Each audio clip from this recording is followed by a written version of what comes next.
Chapter 1. The creation of Voldemort's vampire plan.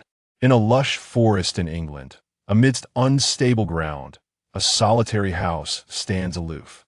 The edifice, characterized by its somber black hue, emanates an air of coldness. Suddenly, a resounding bang reverberates, and the silhouette of a man materializes. This man, with pallid skin and a nose that appears to have been roughly severed, possesses elongated eyes that glimmer with a sinister red light, resembling a grotesque distortion of humanity, as if a serpent were forcibly molded into human form. This bizarre visage belongs to none other than Voldemort, the harbinger of dread in contemporary Britain. Surveying his surroundings for a brief moment, Voldemort, satisfied that he is alone, strides gracefully into the obsidian dwelling. Upon entering, he disregards the multitude of rooms before him and instead makes his way directly to the staircase leading underground. Descending the stairs, he is greeted by an array of cauldrons filled with strange liquids and an assortment of enigmatic instruments. Yet in the corner of the room, a peculiar space emerges, at its center a colossal glass container. Voldemort approaches this immense vessel, peering intently at its contents. Inside lies a silver-haired infant, delicate and ethereal, her translucent locks contrasting sharply with her alabaster skin. Were it not for the peculiar setting, one might envision her as merely a charming baby resting in a crib. However, in such an uncanny place, this child is anything but ordinary. In truth, she is the artificial Death Eater crafted by Voldemort, a monstrous embodiment of human slaughter. One fateful day, Voldemort conceived the audacious idea of creating such an existence. He, the orchestrator of a movement intent on eradicating Muggles from the magical realm, especially those of impure blood, sought to envelop the British wizarding community in terror. However, despite his formidable power, his control was not as absolute as he desired. In addition to formidable adversaries like Dumbledore, he perceived his subordinates as woefully inadequate. Naturally, he was loath to admit that even pure-blood Death Eaters could exhibit such fragility. Yet, not all his followers boasted untainted lineage. While most were not of entirely polluted blood, their ancestry bore traces of Muggle heritage from generations past, rendering their bloodline relatively inferior. Furthermore, even those of foundational pure-blood families were not entirely illustrious. They resembled the ordinary families scattered throughout the world. In Voldemort's eyes, he alone was the most precious and unique being in existence. The rest were a chaotic assortment, with only a scant few competent wizards among them. The majority were mere burdens. He believed that these beings, to some extent, impeded his progress. However, he also recognized the necessity of their existence, as they were essential to his plans. Relying solely on true purebloods left him vastly outnumbered and incapable of triumphing over Dumbledore. Thus, Voldemort devised a plan. If such beings did not exist, he would create purer bloodlines, ones that, while not rivaling his own, would be sufficiently extraordinary. Of course, even if he commenced this endeavor now, it would be of no immediate utility in the ongoing conflict. Despite a less than ideal pace of progress, he was convinced he was steadily consolidating control over the British magical community. Once he achieved dominance, vanquished the Muggles, he intended to extend his influence overseas and ultimately across the globe. For the future, action was imperative. Voldemort resolved that when creating his subordinates, infusing them with his own blood would render them stronger than others of pure blood. Thus, he decided to offer a portion of his own essence. However, this decision birthed another dilemma. They became excessively unique. Voldemort believed that he alone should embody such singularity. Therefore, he resolved to utilize his blood in conjunction with that of a noble subhuman, specifically a vampire, rather than relying solely on purebloods. While purebloods could also be employed, the creation must possess a semblance of his own immortality. Though there were methods to achieve eternal life akin to his own, such approaches would render them entirely immortal, resulting in an inability to terminate each other when necessary. More significantly, Voldemort could not abide the thought of sharing his uniqueness with another. Thus, it was preferable to select a kindred spirit possessing a similar form of immortality. Among the various subhumans, vampires, resembling humans in appearance despite their vulnerabilities to sunlight, garlic, and silver, boasted a semi-permanent lifespan. For Voldemort, this represented an ideal choice. Once the concept crystallized, the remaining task was merely to execute it. By collecting the blood of suitable female vampires within his ranks, he acquired the crucial materials necessary for crafting the physical form.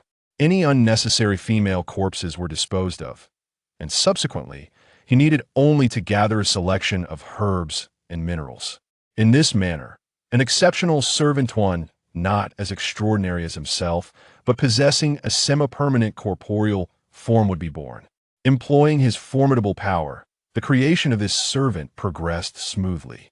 Although the vampire was deprived of blood, transforming her physical form into that of a female, this was a trivial matter. On the contrary, she would become a far more easily manipulated pawn. Concerning the soul, Voldemort's previous research aimed at achieving eternal existence proved advantageous at this juncture. Even with a corporeal form, lacking a driving soul, this artificial Death Eater would remain inert. However, Voldemort succeeded in artificially creating a substitute akin to a soul. While it could not be termed a soul in its truest sense, it would serve as a viable substitute to propel the body into motion. Thus, she rapidly matured, akin to a newborn infant. He merely needed to ensure her transformation into an obedient Death Eater, imparting magical education as she approached the age of 11 and her enrollment at Hogwarts.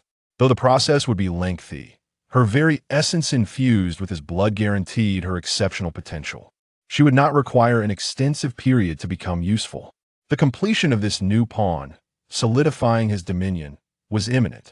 In the dimly lit basement, Voldemort chuckled coldly. Chapter 2. Finding a father for the vampire wizard child. Malfoy Manor.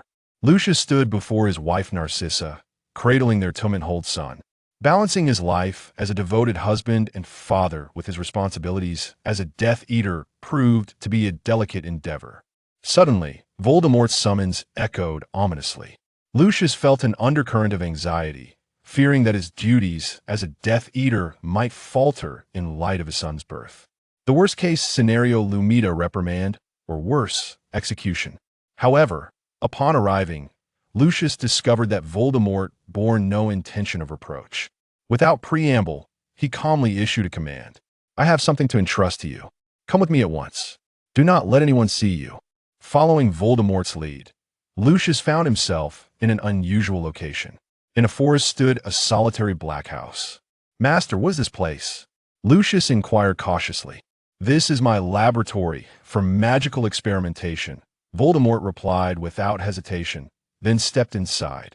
Lucius followed without looking back, descending into a cluttered space where a table occupied the center, upon which lay a tome alongside an infant with silver hair and unnaturally pale skin. "Lucius, you should feel honored. I am entrusting these to you.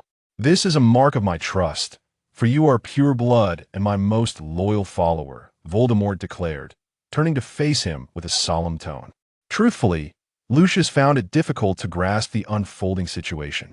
Yet, he knew he must articulate a response.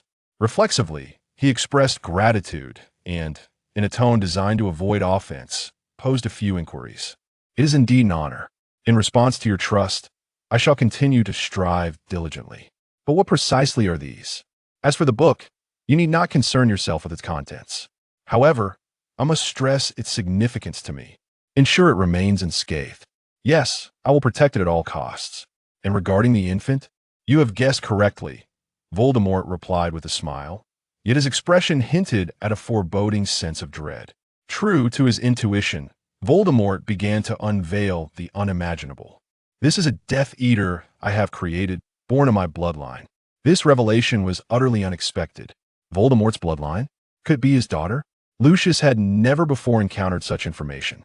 "Voldemort's bloodline, you say?" "Indeed. This is my creation for the future. She shall become one of my loyal Death Eaters, an invaluable aid. In time, she will serve as a companion to you pure-blood Death Eaters, even rising to lead you. Such a being could exist? I entrust her to you because I place my faith in you. I hope you will nurture her into a loyal Death Eater as your daughter." Lucius' astonishment deepened. My daughter? But is this not the daughter of Voldemort? During the process of creation, although it is merely half, I infused it with a portion of the esteemed bloodline of the noble Slytherin family. From this perspective, it would not be overly extravagant to refer to it as my daughter. However, I do not regard it as such. Standing among the illustrious Slytherin lineage, I alone embody true nobility and distinction. You may cultivate it as your daughter. While its heritage may not compare to mine, it may attain a certain status in the future. Of course, should it excel, I might bestow upon it some privileges. Though it cannot be deemed my daughter, it shall possess a modicum of standing. This applies equally to the Malfoy family that nurtures it. I'm immensely grateful for this happiness. Though the entirety of the situation was difficult to comprehend, it appeared that Voldemort had guaranteed the future prosperity of the Lucius family. Yet, after finding solace, another question arose. Despite the comfort that enveloped him, Lucius could not refrain from posing a rather blunt inquiry, perhaps somewhat impudent. However, Voldemort's response surpassed Lucius' expectations. Pray tell, is this child the offspring of Lord Voldemort? No. This is not the scenario you envision. This creation is a product of my magic. Although it requires the blood of both genders, I utilize the blood of a strikingly beautiful and magically potent vampire to signify my superiority over her. Despite being artificially created, it should function adequately as a magical entity. Yet, it may encounter issues in the future. Upon hearing Voldemort's reply, Lucius was astonished once more. A vampire? Not a subhuman? Indeed, that is correct. However, compared to muggles or those of impure blood, vampires are vastly more noble. Of course, if it were to possess pure blood lineage, it might be even more esteemed. Yet, such bloodlines cannot confer physical immortality. In this regard, although vampires are classified as subhumans, they possess a robust physique and longevity. Thus, their blood serves as a fitting connection. I see. But how many vampiric traits will this individual possess? Lucius found it challenging to immediately accept the notion of this incomprehensible existence, particularly regarding the definition of subhumans. Though he had yet to fully embrace the idea, Lucius set aside his discontent and continued to inquire further. After all, Lucius had a wife and a newborn son. For the safety of his family, Lucius needed to ascertain this matter. Based on Voldemort's answers, Lucius would determine how to educate this child. Even I cannot predict. You can only contemplate this matter while nurturing it. However, I have mixed in half of my blood. It will not suddenly seek the blood of your family.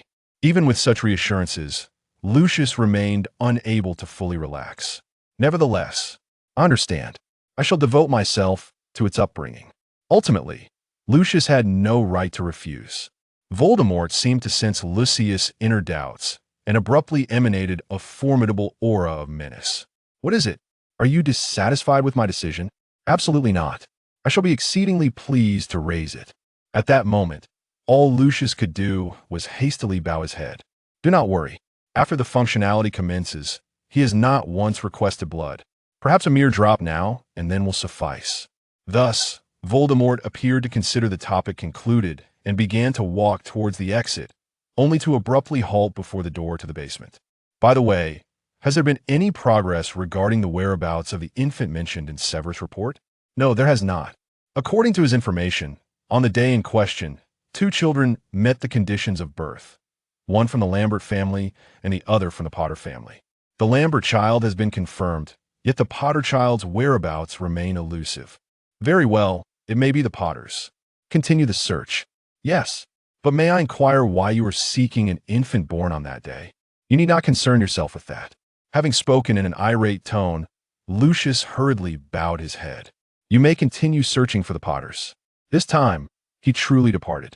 Thus, Lucius hastily cradled the silver-haired infant and the book inscribed with Tom Marvolo Riddle's diary, trailing after Voldemort until they vanished from sight.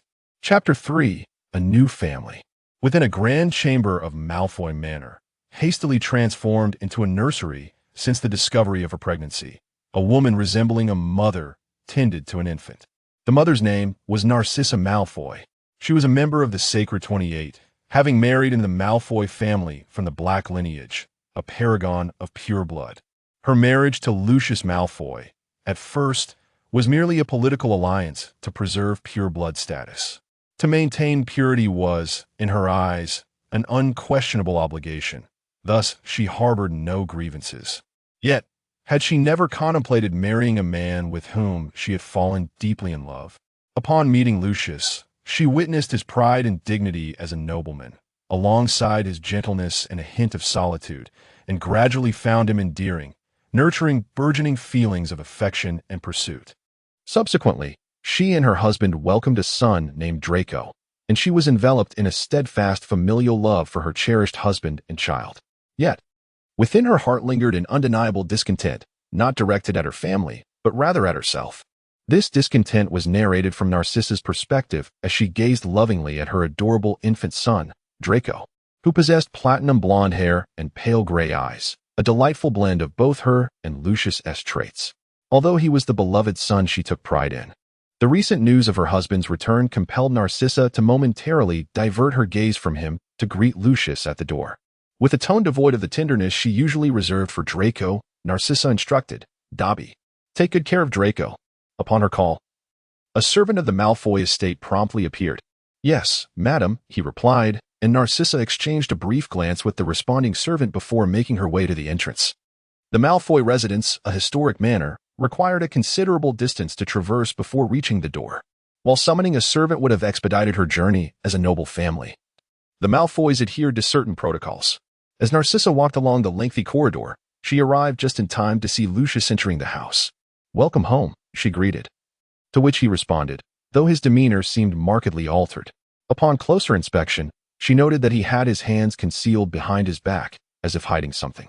Something felt amiss, and she inquired, "What's the matter? Why do you look so troubled?" His usually confident demeanor was replaced with an unusual perplexity. However, he seemed to have made a decision, quietly revealing what he had concealed. "A baby?" Narcissa questioned, astonished. "Yes, the master instructed us to raise her as our own." Emerging before them was an extraordinarily lovely girl, with silvery hair and snow-white skin.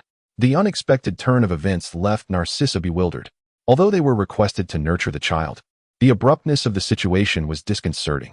Initially, she had no knowledge of the child's origin. Yet, inexplicably, amid her confusion, the buried discontent and anticipation within Narcissa surged. "Master? Why?" she probed, her curiosity piqued. The child appeared to inherit the master's bloodline and was destined to be his capable assistant. Thus the master had personally created her. However, it was more convenient to refer to her as their daughter rather than simply the master's. Whose child is she? Could it be Bella's? Although the hair color seemed unlikely, Narcissa could only think of Bella among the women surrounding the Dark Lord. "No, she is not the master's daughter," Lucius clarified. "Though they claim she was created, she seemingly possesses a half-vampire lineage." A vampire? To show Narcissa yearned for a daughter, a girl with whom she could share the joys unique to women. Her longing was rooted in a profound desire for familial affection. From her childhood, she had been immersed in an environment steeped in blood purity, where she was viewed merely as a vessel for preserving their lineage. Yet, she was compelled to relinquish this hope. Although her husband maintained that having a son sufficed, that gentle deception only served to entrap her in a cycle of guilt, corroding her from within. Amidst this backdrop, her husband presented her with their daughter. Indeed, the bonds of blood were tenuous. A mingling of vampire lineage coursed through her veins. Nevertheless, she possessed the heritage of the esteemed Slytherin and the blood of Voldemort. Could she, then, be regarded as pure blood, akin to Narcissa herself? The more Narcissa articulated her thoughts, the more she sought justifications within her heart. All along, she had found excuses rooted in her belief in blood purity, an ideology instilled in her since birth. While Narcissa identified as a blood purist, her fervor paled in comparison to that of the Death Eaters. Her innermost convictions of blood superiority were overshadowed by her yearning for motherhood and the desire to have a daughter with her husband. Thus, after expressing her innermost thoughts, Narcissa softly uttered, "Thank you, Lucius. Bring her here, and let us nurture her as our new family member." She smiled as she spoke these words, and Lucius responded with a look of relief. Though he would not defy orders, he wished for his beloved wife to lead a life devoid of discontent. Chapter 4. The traitor Snape. A year and 3 months had elapsed since the artificial Death Eater, known as Daria, was adopted by the Malfoy family. As the year unfolded, the war grew increasingly fierce, engulfing the magical realm in a heavy shroud of darkness. Some returned home to find the dark mark emblazoned on their door, while others ventured out, only to return in silence. There were those who, under the compulsion of spells, were forced to take the lives of their loved ones. Countless tragedies unfolded, insidiously infiltrating the mundane lives of the populace with doubt and fear. Each day, despair weighed heavily on people's hearts, and they nearly surrendered to hopelessness. Such days seemed destined to persist, and all understood that as long as the formidable Voldemort, whose name struck terror, existed, this horror would not dissipate. Each individual believed that this despair would endure today, tomorrow, and into the future. Indeed, such was the fate of that day, October 31st, 1981. Within a certain chamber, Voldemort convened 2 Death Eaters on this fateful day, intent on orchestrating countless tragedies, dominating the magical world, and incinerating all that was associated with the lowly Muggles. "I shall become the perfect, everlasting entity," Voldemort declared solemnly, as if savoring this reality from his lofty seat. To his right sat a man resembling an oversized bat, unable to conceal the surging unrest within him. This discomfort stemmed from Voldemort's opening words: "The traitor to Dumbledore has revealed to me the whereabouts of the Potters." From the moment those words penetrated his ears, unease began to gnaw at him. "What troubles you, Severus? Is there something amiss? This is quite rare for you," Voldemort inquired, his tone oddly temperate. Typically, a hint of disquiet would earn reprimand, and in dire circumstances, he would not hesitate to unleash the killing curse. Yet this time, there was a semblance of gentleness that only intensified Severus's anxiety.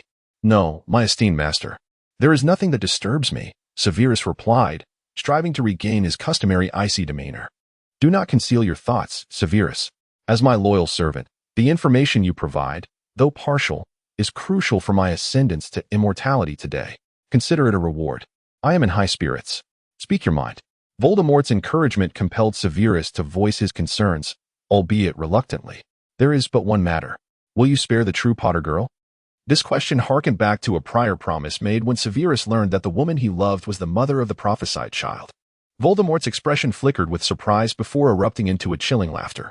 The 2 Death Eaters seated before him fought to maintain their composure, stifling their fear. "Ah, Severus. So that is what troubles you. Fear not. The woman you desire shall be spared. Naturally, the infant is to be saved, but the male shall die. He has dared to defy me thrice, and is unworthy of preservation."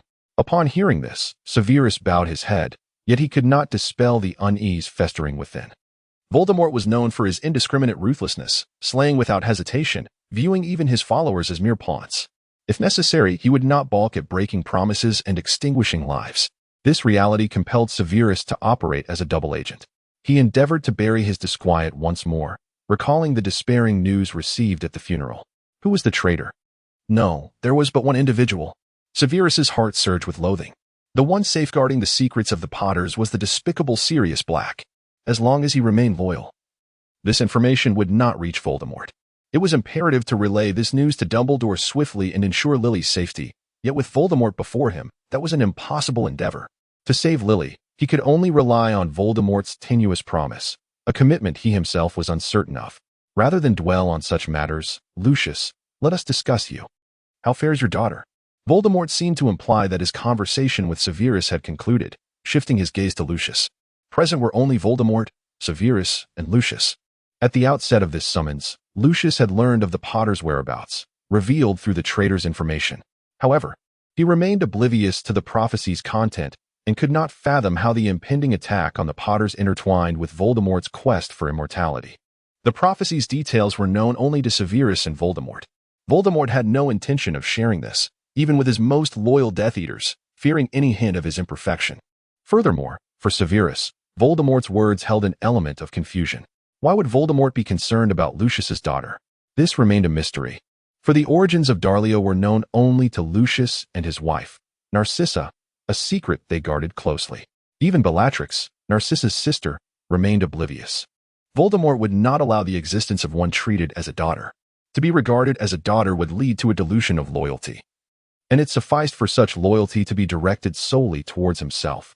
As the direct bloodline ruler of the Slytherin family, he needed no one else. Hence, Lucius and Narcissa were burdened with a stringent obligation of secrecy. Apart from them, no one else in the world knew Daria's true identity.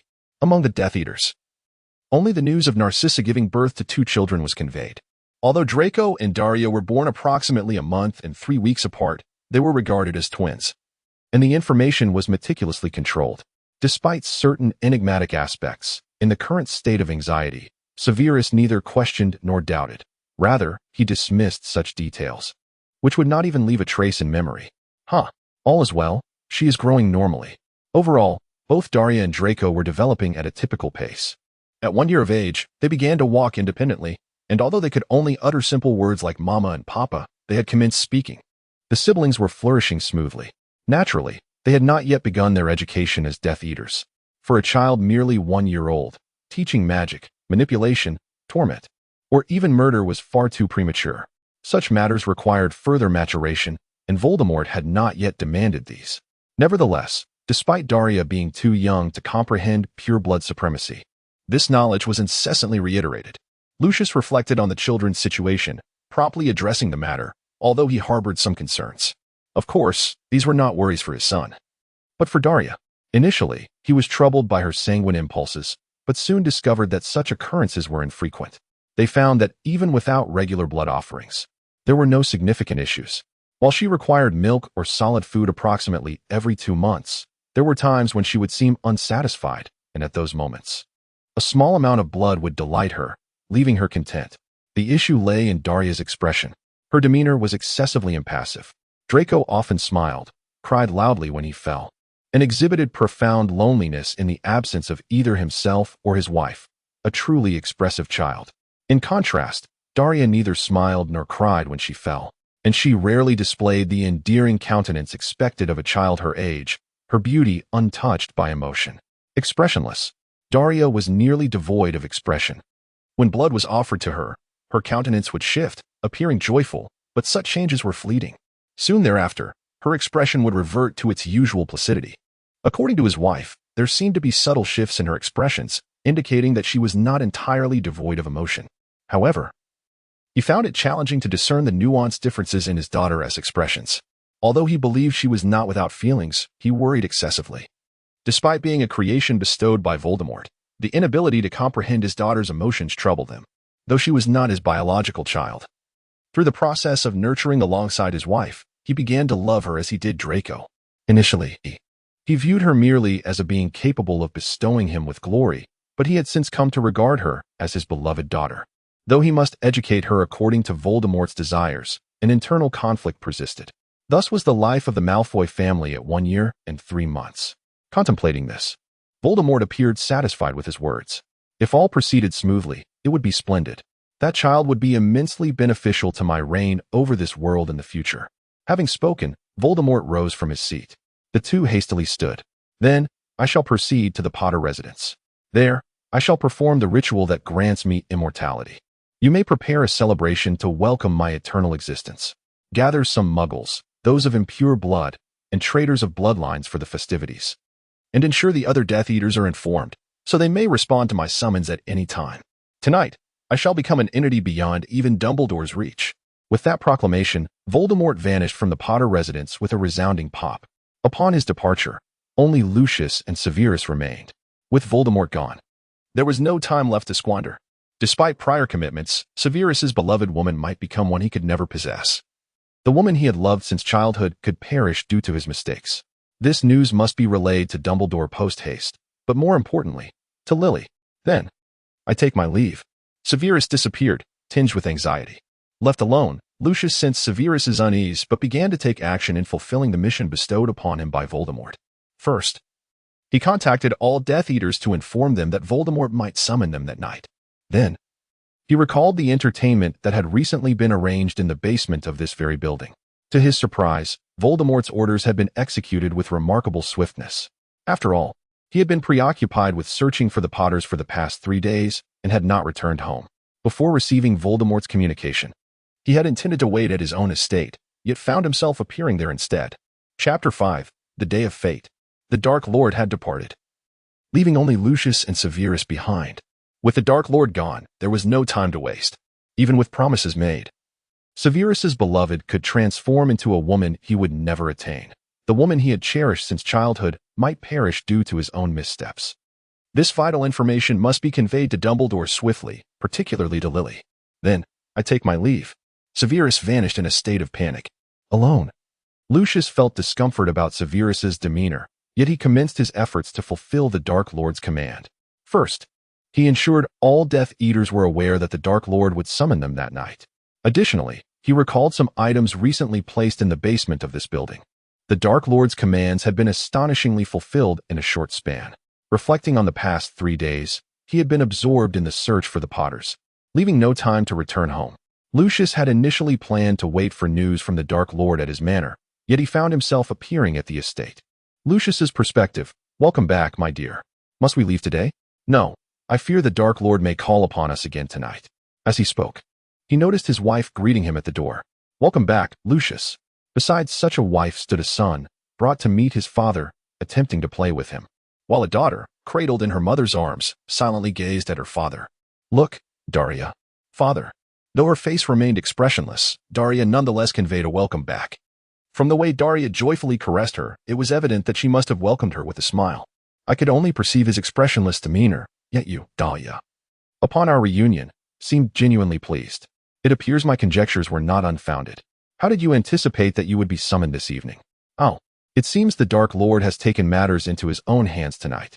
Subsequently, he will convene all the Death Eaters. Everyone. Are they truly unaware of the gravity of the situation? Well, I cannot fathom the abyss of thoughts that you harbor within, much like my own. Nevertheless, it appears I still have some time before my summons, so I shall remain at home until then. As I spoke, I released my mother's hand and embraced my daughter, who wore a stoic expression, attempting to hold her close along with Draco. Is there something extraordinary about these children? Indeed, I have not undergone any remarkable changes, and my health remains robust. However, during these past 3 days of not seeing you, I have felt a profound sense of loneliness. Truly, I gazed at Draco who, with a joyful flourish of his hands, exclaimed with enthusiasm, while Daria, her expression inscrutable, endeavored to engage in similar playful antics by his side. Despite merely 3 days passing, tranquility still enveloped my home, a sanctuary of pride in my pure-blood lineage and allegiance to the Death Eaters. Yet, the constant proximity to death rendered me restless and uneasy. My instances on the battlefield have been few. However, I often found myself compelled to draw near the Dark Lord. The Dark Lord possessed the capricious power to extinguish the lives of his followers at will, necessitating an unwavering vigilance on my part. I feel as though this is my first return in quite some time. I shall endeavor to accompany these girls until they return my call. After a while of play, both Draco and Daria began to row, perhaps out of boredom. Narcissa observed this and instructed them to return to the children's room. The two, still half asleep, nodded and made their way back to their chambers. After watching them depart, I expressed my sentiments to Daria. Draco and Daria have grown. Indeed. Although they were quite small not long ago, a year has passed swiftly. Both have thrived in health. Yet, we cannot merely rejoice. This is also a truth. However, isn't Daria keen to investigate this matter promptly? If she were to wait until she grows older to learn of it, would she not then be able to cope? Even in school, she would not always be by my side. Yes, I am aware, yet she remains somewhat hesitant. Currently, 4 vampire traits are known regarding Daria. First is the extraordinary strength characteristic of vampires. From the previous frolic, it became evident that Daria possesses considerable power. She may already possess the strength typical of a teenage boy. If her adversaries were Lucius or Narcissa, she would fare well. Yet, despite her usual quiet demeanor, I cannot foresee what might transpire should Draco engage her in playful banter. For this reason, Draco is often accompanied by a house elf. A precautionary measure I would employ as a shield should any trouble arise. She is typically a very quiet child. Although Draco continually flirts with her, Daria seems to remain composed, so it should be fine. The second trait is the act of feeding. Thus far, this has not posed any issues. All that is required is a small provision when necessary, approximately every 2 months. Narcissa and I currently provide them with a modest amount, yet in the future, I must attend a magical institution. Occasionally, I must deliver blood to the school. Although the quantity is minimal, I remain uncertain about the timing of such deliveries. I must devise a means to preserve fresh blood. While local procurement is not without its methods, such actions risk exposing Daria's true nature as a vampire, thus leading to rejection. The third trait is regenerative ability. Daria recovers from injuries with remarkable swiftness. even after a fall that results in scraped knees. She appears normal almost instantaneously. However, this should not be a significant concern. In the magical realm, unless the wounds are of a severe magical nature, immediate healing is quite feasible. With the right potion, one could declare her healed. The fourth trait pertains to garlic. Previously, when I attempted to bring garlic near Daria, her expression conveyed profound distaste. It appears to be a scent she finds particularly unpleasant. As a father, it saddens me that the only moments I truly comprehend her facial expressions are when she consumes blood and when she encounters garlic. By the way, vampires are generally averse to the scent and taste of garlic, yet in Daria's case, when I placed it on a plate in small amounts, devoid of discernible odor, it seemed particularly appetizing to her. Well, this is also Narcissa's tale. Lucius can only observe her with a placid visage. These are the facts we have come to know. Yet, there remain certain aspects shrouded in mystery. Perhaps Narcissa's reluctance to investigate stems from the possibility of Daria being harmed, even if only temporarily. First, sunlight poses a significant threat. Vampire surmise she could not bear to witness Draco and Daria's departure. Chapter 6. The Prophesied Child. Indeed, when events transpire, Hogwarts may prove more convenient for Daria, especially once the Dark Lord's reign is established, as Hogwarts will no longer adhere to its current foolish educational policies. Time flowed steadily. However, the Dark Lord's summons remained elusive. Just as I began to ponder whether something had transpired, the house elf suddenly displayed a look of panic. For reasons unknown, he clutched a newspaper in his hand. Master, the Daily Prophet has just arrived. What is this house elf speaking of? A newspaper cannot possibly arrive at this hour. It is nearly midnight. The date is about to change. The Daily Prophet is published in the morning, making it impossible for a paper to be delivered now. No, it appears to be due to an unexpected addition.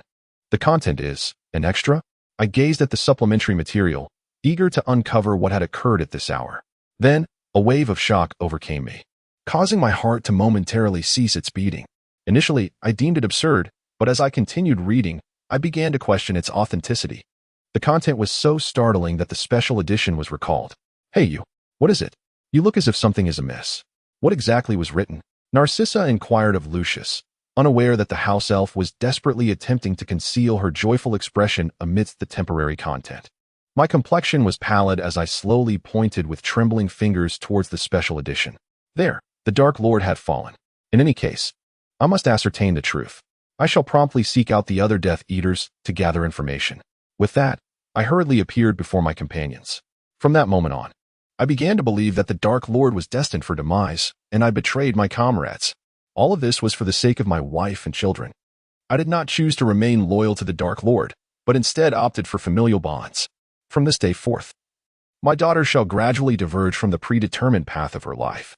In the year 1980, at the Pig's Head Tavern, on the first floor, Dumbledore's perspective revealed that by the end of July, a child born to parents who had defied the Dark Lord thrice possessed a power that the Dark Lord himself lacked.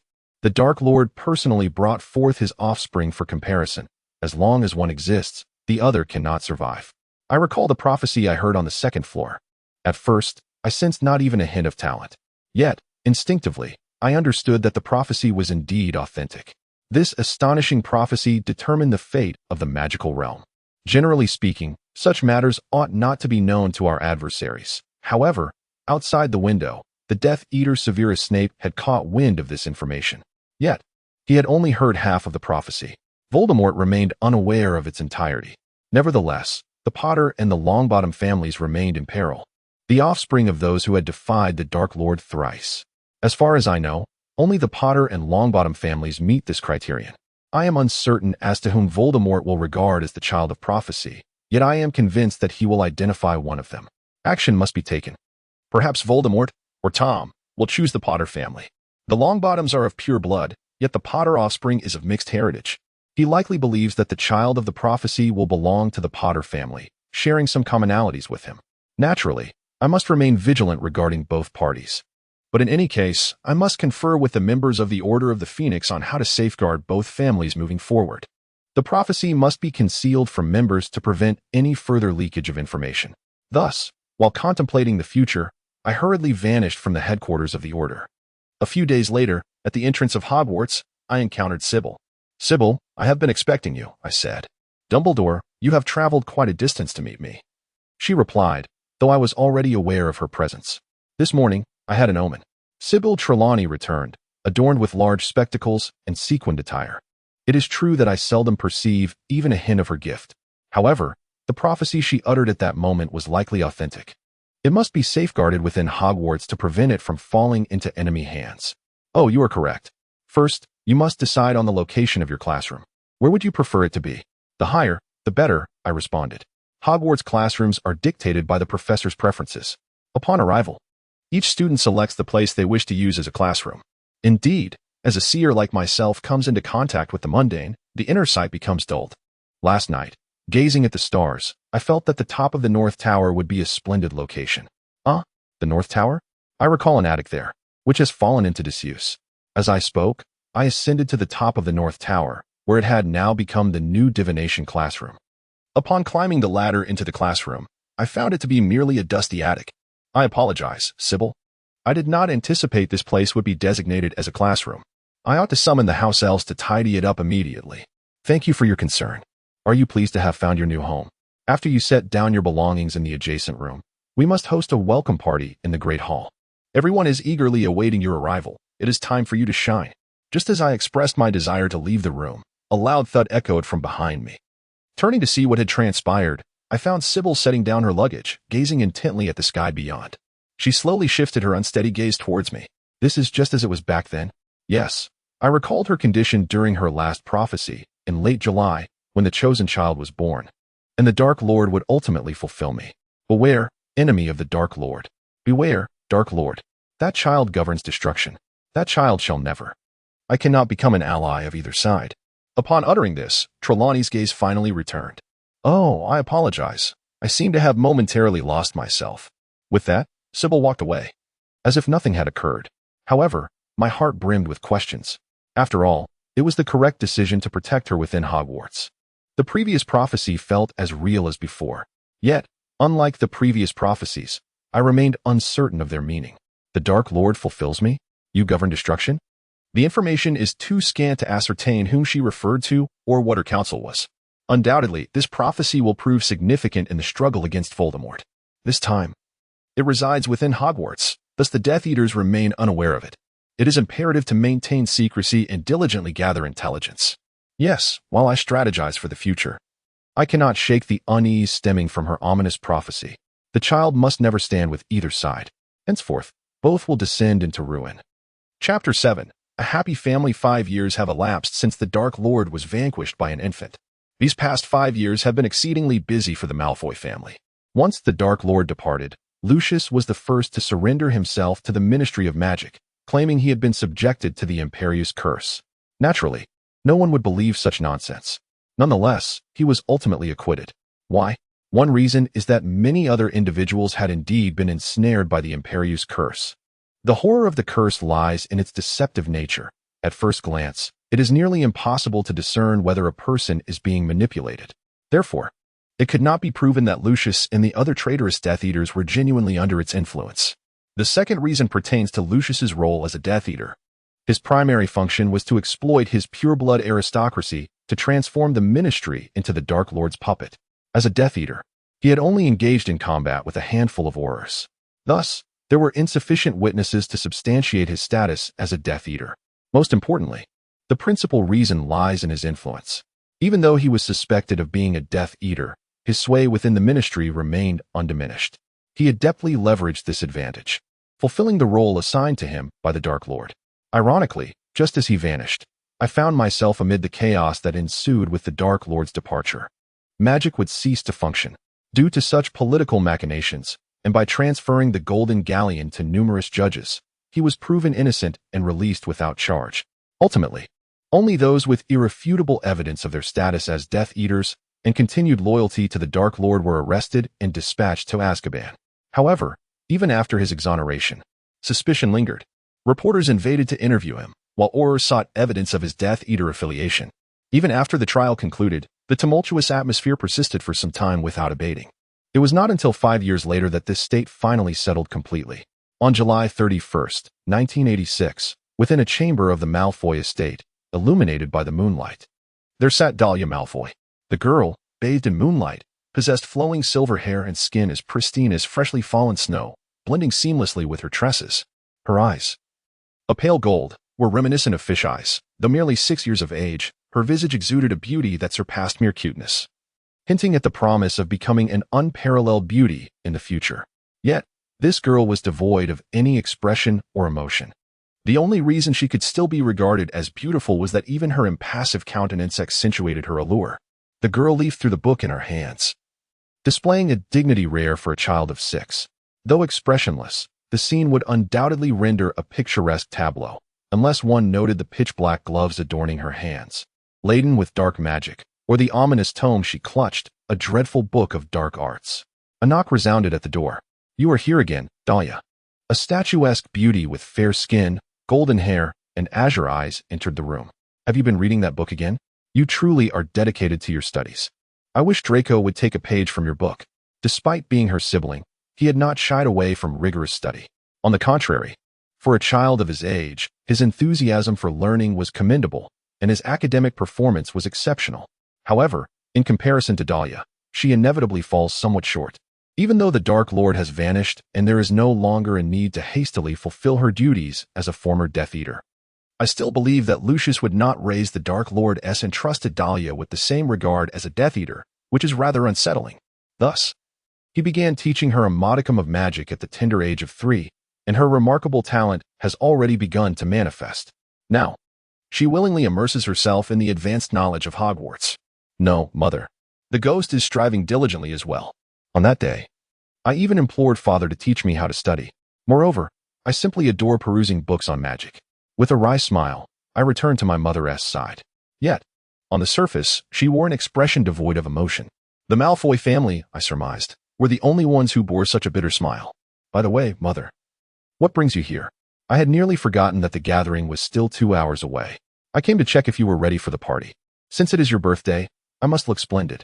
Daria recalled being asked to prepare 2 hours before the gathering. I was so engrossed in my book that I had completely overlooked it.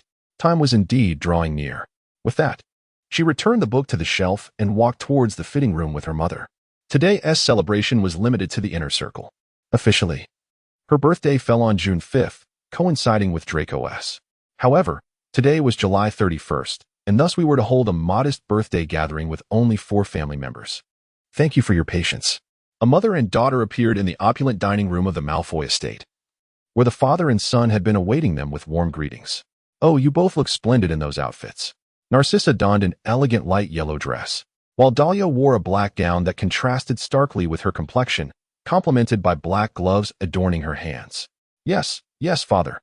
Dahlia is indeed beautiful." Draco, emulating his father, attempted to exhibit gentlemanly behavior.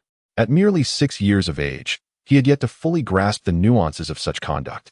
Yet perhaps due to his upbringing as a pure-blood noble under his father's strict tutelage, he managed to embody it to some extent. "Thank you, father and brother." Perhaps due to their 6 years together, both Draco and even Lucius bore a hint of bashfulness on their faces. "Come now, let us begin." Everyone took their seats, with Dahlia's cutlery uniquely fashioned from wood. "Happy birthday, Dahlia." "Congratulations, Dahlia. Best wishes."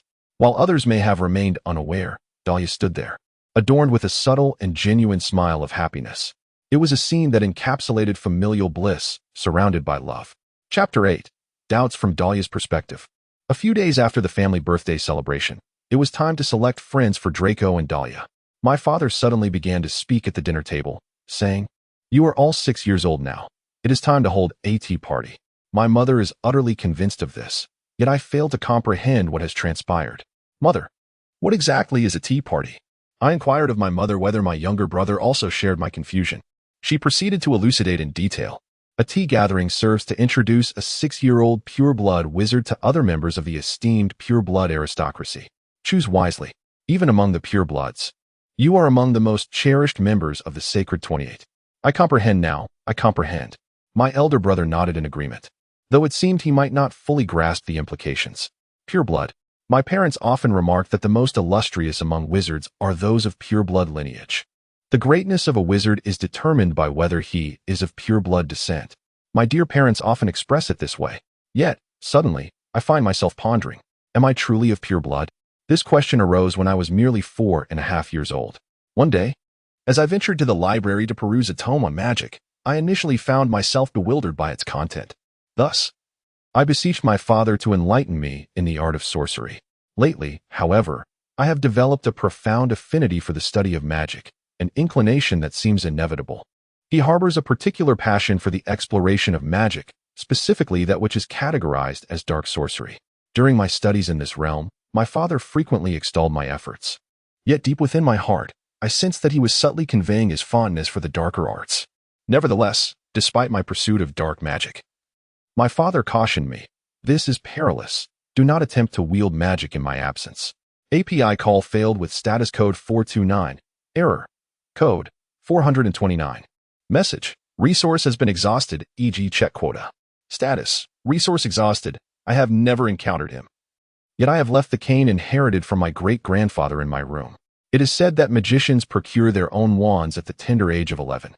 But for Daria, it is regrettably too late. As he spoke, he handed me a wand, urging me to practice. Thus, I am not yet able to engage in the art of dark magic. I contemplated waiting for my father's return. Yet I recalled informing my mother that he would be home quite late this morning. My father has seemed rather preoccupied these past few days. What about those individuals still lurking about? It is regrettable that I cannot see my father as often as I would like, yet I must not indulge in selfishness. Instead, during his absence, we shall strive to excel in our studies, hoping to earn his praises. With this thought in mind, I once again cast my gaze upon the tome of dark magic. However, perhaps my desire to wield its power hindered me, making it more challenging to delve into its pages than usual. Then, I considered that I should read another book, and suddenly I noticed dark magical creatures. Indeed, it was a book. As I opened the book, I pondered that it might contain illustrations, allowing me to peruse its contents even if my focus wavered. It detailed the biology of fearsome dark creatures, ranging from less intimidating beings like fairies and pixies to more formidable entities such as werewolves and witches. While I read with delight, my hand unexpectedly halted on a particular page. Vampires, these beings endowed with extraordinary physical prowess and regenerative abilities, possess notable weaknesses: sunlight, silver, and garlic, with sunlight and silver particularly capable of incinerating their forms. It was inscribed thus: I have always been curious. My strength has now become as formidable as that of an adult. They run with the same swiftness as grown-ups. I once took great pride in this, but my father advised me against it. Since then, I have been compelled to don the gloves that now adorn my hands. These gloves are imbued with dark magic, said to siphon the strength of the wearer. Initially, when I first slipped them on, I was feeble, unable even to remove them unaided. However, they appear to have a peculiar effect in tempering my own abilities. I am left with no choice but to harness only my brother's strength. As for the cutlery, only that of my family is silver, while mine is fashioned from wood. I once dared to touch the family cutlery, but the places I grazed blistered painfully. At that moment, from what I witnessed from my mother, I warned you not to touch me. I was scolded. By the time the sermon commenced, the wound had already vanished. At last, the sun graced us with its presence. Occasionally, I venture out with my mother. Yet she invariably advises me to always carry an umbrella. It appears that my skin is exceedingly sensitive to sunlight, as it burns upon the slightest exposure. Perhaps this is the reason my mother is reluctant to let me roam outside. Reflecting on this, I cannot help but feel that it bears a striking resemblance to the characteristics of vampires described within this book. As I pondered this, my gaze drifted towards the window of the room. There, I beheld a girl with silver hair, alabaster skin, and pale golden eyes, her expression devoid of emotion. I have always been curious. I do not bear a striking resemblance to my parents. Neither of my parents possesses this eye color. Questions like these fill my heart with anxiety. I could not resist the urge to seek out my mother immediately. Fortunately, I soon found her. "What is it, Daria? You appear quite frightened," she remarked, surely perceiving the subtle anxiety etched upon my face. In silence, I handed her the book that had unveiled the page on vampires. My mother initially regarded me with astonishment, before her expression shifted to one of profound sorrow as she gazed into my eyes. "Am I a vampire?" I questioned, pondering the implications of my lineage, as my mother belonged to a lineage of ancient, pure-blood nobility. "Am I not their child? Do not speak such nonsense. Regardless of what others may say, you are the child of Lucius and me." Her voice was filled with indignation, yet, momentarily taken aback, she returned to her earlier, sorrowful demeanor. "I apologize for raising my voice at you, Daria. You must not fret. If this is indeed the truth, I wish to discuss it with you further at a later time, she continued. Yes, my mother spoke softly, revealing my reality. While you possess certain vampiric traits, you are not a full vampire. You carry within you a lineage that is more precious than ours. You are our daughter. And although you may not be the child I bore in my womb, I know you remain our beloved child. My mother whispered these words, wishing for me to grasp their significance. As I beheld the sorrow on her face, a wave of shame washed over me. API call failed with status code 429. Error. Code 429. Message. Resource has been exhausted, e.g. check quota. Status. Resource exhausted. API call failed with status code 429. Error. Code 429. Message. Resource has been exhausted, e.g. check quota. Status. Resource exhausted. I buried the doubts within my heart, wearing a smile on my face to reassure my mother. Yet, his expression remained nearly unchanged. That night, in the deep hours, I was summoned to my father's study. As I arrived, still heavy-eyed, and knocked on the door, I heard my father call me from within. Come in, he beckoned, and I quietly entered. I apologize for calling you at such a late hour. Oh, it's quite all right, father. What prompted you to summon me? A hesitant expression crossed my face as I turned to Daria. My father began to speak of the matter. Chapter 9. The Fear of Vampire Identity. The drowsiness was abruptly swept away. Indeed, as I responded thus, a wave of sorrow washed over my father's countenance. I realized then that it was time to reveal the truth to you. However, as Daria had stated, regardless of what transpires, you are our child. Never forget that. Yes. As I nodded, my father commenced his discourse. You are the offspring of the Dark Lord. For a moment, I could not grasp the meaning behind my father's words. The Dark Lord? The very sorcerer who once plunged the magical realm into an abyss of terror. Once upon a time, you were the master of your father. Yes, the Dark Lord claimed that he fashioned you from his own blood and that of a vampire, elevating you above our Death Eaters. Death Eaters? Those who followed the Dark Lord, burdened with the grim duty of eradicating muggles and those of impure blood from the world. I once embodied such a role, tasked with nurturing you to become one of them. The reason for my existence in this world. API call failed with status code 429. Error. Code 429. Message. Resource has been exhausted, e.g. check quota. Status. Resource exhausted. My parents were wont to disparage muggles and those of ignoble lineage, though the precise meaning of their pronouncements eluded my grasp. Furthermore, by virtue of my vampiric ancestry, I am precluded from claiming pure blood status, a sentiment echoed by the Dark Lord, albeit he has since departed to an undisclosed location, leaving you emancipated. Take your time, father said, and pursue your inclinations with diligence, aspiring to be a Death Eater of distinction, worthy of the Malfoy lineage. These words, however, only amplified my disquiet. Irrespective of the impetus behind my creation, I harbor a resolute conviction in the integrity of my own heart. The aspiration to become a Death Eater is conspicuously absent. Ergo, I surmise that I am not entirely the instrument the Dark Lord sought to forge. And yet, why does the study of the dark arts now captivate me so? After all, dark magic is inherently designed to inflict harm upon humanity, often involving subjugation, torment, and even death. It is a form of magic that has engendered immeasurable misery throughout the annals of the wizarding world. I am aware. I harbor no intentions of causing harm to anyone. Why am I so captivated by dark magic? It is not that I lack proficiency in other forms of magic. On the contrary, I excel in them and frequently receive commendations from my father. However, dark magic possesses a certain efficacy that is unparalleled. When I engage in its practice, my spirit undeniably soars. Akita, can you truly assert that such an existence is not a tool for murder? API call failed with status code 429. Error. Code 429. Message. Resource has been exhausted, e.g. check quota. Status. Resource exhausted. My parents regard me as an integral part of their family. Yet, am I merely a pawn of the Dark Lord? API call failed with status code 429. Error. Code 429. Message. Resource has been exhausted, e.g. check quota. Status. Resource exhausted. I approached the bedroom with slightly unsteady steps. Even as I lay upon the bed with my eyes closed, slumber eluded me. Amidst a torrent of thoughts, one question ultimately tormented my mind. API call failed with status code 429. Error. Code 429. Message. Resource has been exhausted, e.g. check quota. Status. Resource exhausted. I am not a human. API call failed with status code 429. Error. Code 429. Message. Resource has been exhausted, e.g. check quota. Status. Resource exhausted. Isn't my taste, my thoughts, and even my future merely the byproduct of the Dark Lord? If that is indeed the case, I sincerely apologize to my father, mother, and younger brother. They brought me into this world, showering me with their profound love, while I feign humanity, merely a puppet of the Dark Lord, playing the role of a family member among them. I believe this is an infringement upon something sacred that should remain untouched. In this state, I can only bring trouble to my family. I find myself unable to repay the kindness I have received.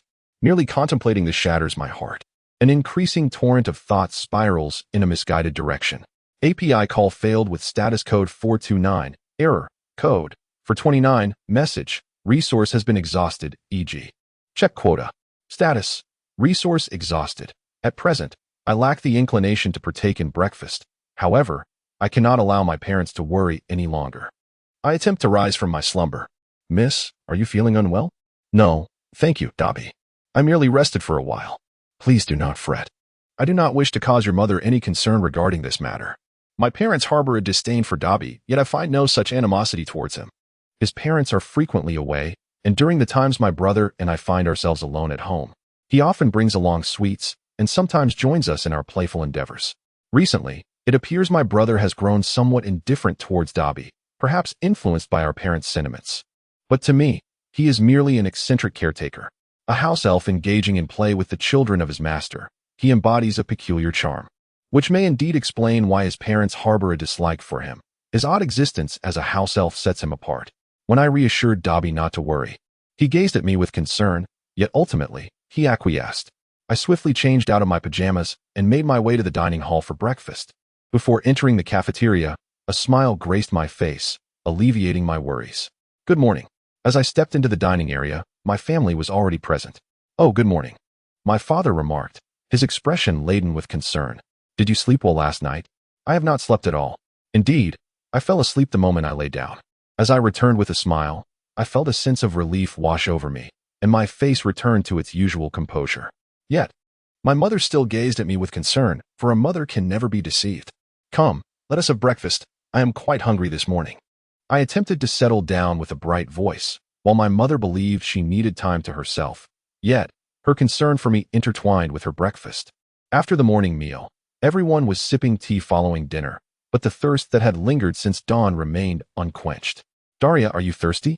My mother called to me, as I continued to consume tea at a pace swifter than usual. Indeed, mother, I have been parched since morning.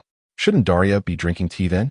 Upon uttering these words, the doorbell rang, and one of the household elves arrived, bearing a small cup filled with a delicate concoction. Miss, please enjoy your meal. Chapter 10. I shall only be the daughter of the Malfoy family. API call failed with status code 429. Error.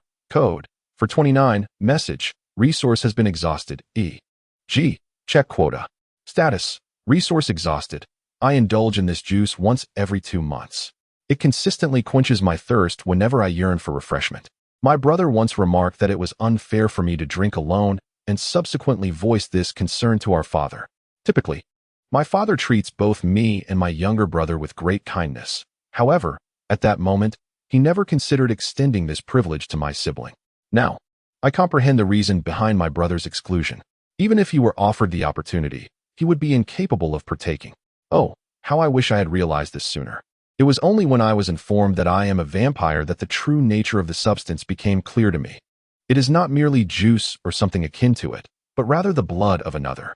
To place one's lips upon the chalice and consume its contents is an experience like no other. Oh, it is so exquisite. The taste, the sensation, the feeling. It is as if it were meant to be there. I do not wish to perceive myself as a mere amalgamation of a vampire. Yet this body finds the blood to be utterly exquisite. His typically impassive countenance, at this moment, is unable to suppress a smile. Indeed, as I reaffirm the truths I discovered yesterday, I suddenly realize that my parents are gazing at me with expressions laden with concern. This should not be the case. I have caused you distress, despite the fact that I am merely bringing trouble to these individuals. How delightful it is, dear father and mother. As I smile and respond affirmatively, a sense of relief washes over me. Yet, Such an expression also ignites within me a pang of guilt. Perhaps I shall take a stroll after dinner. I could no longer bear to disturb my family and resolved to leave the room immediately. Are you going to the garden? My mother inquired with concern. Indeed, it snowed just this morning. Let us go take a look. It is already December, and the UK is blanketed in a layer of pristine snow. Yes, do dress warmly, and do not catch a chill. Furthermore, try to keep your skin covered. Bring an umbrella, and return indoors promptly, as it is snowing. If you heed this advice, it will lead to reflection. Whenever I step outside, I am invariably the center of attention. It signifies the depth of their affection, and so, with a resolute nod, he departed from the dining hall. Little did he know, 3 pairs of worried eyes were fixed upon his retreating figure. As expected, it was snowing heavily outside.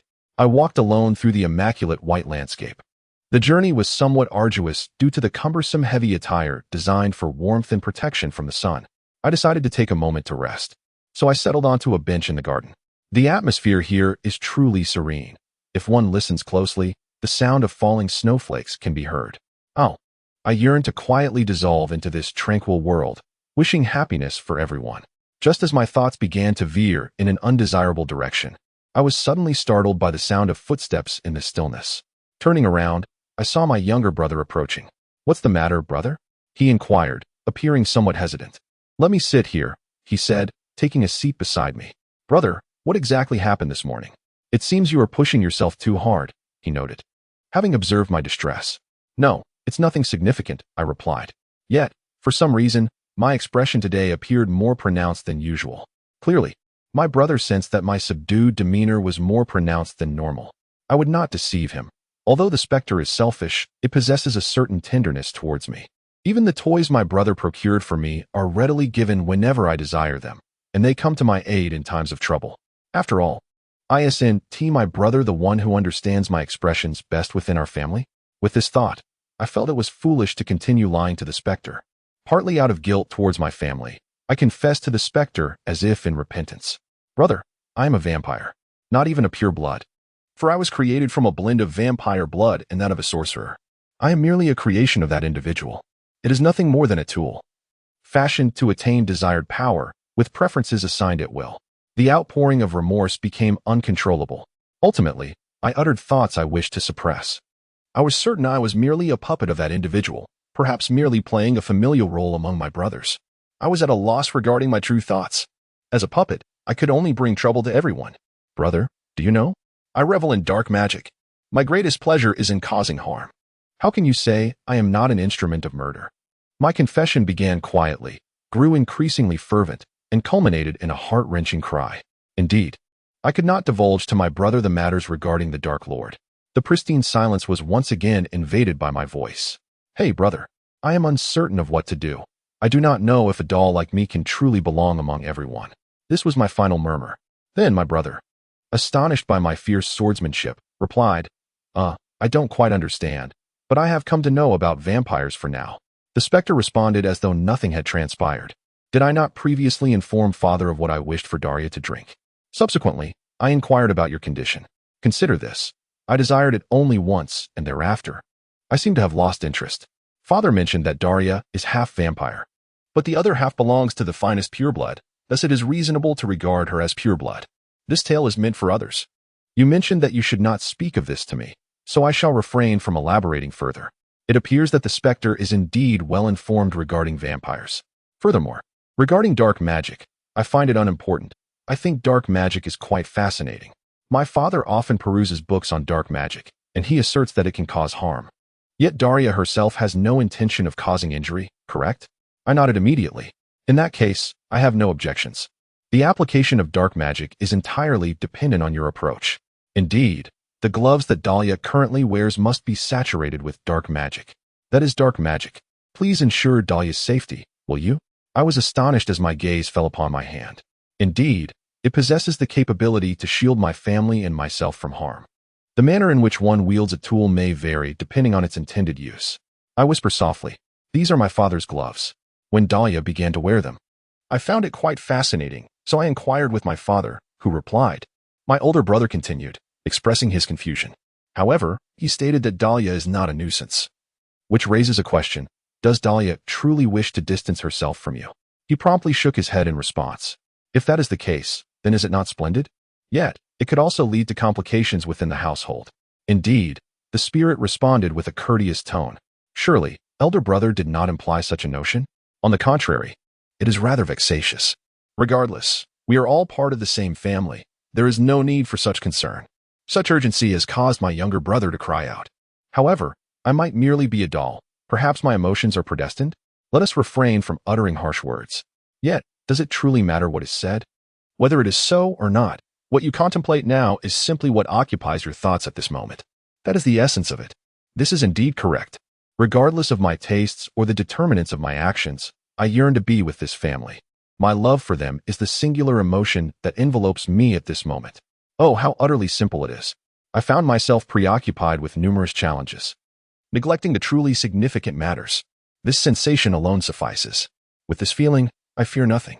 Regardless of who my adversary may be, even if it is the Dark Lord, I can stand against them. The ominous clouds that have lingered over my heart since last night are gradually dissipating. Oh, I am surrounded by some truly wonderful individuals at home. I reaffirm this now. Have you noticed the change in my expression? Let us hasten back to our room. Mother will surely be displeased. With that, my elder brother extended his hand towards me. Taking his hand, we traversed the garden together. Brother, I love you. As I spoke, my face flushed, and I turned away. Upon my return from the garden, my parents awaited me anxiously inside. However, the expression upon my face brought them solace. Father gently caressed my head, while Mother held me tightly in her embrace. Oh, I wish for this happiness to endure eternally. It has been 1.5 years since that time. Now, at the age of 6, I am ready to partake in the traditional tea gathering of the pure-blooded aristocracy. The question of whether I possess pure bloodline is an incessant dilemma. Undoubtedly, she is the daughter of the Malfoy family. Chapter 11. The Tea Party, a quiet conversation at Crabbe's residence. The epitome of pure bloodlines is intricately linked to the lineage of pure-blooded families. The sole son of this family is none other than Vincent Crabbe. At the tender age of 6, he was already overweight, characterized by a lone nose and a bowl haircut. While he may appear foolish, he is indeed quite dim-witted. Presently, he finds himself attending a tea party hosted by the Malfoy family. This gathering is not merely a conventional tea party where everyone sits around a table sipping tea. In fact, it is a buffet-style event where pure-blooded aristocrats introduce their children, around 6 years of age, to forge connections for the future pure-blood community. Vincent Crabbe has been strictly ordered by his father to attend this tea party, with the explicit instruction to befriend the Malfoy twins. Of course, while he is to befriend them, the Malfoy family's stature surpasses that of the Crabbe family, so in truth, it is more about winning their favor and having them as your entourage. That is the essence of the matter. From Vincent Crabbe's perspective, it is no surprise that the Malfoy family's tea party offers an array of delectable delicacies. The families are of nearly equal status, yet Gregory Goyle, who has been dating for some time, devours his food ravenously. Goyle, should you not also interact with the Malfoy twins? Oh, that was what Quidditch just informed me. As we engaged in conversation, the food in our hands remained untouched. However, the pivotal twins had yet to arrive. Are you still in the midst of preparations? Clearly, this is not the moment to commence. As the host, Mr. Lucius appeared to have conversed with numerous pure-blooded nobles at the venue, yet the significant twins were still absent. It is said that the twins consist of a boy and a girl. For their father, the Malfoy family represents an esteemed lineage, a dominant force that must be obeyed. Yet simultaneously, it is a burden in his eyes. Each time he speaks of the Malfoy family, his dissatisfaction becomes evident. This narrative hints at the story of the twin boy. For some reason, he bears a striking resemblance to his father, and he seems rather frail. I have not heard any news regarding another girl. For some inexplicable reason, no one has ever glimpsed his face during his visits. Consequently, a myriad of rumors began to circulate among the pure-blood aristocracy. Of course, the Malfoy family remains oblivious. Is it true that you are exceedingly unattractive? Do you bear a prominent scar upon your visage? The ultimate truth does not exist, does it? Such unfounded gossip has incited further speculation, becoming a topic of fervent discussion among the pure-blood elite. Well, what exactly transpired? With this in mind, I resumed my culinary endeavors alongside Goyle. After a while, the door to the venue creaked open, revealing a woman and 2 children entering the hall. The woman was none other than Narcissa Malfoy, the wife of Mr. Lucius, a slender beauty with alabaster skin. Beside her stood a boy, pale of complexion, bearing a striking resemblance to his father, his chin more pronounced than ours. This time, I was obliged to request him to be his escort. Yet, to be candid, I harbored an aversion to the idea, just as my father had divulged. Why should I accompany such a lanky individual? With this thought, I turned my gaze to the left of the woman. In that moment, it felt as if the world had come to a standstill. I find myself at a loss for words.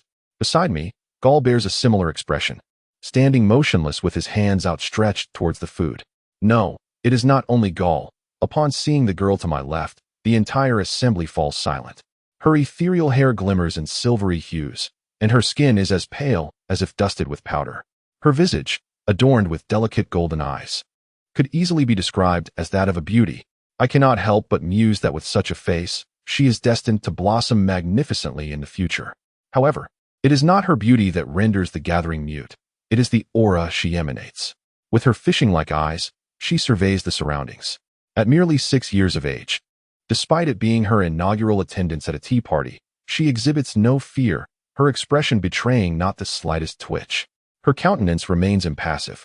Even under the scrutiny of the entire room, her demeanor remains unchanged, exuding an icy presence. There are many former Death Eaters present, who feel a sense of nostalgia in her atmosphere, reminiscent of her predecessor. I understand that I cannot go against this child. According to my father's commands, she must be regarded as a follower of the Malfoy family. Yet, within the Malfoy lineage, she is undoubtedly the one most deeply attached. On this day, the ever-present rumors regarding Daria were once again rekindled. From Daria's perspective, as mother escorted my brother and me to the tea chamber, an unexpected silence enveloped the atmosphere. Despite the earlier clamor, "Are you not being impolite?" To be candid, I am not of pure blood, and thus, even if I were to establish a community of purebloods, I would encounter difficulties. Nonetheless, my brother and I are supposed to be twins, making it essential to assume the role of pureblood nobility. Here, one must be introduced to friends preordained by your father. Since father has taken the trouble to select me, I cannot refuse to meet him. All of these children have been designated by father as pureblood aristocrats. He may have been instructed by his own father to become a follower, leaving me uncertain as to whether we can genuinely become friends. Moreover, I lowered my gaze. API call failed with status code 429. Error. Code 429. Message. Resource has been exhausted, e.g. check quota. Status. Resource exhausted. All I desire is the Malfoy family. Indeed, that is sufficient to bring me joy. I retract my faint admiration, surveying my surroundings in search of the two individuals I seek. Chapter 12. Parseltongue. 2 years have elapsed since the tea party. Draco and Dahlia were but 8 years old at that time.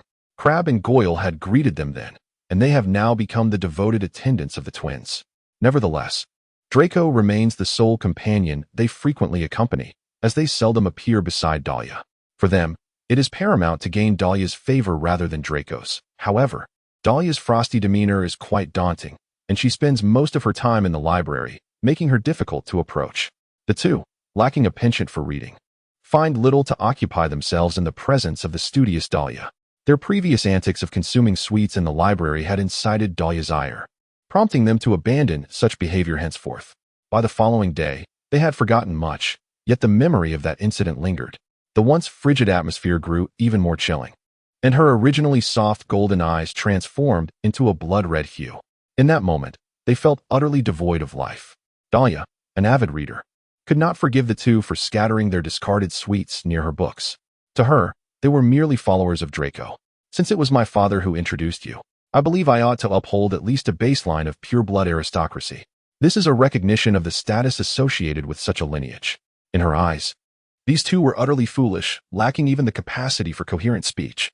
From Dahlia's perspective, Crabbe and Goyle are currently exploring the Malfoy estate. I find myself harboring a profound aversion towards these two individuals, as I sense an underlying air of contempt emanating from Lord Voldemort. As a member of the Malfoy family, he outwardly adheres to the whims of his brother, yet when I am present, he chooses to disregard my sibling, lavishing only flattery upon me. Moreover, despite his attempts to engage with me through sycophantic means, a palpable fear resides within him. Most significantly, our conversations lack harmony. I wish to delve deeper into the realm of magic. However, the sole discourse associated with it pertains to culinary matters. Engaging in discussions about cooking does not suit either of them. much like the principle that quality surpasses quantity. To me, both of them possess sufficient excellence to serve as a shield for the spirit when the need arises.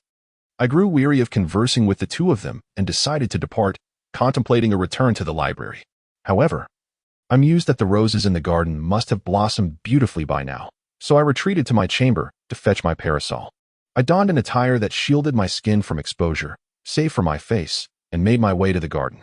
As I strolled along the pathway, meticulously tended by the fairies of the household, I beheld a resplendent crimson rose. At this time in September, the air had turned slightly brisk. After a brief encounter with the sun, I found myself yearning to return home. As winter approached, I realized it was time for sustenance. I was suddenly startled by a sound I had never encountered before, prompting me to look around in astonishment. I suspect there may be an intruder, which is why I remain vigilant. However, there isn't even a single mouse in our vicinity. Humanity tends to engage in superfluous actions. API call failed with status code 429. Error. Code 429. Message. Resource has been exhausted, e.g. check quota. Status. Resource exhausted. I was taken aback, placing my cane down as I spoke. Nothing. How is it that you comprehend my words? Astonishing. I never imagined there existed such individuals in this world. Are you speaking in human language? No, you are articulating our tongue. I have heard my family mention that such beings have existed for quite some time. As I was speaking, my younger brother rushed over. Oh, my dear brother, what has transpired between you two? Those fellows have already returned home. Daria has vanished, and they appear quite disheartened. It seems as though they savored a confection that had been left out for 3 seconds, only to forget about Daria. Can you converse with the serpent? Indeed, it appears so. By the way, what does it look like from the side? It seems the serpent over there is nodding and hissing. Upon hearing this, I glanced at the serpent once more. What is that? Is that your brother? He does not bear a resemblance to me. I concurred. As we continued this repetitive exchange, a specter frolicked beside us. The marvelous Daria, able to communicate with serpents. What is she saying now? I inquired if we were siblings, and I responded accordingly. Hey, I apologize for being preoccupied, but may I take my leave now? I must prepare for hibernation. Is there anywhere I might be devoured by rodents? At present, there seem to be few inhabitants within this estate, for the house elves have done an exemplary job of tidying up. You might wish to take a glance outside. Is that so? Then, my dear lady, assume the role of a host. Indeed, and you as well. I hope you can find some rice. After witnessing the serpent emerge, we decided it was time to return. Thus, I, alongside my brother who wore an expression of excitement, made our way back to the estate. Draco, Daria, are you in the garden? I encountered my father, who had just returned. Indeed. Well, just do not linger outside for too long. Your skin is quite sensitive. Listening to the lines has left my ears somewhat calloused. Father. Rest assured, Daria was just conversing with a serpent. What? Is that truly the case? Yes. I completely failed to grasp the content. But Daria was indeed engaged in dialogue, correct? Yes. It was my first realization that I could speak with snakes. Upon hearing this, my father appeared profoundly moved. Daria, conversing with serpents embodies the magnificent power of parcel tongue, the language of Salazar Slytherin. Since that moment, speaking with snakes has become a tremendous honor, especially among purebloods. It serves as a testament, as even the Dark Lord himself possesses this ability. Even the Dark Lord. I was suddenly engulfed by a wave of despondency. I am acutely aware that the sole reason I can converse with serpents is due to the dark blood coursing through my veins. The very essence of the Dark Lord himself. It reaffirms my lineage as a creation of the Dark Lord. My father, oblivious to my presence, proclaimed with fervor, "What a tremendous honor! Dahlia, you ought to take pride in this." After his impassioned declaration, he continued, however, refrain from uttering such sentiments in the presence of others. Forsooth, parcel tongue is the tongue of a dirty bloodline, the evidence of a dark wizard, a blood traitor apart from our esteemed pure-blood lineage. His words struck me, and I knew them to be true. Indeed, father, I replied. Ah, and there lies another secret. When I am in a melancholic state, Draco, you understand, do not let any other wizards, aside from the pure-blood aristocrats, become aware of this. Yes, I comprehend, father. As for my own concerns, I fret over the possibility that my brother might divulge our secret. Yet, should he do so, it would be to Crabbe and Goyle, 2 individuals who would likely forget by the following day. Would it not be prudent for your brother's companions to reconsider? As an elder sibling, he shares the same gender as I did upon our initial encounter, and as a brother with whom I wish to converse, I find him to be an ideal confidant, yet he is woefully inadequate. After all, no matter what secrets you reveal, they are bound to vanish from memory by the next day. Chapter 13. The approaching fate. Hogwarts stands as one of the preeminent schools of magic in the world, founded by 4 illustrious witches and wizards. The headmaster of this esteemed institution is none other than Albus Dumbledore, the most revered wizard of the 20th century. From Dumbledore's perspective, I sat in the chair of the headmaster's office, perusing the daily prophecies. The boy who survived the clutches of the Dark Lord has now entered Hogwarts this year. For several days, the number of articles containing such content has been on the rise. Initially, they spoke of his remarkable deeds. But now the focus has shifted to what kind of child he has become as he matures. Which house will he reside in? It is transformed from a mere factual report into a narrative driven by curiosity and entertainment. It seems that Harry has finally arrived at the commencement of the school year. With this profound sentiment, I addressed Severus at the headmaster's desk. I suspect he must be a child much like that wretched father of his. All I received was a cursory response. However, contrary to his words, I am uncertain whether it is merely my imagination that prevents me from relinquishing some faint hopes. Severus, you have yet to encounter Harry. Do not presume anything until you have laid eyes upon him. It may blur your vision. I shook my head at Severus. Yet he could not resist diverting the conversation. What of Severus Snape? This time, Severus nodded in acknowledgement. Indeed, as the headmaster stated, he is concealing something. If my eyes are not deceived, he is most likely possessed by darkness. This is evident not only when Harry made his confession, but also during the time he was meant to oversee the Philosopher's Stone this year. I do not believe this to be mere coincidence. We must be cautious in observing him. Severus displayed his comprehension. By the way, headmaster, what do you intend to do with that application form? I set aside the newspaper in my hand and lowered my gaze to the application form on the table. Could I truly affix my signature to this document? The applicant was none other than Lucius Malfoy. The content stated that my daughter, soon to enroll this year, had fallen gravely ill, and in an effort to suppress her condition, I was to request magical assistance, specifically a wand. The details of her ailment were scarcely mentioned, nor was there any indication of what kind of magic would be employed. The mere thought that the request came from Lucius Malfoy was astonishing. Typically, he would never grant such permissions. Yet, he had compelled all the governors of Hogwarts to endorse this flawed document. With the unanimous decision of the board, I found myself with no alternative but to sign this form.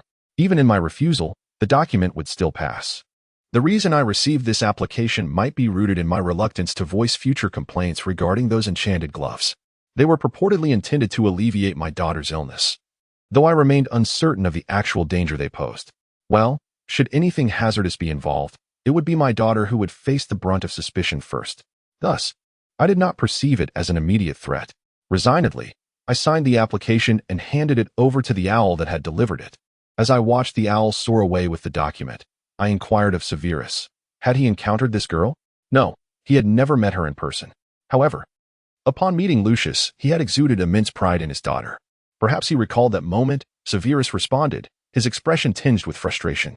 It was said that countless tales had been spun about her beauty and her remarkable magical talent. Ah, so my daughter was indeed charming. Hopelessly so. Such is love? I mused. I wondered if this was acceptable. I doubted I would allow such a delightful girl to bear any perilous items, though I felt a sense of relief. It seemed prudent to alert the head of her dormitory just in case. Malfoy's daughter would likely be sorted into Slytherin. If this were the conclusion of the tale, I would soon retreat to my own chamber. Severus turned and exited the room. As I hazily stared at the door through which he had departed, I fell into contemplation. With Harry's enrollment this year, the battle against Tom would commence anew. I harbored an unsettling feeling. Perhaps Tom was dead, merely biding his time in some obscure corner, awaiting the opportunity for resurrection.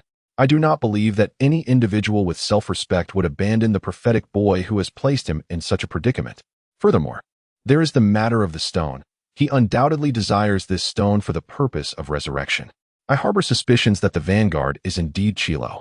In contemplating this, a particular event from the end of July resurfaced in my memory. On the day the Chosen One was born, the Dark Lord would ultimately complete me. Beware, adversaries of the Dark Lord. Oh, Dark Lord, exercise caution. That child wields the power of annihilation. The child must never align with either faction. From that moment forth, both sides shall be ensnared in devastation. After all, we remain oblivious to this prophecy. Even when I inquired with Severus regarding the Dark Lord's perfect servant, he professed ignorance. Henceforth, I shall remain at ease. As he pondered the impending battle, he once more cast his gaze upon Harry's article. A letter from Hogwarts. The perspective of Dahlia. Last month, my younger brother turned 11, and in just a month, I too shall reach that age. As our family gathered for tea after dinner, the long-awaited letter finally arrived. Upon receiving the missive brought by the attendant, my father examined its contents. Have you finally come, Draco and Daria? A letter for you. As you receive your father's correspondence, dear Daria, I extend my heartfelt congratulations on your acceptance to Hogwarts School of Witchcraft and Wizardry. Enclosed is a list of textbooks and required materials. The new term commences on September 1st. We eagerly await your response via owl post, which must arrive by July 31st. Sincerely, Deputy Headmistress Minerva McGonagall. I examined the list of textbooks included in the letter. Indeed, they are all materials I have previously encountered. Even a child of Muggle origin, who has never been exposed to magic, would be admitted. This is quite understandable, yet it appears that only the most fundamental concepts are taught at the outset. Since the tender age of 3, I have been instructed in the arcane arts by my father, and my own fascination with spell books has flourished. Through the voluminous tomes I have perused, the knowledge and power I have amassed surpass those of many adults who have graduated from Hogwarts. My father asserts that by harnessing dark magic, I could vanquish an auror. In contrast, my brother Onasama's understanding is limited to the knowledge acquired during his first year at Hogwarts. This disparity is not due to a lack of diligence on his part. Rather, his demeanor is remarkably serious. It is indeed astonishing that he possesses such a wealth of knowledge at this stage. However, his interest in the study of magic does not rival my own. Rather, he seems to be more captivated by Quidditch than by the magical arts. Growing up in a world steeped in magic has rendered it a natural part of existence, making it difficult to harbor such intense fascination with what is commonplace. The mere fact that he has attained such knowledge under these circumstances is truly remarkable. For me, Quidditch remains an unattainable pursuit, as prolonged exposure to sunlight adversely affects my skin. I have ridden a broomstick, yet my attempts are constrained, forcing me to adopt awkward positions, such as sitting sideways or shielding myself with an umbrella. Riding while fully covered is an entirely different matter, and I am reluctant to venture that far. Consequently, my hobbies are predominantly confined to indoor pursuits, and my unwavering dedication to my studies has contributed to this divergence. By the way, within the magical realm, there exists a spell known as the scent charm, which can detect magical activity among those under 17. Young individuals, whose mental and magical faculties are still maturing, are discouraged from employing magic outside of school. However, I find myself in a unique position due to my father's influence within the Ministry of Magic. In the presence of adults, the most they can do is conceal their use of magic. From the age of 3 to the present, my ability to navigate this world is solely attributed to my father's standing. Whenever I feel disheartened with my textbooks, he offers encouragement, saying, "Dahlia, do not be so dismayed. The Hogwarts library boasts a far greater collection than that of our own abode. I am certain it will satiate your thirst for knowledge. Your favored tomes on dark magic are housed within the restricted section. Moreover, Durmstrang possesses an even larger collection. My discomfort with the thought of Draco and Dahlia straying too far is palpable. Yes, my father hopes for us to attend Durmstrang, but my mother is reluctant to send us such a distance. Thus, we find ourselves at Hogwarts. I am certainly intrigued by the dark library of Durmstrang, yet my mother holds a greater significance. Furthermore, I am a member of the Hogwarts board. Should you have any inquiries, please do not hesitate to inform me. For one who harbors numerous secrets, this was ostensibly a more favorable outcome. Daria, are you aware that Harry Potter is set to attend Hogwarts this year? Indeed. This has been the sole headline in recent news. The magical realm has grown exceedingly tranquil. It appears that nothing else of importance has transpired, as the daily front pages are inundated with articles about Harry Potter's arrival. To be frank, I find it rather tedious. Firstly, my interest in Harry Potter is rather limited. Naturally, I am relieved to no longer be a pawn of the Dark Lord after his defeat. Nevertheless, I lack sufficient enthusiasm to express a desire to meet him. I am particularly intrigued by the manner in which he vanquished the Dark Lord. It is said that he wielded the Avada Kedavra, a spell of formidable power within the realm of dark magic. Originally, the Avada Kedavra had no counter, yet he managed to triumph over it. As a student of the dark arts, I find this tale exceedingly fascinating. However, that is the extent of it. Even the intriguing method he employed was something he had done in his youth, so if you were to inquire, you would find no answers forthcoming. API call failed with status code 429. Error. Code. For 29. Message. Resource has been exhausted, e.g. check quota. Status. Resource exhausted. I harbor no disdain for Muggles or those of Muggle heritage. This is why I do not entirely dismiss the notion of pureblood supremacy. To me, pureblood status embodies a wizard's instinctive sense of danger. Muggles and wizards never intertwine their cultures. We hold different beliefs. Muggles engage in scientific pursuits, while wizards wield magic. As long as this incompatibility persists, the two cannot separate, yet they are helplessly bound to maintain a certain distance. Nevertheless, certain complexities arise within the narrative. A being of Muggle origin, capable of wielding magic while upholding Muggle values, presents a conundrum. For the magical race, she is undoubtedly an unremarkable entity, particularly for one who subscribes to the values of the magical realm. The inclination to eschew entities that might threaten their beliefs, coupled with a fervent desire to defend their territory, has given rise to the ideology of pureblood supremacy. There is no inherent issue with Muggles or those of Muggle descent.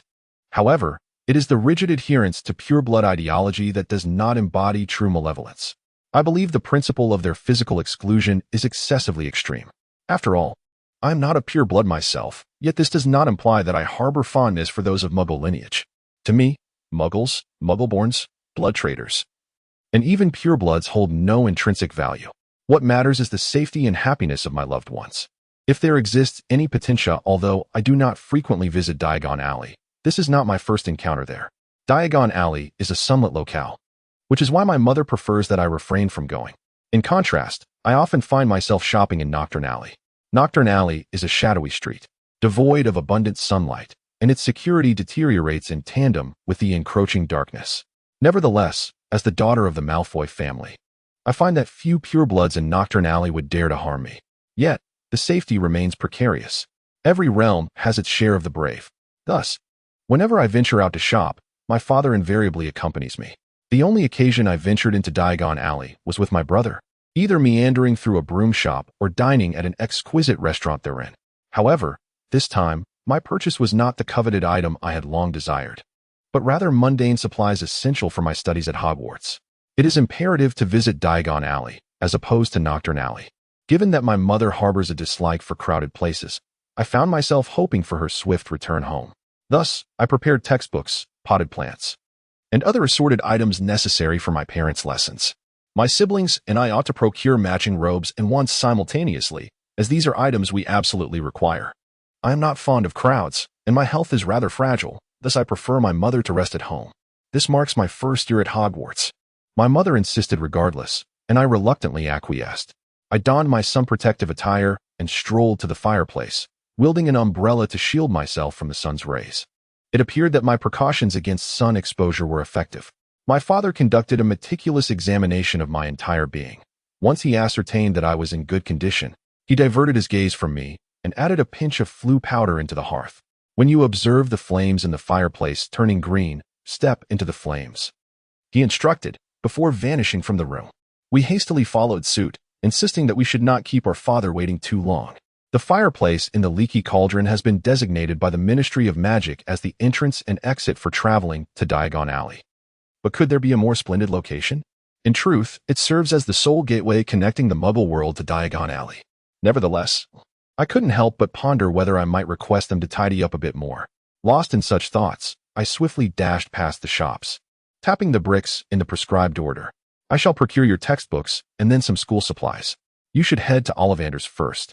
And what about you, Dahlia? I too wish to visit Ollivander's. Once the children have acquired their wands, I will let them see mine. It seems there have been some issues with it lately, but I shall join you shortly.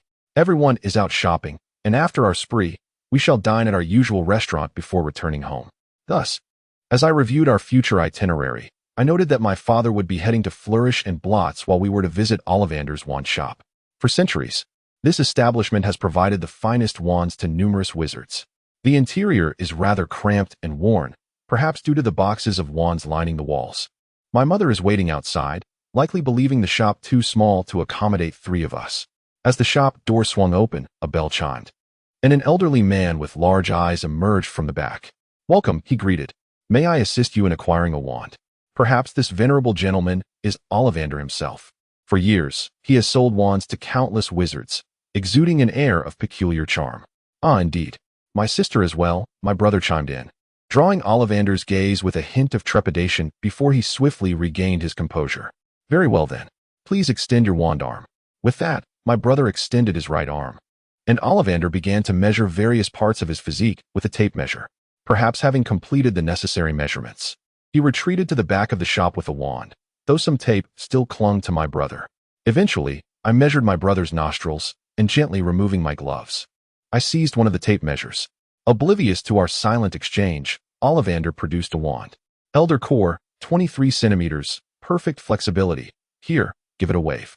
As my brother waved the wand, a kettle on the counter shattered, a clearer indication of its unsuitability for him than any other sign. It appears this will not do, he declared, reclaiming the wand and presenting the next. Unicorn hair, cedar, 22 centimeters, exceptionally durable. Before the wand could even be waved, it was whisked away. This was repeated twice more, until finally, hawthorn, unicorn hair, 25 centimeters, with a certain elasticity. The moment had arrived. As I grasped it, my brother's expression shifted to one of satisfaction, and upon following the instructions to wave it, a flurry of fireworks erupted from its tip.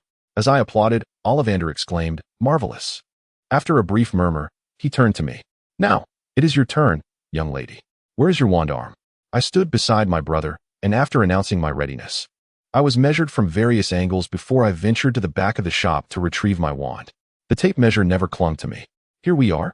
Unicorn hair, 20 centimeters, splendid for fire magic. I initially believed it to be different from the moment I grasped it, yet it was instantly captured in a photograph. The beech tree, the heartstring of a dragon, measuring 25 centimeters, is obstinate and will soon be acquired. This continued until the countless useless wands became quite troublesome, rendering me a rather difficult customer. After trying several more bottles, it finally arrived.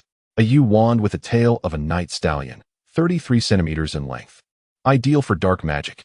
Ollivander, holding the ebony wand with an air of indifference, ultimately uttered a rather unsettling phrase. However, upon picking it up, I was filled with a delightful sense of satisfaction, rendering all the wands I had previously held mere refuse. Oh, this wand. It is my wand. I wielded the cane, imbued with an extraordinary sensation. At the tip of the staff, a multitude of snowflake-like petals unfurled, transforming the shop into a canvas of white. It was truly enchanting. I could scarcely believe that someone had been chosen to wield this magical wand. Indeed, we paid the somewhat apprehensive shopkeeper and departed from the store. I apologize for the delay, dear brother and mother. Mother, is it not warm outside? No, it is quite all right. It appears you have safely acquired the cane. Though you had to wait outside for an extended period, your face radiated joy as if this were my own achievement. Now, allow me to present my cane to you, and I hope you will concurrently purchase uniforms. After our shopping, let us reconvene at the restaurant. Dahlia, raise your parasol, please. With that, Mother stepped into the shop. From the perspective of Ollivander, I am reminded of my younger siblings, who have just departed. During this period, a multitude of children preparing to enter Hogwarts have gathered. Among them are those two. The brother possesses a pallid, uneven visage and a pair of pale gray eyes, unmistakably marking him as a child of the Malfoy lineage. Upon glimpsing his sister, I instinctively recoiled. There is a girl, seemingly a newcomer to Hogwarts, whose expressionless face and faintly golden eyes fixate upon me, prompting my instinctive withdrawal. I have managed this store for many years, and the only occasion when you recognized that individual was when they came to purchase a cane. My brother was swiftly chosen as the cane. It took some time, but for truly tall patrons, the wait was even longer.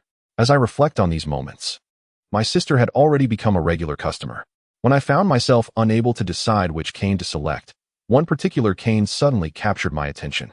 Surely, a child exuding such an aura would be destined for selection? This cane happens to be one of the least popular items in my store. It is a wand steeped in myth, and I couldn't help but ponder that the individual chosen by this wand would likely rival that person as a formidable dark sorcerer. The wand, crafted from yew adorned with the tail of a night steed, measures 33 centimeters, making it exceptionally suitable for the practice of dark magic.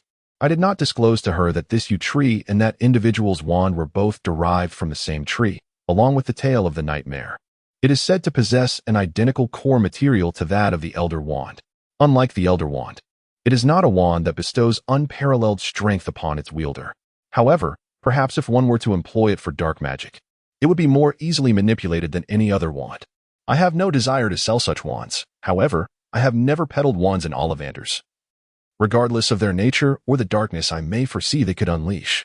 As a wand maker, it is not our role to dictate the destinies of the youth who hold the promise of the future. In truth, I have encountered numerous wizards who believed they were destined for darkness, yet the reality proved otherwise. Oh, please, do not allow that child's future to be tainted by shadows. I cannot help but hope so. Chapter 15. The Notorious Vampire. Diagon Alley. From Daria's perspective, Mrs. Malkin's robes for all occasions, from casual wear to formal attire. Upon entering the shop, a sign read, "Your brother." "Well, welcome. Are you a first year at Hogwarts?" A woman clad in burgundy attire, short and plump, spoke to me amiably. "Indeed, please prepare uniforms for both my brother and me." "Very well, please step over to that table, and I shall take your measurements." I stood at the right end of 3 stepping stools, while my brother occupied the center. Just as Mrs. Malkin was about to conclude her measurements, a boy entered. The boy, with his dark, curly hair, was also a first-year student and stood on the stepping stool to the left of my brother, donning the Hogwarts uniform. "Hello. Are you also attending Hogwarts?" My brother was delighted to meet a child attending the same Hogwarts, and he expressed this at the opening ceremony. "Yes, this is my sister." After the introduction, I offered a gentle bow to the boy. He regarded me with a slight nod, yet there was an inexplicable air of trepidation about him. Our father was procuring school supplies, while our mother was searching for a wand in the distance. Indeed, I still had a little time left, and I intended to watch the broomstick competition with my sister. I could not fathom why first-year students were not permitted their own brooms. I would be quite anxious to persuade my father to buy one, which I would secretly bring in. I have yet to hear of any plans to attend the broomstick competition thereafter, yet the specter, or rather, the threat posed by my father seems implausible to my brother. He likely seeks to create a topic of conversation for my elder sibling. As a scion of pure-blood nobility, my brother possesses numerous formal connections, making the presence of a complete stranger of his age rather refreshing. It is indeed quite amusing. Alas, the outcome is bound to be disappointing. Whenever the specter speaks, a look of disdain crosses the boy's countenance. "By the way, your parents belong to the same lineage as ours, do they not?" "Ah, sorcerers and witches. If you were to inquire thusly of me, I would contend that others ought not to be admitted. Do you not concur? Your existence does not mirror the sensible lives we lead. Hogwarts, until you receive your letter. I cannot even fathom mingling with those of whom I have never heard." As he continues in this manner, he manifests a palpable sense of embarrassment and revulsion, suggesting that this child is indeed the one his elder sibling mentioned, the individual who had never heard of Hogwarts prior to receiving the letter. Or are you a person of strong moral conviction? My elder brother has yet to notice the irritable expression upon his face. I am perplexed as to why she is so adept at deciphering the inscrutable expressions of my face, yet fails to comprehend the overt emotions I display. Just as this thought crosses my mind, the spirit begins to speak of the imposing figure outside the window, a man with a thick beard. Look at that individual. He is Hagrid, the keeper of the forest. I have heard he is quite the savage. He has constructed a small dwelling on the school grounds, where he resides. I have also heard of him from my father. When I recount the precautions to take when going to Hogwarts, I briefly recall your words.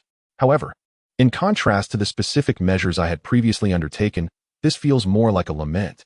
Why place such a barbarian there, or something else? I believe he is the best. Why do you accompany me? What about your parents? Deceased. His hatred for my brother will never cease. After all, is that friend suitable for a ghost? My brother only associates with 2 dogs and knows nothing but how to interact with them. I can be quite amiable and considerate. Yet it appears that family and others are different. I do not care for that boy. But it will not bode well if my brother continues in this manner when I must work alongside those who are beneath me. Of course, worrying about the future of ghosts is futile at this point. At Hogwarts, your brother will have many friends and he will study there.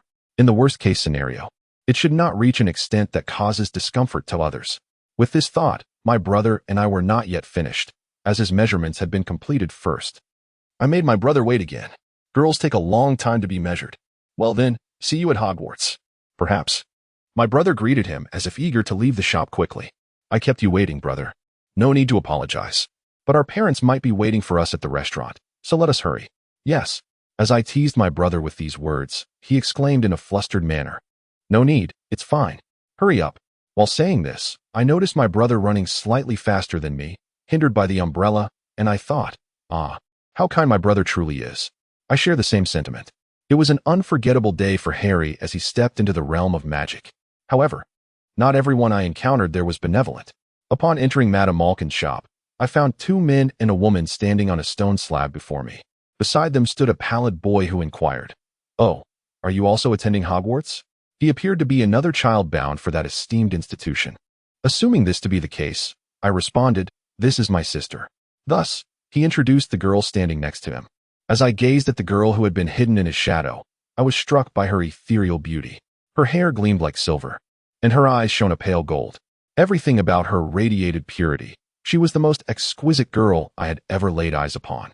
Typically, one would feel a flutter of excitement upon encountering such a stunning creature. Yet the girl, whom I longed to behold forever, wore an expression devoid of emotion, utterly hopeless.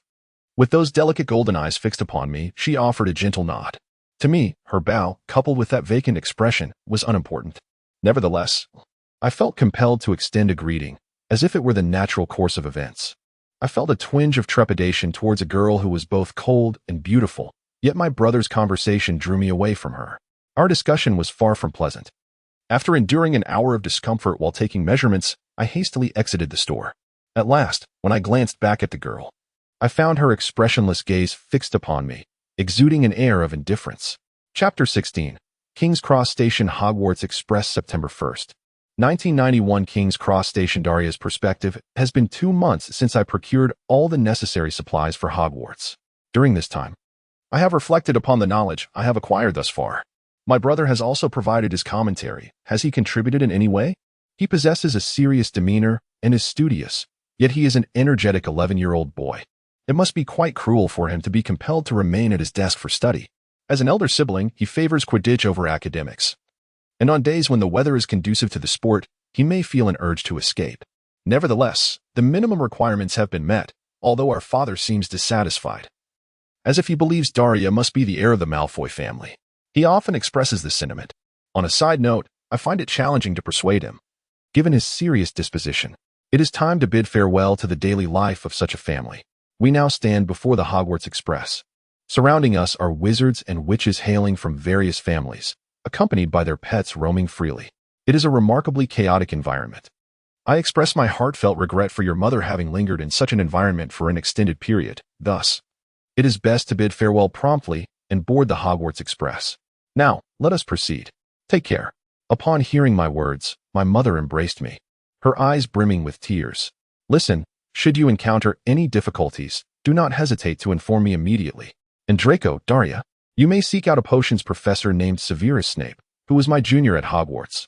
I still maintain contact with him. Excellent. I am confident this will be of assistance to you. Let us ensure we acknowledge each other. Come now, Draco. Off you go to secure a compartment. Daria has a few matters to discuss with me. We have luggage for 2, but it shall be managed. Yes, Father praised Crabbe and Goyle, who are also nearby bidding farewell to their parents. They may suggest you carry it. Very well. Daria, proceed. After receiving one last embrace from my mother, he walked towards Crabbe and Goyle.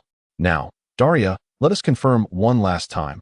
Never divulge any information regarding your condition. Although temporary, your situation could prove dire. That is enough. Exercise caution. My body is half vampire. Should this fact come to light, I may face discrimination from those around me. This alone constitutes a significant dilemma. Yet there may be further complications. In the realm of magic, non-human beings are forbidden from wielding wands. Vampires are categorized as subhumans. Werewolves, too, fall into this classification. However, due to their transformation occurring later in life, they are currently overlooked. Until recently, there were high-ranking officials, witches, and women who endeavored to prohibit werewolf possession, even of wands. But significant advancements in research on medications to maintain werewolves' rationality have rendered such actions impossible. It appears that this movement has lost momentum. In my case, I face the peril of prohibition, as I am a half-vampire, not a werewolf. Should such an event unfold, the Malfoy family would vehemently protest. And while you may say it is of no concern, I genuinely wish to avoid causing you such trouble. I understand, Father. I shall refrain from any actions that may trouble you. Children ought not to burden their parents. My only concern is for your well-being. Nevertheless, if that is the case, there should be no issue. Please keep this in mind. Indeed, he cast me a sour glance before tenderly stroking my head. My father maintains a rather strict approach to the education of my brother, yet he dotes on me quite indulgently. Naturally, at the core of it all, I am also very kind to my younger sibling. So, take good care of yourself, and I shall see you next Christmas. Oh, and I almost forgot to mention, do take an umbrella with you. I have already had a discussion with Hogwarts regarding this matter. Gloves as well, since it is a later concern. The umbrella lacks any protective measures. The magic was immediately acknowledged. As I boarded the Hogwarts Express, my parents embraced me once more. This way, Daria. Crabbe and Goyle are currently occupying the carriage. We are heading there. As I conveyed this to my brother, his two followers boarded the carriage. Thank you both. API call failed with status code 429. Error. Code. For 29. Message. Resource has been exhausted, e.g. check quota. Status. Resource exhausted. I waved goodbye to my brother, whose face was also visible. My mother waved while dabbing at her eyes. And my father elegantly raised a hand in farewell. The ghost, feeling a bit shy, withdrew midway, yet I continued to wave until he vanished from our sight. From Narcissus' perspective, he has departed. Indeed, I shall experience solitude for a time. However, this is not a farewell for eternity. We shall reunite at Christmas. Then I will witness how diligently Draco has applied himself to his studies. As I uttered this with a smile, I pondered, what about Dahlia? I jokingly inquired. Daria need not worry. She is more than enough. My sole concern lies in her reluctance to burden us, for she seldom utters selfish words. That child conceals her troubles within her heart. I see you do not wish to trouble us, do you? That girl is exceedingly kind. Alas, the child has caused her parents distress. Moreover, one day, she may reach her breaking point. Attending Hogwarts and interacting with other children may lead her to adopt a touch of selfishness. I desire you, Fufu, thus it is. As we gazed upon the train disappearing from view, Daria's perspective, the entertainment options aboard the Hogwarts Express are rather scant. I find myself gazing outside, savoring the confectionaries sold on the train, engaging in conversation with friends, and perusing the book I brought along. While my fondness for reading is genuine, my principal motive lies in avoiding the sight of the two hogs before me. Initially, it was delightful, even if the narrative was untimely. I could commence discussions about my life at Hogwarts. Chapter 17. The train conflict. The dilemma arose following the arrival of the onboard sales. The Malfoy family is quite affluent. Yet, even if they do not reach that status, the Crabbe and Goyle families are both wealthy and esteemed. Due to their influence, their allowances are also rather substantial. Consequently, this pigsty was established, littered with an abundance of confections that mere mortals cannot consume. My brother sought to erase that scene from his view, engaging in conversation with Crabbe and Goyle while gazing out the window. Witnessing this nauseating spectacle and still managing polite discourse with the two of you truly exemplifies a gentle brother. Furthermore, I admired his escapism. Hey, it seems there's Harry Potter in the carriage ahead. How splendid. It must be that boy who survived. Such exuberant voices echoed from outside the carriage. Hey, Daria. It's Harry Potter. Let us go take a look. Try not to be too bothersome. I suspect you have been under scrutiny for a while. However, if it's merely a greeting, I wouldn't mind. One day, we shall be classmates. As for this compartment, I wish to depart. As I uttered these words, for the first time in a while, I lifted my gaze from the book, and somehow, the sweets had vanished. Have you consumed so many already? I exclaimed in astonishment as I regarded the two of them, while my brother dashed towards the front carriage. Crabbe and Goyle trailed behind, with me bringing up the rear. Initially, the two attempted to walk behind me, yet their interest in Harry Potter was not particularly fervent. So I allowed them to proceed ahead. However, as they continued forward, a vast wall loomed before them, obscuring most of their visibility, which I found regrettable. Meanwhile, my brother opened the compartment door that supposedly housed Harry Potter. Many on the train claimed that Harry Potter was in this very carriage. Was that you? Oh, I see. I recall hearing a voice emanating from ahead, and I firmly believe it belonged to the boy I encountered at Madame Malkin's shop. That child is none other than Harry Potter. There are Crabbe and Goyle. I cannot see what lies behind me, yet my twin sister, Daria, is there. I am Draco Malfoy. Indeed, it was my brother who introduced us. However, it is intriguing how Malfoy's laughter differs from Potter's. Teeth? Were you just mocking the Malfoy family? Would you dare to threaten me? The two beasts ahead of me broke into a cold sweat, perhaps sensing the murderous intent I harbored behind them. Yet, recalling such matters is even more terrifying. One must never divert their gaze from the path ahead. Unbeknownst to me, a conversation between the fool and the specter continued unabated. Are you suggesting my name is peculiar? No need to inquire who you are. You belong to the Weasley clan, do you not? My father spoke of them. The Weasley family is notorious for their red hair and their numerous offspring that they struggle to support. Is it indeed the Weasley family? Surely. There must be a beautiful red-haired maiden among them. If you were to ignite it, the red would blaze forth. As I pondered such disquieting matters, I reflected that there are individuals of both noble and ignoble lineage. Do not associate with the wrong crowd. Allow me to guide you. I addressed my brother, apologizing. Yet you have the autonomy to choose your friends. Thank you ever so much for your kindness, Potter replied coldly. Potter, indeed. If he is the boy I met at Madame Malkin's, I would assert that his brother's likability is nearly at its nadir. I can concur with this sentiment. Although such an attitude may wound my brother deeply, if he is at fault, there is little to be done. Let this serve as a lesson for the Spectre on how to interact with the lower classes. But not you, Weasley. You ridiculed my dear family, the Malfoys. If I cannot see your face, I cannot adapt. Is the business concluded? May I depart? I find myself unwilling to leave. I sense the presence of someone standing before me. Will you join us? If you do not leave at this moment. Yes, in the air within reach. A shriek erupted from Gao, reminiscent of a filthy little mouse gnawing at a finger. The two brothers flung the rice in a circle, forcefully colliding with the window before hastily retreating to their original private room. I passed by them at the end of the corridor. Well, I should extend a greeting. Banban, are you all right? It appears you have been knocked out. No, I am quite astonished. You have dozed off once more. I called out to the two individuals, anxiously gazing at the mouse. It is a pleasure to meet you, Harry Potter. As I greeted them, they shook their heads in astonishment and turned around. API call failed with status code 429. Error. Code. For 29. Message. Resource has been exhausted, e.g. check quota.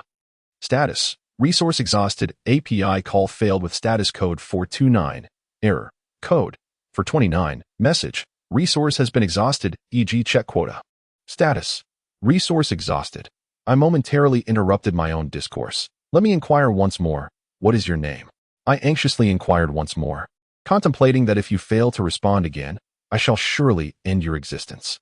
Ron, I am Ron Weasley. Indeed, I recall it vividly. Ron Weasley. I remember. This time, I proceeded towards the compartment where my brother was situated. Just before departing the room, I jested about the Malfoy family, declaring that I would end your life. After uttering those words, I turned away and returned to my brother's side, where we exchanged apprehensive glances. From Harry's perspective, he was concerned that Fong had dozed off after Malfoy and the others made their escape, and was elated to see you once more, Harry Potter. Despite her striking beauty, a chilling voice echoed all around. As I turned in astonishment, I discovered that it was Dahlia Malfoy, the twin sister of Draco Malfoy, whom I had encountered earlier in the shop. I suspect that my failure to notice it sooner was due to Crabbe and Goyle. However, I was not prepared to find it still there. She regarded me with the same expressionless demeanor as before, continuing to speak in a voice that mirrored her icy countenance. Indeed, I have encountered you once prior. I am called Dahlia Malfoy. His words were courteous yet devoid of warmth, as if he considered the exchange beneath him. Nevertheless, what is your name? The tone directed towards Ron was even more frigid. Mother, what is the Malfoy family like? Your brother has departed. You ought to return home. Yes. Despite Ron's calm response, no, I just heard some unpleasant remarks. I believe I should inquire about the name of the thief who mocked our family, the Malfoys. My words have grown increasingly frigid. I inquire once more, what is your name?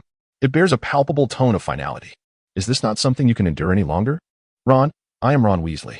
Ron uttered his name. Is that so? I remember it vividly. I have already heard what you wished to convey. This time, I endeavored to venture beyond the confines of the carriage, yet I remained at the threshold.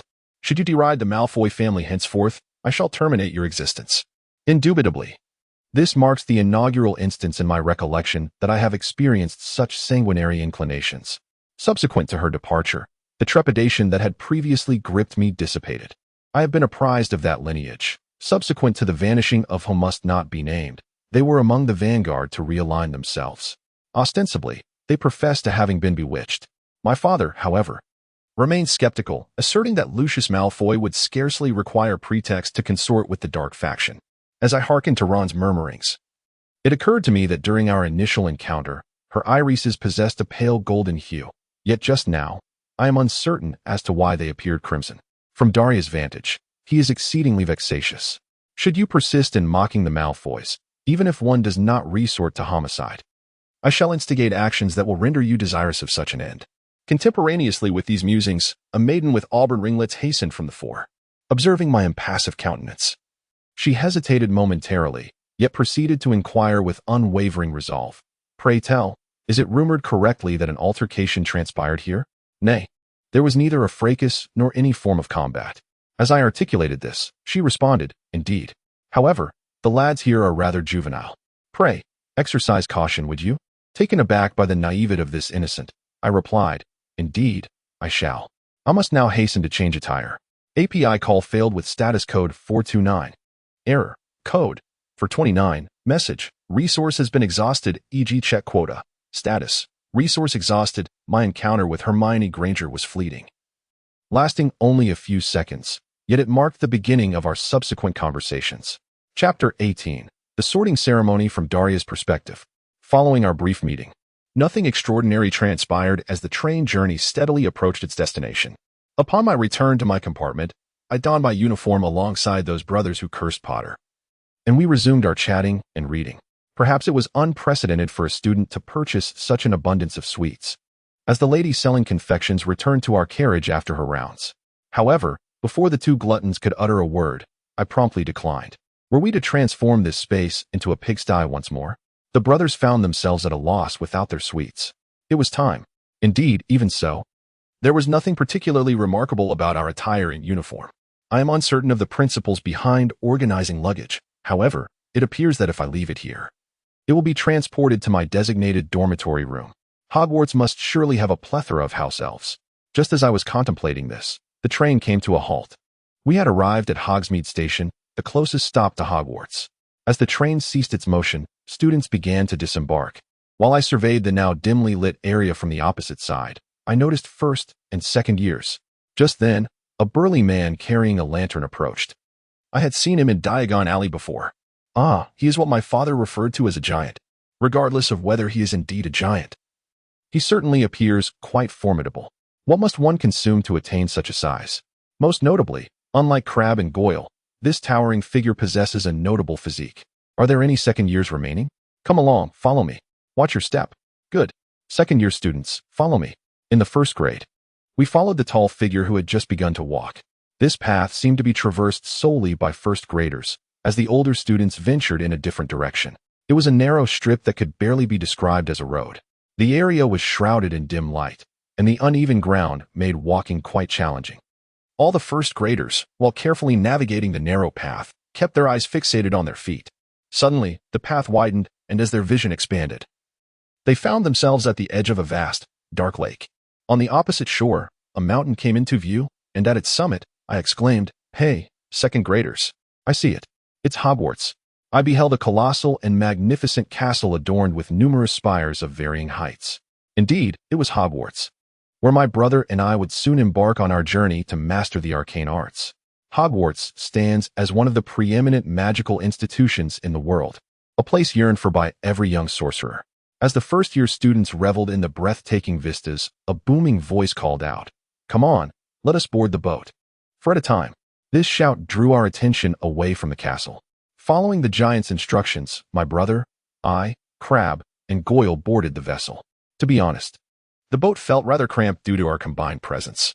Our newly arrived vessel glided across the expansive lake beneath the radiant lights of Hogwarts.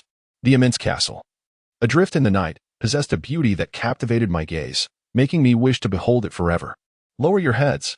The command of the giant echoed once more, sending everyone into a flurry of compliance.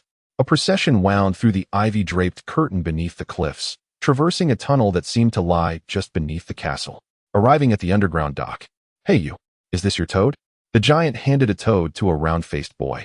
"Come on, second year, follow me." Yes. I found myself once again walking with first-year students. Under the giant's guidance, we traversed a stone path, ultimately arriving at a grand oak door, reminiscent of a castle's entrance. The giant effortlessly opened the seemingly heavy door. On the other side stood a stern-faced woman clad in emerald robes, Professor McGonagall. "Thank you for your hard work, Hagrid. I shall take care of them from here." It was evident that this woman would lead me away from this place. We crossed the flagstone hall and stepped onto a finally navigable flat surface. Before me stood two doors, I surmised that the sorting ceremony must be held behind one of them, as I could hear noise emanating from within. However, the students were ushered through a side door, which led to a small chamber. Firstly, congratulations on your acceptance to Hogwarts. The welcome feast for the newcomers is about to commence.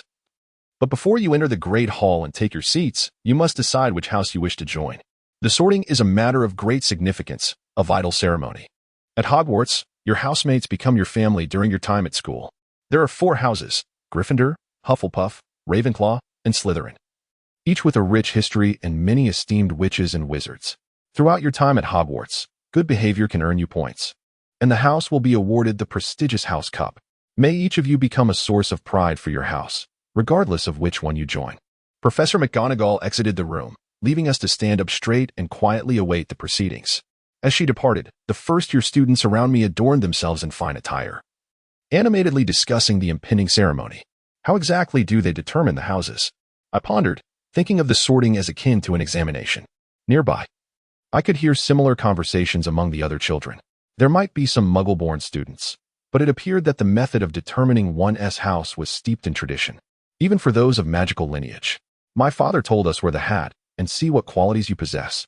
At least, the examination-like discussions among the nearby students seemed to be mere fabrications. Recalling my father's tales, I felt a pang of homesickness. Yet, I noticed something murmuring beside me and turned to see what was unfolding. A girl was reciting spells she remembered. I surmised that this was the girl I had encountered on the train, somehow aware of the incantation. Like the other students around her, she likely believed that the forthcoming sorting was a test of sorts, confirming her diligent studies. As I listened and contemplated, it dawned on me that I would not comprehend the spell unless I studied it in my second year, let alone in the latter half of my first. Though my brother was somewhat indolent, he was the heir of the Malfoy family and had received an excellent education from a young age. Her enthusiasm for learning surely surpassed that of such a brother. Whether one hailed from a wizarding or Muggle background, one could possess an earnest passion for knowledge. Conversely, if one was Muggle-born and had never encountered magic previously, it was likely that they were not only studious but also well-informed. Yes, I found myself harboring a slight curiosity about this curly-haired girl. Come now, the sorting ceremony is about to commence. Professor McGonagall returned. The teacher led us back to the entrance hall, where students passed through the double doors into the Great Hall. Inside, 4 long tables awaited, each populated by hundreds of upperclassmen from their respective houses. The tables were adorned with golden platters and goblets. Candles floated in the air like a multitude of stars, illuminating the expansive hall. Looking up at the ceiling, I beheld a sky as dark as velvet, speckled with stars. Was it the real sky? No. It appeared to be an enchanting imitation. It was chronicled in the annals of Hogwarts history. The curly-haired girl behind me candidly answered questions posed by others. As the first years were brought before the hall, they beheld Professor McGonagall placing a 4-legged stool upon which rested a pointed hat. The hat seemed to float within the castle, adorned with patches and tattered, quite unkempt. I must own that. Just as this thought crossed my mind, the sound of an old hat song suddenly resonated through the silent hall. I am not beautiful. People are not as they appear. The hat is more astute than I. If anything, I shall take a step back. The bowler hat is black, while the top hat is slender and tall. I am the sorting hat of Hogwarts. I walk above them, pondering the thoughts concealed within your mind. From the perspective of the sorting hat, were you to don it, I would reveal to you the name of the house to which you belong. Should you find yourself in Gryffindor, the house of the brave, you would embody the spirit of valiant knights, for Gryffindor is truly exceptional. If you were placed in Hufflepuff, you would represent justice and loyalty, patience and authenticity. Do not perceive hard work as a burden. The wise and venerable Ravenclaw welcomes those who cherish knowledge and learning. You shall undoubtedly find it here. Perhaps in Slytherin, you might discover a true friend, cunning with purpose in every endeavor. Go ahead, do not tremble. Rest assured and entrust us. Keep your faith in me. Though I possess no hands, for I am merely a hat. As the hat concludes its song, the upperclassmen and professors, who have been listening intently, erupt into applause. Amidst the thunderous clapping, I find myself lost in contemplation. Courage, perseverance, ingenuity, and cunning. Strangely, the last quality leaves an unfavorable impression. Yet it may be said to signify decisiveness in the pursuit of one's goals. But can there truly be a person devoid of any of these traits? No. These are intrinsic elements of humanity. Naturally, there exist biases that could be interpreted as personality traits. Thus, What the hat perceives is likely the essence of the child. But more significantly, it reflects the choices the child makes. If this is indeed the case, I am certain of my destination. Firstly, the aspirations of our forebears echo this sentiment. When your name is called alphabetically, you will don the hat, take your seat, and undergo the sorting. With that, Professor McGonagall steps forward, holding a long scroll of parchment. The first name is announced, Hannah Abbott. A girl with braided golden hair approaches, placing the hat upon her head. Her cheeks flushed, perhaps from shyness. After a brief silence, the hat declares, Hufflepuff. The table on the right rises, and the first student walks toward the Hufflepuff table. A look of relief gracing her face. The upperclassmen greet her with warm enthusiasm. All of us siblings are keeping a distance. The girl with curly hair in the middle is undoubtedly named Hermione Granger. In my recollection, the surname Granger ought not to exist among wizards, implying that she must be of Muggle descent. Nevertheless, she possesses remarkable talent. Moreover, the sorting process proceeded smoothly when Malfoy arrived. I approached the hat before me. I am not particularly anxious. It is merely a matter of choosing what to do and what not to do. As I walked, lost in thought, I suddenly became aware of a peculiar tension and silence pervading the hall. Only the members of Slytherin's table regarded me with hushed whispers. A hat rested atop my head. My vision was enveloped in impenetrable darkness. Just before the hat was removed, I beheld the terrified expressions of hundreds of students. From Dumbledore's perspective, a girl named Daria Malfoy, who was filling out an application for magical artifacts, slowly approached us. The students, who had been in a state of uproar moments ago, now stood silent and focused upon her. It felt as though I feared to avert my gaze, as if some dire consequence would ensue should I look away. The girl, who captivated the attention of all students and professors alike, was sheer beauty, yet most strikingly, she exuded an air of coldness. Her silvery hair complemented her alabaster skin, and her exquisitely delicate face, framed in pale gold, bore an expression of chilling detachment that was unsettling. This demeanor was far removed from what one might expect of a girl her age. Yet, for reasons unbeknownst to me, I felt that this expression suited her best and showcased her allure most effectively. As these thoughts coursed through my mind, my gaze fell upon the glove she wore. Imbued with dark magic, I was uncertain of the effects they might invoke. It appeared that my initial apprehensions had not been unfounded. I must inform the dormitory supervisor of her residence. As I pondered the future, my gaze shifted once more towards their group. Yet, what was the essence of this child's aura? Such presence was beyond that of a mere newcomer. Long ago, when Tom was in school, he too possessed a similar charisma. As if this child were a reflection of him. It left a lasting impression on me. API call failed with status code 429. Error. Code 429. Message. Resource has been exhausted, e.g. check quota. Status. Resource exhausted. I truly find myself at a loss regarding the foolish thoughts that occupy my mind. This is my first encounter with this child. Yet, I am unaware of how I can perceive humanity in this child's initial impression. As an educator, I ought not to convey such an impression to my students. Please do not resemble Tom or Dahlia Malfoy, as seen through Dahlia's perspective. He is acutely aware of his fears, yet possesses the audacity to forge ahead. He embodies the patience to wait and harbors an exceptional thirst for knowledge. Ah, indeed. I would choose the same. But is this truly acceptable? Do you not sense that this may lead you down an undesirable path? The noble blood coursing through your veins, is that not what you desire? Nevertheless, my choices remain unaltered. Even if this brings forth certain outcomes I would prefer to avoid. I have resolved not to retreat. On that day 6 years ago. So, Hat, do you wish to place me in my most suitable dormitory? If you have journeyed this far, perhaps that is your sole option. Then, after a brief silence, the Hat exclaimed, Slytherin. I have been sorted into Gryffindor. I harbored concerns regarding the sorting hat of Ravenclaw, yet my predecessors welcomed me with warmth, allowing me to feel content in this place, which was a great relief. As the sorting progressed smoothly, the names of the surrounding children were called with increasing frequency. At long last, a name was announced, Malfoy Dahlia. This boy is the very one I encountered on the train. Upon our initial meeting, he appeared to be an expressionless child. As I timidly attempted to engage him in conversation, I sensed that his words bore a semblance to those of an ordinary child. However, his demeanor conveyed a complete lack of interest in me. Yet now, as he strides forward, his face remains as impassive as it did during our first encounter. Yet he emanates a chilling presence that was absent at that time, filling the entire hall with an ominous aura. Was my feeling at that moment merely a misunderstanding? This child is somewhat unsettling. The child beside me inadvertently revealed something. It is not just that child. I cannot fathom why everyone seems to think this way. Yet, for reasons unbeknownst to me, I could only catch a glimpse of that child's distant silhouette, appearing both cold and profoundly sorrowful. From Draco's perspective, Daria was summoned before me. Just before the sorting commenced, her expression seemed rather peculiar. What had transpired? Daria has always endeavored to conceal her worries within her heart. Perhaps it is due to my own embarrassment at feeling less than a true child, but both my father and mother share a deep-seated sadness within. API call failed with status code 429. Error. Code. For 29. Message. Resource has been exhausted, e.g. check quota. Status. Resource exhausted. API call failed with status code 429. Error. Code. For 29. Message. Resource has been exhausted, e.g. check quota. Status. Resource exhausted. I am not well acquainted with Daria's circumstances, yet I have heard that many issues she faces are challenging for an ordinary girl to navigate. It is likely that Daria will refrain from discussing her troubles in the future. Nevertheless, I can still sense the difficulties confronted by Daria's only sister, and I find solace in being by her side. Indeed, long ago, during my childhood, I pondered this matter and reaffirmed it within my heart.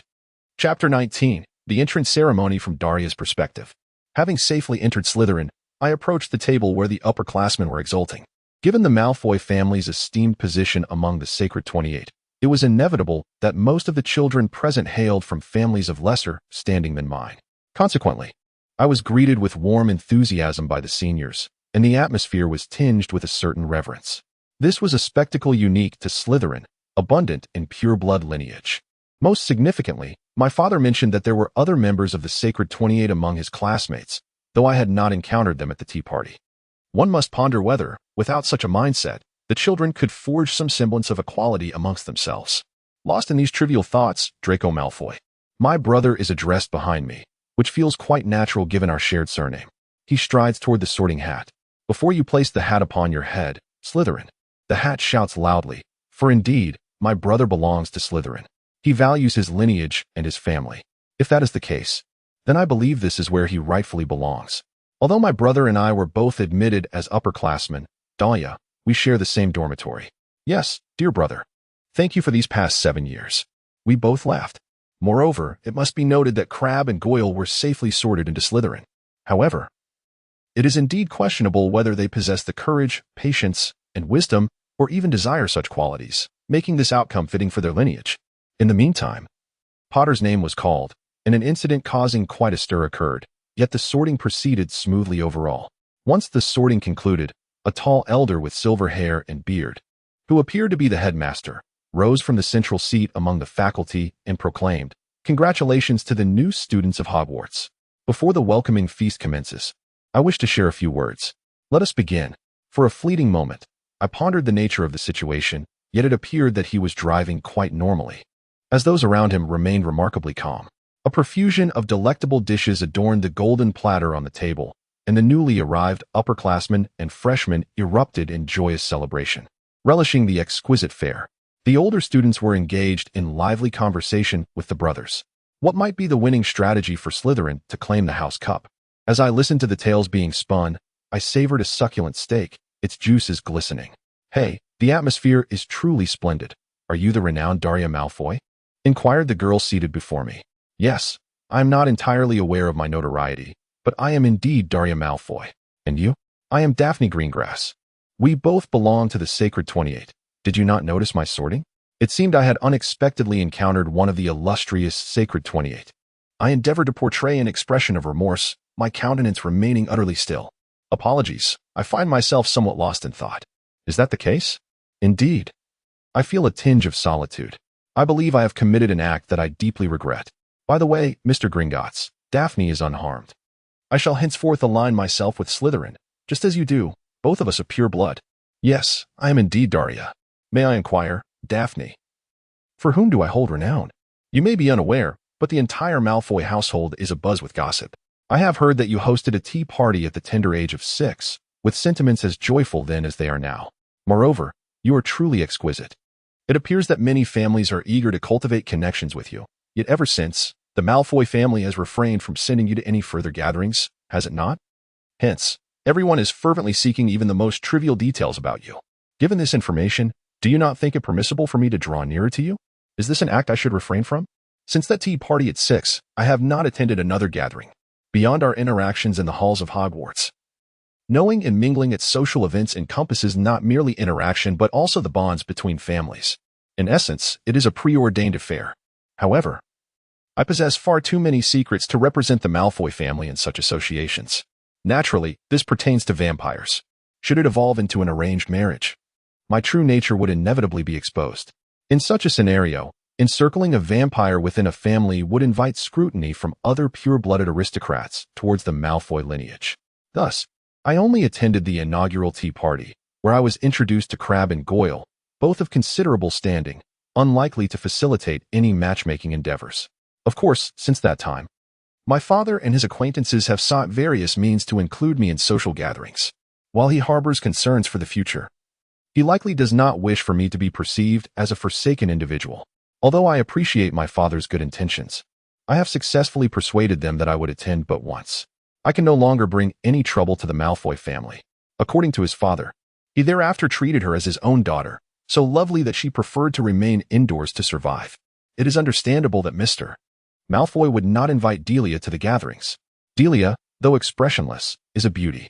Thank you very much. Yet even as I express my gratitude, your face remains impassive.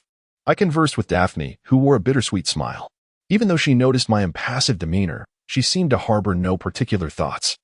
Her disposition appeared to be quite easygoing and cheerful, albeit with a hint of aloofness. It seems that I get along splendidly with this child. With a hint of shadowy thoughts, I pondered. Once everyone had finished their meal, the headmaster rose to make an announcement. I trust you have all enjoyed your repast, and I shall take a moment to speak. As the new academic term commenced, there were several matters I needed to address. First-year students must take heed not to venture into the forest surrounding the campus. This caution is particularly imperative for the older students and certain individuals. A pair of blue eyes peered from behind half-moon spectacles, gazing at someone seated in Gryffindor. Mr. Filch, the caretaker, cautioned us against using magic in the corridors during break. In the second week of this term, there will be a Quidditch preliminary match. If you wish to join the house team, Madam Hooch. Lastly, but by no means least, if you wish to avoid a most painful demise, refrain from entering the corridor to the right on the 4th floor for the remainder of this year. Once again, the headmaster made his disconcerting remarks. How could there be such perilous places within the school? For the time being, I must exercise caution lest my brother inadvertently wander into danger. Subsequently, the assembly sang the enigmatic school song, marking the conclusion of the enrollment ceremony. I shall escort you to your dormitory. Follow me, said the tutor, prompting the new students to follow suit. We traversed the hall, ascended the staircase, and then descended the steps leading to the basement. It was evident that the Slytherin dormitory lay beneath the surface. The headmaster halted before a damp, bare stone wall, uttering the words that might serve as the password, pure blood. With that, the wall opened, allowing us entry. Inside was a common room illuminated by flickering green lights. Perhaps due to its marble construction, it exuded an air of solemnity, befitting a dormitory of pure-blood aristocrats. As I surveyed the surroundings alongside Daphne, her eyes sparkled with excitement. This is the illustrious Slytherin house where you shall reside today. Your belongings should now be in your room. You may rest today, but do not let your guard down tomorrow. We have resided here for 6 years, and I have secured the house cup. This year, the responsibility of reclaiming the cup rests upon you. Do not forget this. With that, the tutor dismissed the new students. Recognizing that they were undoubtedly fatigued from the day's events, I wandered aimlessly toward my room. Well then, brother, good night. Oh, good night, Daria. I greeted my weary brother and then decided to head to my room. Climbing the stairs of the girls' dormitory with Daphne, I realized I had luggage as we searched for our room. Oh, I have luggage, Daphne remarked as she entered a room. Upon closer inspection, I found my belongings inside as well. It seemed I was to reside in this room too. Well then, let us get to it, and save some time. Dahlia, I wish you all the best for the next 7 years. Daphne, a stranger to me, surprised me when she eagerly requested a handshake, but I quickly regained my composure. Yes, that's you. I apologize, but I cannot remove my gloves for various reasons. Is that so? I don't mind. Perhaps she sensed my reluctance to divulge the reasons. She was delighted as she held my hand. Are you also in this room? Just as we were shaking hands, someone called out to me in a somewhat domineering tone. I turned to see a girl with a pug-like face and a robust girl entering. "Oh, is that you?" The pug-faced girl, upon seeing my face, shifted from her previous authoritative tone to a melodious one. "Could you be Dahlia Malfoy?" It appeared that this girl recognized me.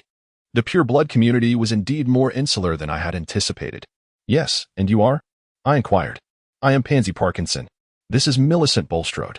We are both members of the Sacred 28, just like you." "Daphne, it's been a while." "Indeed, it has been." Perhaps pleased by our recognition, the two proceeded to inspect the beds for their luggage. "Do you know each other?" "Well, sort of. However, like Dahlia, I have and T attended many tea parties, so our conversations have been brief." After exchanging a few furtive words, we too went to examine our beds. It was indeed Slytherin. While it wasn't as lavish as the Malfoy residence, it appeared quite comfortable. "Yes," I thought, as I touched the bed with a stoic expression. I was relieved that all the occupants of this four-person room belonged to the Sacred 28. After expressing this, Pansy Parkinson requested a handshake. By the way, Millicent Bulstrode also extended her hand, and when I attempted to shake her hand, it was as firm as it appeared. "But why can't you take off your gloves?" Pansy asked with an inquisitive glance. Millicent had a similar expression. Only Daphne shot them a disapproving look before turning away, indicating she wished to be oblivious to their inquiries. Given Daphne's words, I might soon inform their parents of what I had said. After all, I could not afford to let my guard down in their presence. Nevertheless, my family was the only entity capable of rendering me irrational. No, I possess an excess of innate magical power, and these gloves serve to suppress it. Indeed, I had previously concocted an excuse with my father. With this excuse, I need not fear telling you to remove them, and even in situations where it must be done, my magical prowess is substantial, so my lies would not be immediately uncovered. Yes, it is challenging. Indeed, her expression seemed somewhat tense.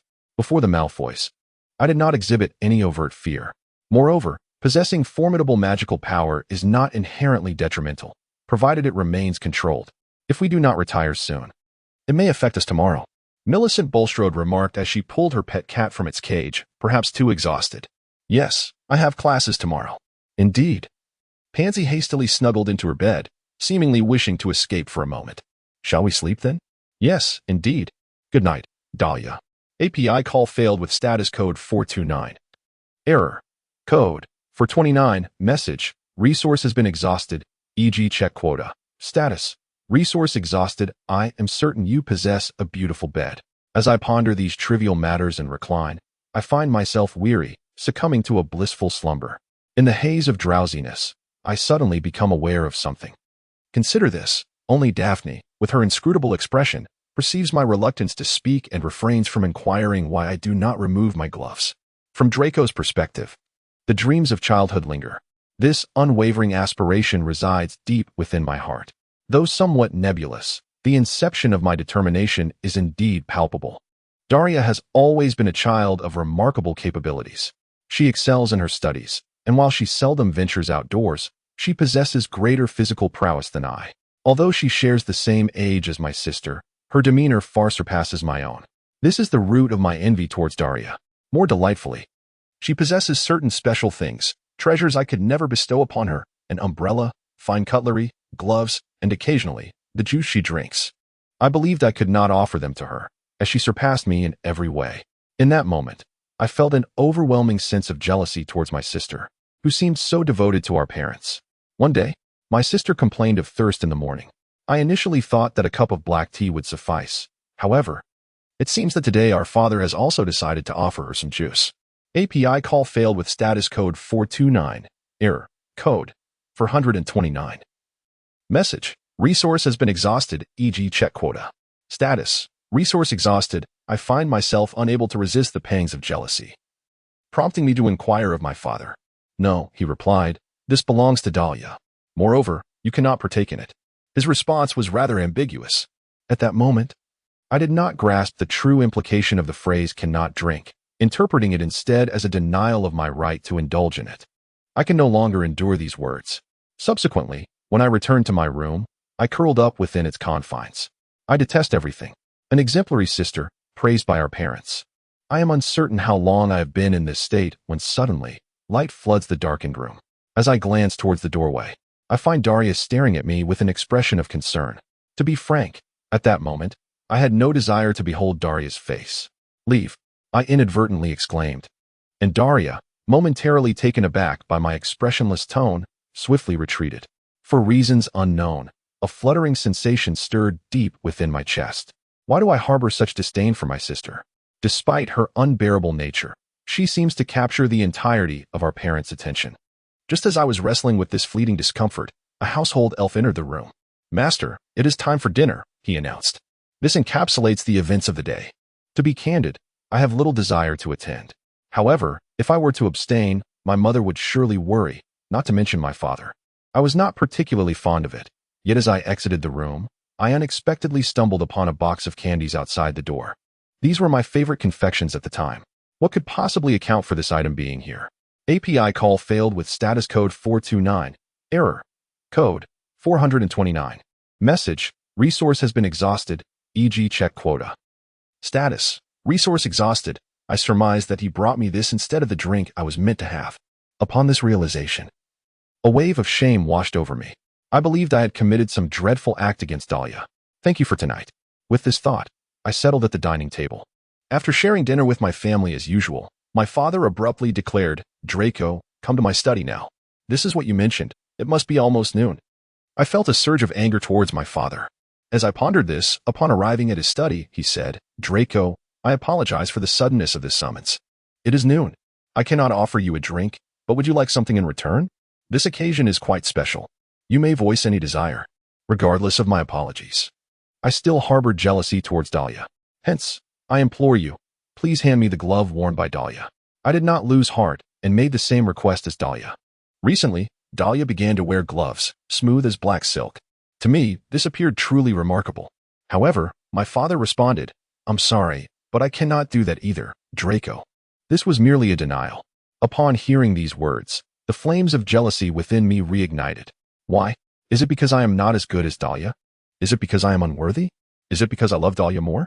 No, Draco. Never. Daria and Draco. They are both our treasured children. So why? My father gazed at me thoughtfully for a moment and said, "Well, I suppose I must let you know. Perhaps it would be better to inform you before Daria discovers it. Maybe she will not rely on us. But for your sake." My father muttered as he knelt before me, looking at me earnestly. "Draco, promise me, never tell anyone what I am about to reveal to you. If you do, Daria will be profoundly saddened. That said, can you promise me?" I nodded in response to my father's inquiry. Despite my jealousy towards Daria, I never wished to harm her or cause her sorrow. "Very well. I trust your resolve. Daria is a vampire." September? At first, I could not comprehend the meaning of this term. Indeed, a subhuman that drinks human blood. Their bodies, though resilient, are vulnerable to sunlight and silver. You are aware of this, are you not? The things you do not use. I have been pondering this question for some time. Why does my sister refuse to go out during the day? Why must she carry an umbrella when she ventures outside? Why do they not use silverware like ours? That is correct. It is because Daria is a vampire. Indeed, Daria is a child who exists between pure blood and vampire. This is where my thoughts lead. So, Daria is not my sister? Physically, yes. API call failed with status code 429. Error. Code. For 29. Message. Resource has been exhausted, e.g. check quota. Status. Resource exhausted. How foolish I am, selfishly envious of myself, despite the fact that I am not truly a person worthy of such jealousy.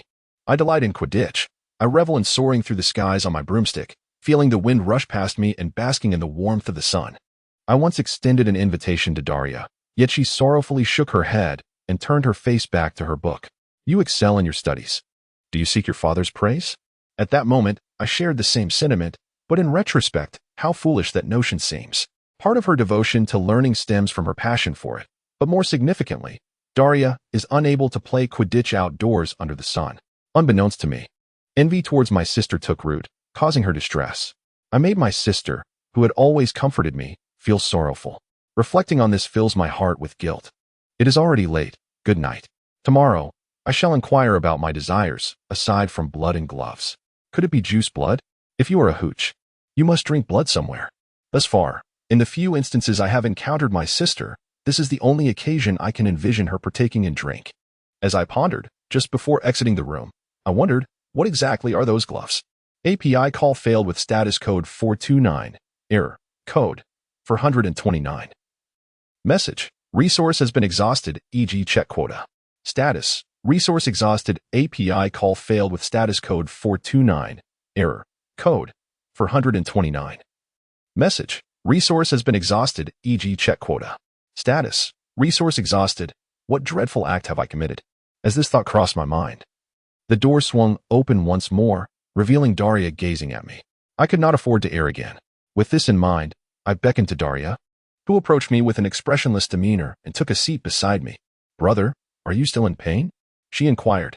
Despite my unkindness towards her, she remained persistently concerned for my well-being. The mere thought of this brought tears to my eyes. Oh, how I longed for a sister as wonderful as she. I pondered whether I could harbor such base feelings towards such an exceptional sibling. API call failed with status code 429. Error. Code 429. Message. Resource has been exhausted, e.g. check quota. Status. Resource exhausted. With tears welling in my eyes, I could no longer bear it. "Dahlia, may I be your brother? Would my being your brother bring you contentment?" My heart overflowed with remorse until it brimmed in my mouth. Then, my sister embraced me tightly. "Yes, brother, I love you. I am overjoyed to be your sister." A genuine, unadulterated happiness shone through her expression, followed by laughter. Upon witnessing that smile, my resolve solidified. From this moment forward, come what may, I shall remain by Dahlia's side, attending to her needs and those of her family. Hogwarts, the first day. I awoke in the Slytherin boys' dormitory. My memories of that time have grown hazy and certain details have faded. However, the decision I made then remains etched in my mind. These are the words I long to express to my sister. I rose from my bed, a bittersweet sensation lingering in my heart. Chapter 21. The first lesson at Hogwarts, Dahlia's perspective. As I awoke, an unfamiliar ceiling greeted my eyes. Ah, that's right, I'm at Hogwarts now. With this thought, I slowly rose from the bed, supporting myself on my elbows. I must have been quite fatigued yesterday. I slept soundly, rising slightly later than usual. However, as a result, I find myself utterly exhausted. "Good morning, Daria." Perhaps it is due to the proximity of our awakening that I can see Daphne beside me, sleepily rubbing her eyes. "Good morning, Daphne. You still have plenty of time, and it is still early." Indeed, today marks the first day at Hogwarts. To be honest, I am looking forward to this class as well. The knowledge I acquired in the first grade was rather scant. However, for someone like me, who solely learned alongside my father and brother, sharing a desk with peers of my age was a novel and delightful experience. As we rose to don our uniforms, was it already morning? Parkinson and Millicent Burstead groaned as they dragged themselves out of bed. Indeed, it was nearly time to prepare. It would be prudent to enjoy breakfast before the first lesson. As the two of them fought off drowsiness, Daphne engaged them in conversation. "Hey, Daria. Which class are you looking forward to?" "I relish all subjects, but I have a particular fondness for defense against the dark arts." "What about you, Daphne?" I share Daria's sentiments. I find it rather cool. As she gazed at him with sparkling eyes, he was indeed a remarkably good boy. I have once again reaffirmed my thoughts from yesterday. Parkinson and Millicent Burstead have completed their preparations, and everyone in the same room has entered the common lounge. There are my brothers Crabbe and Goyle, along with two other boys. One is a lanky, reticent lad, while the other appears to be a cheerful black boy. "Good morning, brothers." "Oh, Daria, did you sleep well?" "Yes, the bed is quite comfortable and soft." As we exchanged greetings, Malfoy. Yes, the two individuals beside the elder brother seemed anxious. "Oh, I see. Daria, this is Theodore, not from the Sacred 28, just like us. He is also a pure blood, though from a family of slightly lower standing, the Zabinis. Both of them share a room with me." "Is that so? It is a pleasure to meet you, Mr. Knott and Mr. Zabini. My name is Daria Malfoy. From this moment forth, I wish to become acquainted with you." "Thank you very much." The two continued to speak, seemingly oblivious to my final words. "Thank you. I am Theodore." "Yes, please call me Daria. And do call me Blaze." "Very well, Blaze. You may also refer to me as Daria." This is how we exchange greetings. However, I do not intend to cultivate a close relationship with the two of them. The reason lies in their eyes. Theodore, being the sole member of the Sacred 28, must have heard the rumors about me. As a testament to this, my brother calls me Marifubo, yet I prefer him to address me simply as Dahlia. I have acquiesced to this. Had it merely been to draw closer to the Malfoy family, I could have become my brother's confidant, but he approached me first. Perhaps my parents instructed him to reach out to me initially. The gaze that scrutinizes me is imbued with a peculiar blend of flattery and curiosity. He is taciturn in nature, yet diligent in his endeavors. On the other hand, Blaze's attention seems to be directed towards me, not merely because of my pure blood status, which leads me to believe that his interest is genuine rather than dictated by his family's expectations. It is rather disconcerting to be addressed by the name Daria, bestowed upon me by their father, yet since they have given me this name, I have no alternative but to comply. Should I cause a tempest here, it would only serve to trouble the Malfoy family and my brother. Thus, I find myself with no choice but to endure the situation. Just as I pondered this, two individuals beside me gazed at me with hopeful eyes, reminiscent of the earlier pair, Parkinson and Millicent Bulstrode. Daphne surveyed the common room with an air of indifference. To be honest, I could have chosen to disregard it, but I cannot afford to stir discontent with these matters. I shall also introduce you to my brother. Brother, this is Pansy Parkinson and Millicent Bulstrode, who share the same chamber as I. This is Daphne Greengrass. They all belong to the same Sacred 28 family. Ah, I see. It is a pleasure to meet the three of you. I am delighted to make your acquaintance. May I call you Draco? Oh, that is quite all right. All three of you. Draco is perfectly acceptable to me. It seems my circumstances are quite the contrary. Meanwhile, only Daphne greeted me with unpretentious warmth as she led her large family into the hall. I spent a moment greeting others, which left me with little time for breakfast. However, if pressed for time, I should still manage adequately. With this thought in mind, I hurried towards the auditorium, but before me stood Harry Potter and Ron Weasley, along with other Gryffindor students who had also come for breakfast, casting a shadow over the atmosphere. Before them, my brother endeavored to appear mature, yet in their presence, he reverted to a child befitting his age. My younger brother is merely 11 years old, and naturally, there exists a degree of immaturity. Nevertheless, such behavior is unwarranted. If I am to inherit the Malfoy legacy in the future, I must learn to navigate the company of individuals like my father. Observing the companions from yesterday and today, there are, of course, Crabbe and Goyle, alongside Parkinson and Millicent Bulstrode. Theodore and Blaze are conspicuously absent, yet the situation appears rather intriguing. Undoubtedly, he shows no inclination to halt for the time being.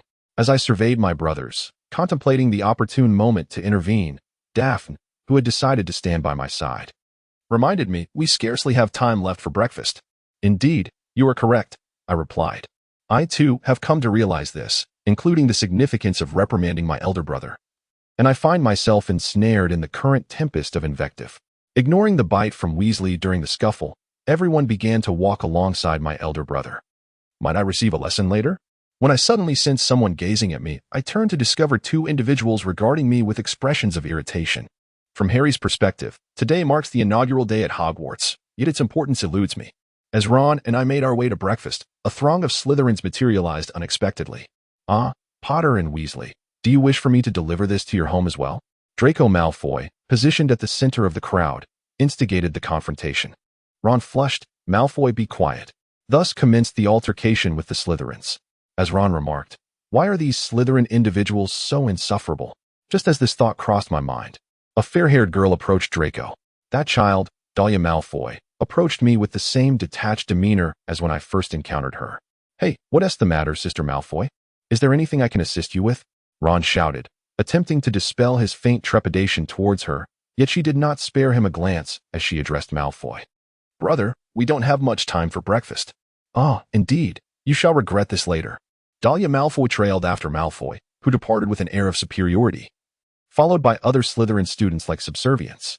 One Slytherin walked beside Dahlia Malfoy, wearing a smile, yet they were certainly not a group of serious individuals. Truly, the Slytherin students are exceedingly repugnant, particularly the Malfoy siblings. The personalities of the siblings are utterly distasteful. Watching Ron and their retreating figures, Dahlia Malfoy abruptly turned around. Her eyes were an endless, frigid shade of pale gold. Indeed, I felt their gaze, as icy as before, utterly dismissive of our humanity. From Dahlia's perspective, as I enjoyed my breakfast, I addressed my brother, saying, Brother, I do not intend for you to associate with them. Rather, I believe that pressuring them is not a prudent course of action. You shall soon bear the weight of the Malfoy legacy, and I must take my leave. Even your father, who outwardly maintains a serene relationship with the Weasley family, seems to harbor a certain irony whenever we meet. Yet, despite this, he occasionally resorts to provocation, which ought not to transpire. Be cautious. It appears that even our elder brother has become aware of this. Father is typically composed. Yet there are times when he returns home with bruises upon his visage, unable to maintain his usual calm, as if he had engaged in a brawl. I smiled to myself, reflecting on how this neighbor embodies the profound connection between parents and their children. After a moment of unease, just as I sighed in relief and prepared to enjoy my breakfast, a large man, resembling the head of Slytherin house with bat-like features, began distributing class schedules to the first-year Slytherin students. Is this the Professor Severus Snape your father spoke of? Indeed. This must be the atmosphere of making reservations at the Slytherin table. As we conversed, he drew closer to us. Are you the son and daughter of Mr. Lucius Malfoy? Yes. I heard Lucius mention that you could reach out to him should you need assistance. After exchanging a few brief words, he passed the schedule to the next student. You are a commendable professor, are you not? You are correct. Observing my younger brother's innocent delight, I felt a twinge of wariness, although it lasted but a moment. He appeared cautious when he noticed my gloves. That expression itself was deceived. Nevertheless, I could not disregard his gaze. It lingered on my gloves for an inordinate amount of time, far too long to be mere coincidence. Despite being a friend of your father, it seems prudent to remain vigilant. It appears necessary to maintain an appropriate distance to prevent my true identity from being discovered. From Severus's perspective, after the enrollment ceremony concluded, I was summoned to the headmaster's office. How is Harry?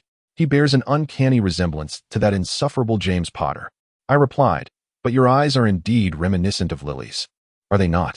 Dumbledore uttered some words that left him at a loss for a response. Occasionally, Dumbledore sought such answers. As I maintained my silence before the headmaster, it occurred to me that Miss Malfoy had taken residence in your dormitory. Yes, it appears to be so. I recall that the new student left a profound impression on both the students and the faculty. This young individual could be described as strikingly beautiful for their age. Yet their demeanor was exceedingly cold. To be candid, they bore no resemblance to Lucius whatsoever, nor did they exhibit any traits of his wife, Narcissa. Who exactly is this young person? I find myself filled with pride for my daughter. A pure-blood man would hardly desire a daughter who could not even recognize a horse's bones, suggesting that she is indeed his offspring. Contemplating this, I noticed the glove she wore, imbued with dark magic. I must admit, I feel somewhat apprehensive regarding such a headmaster. Dark magic? Indeed. I am uncertain of its potency, and that aura as well. Quirrell has pressured you to keep your gaze fixed upon her, yet you must also remain vigilant.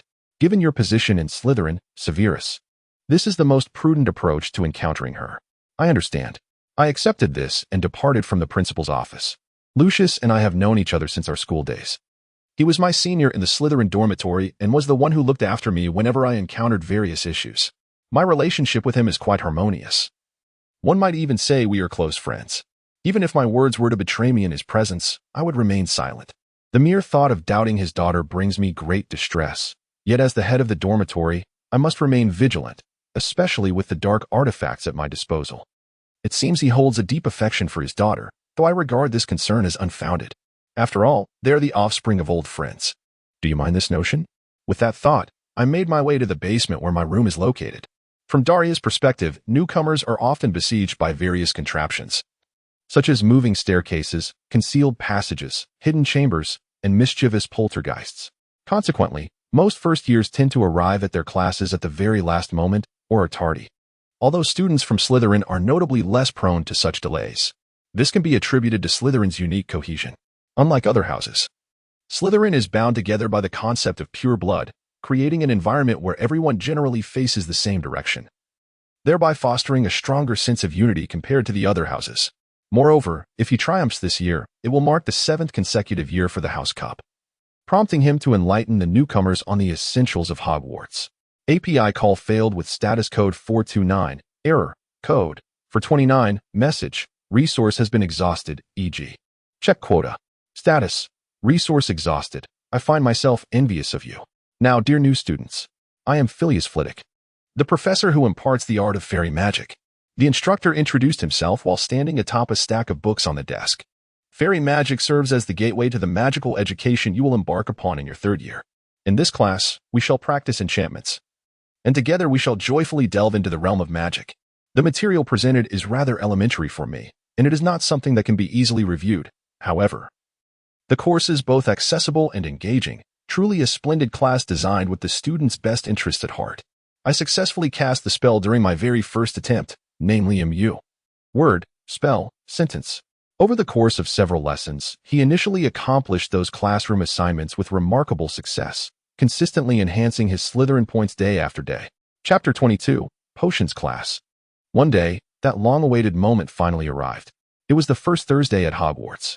To be honest, the class I anticipated the most upon arriving at this esteemed institution was Defense Against the Dark Arts. As an aficionado of dark magic, the strategies against it formed a significant part of my studies. I believed it would be a splendid learning experience, even if it was at an elementary level. Thus, I found great joy in it. Indeed, it was quite fascinating. Until this point, the first peculiarity I noticed was the corridor where the dark arts classroom was located. I detected a potent odor. My companions noticed that my typically expressionless face was now contorted into an unmistakably unattractive visage. Daria, what is the matter? You look absolutely dreadful, Daphne inquired with concern. No, the stench here is unbearable. Indeed, it does have an oddly unpleasant aroma, he replied as he proceeded towards the classroom. Yet the odor intensified with each step. Daria, are you all right? As the scent grew stronger, my elder brother became aware of its source. To my increasingly anxious brother, I assured him, yes, I am perfectly fine. API call failed with status code 429. Error. Code. For 29. Message. Resource has been exhausted, e.g. check quota. Status. Resource exhausted. API call failed with status code 429. Error. Code. For 29. Message. Resource has been exhausted, e.g. check quota. Status. Resource exhausted. API call failed with status code 429. Error. Code. For 29. Message. Resource has been exhausted, e.g. check quota. Status. Resource exhausted. I suppressed my irritation and inquired. After I shouted at myself, who spoke with a nasal tone, I found myself in the dark forest, where I encountered a vampire. Her complexion was pallid, and from that moment, I seemed unable to utter another word. Since this was a lesson, I had to attend class. I contemplated informing my father, but first, the principal held the authority to appoint teachers, not the headmaster. Even if I wished to remove my scarf, it was impossible due to its foul odor. If I elaborated too much, my secret might be unveiled. Daphne and my brother cast me anxious glances. Yet I gestured for them not to worry. Thus, the class I had anticipated the most transformed into the most unpleasant ordeal. From Daria's perspective, the first Friday at Hogwarts, Garlic had turned Thursday's Defense Against the Dark Arts lesson from my least favorite into my most detested. At the very least, I hoped the course material would be substantial. But aside from merely hearing Professor Quirrell stammer in front of me, what was I to do? To grasp what he was saying. From this point onward, I would have to endure this weekly. The mere thought of the future left me disheartened, yet since it was a class, failing to attend would spell trouble for the Malfoy family. I find myself devoid of options, compelled to seek the elusive magic that temporarily halts my sense of smell within the confines of the library. Thus, I pondered my agenda for the day, yet before that, I must attend my classes. The schedule for this morning includes potions, and fortunately, Friday's lessons are solely in the morning, allowing me to venture to the library thereafter.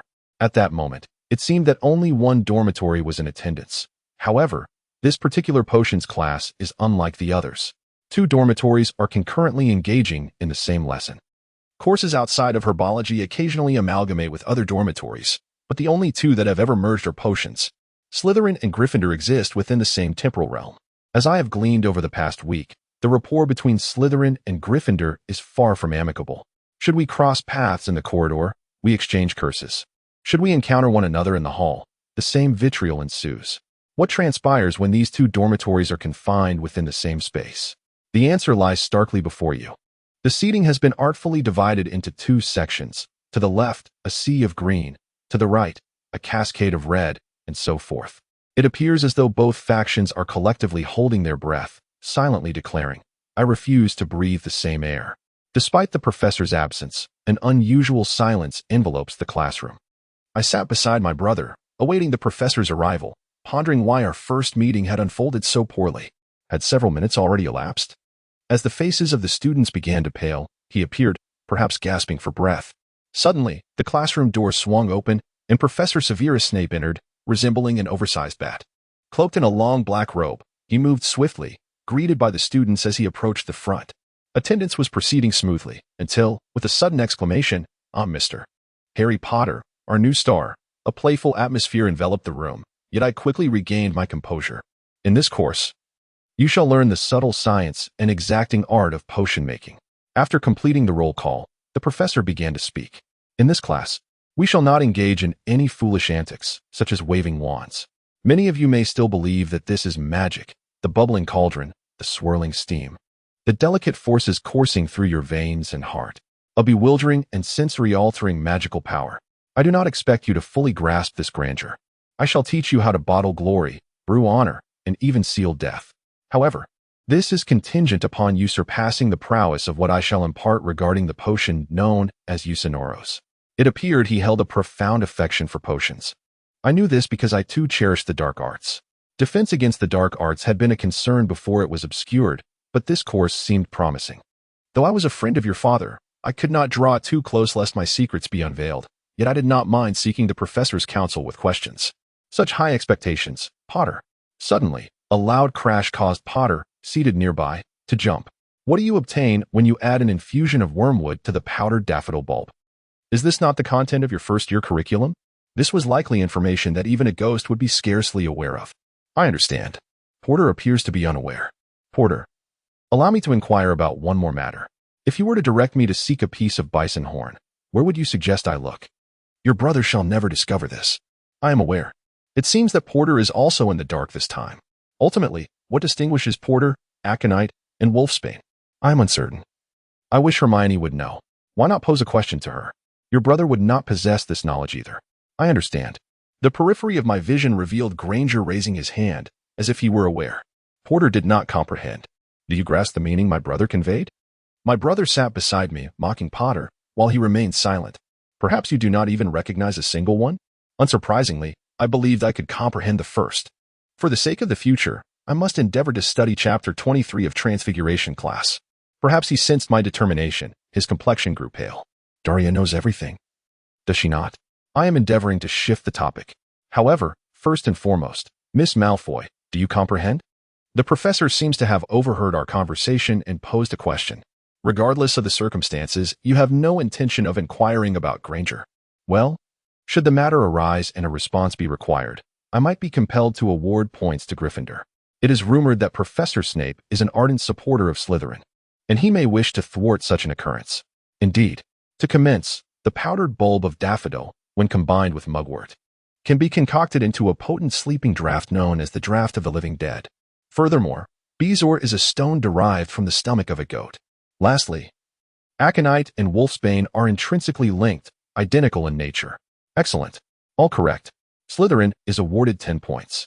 Upon receiving this news, Slytherin exuberantly clenched his fist. In contrast, Gryffindor glared at him with disdain.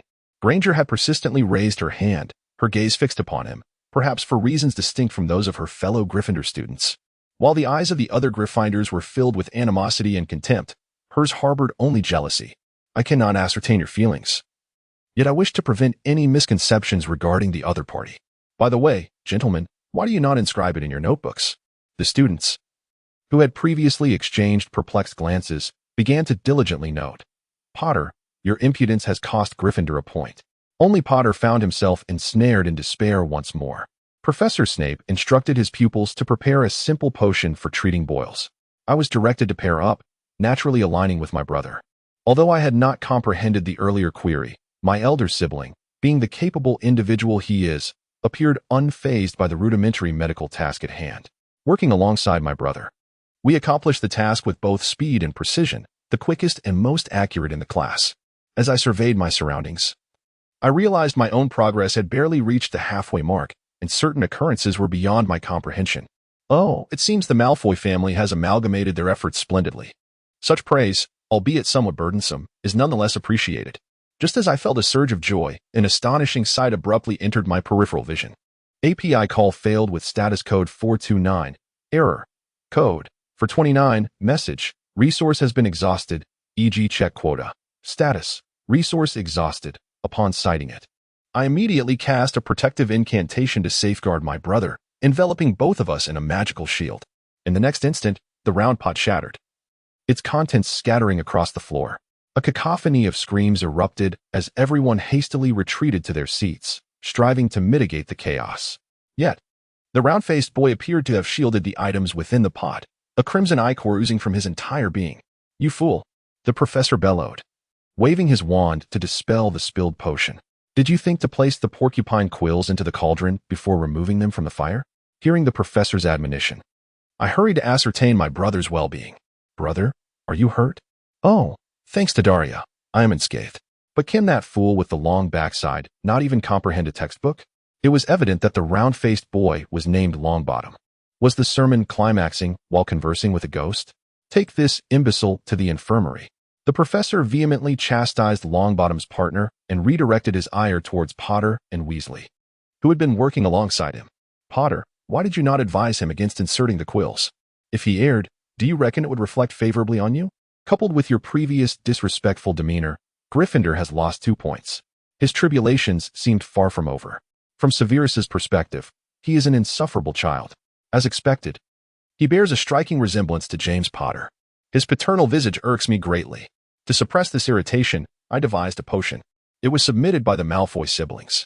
Naturally, the potion's complexity lies beneath the most elementary level, suitable for first-year students embarking on their initial crafting. However, simplicity does not equate to perfection. The color, viscosity, and efficacy, everything was impeccable. He likely possesses a considerable degree of skill. Unable to discern the distant figures, I initially mistook one for my sister, recalling her exceptional aptitude under other instructors. Though Lucius is my progeny, certain qualities elicit involuntary admiration. Potter may reign supreme, yet upon reviewing the drafts, I surmise she alone possesses the potential to truly impress me. Hermione's perspective. Today marks our inaugural Transfiguration lesson. I have heard that Transfiguration is the most challenging subject for first-year students. The instructor responsible for this course is Professor McGonagall, the head of Gryffindor House. I cannot afford to fail, lest I disappoint the head of my dormitory. However, I am undeterred. After the opening ceremony, I gathered insights about the first lesson from a senior student, Percy, and thus I am thoroughly prepared. There is no room for error. As I reassured myself, I settled into my seat in the Transfiguration classroom. As the time for the lesson approached, the surrounding seats were filled with students. Despite the various magical delays at Hogwarts, they managed to arrive just in time. When the class was about to commence, I surveyed the room and noticed that most students were already seated, leaving only 2 vacant spots, presumably for Harry Potter and Ron Weasley. The Gryffindor boys appeared rather juvenile to me, particularly the 2 who had yet to arrive, which accentuated their immaturity. What if Gryffindor lost points because of this? Just as this thought crossed my mind, Professor McGonagall entered through the side door of the classroom. I anticipated roll call. Professor McGonagall was a remarkably strict teacher, and I would not be excused simply for being a dormitory student. Moreover, it seemed that Potter and Weasley had not yet arrived, which was already a cause for concern.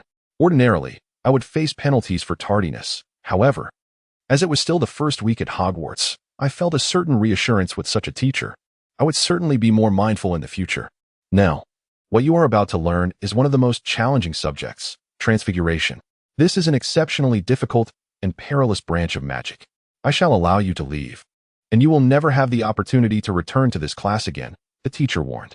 Then, in front of the students, she transformed the desk into a pig and reverted it back to its original form, signifying that one day, such feats would indeed be possible. I was profoundly moved by the presence of a magic I had never before encountered. With diligent study, one can undoubtedly achieve such feats. Transformation is indeed within reach. But one must first grasp the fundamentals. Let us commence today with the metamorphosis of a matchstick into a needle. As I spoke, I was instructed to transcribe the magical theories inscribed on the blackboard. For a while, they fervently copied the theories onto parchment. Meanwhile, you were late, Potter and Weasley. At long last, those 2 have arrived. I breathe against the shoulder, as if sprinting upon a colossal stone. But what if Gryffindor were to lose points? I apologize. I have lost my way. Please forgive me this time, but there shall be no next occasion. Everyone is inscribing upon the blackboard before you. Do commence promptly. As initially stated, it appears they have overlooked this matter. Though, I find a sense of relief within my heart. I shall inform you later. This is precisely what I had in mind. As I gazed at them, they merely shrugged and took their seats. Once everyone had completed their writing on the blackboard, the moment for practical application finally arrived. Each individual was provided with matchsticks to practice the incantations previously inscribed on the board. Despite having completed my homework, it remained the most arduous subject. Not everyone could effortlessly transform them into needles. Some students even contemplated surrendering. I can transform a matchstick into a silver hue. Yet I cannot refer to it as a needle. It remains merely a silver matchstick. This marks my inaugural attempt, and thus I believe I cannot achieve it instantaneously. Thus far, only a handful of students in my dormitory have managed to accomplish this feat. Nevertheless, the instructor persists. Yesterday, within Slytherin, there was but a solitary student who succeeded, Miss Malfoy. She stands as the sole individual capable of converting a matchstick into a needle. That is the truth. As he spoke, he produced a needle. Upon closer inspection, one could discern exquisite embellishments upon the needle's handle. A needle, indeed? She is the only person I have encountered who has achieved such a remarkable transformation. Perhaps he intended to incite competition within the dormitory, motivating those who were on the verge of surrendering. The outcome was disheartening. Those contemplating defeat lamented, "I shall concede to Slytherin." I wield my cane, as if to declare. Daria Malfoy. Over the past week, I have frequently encountered this name within the hallowed halls of Gryffindor and in the classroom. Cursing has become the norm among the Gryffindors. API call failed with status code 429. Error. Code. For 29. Message. Resource has been exhausted, e.g. check quota. Status. Resource exhausted. I am solely focused on learning, yet my character remains distorted. There exist numerous unfavorable comments regarding this. In the classroom, Slytherin attended several classes first, and most teachers referenced her name. I have never encountered such an exceptional student. She is poised to achieve remarkable feats with great swiftness. When he speaks of her, it is as if he is genuinely impressed and astonished. However, I have yet to receive any news regarding the defense against the dark arts. This only serves to intensify Gryffindor's animosity towards her. The cunning Slytherins and Gryffindors have an antagonistic relationship. Among them, the striking Daria Malfoy of Slytherin often becomes a target of hostility. She stands out with her silvery hair, alabaster skin, and exceedingly beautiful features. Most importantly, my teachers all commend my excellence. Yet, her flaw lies in her expressionless visage and the chilling aura emanating from her pale golden eyes. Thus, this beautiful yet icy girl has transformed Slytherin into a realm of cold and cunning individuals. Regardless, I harbor no fondness for Slytherin. Their elitism repulses me, rather than their slyness. Over the past week, I have frequently faced harassment and neglect from Slytherin students. As I pondered the reason for this initial encounter, my roommate, Parvati Patil, enlightened me. All these Slytherins are purists, fixated on the notion that the mastery of magic must originate from wizarding families. I have been informed that such individuals would not acknowledge someone like me, a muggle. It is impossible for me to harbor any affection for them. I loathe them as much as they despise me. Yet, I suddenly pondered, are she and Daria Malfoy truly of pure blood? The first time I encountered her was on the train to Hogwarts. At that moment, while engaging in conversation, she emanated an air of coldness. However, when I truly spoke with her, she appeared remarkably ordinary. At that time, you were unaware of my muggle heritage, though you may now be informed. I cannot help but recall the scene of her return to tidy up her belongings. The melancholic silhouette contrasting sharply with the frigid atmosphere, a figure that evokes a sense of solitude. What troubles you, Granger? No, I am contemplating my next course of action. It appears he is unable to concentrate. I gather all my thoughts within my mind, now focusing intently on the lesson. If you remain composed, you shall succeed. Granger, you have been commended by your other instructors for your excellence. If you maintain your calm, you shall prevail. Indeed, perhaps my diligence has borne fruit, as the teacher has informed me of my commendable abilities. As I struggled to contain an overwhelming sense of joy, my focus remained steadfastly on the matchstick before me. Indeed, I had exerted my utmost effort, and thus, I could not allow myself to be outdone by Daria Malfoy. Unlike my fellow Gryffindor students, my heart harbored a singular rivalry with Daria Malfoy. Subsequently, just before the conclusion of class, I emerged as the second individual to succeed. Although the needle I presented to the teacher lacked the exquisite beauty of Daria Malfoy's, he expressed considerable satisfaction, and it certainly was a silver needle. What of the girl I mentioned? I inquired. Ah, yes, master. It is indeed rumored that the daughter of the Malfoy family possesses extraordinary talents. Whispers suggest she is the most gifted student to grace Hogwarts since its inception, despite the fact that less than a week has elapsed, master. Why do you speak of her? What has transpired? That is of no concern to you. Chilo, you may contemplate acquiring that stone at your leisure. Indeed. With that, I succumbed to slumber once more. Even such discourse could prove utterly exhausting. I should not be in this state. If we do not procure the stone promptly, just before slumber, I recalled the tools I once crafted. Lucius, You did not seek me out, yet it appears you have excelled in his education. The owner of this body is exceedingly foolish, incapable of even acquiring the stone. If you inadvertently teach it, no matter where you venture, you shall become reliant upon it. This shall diminish its utility. It seems we still have a considerable time ahead. Then I fell back into a deep slumber. Chapter 24. The library. Dahlia's perspective if defense against the dark arts was the class I yearned to attend most at Hogwarts. Then the library was the place I longed to visit above all else. This week, I had been unable to venture to the library, as I had yet to acclimate to the environment of Hogwarts. But at last, I found the time and opportunity. My brother Theodore, along with my companion Daphne, and I surveyed our surroundings. All around us stood towering bookshelves, filled with volumes that seemed to have been penned in a bygone era, some long out of print, others freshly released, an array of ordinary, extraordinary, and enchanting tomes from across the globe. My father had lauded the extensive collection within this library. Naturally, should I wish to procure a book on dark magic, I would have to venture to the forbidden shelves. Moreover, accessing those shelves requires the teacher's authorization, which is not granted to first-year students. The remainder of this year may thus be set aside in vain. Or perhaps I could stealthily slip in at night. With such thoughts swirling in my mind, I began my quest for the desired bookshelf, as forbidden texts were beyond my reach. My primary objective now was to ascertain how to enroll in the Defense Against the Dark Arts course. I am uncertain about the number of spells that could render one devoid of the sense of smell, as they seem to serve merely as pranks. My knowledge primarily stems from the tomes housed within the Malfoy family archives, yet they possess a limited collection of such texts. In the future, when I must confront odorous substances like garlic, I may find myself in need of this knowledge, which is indeed a matter of study. While pondering this, I turned to Daphne, who was searching for something. What book is Daphne in pursuit of? After our potions class concluded, I informed my brother of my intention to visit the library, a place I had long wished to explore. Our group divided into two pairs, 2 boys and 2 girls, which seemed rather improbable. Initially, I assumed Daphne would return as well, but she expressed her desire to locate a particular book. I resolved to seek out a tome on the defense against the dark arts. At times, I struggled to comprehend the material presented by the teacher. Thus I thought it prudent to conduct my own research to complete my assignments. Clearly, this particular class poses challenges not only for me, who often finds myself preoccupied with breathing, but for others as well. What is Daria searching for? I believe I shall endeavor to discover a spell that renders me impervious to sense. Oh, Daria, your entire class appears to be frowning. Are you certain you are well? Daphne inquired with concern, while my brother wore a similarly worried expression. This child, after all, possesses a good heart. Following class, my brother was quite anxious regarding my well-being, even writing a letter to our father without heeding my attempts at restraint. But this was simply due to the bond we share as family. In contrast, Daphne was the only one who seemed genuinely concerned for me, despite not being a member of my family. Moreover, contrary to her initial impression of being carefree, Daphne is surprisingly serious. She does not neglect her preparations and reviews, and she approached this library visit with considerable motivation.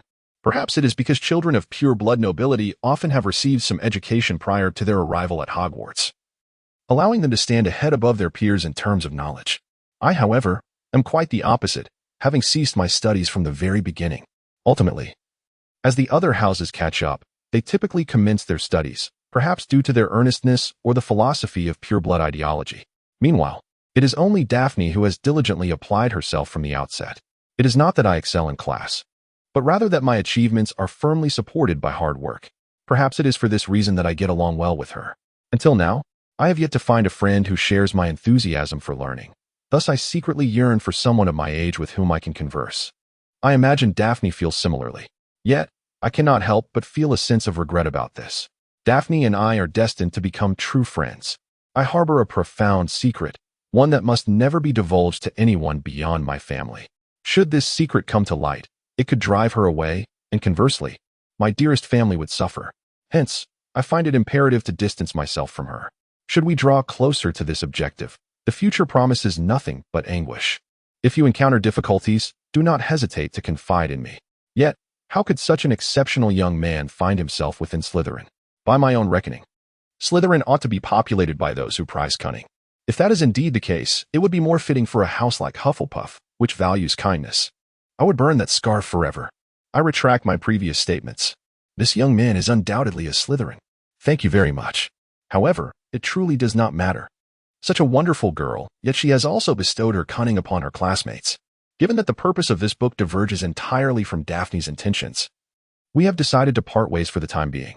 The brothers and the boys are also revising in another corner this week.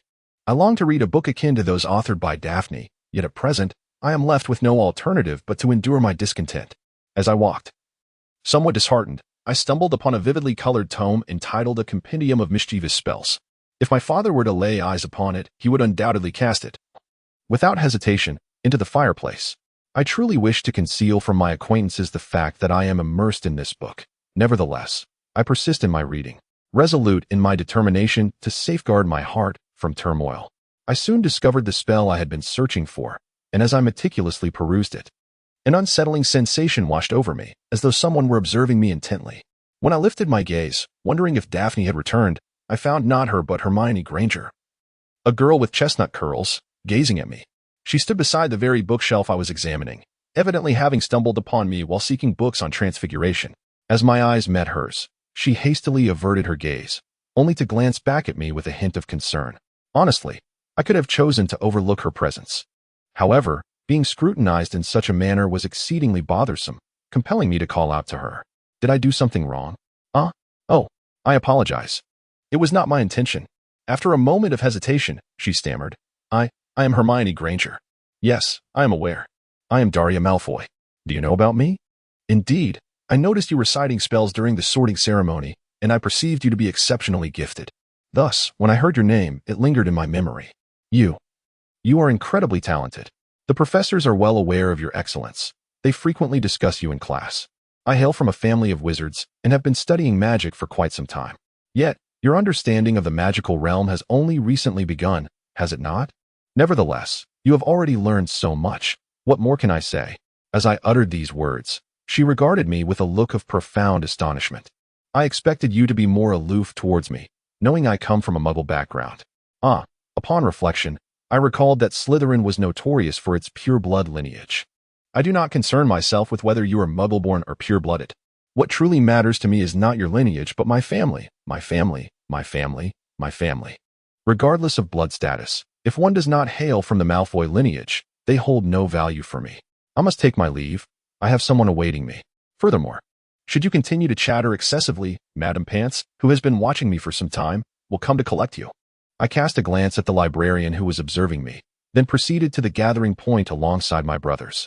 I cannot bear to keep you waiting any longer. I must hasten to that place. Behind me, Granger, reluctant to be dismissed, seemed flustered, returning once more to the task of searching for books. From Hermione's perspective, I observed Daria Malfoy as she made her way towards Slytherin, her silhouette fading into the shadows. Despite her affiliation with Slytherin, she had never overlooked my presence, let alone harassed me. Her expression and gaze remained as frosty as ever, yet her words echoed the warmth of our encounter on the train. Not only did she refrain from being cold, but she also conveyed a sense of warmth when she complimented my abilities, revealing a heartfelt sincerity beneath her icy exterior. I believe she is not as purely aristocratic or as ruthlessly indifferent as people claim her to be. I gazed at her silhouette, pondering deeply. Chapter 25. Flight Training from Daria's Perspective. For several days, I have not sought remedies for this peculiar odor. This morning, as I accompanied Daphne to the communal lounge, a crowd had already gathered around the bulletin board. What could it be? As I shrugged at Daphne, who was tilting her head in curiosity, and approached the bulletin board, the crowd that had just assembled began to disperse. I feel akin to Moses, a renowned figure within the realm of Muggles. Both Daphne and I are members of the esteemed House of Slytherin, which grants us a certain status among our peers, whether they be classmates or upperclassmen. For reasons unbeknownst to me, there exists an air of trepidation among my fellow students and seniors, further elevating our standing. As the crowd dispersed abruptly, Daphne and I made our way to the notice board, where it was announced that flying lessons would commence on Thursday. This marks a joint class with Gryffindor, a fact that has ignited considerable excitement, even during dinner in the Great Hall. I find myself questioning why I must associate with those who may recently have become aware of the existence of such broomsticks.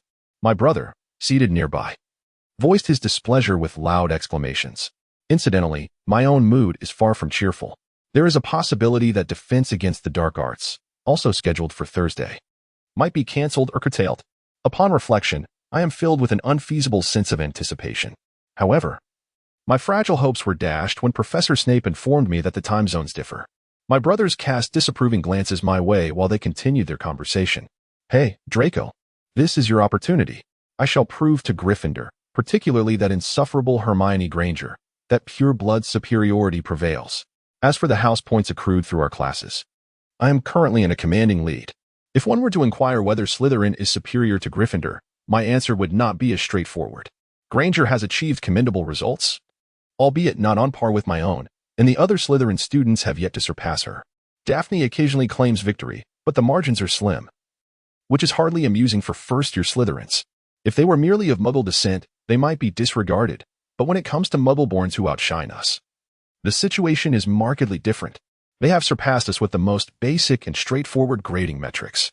You may consider this inconsequential, as it is rather vexing. Upon hearing Parkinson's remarks, my brother exhaled with relief. Indeed. Yes. I cannot possibly be bested by those wielding broomsticks. I shall impart to them the distinction of pure blood lineage. I am contemplating methods to capture such a raccoon dog. Subsequently, almost daily, those around me must endure his incessant boasting about his broom. Initially, it was rather impressive. In my perspective, your brother's broom-riding skills are quite commendable. His tales of encounters are enough to captivate even first graders, detailing the techniques he has mastered and the strategies he has learned. However, as time progressed, the situation took a peculiar turn. Stories grounded in fact gradually became interwoven with fabrications, ultimately morphing into entirely fictitious accounts. His nonsensical ramblings began today. I have been riding a broom since childhood. I once played Quidditch with my neighbors. Naturally, I was always the star seeker, the one who consistently located the golden snitch. And I never encountered any obstacles. Until now, everything had been splendid.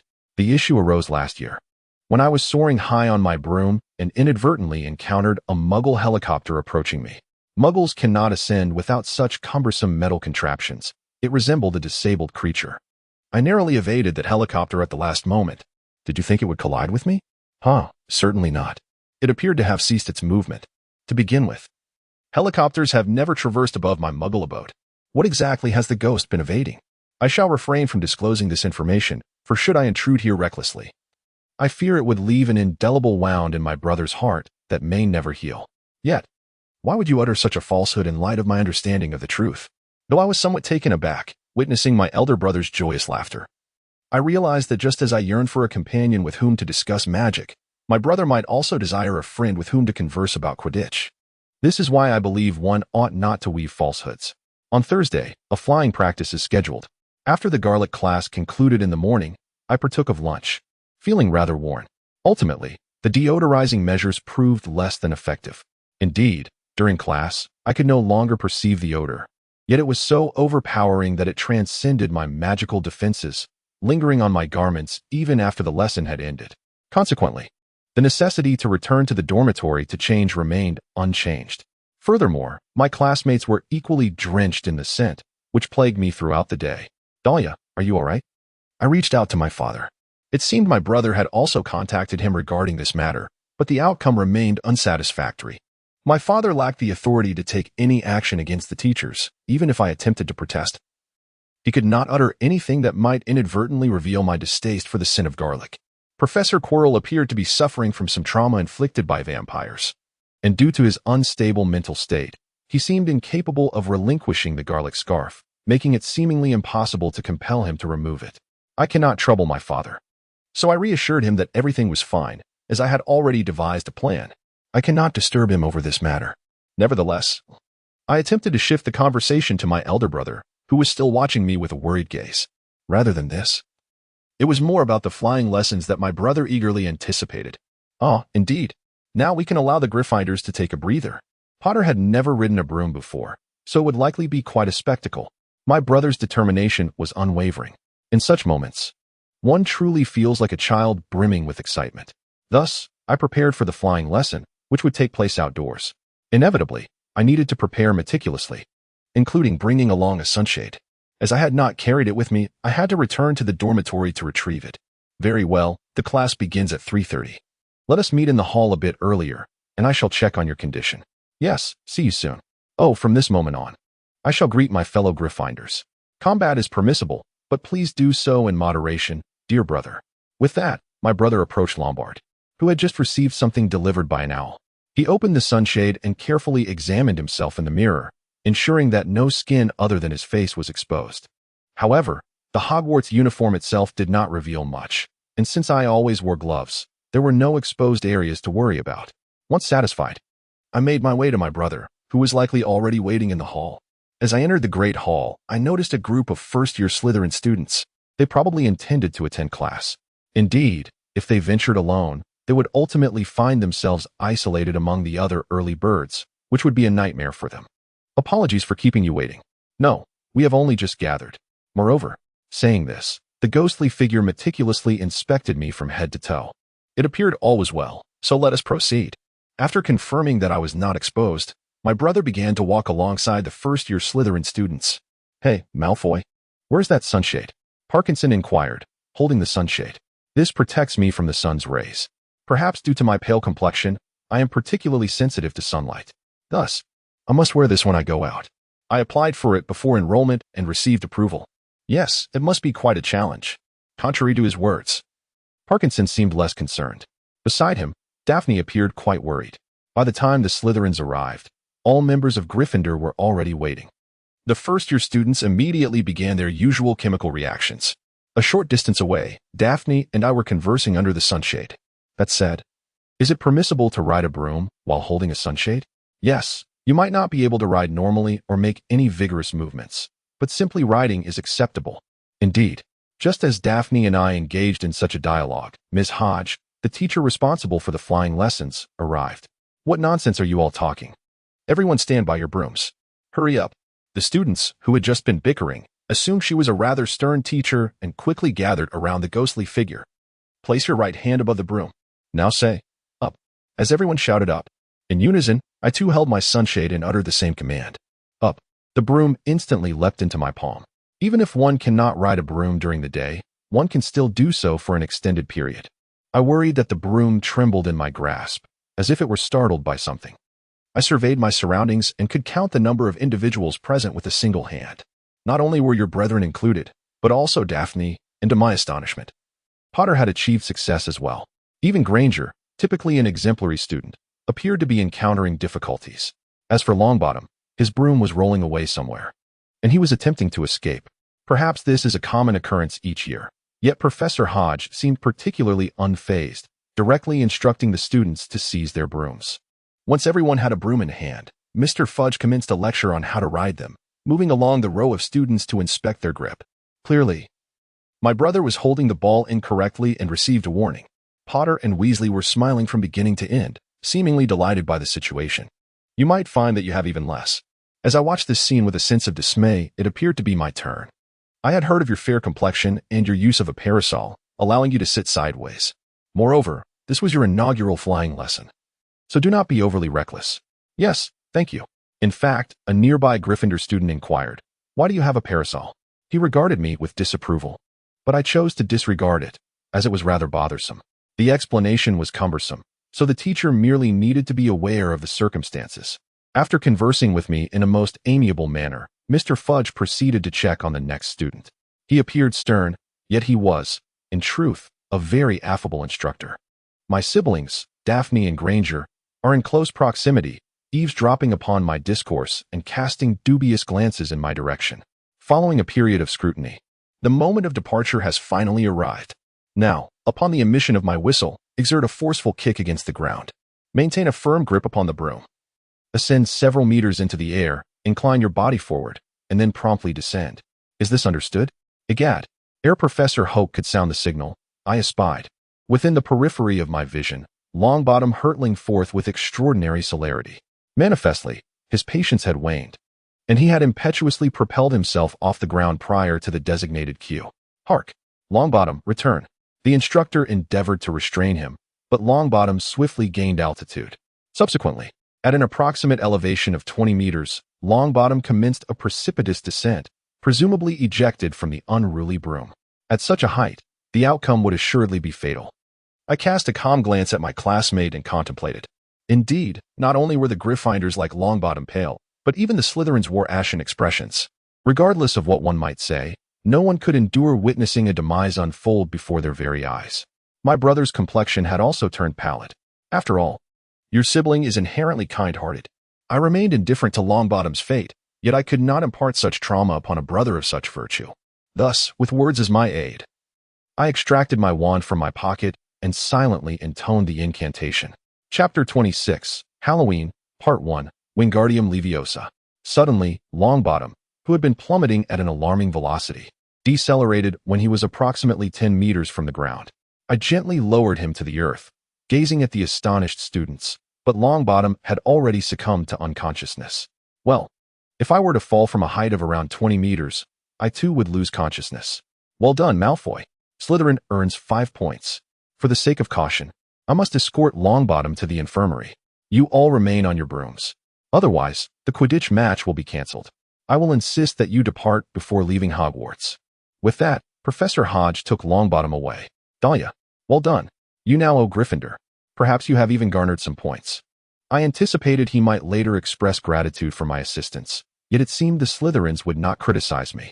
On the contrary, the expressions of the Gryffindor students revealed a complex mixture of emotions. My act of aiding Longbottom appeared rather peculiar. Hermione was the sole individual gazing at me with sparkling eyes. Did you see that foolish display? It is a miracle he did not perish. What would have transpired had Dahlia not been present? The Slytherins, having heard their brother's words, grew increasingly animated. Cease, Malfoy.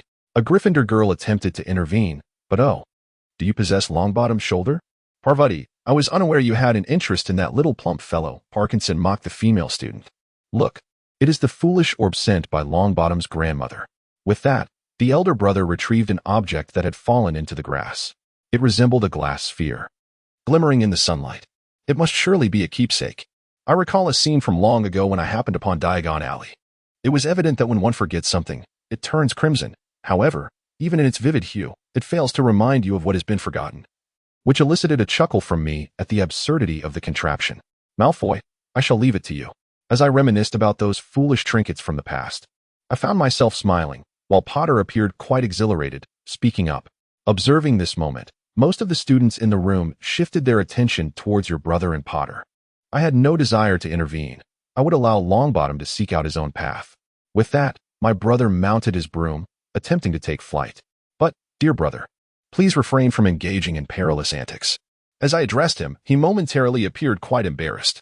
Yet, perhaps overwhelmed by the cheers of all present save for Daphne and myself, I resolved to press forward, soaring upon my broom. I do not wish to see you engage in perilous endeavors, yet I believe you shall emerge unscathed. Should such a situation arise, you may assist your brother as you have done in the past. Come and take it, Potter. Perhaps provoked by his brother's taunt, Potter mounted his broom. No, Mr. UN has stated as much. Do not move. It will cause trouble for us all. Granger exclaimed, yet Potter disregarded her counsel, leaping onto his broom and forcefully kicking off the ground, racing towards his brother. No, you are being selfish. Granger cried out in anger, then turned to face me. Mr. Malfoy, you two should intervene with your brother.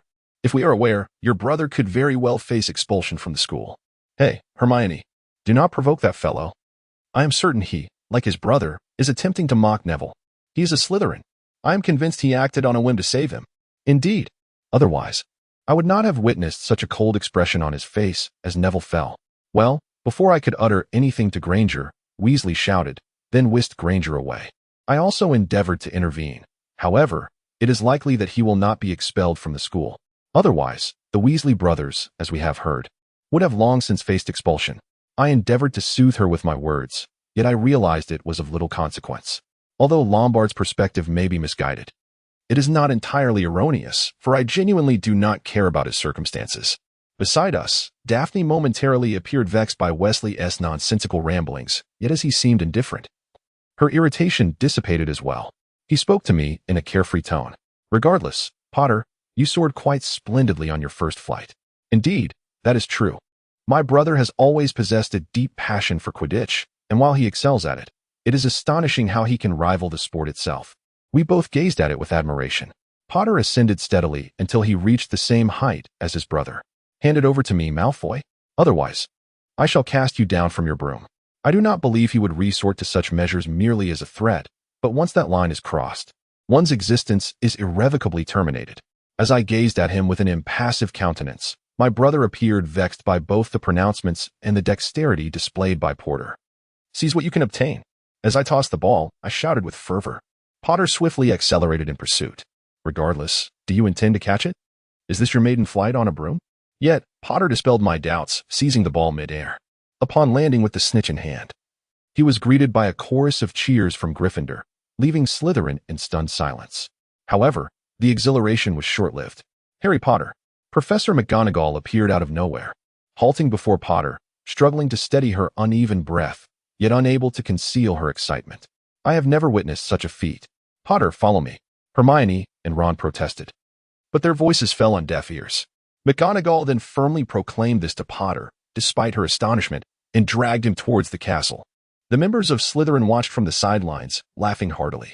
However, he was expelled from the school. That expression, "Hey, do you think he will be expelled?" Daphne inquired, unsure if she shared my perplexity. "No, expulsion is too severe a punishment. Even if he isn't expelled, you should punish me. Your brother ought to do the same. And besides," Professor McGonagall appeared quite pleased. The elder brother, who had been soaring above, landed beside me. Other Slytherins were reveling in the spectacle, while my brother wore a grin, as if he believed Potter would indeed be expelled. However, when he caught my gaze, his expression turned pale. "I apologize. I mentioned this in the morning. Please refrain from behaving too rudely." Those around did not speak ill of my elder brother, yet I found him rather lenient. From Dahlia's perspective, ultimately, Potter was not expelled after flying training. In fact, he even achieved the remarkable feat of becoming a Quidditch player in his first year. Professor Snape was notorious for his favoritism towards Slytherin, yet Professor McGonagall also seemed to hold an affinity for them. Potter's defiance of the teacher's orders not only earned him a place as a Quidditch player, but also introduced the latest model of Nimbus 2000. This is why Slytherin has recently gained prominence, and his strikes against Gryffindor have intensified. My brother was the first, evidently calling Potter for a duel in the dead of night, setting a trap he would not attend. Although Slytherin is renowned for its cunning, wasn't he being rather too sly? Of course, the next day, Potter was still at school, and Gryffindor's points had not diminished, so it seemed the trap had fizzled out. Despite these minor skirmishes, ordinary days continued to pass, and Halloween, the first day of Hogwarts life, arrived. The Malfoy family's Halloween was merely a day of extravagant feasting, with desserts in greater abundance than usual. I had no complaints about this, yet I was intrigued by Halloween, as it appeared to be a delightful celebration for the common folk. However, it seemed Hogwarts did not partake in ordinary festivities like trick or treat. I had assumed that the pure-blooded Slytherins would not engage in such folk traditions, yet other houses evidently did not either. Gryffindor was an exception, as only the Weasley twins from that house truly embraced the occasion. Nonetheless, most students were unprepared with treats, making me an easy target for their pranks. I had heard that Halloween at Hogwarts would be a grand affair. Well, I had been astounded by the scent of pumpkins since morning. Indeed. But I have heard the evening feast is splendid. It seems their pumpkins have run out. Daphne responded with a wry smile. "Oh, that explains why it smells like pumpkins." I pondered why it had the scent of pumpkins, as there had been none at breakfast. Clearly, this overwhelming pumpkin aroma was prepared for the evening feast. If this were the case, I thought it permissible to hold high expectations for the night. The morning's history of magic class concluded, leaving only the charms class remaining. Once that was completed, the day's lessons would be over, and we could indulge in the Halloween feast in the Great Hall. As I strolled alongside my brothers, a group of Gryffindors passed ahead of us. Before us lies a lesson on fairy magic. It appears that the previous class has just concluded, or perhaps the students have merely exited the enchanted classroom. Typically, when Slytherin and Gryffindor encounter each other, a brawl ensues. However, with the next lesson looming, they find themselves bereft of time for such antics. Thus, they seem to have resolved to convey their discord by maintaining their distance along the path. Meanwhile, as I walk through the middle, a loud voice resonates in my ears. Everyone declares their inability to endure him. He is a nightmarish individual, which is precisely why he has no friends. I am uncertain to whom he alludes. However, the timbre of Ron Weasley's voice reverberates in my vicinity. Under ordinary circumstances, he would be embroiled in a fracas with the Slytherin before him. Yet presently, he appears incensed by an unrelated matter, rendering him indifferent to the presence of the Slytherin. If the source of his ire is not the Slytherin, it is conceivable that it stems from the charms class that transpired earlier, or perhaps a fellow Gryffindor student. I harbor no interest whatsoever in Wesley's interpersonal relationships. However, just as I vaguely believed my roommate might overhear, A girl swiftly approached from the front. I am conversing with Daphne, yet they seem entirely oblivious to my presence, leaving me unable to evade the girl who is running directly towards me. Oh dear. A slight tremor caused both the child and me to collapse to the ground. I merely sat down while the child scattered a multitude of textbooks from his hands. Daria, are you all right? Yes, indeed. Moreover, upon observing the textbooks strewn across the floor, it appears that Granger is the very individual she collided with. I comprehend the situation. Perhaps the child referred to by Wesley as Granger. Generally speaking, when she calmly accomplishes what he cannot in class, his anger manifests in derogatory remarks, thereby wounding her self-esteem. Such an incident was, perhaps, inevitable, as his scornful words struck a sensitive chord within her. My elder brother, slightly ahead of me, was about to shout at Granger for colliding with me, as if he had foreseen the unfolding events. Hey, Granger. You. Brother, it's all right. I did not anticipate anything different. By the way, are you well? As I endeavored to counsel my brother, I engaged in conversation with Granger.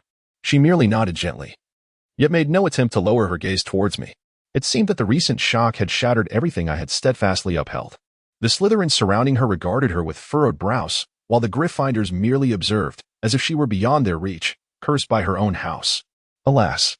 In any case, let us retrieve our textbooks. I shall assist as well. Chapter 27, Halloween, Part 2. Regardless, I could not persist in this manner indefinitely. In an effort to hasten the resolution of this predicament, I picked up the textbook, and Daphne beside me joined in the endeavor. She retrieved the book and handed it to the still somewhat feeble Granger, offering a gentle nod before departing. That fellow, Daria, was incessantly seeking her out. No matter. It would be best to proceed to class sooner rather than later. As I began to walk, my brothers reluctantly resumed their path toward the classroom. I bestowed a gentle smile upon my brother and then turned to Daphne, who walked beside me, to inquire about a matter that had long piqued my curiosity. Why did Daphne choose to extend her assistance to her? She hails from a Muggle background, does she not? I quietly posed this question, fully aware that I lacked the standing to belong to Slytherin. Daphne responded with a wry smile, but continued, I take pride in my lineage as a pure-blood aristocrat. However, I do not harbor disdain for those of Muggle heritage like her. Gringotts is also of pure-blood lineage, yet I would not stoop to persecute Muggles. I have not disclosed this to her. Therefore, should she find herself ensnared in such a predicament, I believe it is my duty as a noble to offer my assistance. I understand. I perceive that she does not embody the essence of a truly unique Slytherin. However, for her, the notion of pure blood seems to represent some form of noble obligation. Her buoyant personality stands out amid the other Slytherins, who are entrenched in exclusionary ideologies surrounding pure blood, perhaps stemming from this very mindset. I comprehend. Yet, why do you treat me this way? What if I were to believe that Muggles ought to be eradicated? We have been together for several months, and Daria has never exhibited such behavior. As evidence, she just picked up Granger's textbook. I merely feel this could obstruct the flow of conversation. Though I express this, a flicker of unease lingers within me. Why? Typically, I am indifferent to others. No. I. Even if you maintain amiable relations with others, it will never evolve towards a mutually beneficial direction, rendering any interest in them entirely unnecessary. But why? Why does my heart stir at the sight of her distress? I find myself unable to escape the discomfort stemming from my own actions. This is why, for Daria is indeed benevolent. However, that was a long time ago. As I became lost in contemplation, I failed to notice Daphne murmuring beside me. The fairy magic class had concluded, and it was finally time for the Halloween festivities. Rumors abounded, with extravagant dishes crafted from pumpkins appearing everywhere. While my classmates eagerly indulged in the feast, a sense of unease lingered within me. Before the party commenced, I casually glanced at the Gryffindor table, yet Hermione was nowhere to be found. I ought not to concern myself with what has transpired in her life. Yet, for some inexplicable reason, I find myself irresistibly intrigued. I cannot envision the image of Granger bowing her head. What troubles you, Daria? You appear rather discontented. My brother, perceiving my expression, spoke to me with genuine concern. No, brother, it is nothing. I am merely weary of all the pumpkins. In truth, I find the monotonous seasoning rather tiresome. Just as my brother seemed poised to inquire further, his dissatisfaction with my response became apparent. Trolls. There are trolls underground. Suddenly, the doors to the hall swung open, and Professor Chilo dashed into the room at full speed. Breathless, he hurried to the seat of Professor Dumbledore. I felt as though I might faint upon uttering, "I think I ought to inform you. Why would such lowly creatures as trolls appear at Hogwarts?" I pondered calmly, yet it was evident that my fellow classmates were not sharing the same sentiment. The hall was engulfed in chaos due to the unforeseen circumstances. Everyone was screaming in terror, rising from their seats and frantically attempting to flee. Naturally, my brother was no exception. "Dahlia, there are trolls in Hogwarts," he exclaimed. "Brother, please remain calm," I urged him, striving to soothe his fears with a composed tone. The truth of the invasion remained shrouded in uncertainty. Moreover, even if an invasion were to occur, trolls are exceedingly feeble creatures, possessing nothing more than their enormous physiques. Indeed, even that bulk might be weaker than I am without gloves. Besides, I wield dark magic. There is no cause for alarm. With me by your side, I shall surely protect you. As I spoke to him with tranquility, both my elder brother and the students around us began to regain their composure. However, despite the calmness settling among the crowd, the situation felt akin to pouring water on hot stones. I contemplated our next course of action. "Silence," the headmaster bellowed. Once the students finally quieted at the sound of his voice, the headmaster instructed them to follow the supervisors back to their dormitories. It seemed he had forgotten that our Slytherin dormitory lay in the depths of the basement. I would like to believe so. Yet the head boy has already commenced leading the way, and the Slytherins are swiftly departing the hall in succession. I had initially hoped that the dormitory administrator would at least make an appearance, yet it was evident that Professor Snape was nowhere to be found. In this regard, I truly needed to emulate my brother. At that moment, my sole focus was on safeguarding my brother. There was no time to concern myself with Granger. From Hermione's perspective, as I retreated to the bathroom, Ron's words echoed incessantly in my mind. "No one can endure him." It felt akin to a nightmare. This is precisely why I have no friends.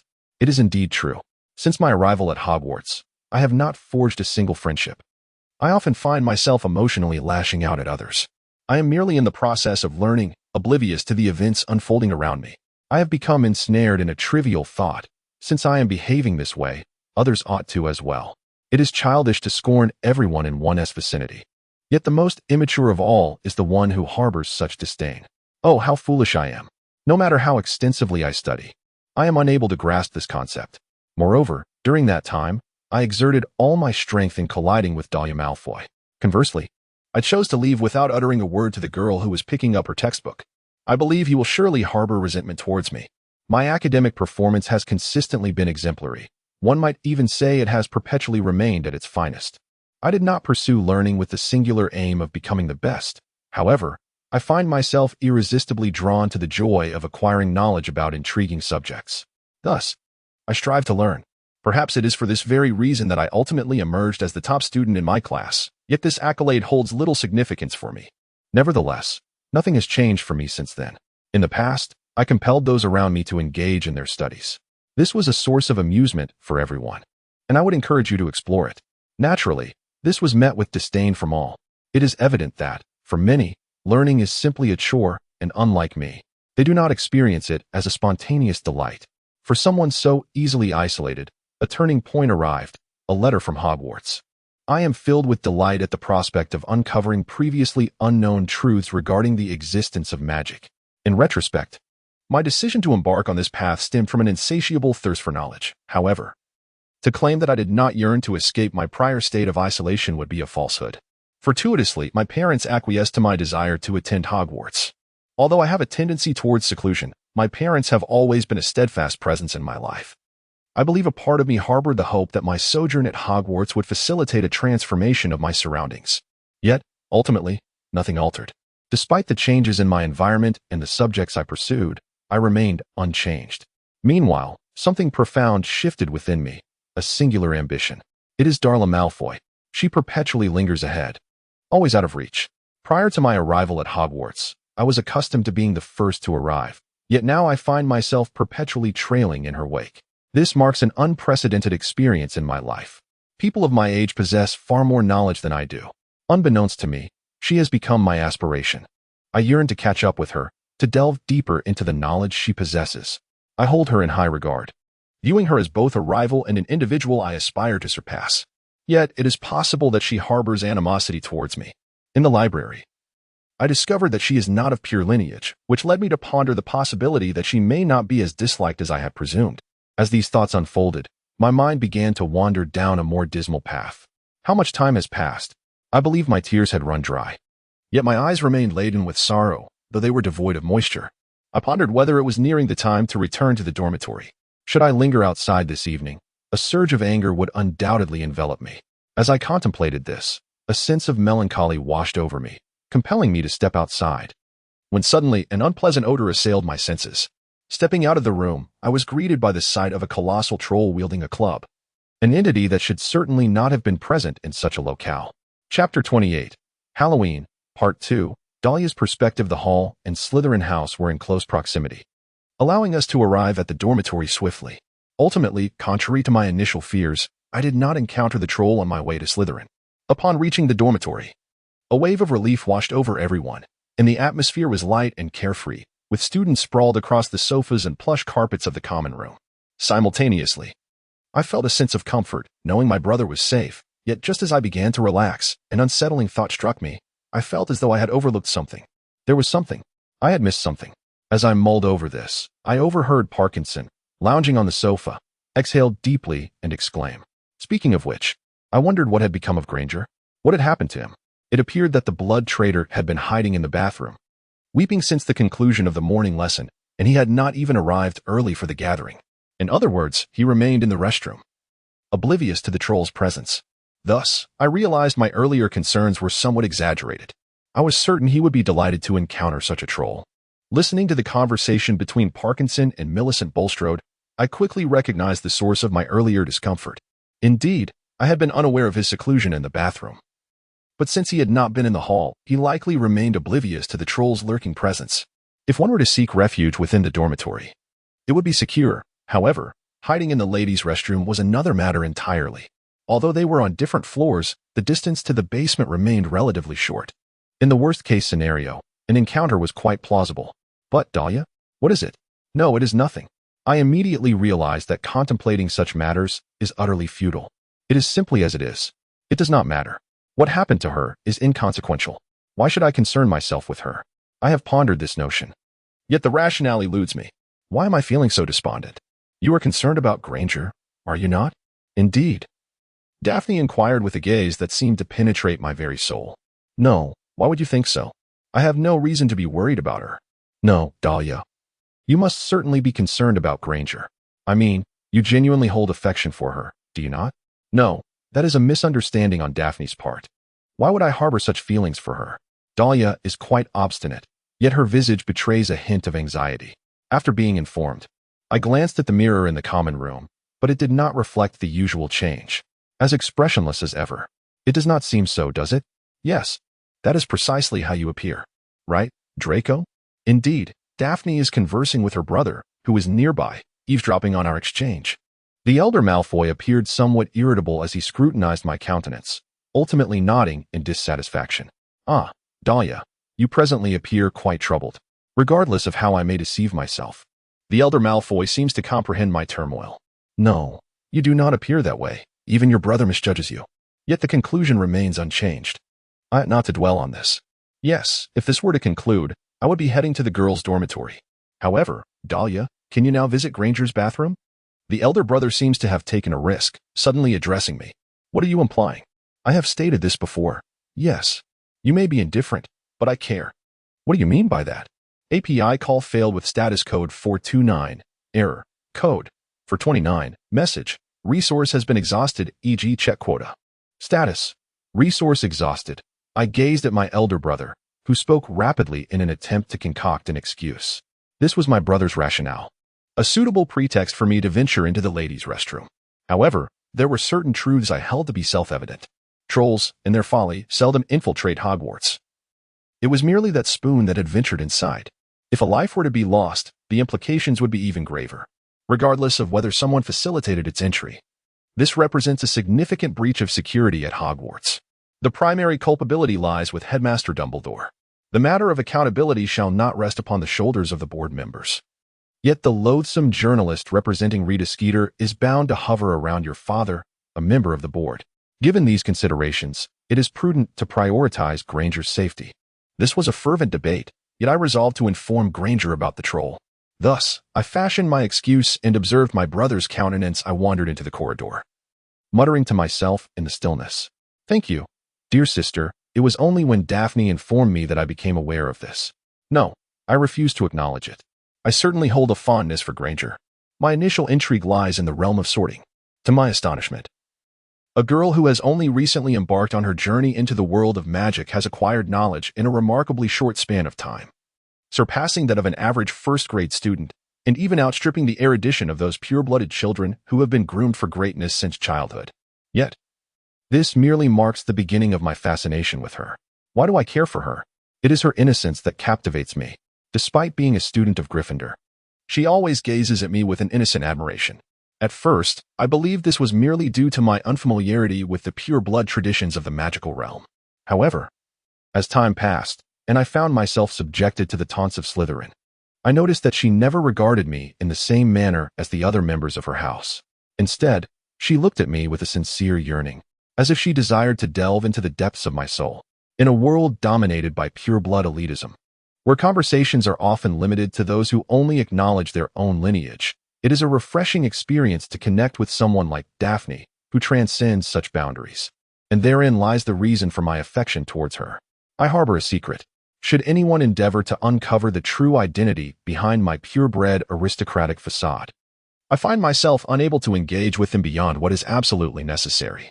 I share the same sentiment, and I have long contemplated surrendering. But why? If I were to cast Granger aside, what would I do when confronted by a troll?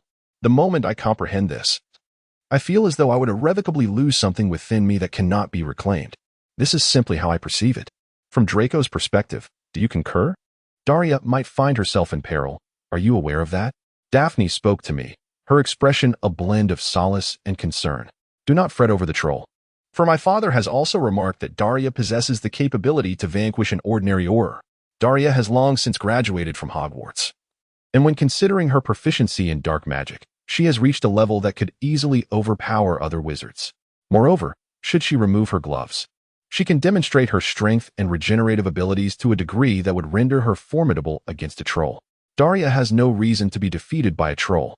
I am indifferent to that tainted bloodline. Frankly, I fail to comprehend why Daria harbors apprehensions regarding that individual. Just? I am rendered speechless, yet Daphne mysteriously advises me. However, if Daria remains here and later discovers something amiss with Granger, she will venture somewhere, twice, before returning home. I sense an urge to seek a different realm. Indeed. Yes, I share that sentiment. I am aware that Daria is erecting a barrier around herself. I fear that this wall shall never crumble. So you too bid her a silent farewell?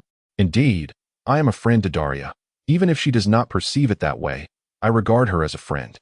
Regardless of the circumstances, I shall never betray Daria. I recall a conversation we had previously in the library.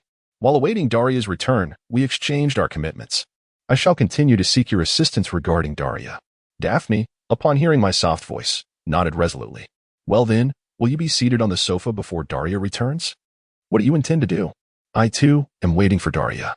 Daphne and I shared a light laugh as we set off to pilfer a sofa from Pansy, who remained oblivious to the fact that Daria had already departed, still fuming over Granger's disparaging remarks. The perspective of Daria. I removed my gloves and sprinted at full speed, acutely aware of my surroundings. How long had it been since I last ran without gloves? The scenery around me blurred past swiftly. I ascended the stairs, reaching the floor where the women's restroom was located, and a peculiar odor wafted through the air. It did not resemble garlic, but rather a blend of unkempt lavatories and soiled socks. API call failed with status code 429. Error. Code. For 29. Message. Resource has been exhausted, e.g. Check quota. Status. Resource exhausted. I inquired of Potter, disregarding Weasley, as he seemed intent on biting me upon recognizing my presence. Perhaps you have ensnared a troll here? Oh, indeed. That is correct. Potter nodded, though confusion flickered across his features at my sudden arrival. Is Granger not here? I felt a twinge of impatience as I noted the pallor of Potter's face upon his utterance, realizing I might have overlooked the likelihood of Granger's presence. Ah! A piercing scream echoed from within. Hermione's perspective. How could there possibly be a troll in such a place?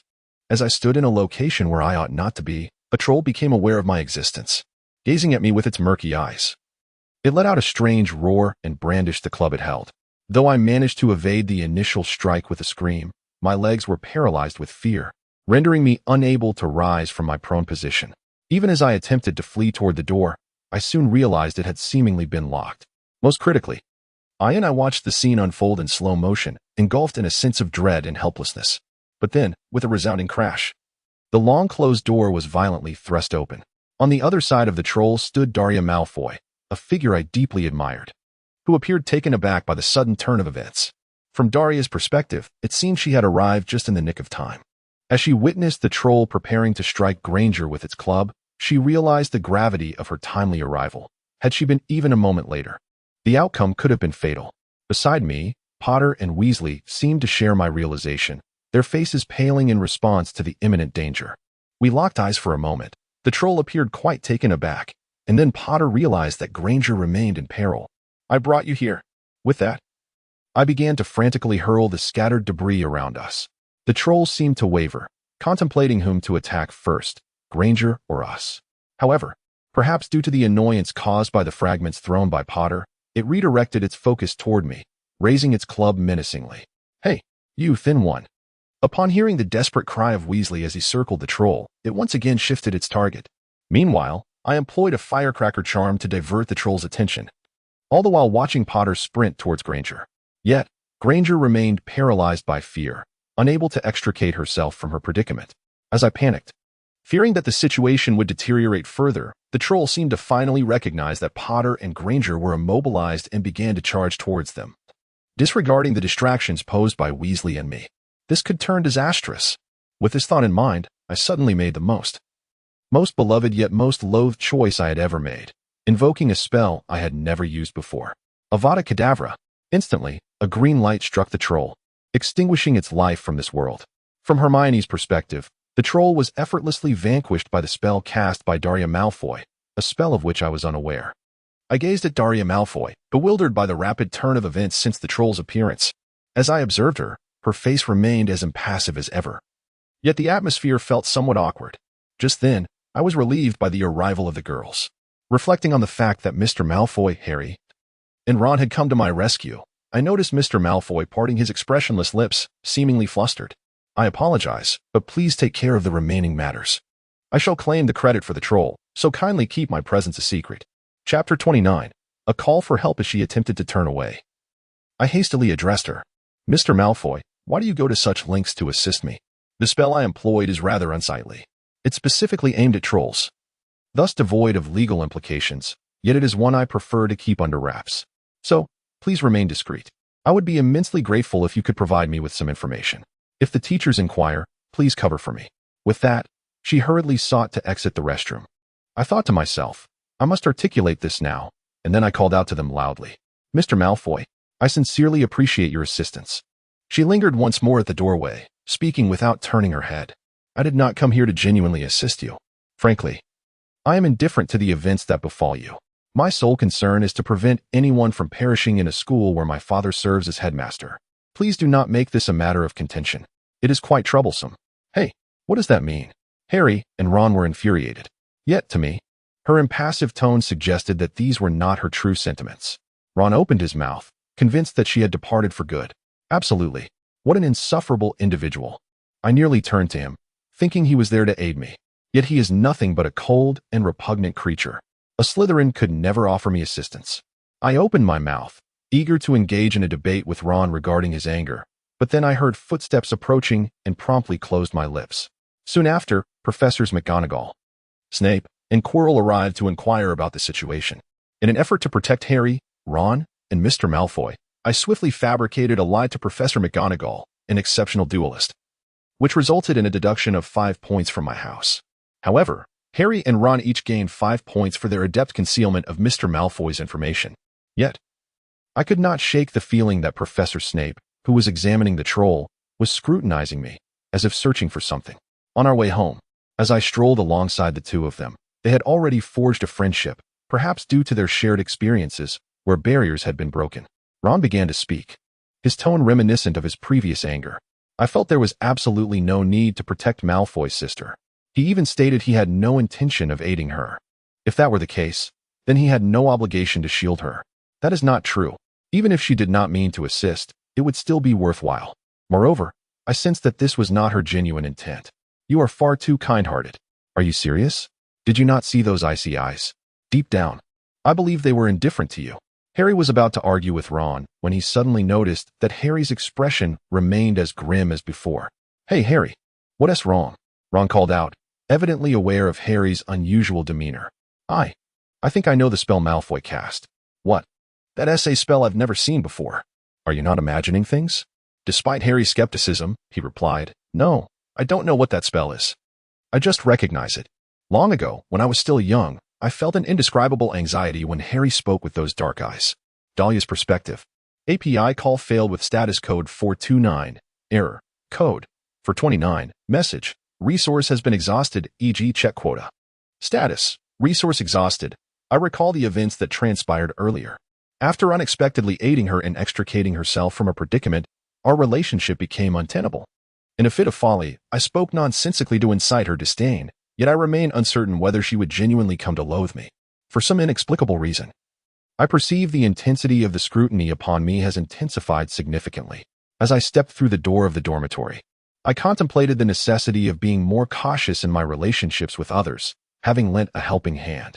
The common lounge lay desolate, likely due to everyone already being fast asleep, save for my elder brother and Daphne, who were seated upon the sofa.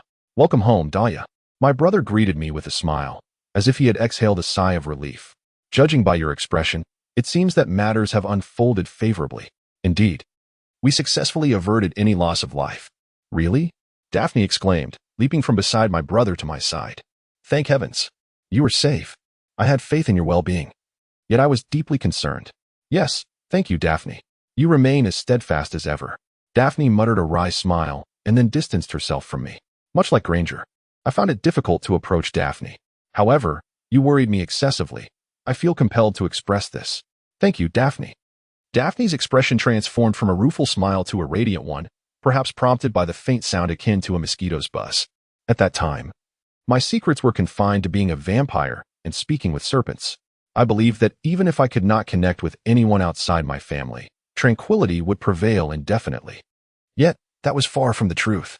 API call failed with status code 429. Error. Code. For 29. Message. Resource has been exhausted, e.g. check quota.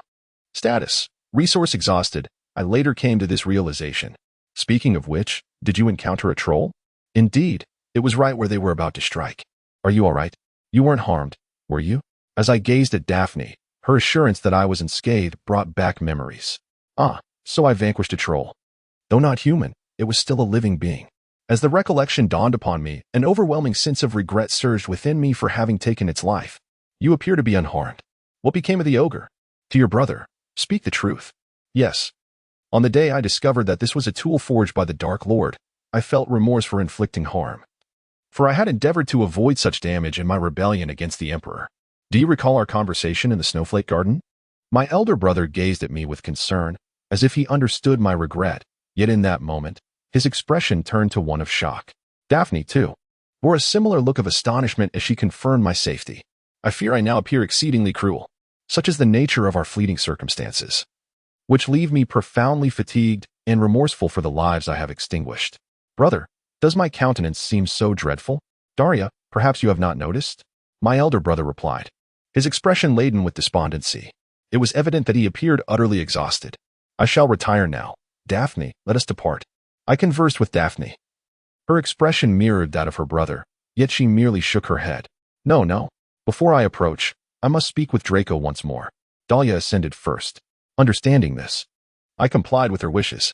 Although my curiosity about Daphne lingered, I succumbed to the overwhelming fatigue and drowsiness, ultimately retiring to bed. Changing into my nightclothes, I lay down. Chapter 30. The headmaster's suspicions from Dumbledore's perspective. Shortly after the troll invasion incident, Severus inquired, having summoned him to assess the safety of the stone. So, the troll was slain by Avada Kedavra, was it? Indeed, headmaster. After escorting the 3 foolish students home, I conducted an investigation and discovered that the troll bore no external injuries. However, it was undeniably deceased, and only the killing curse could achieve such a feat very well. But, yes, only a powerful dark wizard could wield such a deathly spell. What of Quirrell? He may have been the one to allow the troll entry. Yet it is also possible that another perpetrator took its life. I have been monitoring Quirrell, yet he has not retreated underground. When Severus and his companions arrived, only 3 individuals were present at the scene: Hermione Granger, Ron Weasley, and Harry Potter. I believe that neither of these children is capable of wielding the killing curse. Even if they possess immense magical power, there is no darkness they can contend with. Should such a situation arise, there must be others present. That is the implication. Indeed, it appears they are concealing something. It is certain that, apart from the 3 of them, there were others in that place. Subsequently, someone must have slain the troll and departed. When viewed from this perspective, it begins to make sense. However, this remains a theory open to skepticism. Why would they seek to conceal him? Primarily, he desires to claim credit for vanquishing the troll. Such is the sentiment of his son. As I watched Severus utter those words, a thought crossed my mind. Regardless of their reasons for safeguarding this individual, it is highly probable that this person poses a significant threat. The killing curse, Avada Kedavra, is a spell favored during the dark times of yore, beloved by the Dark Lord and his Death Eaters. Countless souls have suffered and perished at the hands of this incantation. To wield it requires immense magical power, coupled with a profound capacity for cruelty and a desire to kill. Those who possess such traits are undeniably dangerous. Mastery of the killing curse demands exceptional skill. Only instructors or exceptionally gifted students can execute it. What could Severus possibly be contemplating? No, unless our quarrel, I cannot fathom it. Is that so? I have been acquainted with all the faculty members for quite some time. The teachers are certainly not oblivious individuals. Chilo is the sole one who is perpetually ridiculed due to his nervousness and timidity, consequently driven by a desire to survey his surroundings. He developed an interest in dark magic. While he may currently be in contact with Tom, this is irrelevant to the matter at hand. Thus, there are no wrongdoers among the teaching staff, should such a situation arise. In fact, I have a certain intuition about that individual, Daria Malfoy. As long as the faculty remains innocent, the suspicious gaze will inevitably shift toward the students. However, considering that students from 1st to 7th year possess sufficient capability to wield the killing curse, and that the number of potential abusers within a nurturing family environment is limited, only Daria Malfoy could accomplish such a feat. Her talents are frequently lauded by the teachers. After all, has she not already mastered the level of proficiency expected of a Hogwarts graduate? Is she not the most gifted individual I have encountered during my time at Hogwarts? I often hear such stories from my teachers. The atmosphere I experienced during the enrollment ceremony mirrored my previous sentiments towards Tom. This seems to provide sufficient grounds for suspicion regarding her. Of course, these are merely testaments to her abilities, rather than conclusive evidence. The instructors unanimously regard her as an exceptionally diligent student. Despite his perpetually frosty demeanor, he maintained a seriousness that eschewed any semblance of arrogance. Jagwasi appeared quite anxious upon hearing this report. A remarkably earnest honor student. This has been the consensus among all the educators who have encountered Tom Riddle. Beneath the guise of honor, he concealed a profound sense of cruelty. No one, aside from myself, has perceived this. What if she, like Tom, harbors a similar cruelty behind her faade? What other secrets lie concealed beneath the mask of this matter? I could not help but ponder this. When Tom was at Hogwarts, I became acutely aware of his cruelty, yet I found myself powerless to intervene. We must ensure that such tragedies never occur again. We must not allow individuals to stray onto the wrong path. By the way, Severus, what has become of Delilah Malfoy? After the stone was mentioned, Severus was about to return to his chamber when he casually inquired about her well-being. Nothing particularly alarming had transpired. There were no injuries in the dormitory, and as previously reported, that glove was likely intended to suppress magical surges. Previously, I had requested Severus to monitor her gloves. However, I have not received any reports regarding any developments since then. When Severus inquired about the matter with his girlfriend's roommate, he was informed that it was a device designed to suppress excessive magical power. The gloves may not be pertinent to this case. Do you harbor any further concerns regarding her? No, I do not believe so. He is an exceptionally talented student, far removed from the illustrious Potter. Even among the upperclassmen, I do not perceive them to possess such remarkable talent. Truly, he embodies the essence of my Slytherin. Contrary to his appearance, Severus exhibits unwavering loyalty. He cares deeply for Lucius Malfoy's daughter, having been a long-standing friend of Lucius Malfoy. Furthermore, her exceptional performance in potion-making renders her my favorite. Thus, I shall rely upon him to handle this case. I must focus my attention on Chilo. However, the most pressing concern is that it may obscure my vision. As I gazed at the door from which Severus had just departed, these thoughts crossed my mind. Although examining the memories of the three individuals present at that moment would yield swift answers, it is still too early to confront them, particularly Harry. Furthermore, I merely wish to ascertain whether she is genuinely perilous. I possess an impeccable tool. Initially, she intended to present it to Harry, who remained at school around Christmas. However, she might return home for the holiday. Subsequently, issues arose with the stone protection plan. Thus, I shall ensure she glimpses it sometime before Christmas. As these thoughts crossed my mind, the eagle gently caressed his pet fox. From Severus's perspective, on the journey home from the headmaster's office, I reflected upon the headmaster's earlier words while traversing the now dark corridors. The utilization of the killing curse, Avada Kedavra, necessitates an exceptional level of skill. If one were capable of wielding it, only the most proficient faculty or students could achieve such a feat, exemplary students, indeed. Moreover, even among students, the ability to command such a lethal spell is rare. In fact, only one student comes to mind, Daria Malfoy. Her capabilities are nothing short of extraordinary. And given her familial background, it would not be surprising if she possessed knowledge of the killing curse. However, merely because one has the potential to execute something does not imply that they have indeed done so. Nevertheless, she is indeed the only one capable of it. Yet suddenly, a thought struck me. Even if she were to succeed, could we genuinely label her as a perilous individual? Indeed, the killing curse is exceedingly cruel, and those who can manipulate it are undoubtedly deemed dark wizards. However, it is conceivable that her actions might diverge from the essence of that spell, likely aimed at assisting others. Perhaps she employs such power to aid the foolish trio battling against trolls.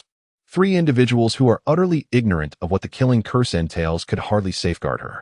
Contemplating this, I felt a pang of sorrow for hastily deeming her dangerous merely because she might have utilized the killing curse. This sentiment accompanied me as I observed her during classes in Slytherin. I perceive that she bears a striking resemblance to me in certain aspects. I am uncertain of the reason. However, his image seems to overlap with hers in some respects. My girlfriend and I are not entirely alike. However, I perceive a striking resemblance in our circumstances. Regardless, I must keep a vigilant watch over her henceforth. As I pondered the girl I have known for quite some time, she, draped in her flowing cloak, made her way towards her chamber. Chapter 31. Quidditch, Prologue. Dahlia's perspective. Several days have passed since the Halloween troll invasion. As November commenced, the air outside finally turned brisk. Nevertheless, despite the chill within, the atmosphere cultivated by the students was remarkably vibrant. The Quidditch season had arrived. Among the most exhilarating rivalries was that of Gryffindor against Slytherin. The tension between the two houses escalated significantly, as they could legally undermine one another. Previously, encounters in the corridors often resulted in skirmishes, yet it seemed that at this moment, they were easily provoked into altercations and even outright curses. Simultaneously, Slyt, I initially thought he was being treated as a fragile entity, perhaps indicating some underlying issue. However, his demeanor has finally returned to normal. Indeed, if this persists for too long, I may consider departing midway, yet I shall strive to endure until the end. Today marks the first Quidditch match in the dormitory since my arrival at Hogwarts.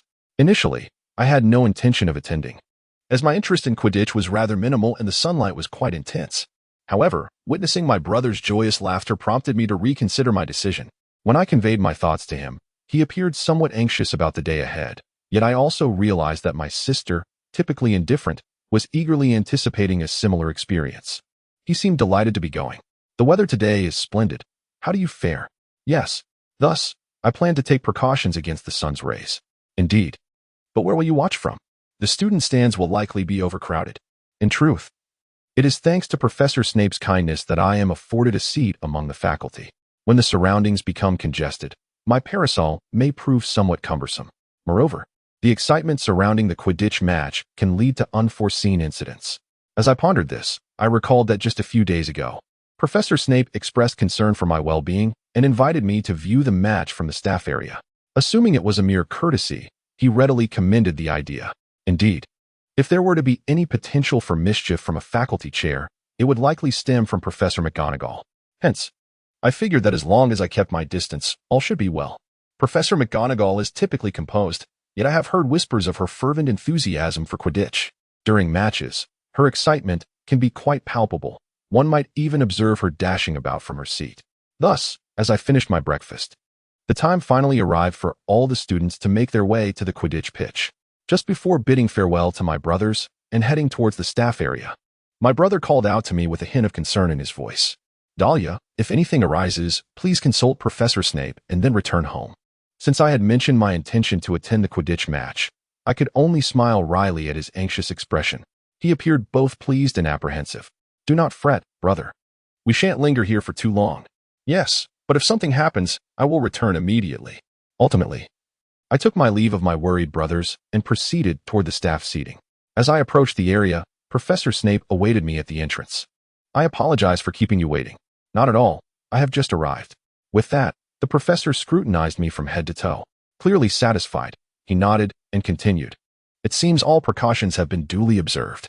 There is a shaded spot at the end of the staff seating. Please make yourself comfortable there.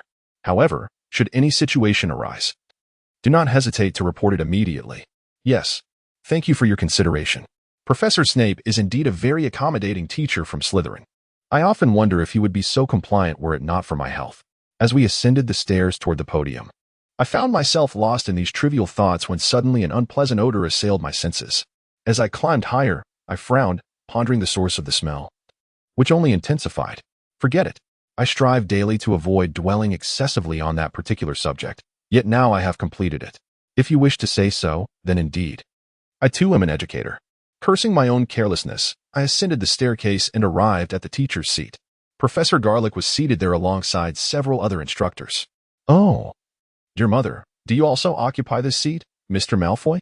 Though I had only just arrived, I was already longing to return home. From Draco's perspective, it just occurred to me that if you were seated in the teacher's position, wouldn't Professor Quirrell also be present? Daphne's murmured words beside me brought this fact back to mind. I hastily seized Gaul's telescope and directed my gaze towards the teacher's seat occupied by Daria. There she sat, attempting to remain in the shade, her brow furrowed in concern. "Daria, are you well?" Daphne inquired, unable to elicit a response. From Daria's perspective, Professor Snape appeared genuinely troubled by my troubled expression. "Are you all right?" He called out to me, yet after all that I had endured, returning home immediately was not an option. When I assured him that all was well, merely that I found the scent displeasing, the teacher approached his seat with a look of evident concern. I settled into the shaded area reserved by my teacher, casting a spell upon myself to ward off any unpleasant odors. The silver lining is that I am outdoors, in a well-ventilated space, thus free from the olfactory disturbances that plague a classroom setting. I surveyed the venue, feeling an overwhelming sense of comfort. Amidst the banners of Gryffindor, there fluttered a mysterious flag emblazoned with the words "Potter for President." However, the students of Slytherin and Gryffindor predominantly waved their own house colors. The absence of Ravenclaw and Hufflepuff students seemed to manifest in their enthusiastic support for the team they wished to triumph. In essence, the two other houses also displayed their red flags. As I gazed at the stands, under the impression that Slytherin was widely despised, I realized the match was about to commence. Both teams took to the field.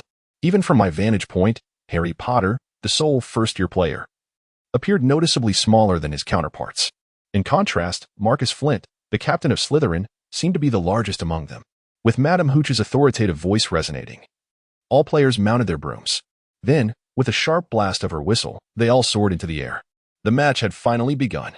From Draco's perspective, I observed Daria's situation through my binoculars, and it was evident that she had safely entered the shade, her expression reverting to its usual impassiveness. It seems the odor control was also successful. As Daphne and I exhaled in relief, the competition finally commenced. Now, the match is underway. The ghost ball has promptly reached the hands of Angelina Johnson. The ball chaser is truly remarkable. Furthermore, she possesses great beauty. Jordan, my apologies, sir. I inadvertently disclosed this to the resonating commentary of the venue. Can't something be done about such foolish remarks? Lee Jordan of Gryffindor occupied the commentary booth, with McGonagall reproaching him for his bias towards Gryffindor.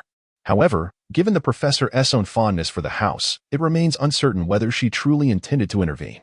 Alas, he is, in fact, the sole individual suited for live commentary. Meanwhile, Daphne returned with a somewhat disdainful expression.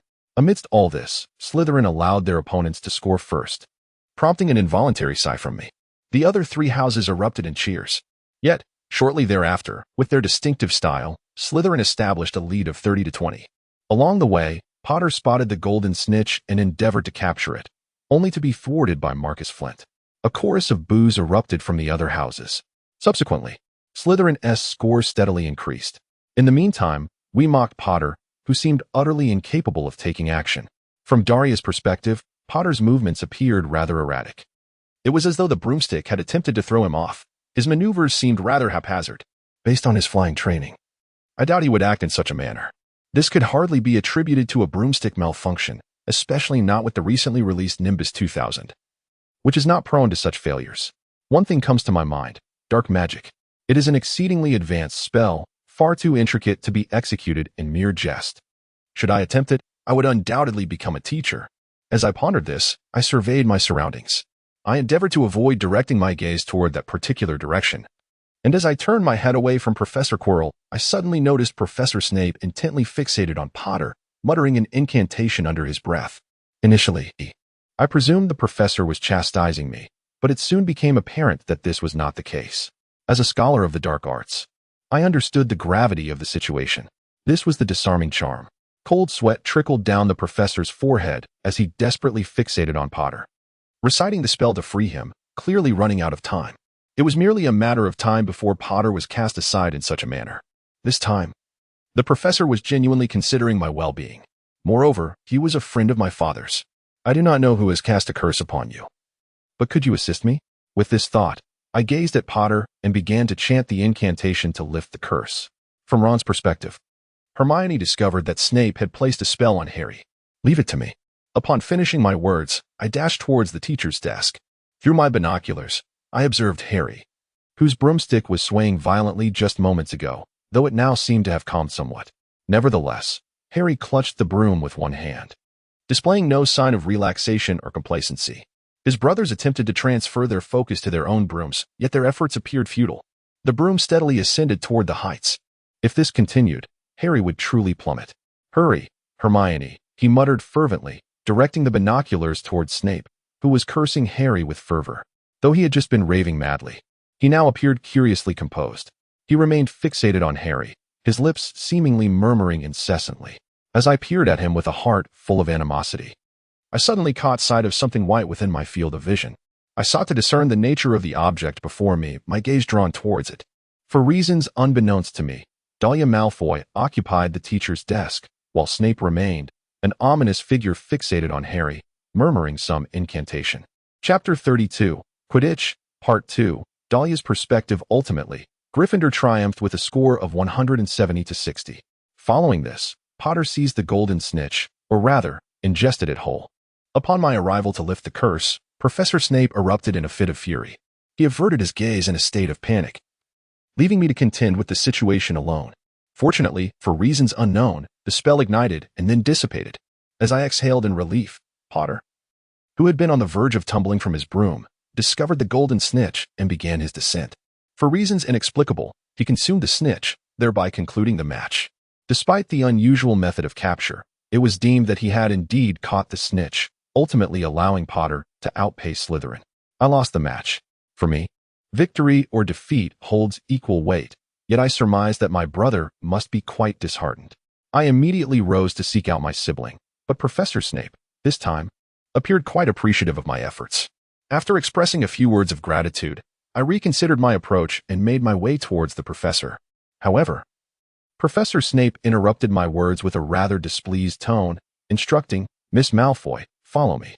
He hastily departed, leaving me to ponder the cause of his agitation. Yet I could not disregard him, so I began to trail behind. Even as we passed through the entrance of the stadium, the professor's pace did not waver. We traversed the entrance of Hogwarts Castle and descended into the dungeons, finally halting before the door of his office. He brought me here, presumably to ensure that no one would overhear his forthcoming words. Upon entering, I found the room to be rather austere, exuding a sense of comfort devoid of any vibrancy.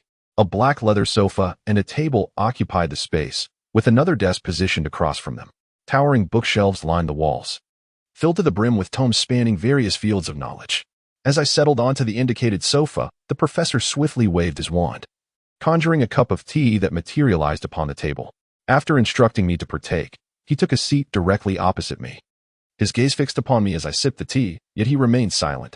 I am convinced that my brother is indeed concerned about my inability to locate him. Just as I was about to speak, the professor finally broke the silence. You are the Miss Malfoy who just participated in the disillusionment, are you not? Unlike Halloween. This time it is a dispelling charm. There is no reason to conceal anything further. Upon hearing my immediate response, the professor's eyes widened for a moment. Then he sighed and spoke again. Why do you wish to assist me? The professor has been most helpful to me, and furthermore, he is a friend of your father. I do not share a particularly close bond with your father. I perceive that the professor's manner of denying such matters bears a certain resemblance to my father's. Your father also exhibits a degree of dishonesty. More importantly, Miss Malfoy, do you not believe it prudent to contemplate your actions more thoroughly before proceeding? Should this act reveal your involvement in casting a spell on my behalf, you would undoubtedly become a target, would you not? Upon listening to the professor's account, I recognized the recklessness of my conduct. Indeed, had the true culprit discovered this, he might seek to inquire about my circumstances, thereby inadvertently exposing my identity. Such an eventuality would undoubtedly cause distress for our fathers. I hastily took action, yet I now realize it was an exceedingly imprudent decision. I apologize, I overlooked this possibility. I shall exercise greater caution henceforth. This time, it should pose no issue. When casting a curse, it is imperative to maintain focus on the target. Akin to the process of dispelling a curse. In doing so, I would become invisible to you. Yes, Professor, do you have knowledge of the identity of the perpetrator? Although the likelihood is minimal, it remains a possibility. To err on the side of caution, I inquired with the professor, yet his response yielded not. No. Is that not so? This is another question I posed, just in case. The professor may be aware of this, yet he might be reluctant to take further risks. My interest in the matter is waning. The probability of my exposure regarding this incident is exceedingly low. Considering the potential troubles that may arise should we proceed further, it seems wiser to retreat at this juncture. As they prepared tea, the professor signaled the conclusion of our conversation and requested our departure. I expressed my gratitude for his hospitality, and just before exiting his office, I cautioned him to be vigilant. However, the spell you employed moments ago was quite formidable. I dare say no student, not even among the upper years, could accomplish such a feat. I shall award Slytherin 10 points. Thank you, I remarked, and with that, I exited the room. Perhaps it was then that my elder brother began to worry over my absence. I hastened towards the dormitory. From Harry's perspective, following the conclusion of the match, Ron, Hermione, and I opted to forego the tumult surrounding Gryffindor, instead retreating to Hagrid's hut for a cup of strong tea.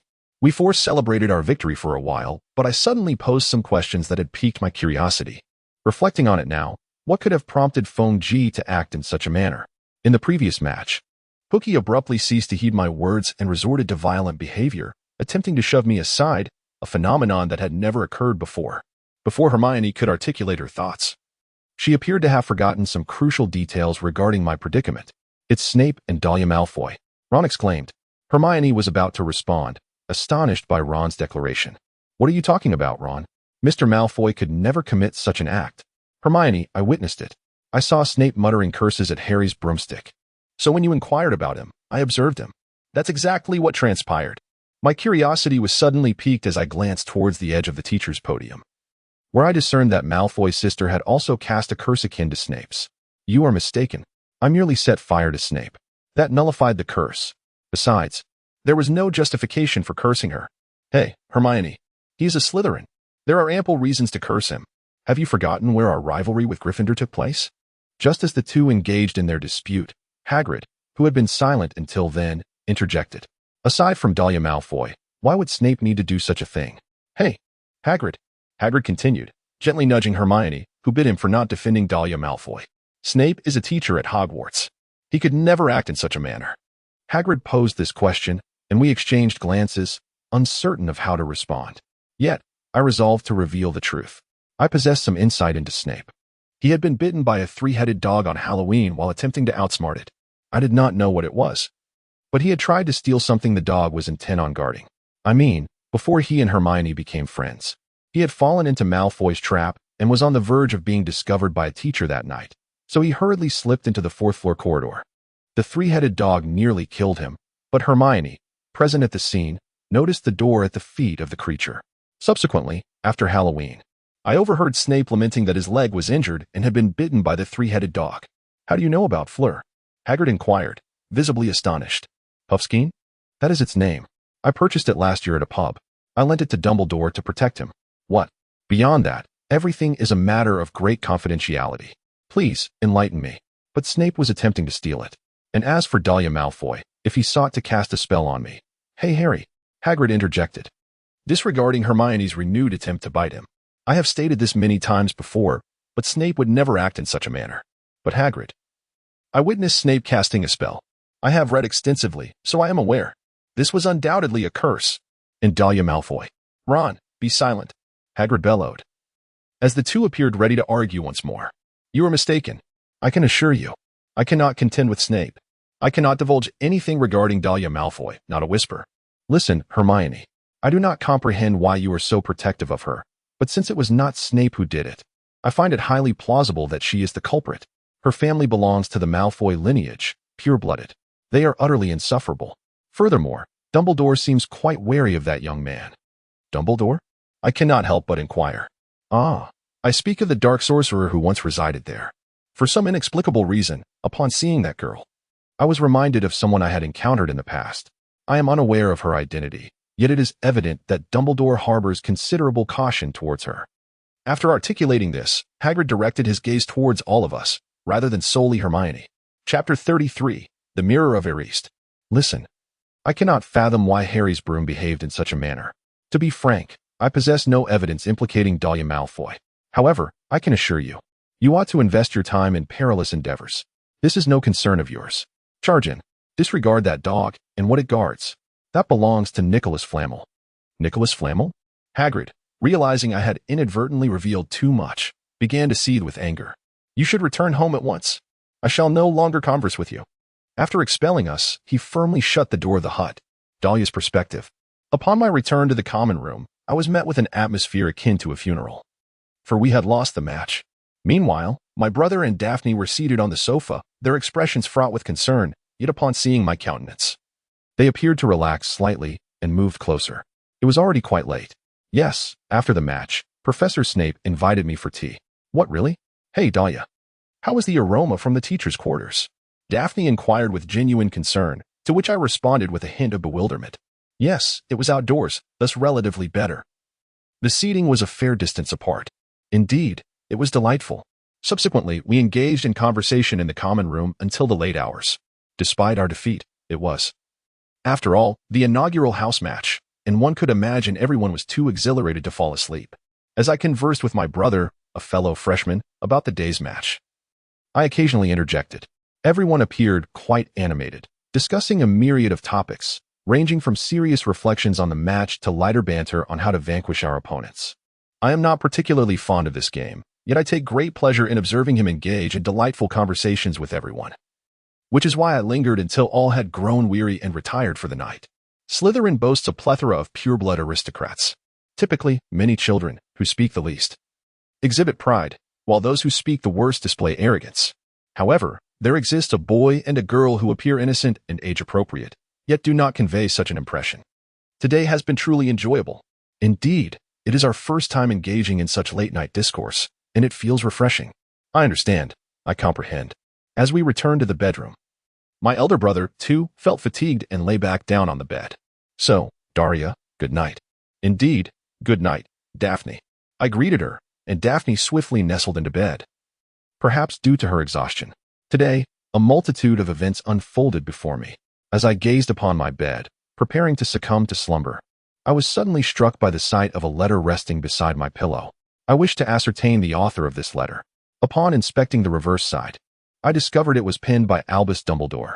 With a sense of curiosity, I opened the letter. What exactly does the principal require of me?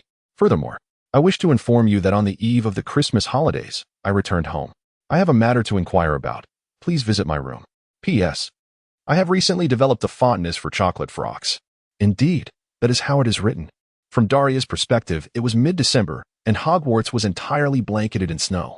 Everyone gathered by the fireplace to warm themselves and engage in discussions about Christmas.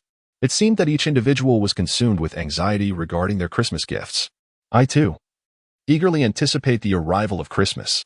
I am not particularly interested in gifts. I find joy simply in receiving items from my family. More importantly, I am finally able to reunite with my loved ones. I cannot help but feel a sense of anticipation. There are merely 2 days left until the Christmas holiday. If I can navigate through this challenging period, I shall be reunited with my family. I find myself yearning for home, perhaps due to the myriad of concerns that have recently occupied my mind. As I observe others engaged in discussions about gifts, I let out a soft sigh. Following the conclusion of the morning classes, we made our way to the hall for lunch. However, before the grand entrance, a forest ranger stood in a rather obtrusive position, cradling a magnificent tree in his arms. Potter, Weasley, and Granger were also gathered nearby, engrossed in conversation. As he delivered the Christmas tree, he encountered 3 of his friends who appeared to be merely chatting. I hope you will reconsider this placement. I cannot simply enter the hall like this. Does your brother beside you share the same sentiment? Excuse me, might you kindly step aside? I uttered these words with a tone steeped in disdain. Malfoy, the only one who remained oblivious, concealed himself behind a tree, while the trio from Gryffindor attempted to glare at my brother. However, upon realizing my proximity, they promptly silenced themselves. Such occurrences have become increasingly frequent of late. Recently, whenever they catch sight of me, a sudden vigilance envelopes them. My brother had once been the target of their disdain, yet this marked the first instance of his overt wariness towards them. It was as though diverting their gaze from me would invite an attack. Their expressions seemed to convey an unspoken message. In stark contrast was Granger. Rather than exhibiting caution, he appeared perplexed, as if he wished to inquire about something. She was the sole individual to regard me in such a manner. In fact, on several occasions, he approached her, seemingly eager to ask a question, yet each time, Potter and Weasley would pull him back. I am uncertain of what he is truly wary of. Yet for me, it is an absolute taboo to intervene before Granger converses with him. Since the conclusion of Halloween, I have been evading Granger. From that moment onward, each time we encounter one another, she attempts to express her gratitude.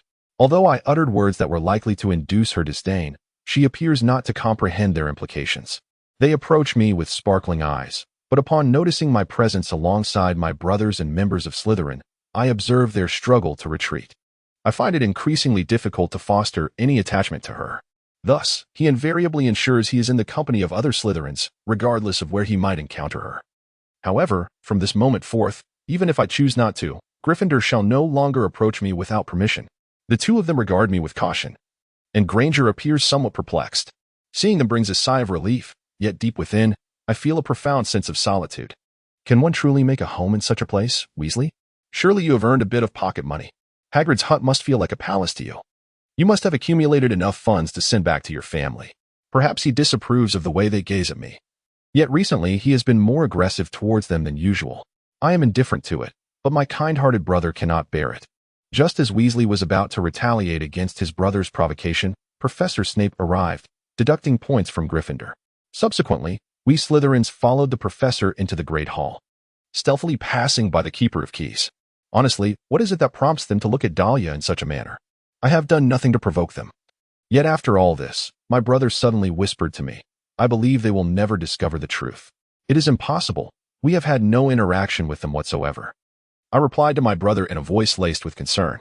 They could not possibly uncover this secret. There were no points of connection. Even those Slytherins who often accompanied him seemed oblivious to it. I believed they would no longer pay me any heed. Yet, Daphne appeared somewhat peculiar. At times, this can be quite troubling, cannot it? Occasionally, our reactions provoke our thoughts. However, this must be my misinterpretation. The evidence lies in her distance from me.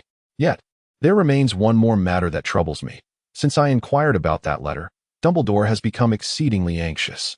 Indeed, this has been a significant source of distress for me lately. A letter by my bedside on Quidditch night. Although it claimed to seek clarification, it did not articulate what I wished to ask, leaving me in a state of unease. Despite having no direct connection to the headmaster, he is revered as the greatest wizard of the 20th century. One must never let their guard down. He is also the head of this esteemed institution. Given the effects of my gloves, my body remains shielded from the sun. What if some sweets, regularly sent to my brother, were cleverly concealed? If that were the case, you would find little difficulty in unearthing my true identity. I can hardly believe that he actually inspected the contents of my luggage. However, in my capacity as headmaster, I cannot assert with certainty that he did not do so. Our Malfoy family is affiliated with the former Dark faction, and I fear he might use this as a pretext to scrutinize my belongings. I cannot help but worry, yet I must conceal my unease from you. I wonder what the principal thinks.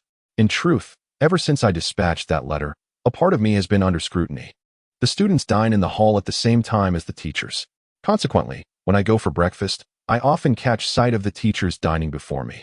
In those moments, I frequently sense Dumbledore's gaze upon me. Perhaps he suspects I am concealing something and is subtly observing my reactions.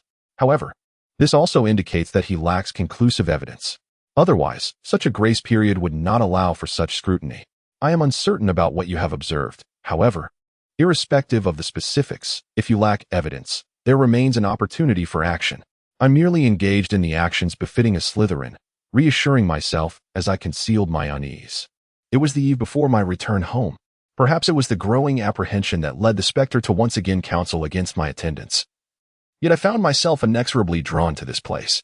The dreadful notion of what the headmaster might know weighed heavily upon me. To refrain from attending would be tantamount to acknowledging a concealment of certain truths. As stated in the letter, I stood before the headmaster's office, clutching a chocolate frog. My gaze fixed upon the imposing gargoyle statue that loomed at the entrance. I presumed it to be merely an ordinary door. Yet it was evident that the principal's office was unlike the rooms of other faculty members. I surveyed the area around the gargoyle statue, yet found no semblance of a door. This indicated that the gargoyle itself served as the entrance, and without uttering the secret phrase, entry was impossible. Regrettably, I was unaware of the password to the principal's office. As I pondered over the letter once more, a particular phrase captured my attention. Recently, I have developed a fondness for frog chocolates. Even if one were aware of the location of the principal's office, it was hardly a place frequented by first-year students. Thus, I remained oblivious to the entrance of the principal's office, dismissing the phrase as mere nonsensical chatter. Suddenly, the gargoyle statue, which had previously been unremarkable, shifted aside, revealing a hidden wall that opened up to unveil a staircase. It was evident that, unlike other faculty members, the principal's office likely housed crucial documents pertinent to the school. Therefore, possessing a password was only logical. I felt a twinge of embarrassment at my inability to conjure any comprehensible thoughts despite my calm deliberation, and I ascended the newly revealed staircase. Upon reaching the top, I encountered a door adorned with a metal fixture in the shape of a griffin, designed for knocking. I took a deep breath and knocked on the door. Principal Daria Malfoy. The door then opened silently, which I presumed was an invitation to enter. Chapter 34. Suppression of Magic. Inside was a circular chamber filled with peculiar, faint sounds. Strange instruments were arranged, producing a cacophony of noises. Among them was a phoenix, its feathers of vibrant red, appearing as though it were ablaze. The walls were adorned with portraits of former principals, each one seemingly in a tranquil slumber. There were also several raccoons.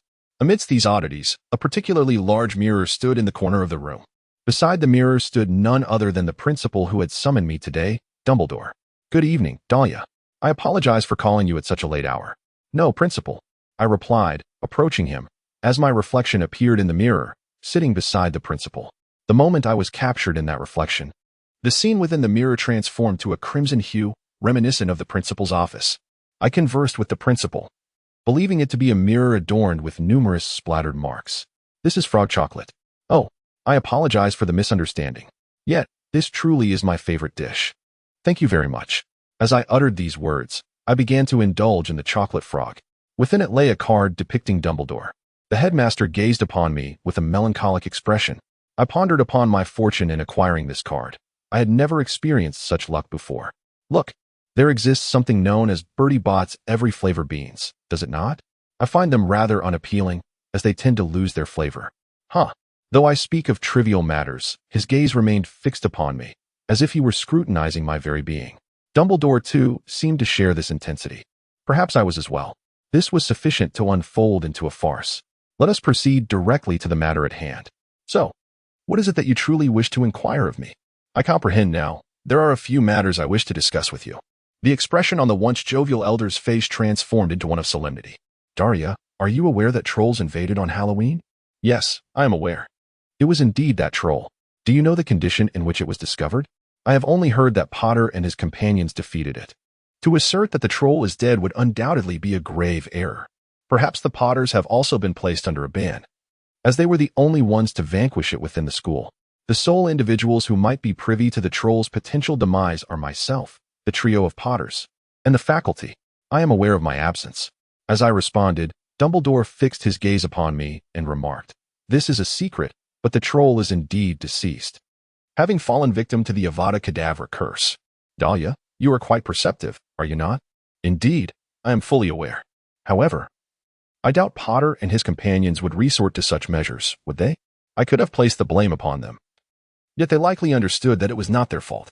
Most importantly, I felt a certain discomfort in articulating words that seemed to accuse my protector, Granger. Indeed, it was not Harry or the others, it was I, Daria. I suspected there were others present as well. He paused, gazing at me once more, then opened his mouth. Daria, do you possess any knowledge? Why me? No, you are now the most astute individual in the school. Moreover, Slytherin is in close proximity to the playground and the dormitories. I thought you might be privy to certain information. No, I am not aware. Dumbledore scrutinized my impassive expression for a moment before transitioning to the next inquiry, perhaps believing I would not divulge any secrets. Very well. The next question pertains to that glove, which appears rather enchanting. I wish for you to enlighten me regarding its magical effects. As the headmaster of this institution, I must ensure its safety. It will suppress my magical prowess. Perhaps I am too potent. Otherwise, without it, my powers could spiral out of control. It subtly conveyed to me that I should refrain from removing it at present. However, this did not appear to be what he truly wished to hear. So he merely nodded in agreement. Prior to my arrival here, I had harbored doubts about whether anyone had informed me of this matter, but upon my arrival, all I could discern was this. Both of them would be discovered and create some trouble, yet it would not be fatal, as I felt a slight sense of relief. Dumbledore approached and aligned himself with me before the mirror. As always, the reflection within the mirror revealed an interior drenched in blood. Daria, one final question. What do you see in the mirror? As Dumbledore posed this inquiry, I gazed into his eyes through the mirror.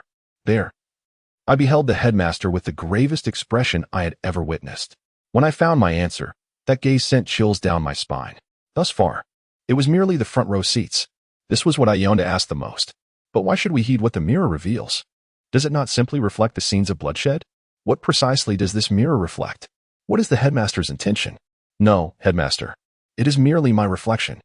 As I remain unaware of what it truly reflects, I can only respond with certainty. I believe that answering this question honestly would be exceedingly perilous. The headmaster's eyes bore into mine through the mirror. Then, some mysterious force attempted to invade my being. Heart surgery. Upon realizing this, I promptly closed off my thoughts. Dumbledore evidently could not perceive my inner turmoil, and he swiftly withdrew from me. Does this school conduct heart surgeries for students? I apologize. I am merely curious as to whether this is indeed true, but at that age, one could even employ a mind-closing spell. Dumbledore appeared genuinely astonished, at least in his facial expression.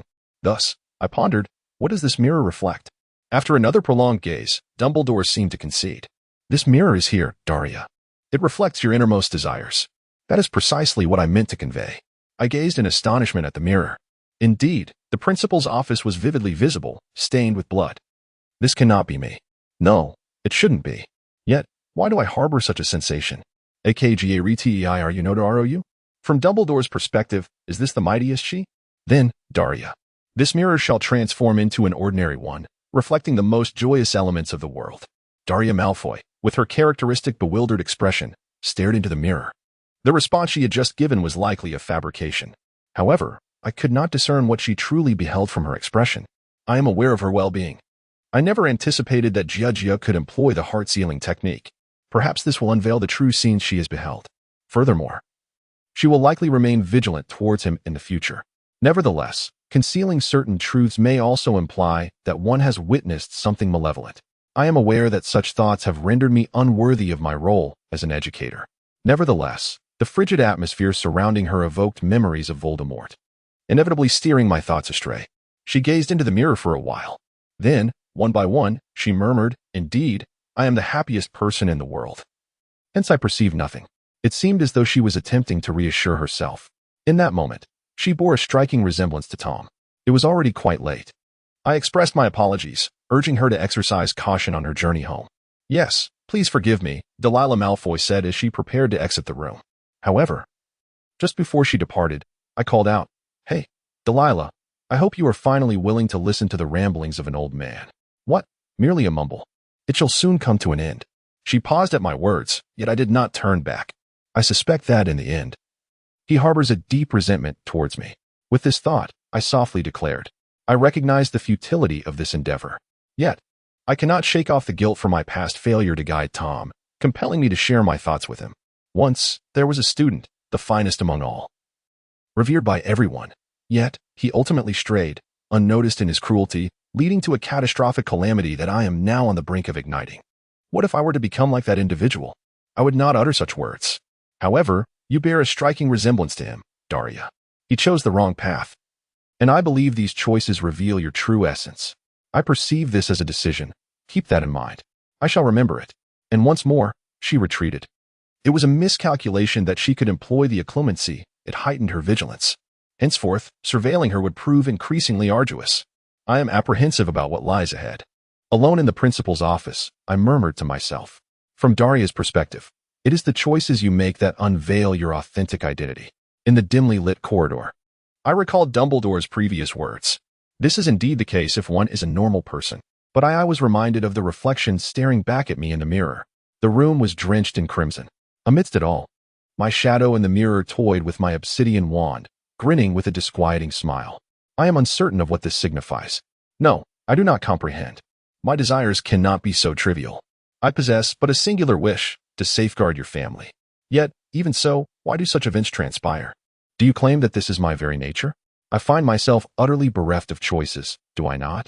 Even if I wish to, I cannot conjure an answer. On the surface, his gait must surely appear unsteady. He traverses the dimly lit corridor, eventually arriving at the basement. At long last, he reaches the Slytherin common room and steps inside. The hour is late, and the lounge is devoid of life, save for your brother, Dahlia. As for my secret, perhaps Daphne has been returned to her chamber. A fellow brother awaits my return in the common room. Are you well, Dahlia? In response to my brother's concerned inquiry, I assure him that they have not discovered my presence. They seem to harbor suspicions that I am a troll. I have kept a secret. Indeed, you appear quite fatigued. Are you planning to rest? No, not just yet. Would you like to sit on the sofa over there and converse for a while? API call failed with status code 429. Error. Code. For 29. Message. Resource has been exhausted. E.g. check quota. Status. Resource exhausted. My brother and I are seated on the sofa. It is winter now. The fire in the common lounge has extinguished, leaving behind a chilling silence. I recall, long ago, during our childhood, we engaged in conversations within a garden blanketed by pristine snow. Those days have faded into memory. Yet the promises we made then remain steadfast. However, in the end, I wonder if I have not changed at all, merely a puppet designed for destruction. Until now, I believed I had no desire to harm anyone. Yet, that notion was contradicted by the reflection in the mirror. Perhaps I truly am a person. Daria, are you weeping? It was in that moment, upon hearing my brother's bewildered voice, that I became aware of my tears cascading down my cheeks. I apologized for the lack of decorum. I rubbed my eyes, yet the tears flowed incessantly. How peculiar. Why? API call failed with status code 429. Error. Code. For 29. Message. Resource has been exhausted, e.g. check quota. Status. Resource exhausted. I can no longer allow you to remain here. For me, it is sufficient that he sits beside me. Yet, contrary to my thoughts, the tears have incessantly flowed. Then, my brother gently cradled my head. As my mind was engulfed in confusion, unable to cease my weeping. I shall not inquire about what transpired today. You need not speak if you are unwilling. However, please bear this in mind. Regardless of what occurs, I stand firmly by Delia's side. Upon uttering these words, I could no longer contain my tears and wept in my brother's embrace. He has always held me in such a manner. As I held my younger brother, I pondered. Oh, how splendid a family I have become part of. But why? Oh, why do I feel this way? Chapter 35. The Christmas Holiday, Part 1, Daria's Perspective. It is such a pleasure to see you back, Daria, Draco. Welcome home, both of you. Upon our arrival at King's Cross Station, my parents awaited us in the chilly environment. My father and mother patted my head and embraced me, just as they did when we departed. I am finally home. Father. Mother. I have returned to my beloved family. In that moment, enveloped by the warmth of my loved ones, I realized I had truly come back to my kin. We returned home in disguise. As I felt myself being pulled, I opened my eyes to find myself back in my nostalgic abode. It has hardly been 6 months. Yet this place evokes profound sentiments of longing. There are countless inquiries I wish to pose to you. But I can discern that your long journey by train must have left you weary. The evening still holds ample time. Let us first retreat to our chambers for a moment of repose. Father seemed to perceive our fatigue and remarked thus. Following that, Indeed, you are right. First and foremost, a good sleep is in order. Your mother expressed the same sentiment.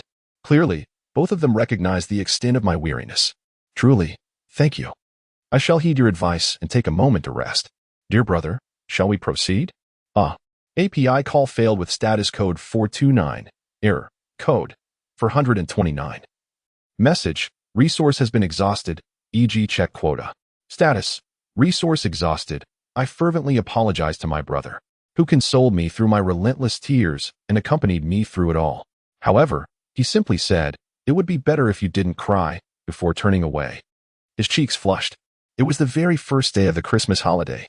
Despite having slept, I had wept for the better part of the night, and my countenance bore the unmistakable marks of sleeplessness. We are all utterly exhausted, spending most of our time dozing off on the train. Nevertheless, I find it impossible to shake off the weariness, and both my father and others see through me. After instructing the gentlemen to take their afternoon siesta, we returned to our respective chambers. The esteemed spirit must still be quite fatigued, for he and I staggered into the room together. Well then, brother, I shall see you later. Oh, and Daria should also enjoy a restful slumber. After bidding farewell to my brother, I entered my own room. Upon my return, the estate servant Dobby had just finished tidying up. I am home now, Dobby. Thank you for your diligent cleaning. No, miss. Dobby merely fulfilled his duties. There is no need for thanks. I smile at Dobby, who utters this phrase. In truth, her expression remains utterly unchanged, not even a millimeter. Gazing at him, I am once again enveloped by the comforting sensation of having finally returned home, for he is indeed one of my cherished family members. Although the fathers seem to harbor disdain for Dobby, I find myself inexplicably drawn to him. After all, he played with me in my childhood, and thus, I perceive him as my old caretaker. Lost in these trivial thoughts, I smile at Dobby. Dobby, does your father treat you poorly? Indeed, my master has never struck Dobby. In the past, Dobby endured abuse at the hands of his father. This mistreatment stemmed, in part, from the lowly status of house elves. But perhaps it was also due to his father's lack of affection for Dobby, who, despite being a house elf, possesses a mindset that diverges from the typical. For me, not only is Dobby an important member of my family, even if his status is somewhat diminished, but I also detest witnessing such a significant figure being mistreated. I long for harmonious relations among them. However, I have only witnessed Dobby being attacked on a single occasion. I may appear quite repulsed. Since that moment, Dobby seems to harbor lingering resentment, yet his father has ceased to inflict violence upon him. I may ultimately come to resent my father. Perhaps that is what they believe. Such a thing is utterly inconceivable. Yet, during my time at school, I pondered the potentialities, though it seems my apprehensions were unfounded. After all, my family is composed of kind-hearted individuals. Just as I was contemplating this, Dobby suddenly interjected. But there is more. Oh, my lady. Does your year not possess a copy of Harry Potter? That is the inquiry I pose. Indeed, Potter is also a first-year student. What does this signify? No. I am merely a tad curious. I was unsure why he posed such a question, but later I recalled that he was the most renowned figure in the magical realm. It is entirely natural to be intrigued by him. Individuals like myself, who are utterly indifferent, are indeed rare. Thus, I did not dwell excessively on Dobby's inquiries at that moment. As I prepared to ascend to my bed, I noticed a flicker of concern in his expression that had eluded my attention. When I reclined on my bed for a brief respite, the drowsiness I had felt earlier dissipated completely. In truth, I was quite anxious about whether I would be able to fall asleep that night. As I meandered around the room until dinner time, a knock echoed at the door. Dahlia, are you awake? Yes, I am awake. My brother entered the room. It's about time. Shall we go together? Yes. It was the first time in a while that the two of us would return together, walking down the corridor. Brother, are you sleepy too? Oh, I am utterly exhausted now. Upon this remark, it was evident that the dark circles under his eyes had vanished. I'm sorry about last night. No, it's all right. As long as Dahlia is well, that is what matters. I am your brother. Indeed. My brother indulged me until the very end. My brother and I descended to the restaurant together. The opulent dining hall of the Malfoy family was once again prepared to serve a sumptuous feast, although Christmas had yet to arrive. Today marked the long-awaited return of Delia and her companions, and we were to indulge in a grand dinner this evening. I surmise he is quite elated to return home for the first time in a while.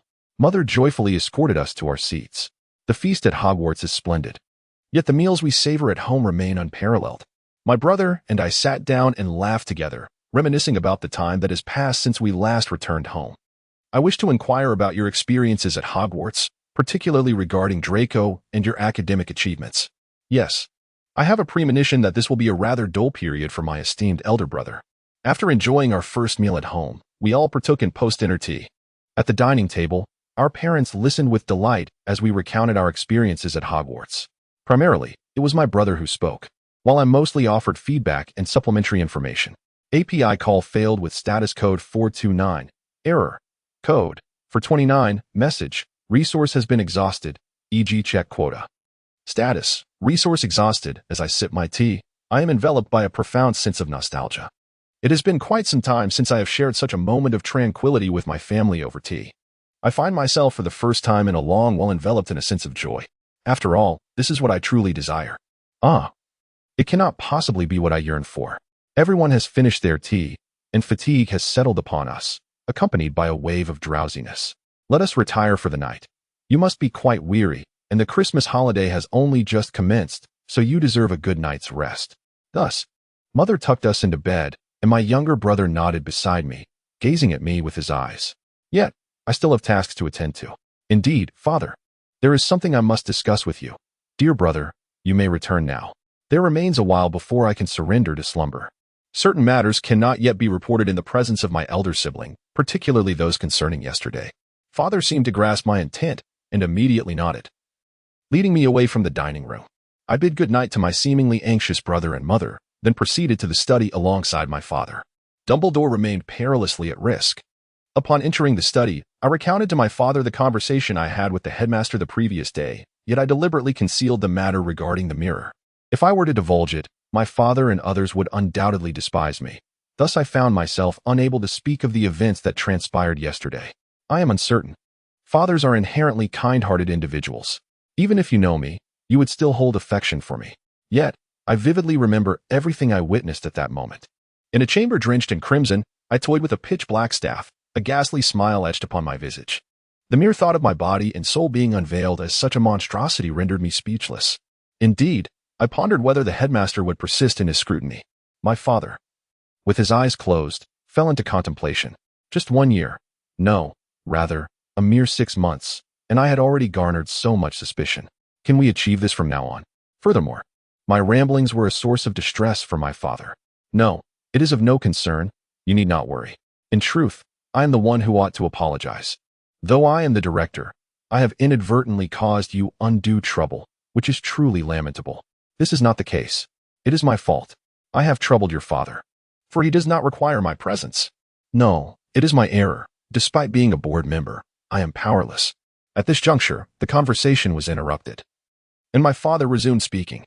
I feel sorrow for Daria, yet I believe we cannot oust the headmaster this year. Even if we attempted to do so, the other board members would not be swayed. Patience is essential this year. API call failed with status code 429. Error. Code. 429. Message. Resource has been exhausted, e.g. check quota. Status. Resource exhausted. I have resolved to proceed in this manner. Yet somehow, my father's tale remains unfinished. However, do not fret. My father remarked with a mischievous smile. What seems to be amiss? Indeed, on that day, I stumbled upon a device. With this, I should be able to expel him. A device? Is it possible to rid myself of the principal? I am uncertain of its nature. Yet I yearn to ascertain whether employing the tool is feasible. The adversary is none other than Dumbledore himself, and I suspect he would not be easily vanquished. Your father may also possess this knowledge. Thus, although I perceive this merely as a benevolent falsehood fabricated by my father to assuage my concerns, I have resolved to issue a warning to him, just in case. My father ought not to be ensnared in peril. Chapter 36. The Christmas Holiday, Part 2. Father, there is nothing excessively perilous. Rest assured, you are not in danger. I am deeply concerned about my father, yet he seems to remain oblivious to my worries. It is quite late now. You must be weary, so please do retire for the night. Indeed, Father, once I conclude my report, I shall take my leave from your study. However, just before I depart the research room, you inquire, Dahlia, is school enjoyable? Do you get along well with your dormitory mates? Yes, Father, you have indeed asked me before. Certainly, the courses at school are invigorating, and the library is splendid. I am getting along very well with my fellow dormitory residents. I hail from the Malfoy family. As a lineage of pure blood, one would expect to maintain amicable relations within the dormitory. Naturally, Slytherin is a member of the Sacred 28, which includes Crabbe, Goyle, Parkinson, Millicent Bulstrode, Nott, and Zabini. I share an inseparable bond with them. I surmise they desire for me to draw closer to them. However, their interest is rooted in a rather unsavory motive, to gain proximity to the Malfoy family. API call failed with status code 429, error, code, for 129. Message, resource has been exhausted, e.g. check quota. Status, resource exhausted, I do not quite understand her. She does not perceive any ulterior motives as they do. It is not that way. Rather, my feelings for her extend beyond that, and I yearn for her. Upon reaching this thought, I shook my head. I am uncertain of her feelings towards me, regardless of my own perceptions of her. After all, I find it difficult to connect with anyone. My father gazes at me, and it seems that this understanding is sufficient. Good night. Indeed, so be it, father. Good night. As I exit the room, it appears that it is still too early. I cannot hear my father's voice, he muttered. From Lucius's perspective, after confirming that Dahlia had departed, I retrieved a book from the writing desk. Within its pages, Tom Riddle penned the following. I stumbled upon the efficacy of this book by chance. On-site inspections have once again become more frequent. As I was organizing my tools to address this issue, I fortuitously discovered this book. Upon turning its pages, I found them blank. This is an artifact entrusted to me by the Dark Lord. Not only am I unaware of its effects, but I am entirely oblivious to its true nature. However, given that the Dark Lord instructed me to safeguard it, it is not difficult to surmise that this is no ordinary tool. I find myself unable to refrain from contemplation. With this thought in mind, I set the book aside upon the adjacent table and resumed my organization. Ordinarily, I would summon the servants of the estate to undertake such tasks. However, due to the nature of the tools here, I am compelled to manage it myself, despite the considerable difficulty it entails. How much time has elapsed? I commenced this endeavor while the sun still occupied a high position in the sky, yet it has begun its descent. Should I leave it here for today? Just as I pondered this matter and relaxed my stiffened shoulders, my hand inadvertently collided with the ink bottle on the table, sending it tumbling. What a disaster! When I regained my senses, it was too late. The books on the table were splattered with ink. However, as I hurriedly opened the book to inspect the damage, I was astonished to discover that not a single page bore a stain. What on earth could this mean? While mulling over this enigma, I turned the pages and suddenly came across a particular one. My name is Tom Riddle. Who are you? Indeed, letters that had never existed before materialized. Subsequently, I engaged in conversation with this individual named Tom Riddle, who divulged that he was acquainted with my father, Abraxas Malfoy, and that he was the one who had previously opened the Chamber of Secrets. I learned that this book serves as the key to reopen the chamber once more. It is said that this book drains the life of its owner to manifest itself and reopen the chamber. How I wish I possessed this. In such a case, it would be conceivable for Dumbledore to be expelled from Hogwarts. API call failed with status code 429, error, code, for 29, message, resource has been exhausted, e.g. check quota. Status, resource exhausted. I am aware that this book bears the significant charge of the Dark Lord. However, the Dark Lord is no longer present. Moreover, perhaps I can utilize this to safeguard Dahlia, shielding her from all threats to her safety. With this in my possession, I shall be able to protect Dahlia. I am resolute in my ability to do so. API call failed with status code 429, error, code, for 29, message, resource has been exhausted, e.g. check quota. Status, resource exhausted, my daughter is not of pure blood. From Daria's perspective, it was Christmas. Upon awakening, I discovered a small collection of items at the foot of my bed. Prior to entering Hogwarts, my circle of acquaintances could scarcely be described as extensive. Indeed, apart from my family, I had yet to form any close bonds with others. My social engagements were few, and I was unfamiliar with anyone before my arrival at Hogwarts. The only company I had at home were two pigs. Consequently, the only individuals from whom I received Christmas gifts were my family and the two dogs. According to my father, it appears that each year, families eager to forge a connection with me inundate him with gifts, which he then gathers and presents to me. This is a household that desperately seeks my friendship, though I have encountered them only once. They are likely unaware of what lies within. At times, it seems that the gifts may even contain aphrodisiacs. This year, my bed was adorned with a multitude of presents. A swift inspection revealed that the majority of gifts were sent by fellow Slytherin students. Not to mention, students from other houses, even those in Slytherin regardless of their year, seemed to harbor a fear of me. Thus, I assumed that the number of gifts this year would be modest. However, it was evident that matters were not so straightforward. It remains unclear whether it was my family's intent or a genuine desire for friendship on their part, but this year, my father did not exclude them from the dormitory. If I were to return to the dormitory and inform him that I had discarded the gifts, he would undoubtedly believe it would jeopardize my friendships. Nevertheless, there was still time before breakfast. I rummaged through the pile, hoping to unveil at least the most treasured gift from my family. The portion from my family was relatively easy to locate, as it lay atop the surface. It was a new book on dark magic, penned by my father. I felt a surge of joy, for it was something I had longed to read. Next, I discovered a hair accessory sent by my mother. Though I am not particularly fond of shiny objects, even for someone like me, the hairpin adorned with colorful magical stones upon a golden base appeared quite exquisite. My mother diligently sent it to me. I thought I might wear it at the breakfast table. My brother also gifted me a delightful assortment of high-quality candies. The vibrant confections looked utterly delectable, and I yearned to indulge immediately, but it was still before breakfast. I could not partake just yet. Each time I receive gifts from my family, I am overwhelmed with joy, for it serves as a profound reminder of the love that surrounds me. This year was no exception. I was completely immersed in a feeling of bliss. After a while, I realized that breakfast time was approaching. We would examine the remaining gifts later. Yes, I attempted to shift the other presents to the corner of the room. However, I noticed atop the heap a box labeled Daphne Greengrass. I stared at it, then shook my head, dismissing any further contemplation. She is my friend. Hence, this must be one of those inconsequential gifts. As I pondered this, I attempted once more to shift the mountain, yet it remained immovable. After some contemplation, I placed Daphne's gift upon the bed, relocating the other presents to the opposite side of the room. During the Christmas season, I spent a considerable amount of time at home with my family. My brother and I engaged in a game of chess, spending time together in the library immersed in books. I shared a delightful tea and conversation with my mother, while at school, I enjoyed light-hearted chats with my father, who also imparted magical training. Upon entering Hogwarts, I realized it had been a considerable time since I had cherished moments with my family. Yet, the time had come to bid farewell once again. So, Dahlia, Draco, I shall do my utmost over there. Indeed, father, I shall strive to remain in good health. Yes, mother. Before the Hogwarts Express, my brother and I took a moment to say goodbye to our father.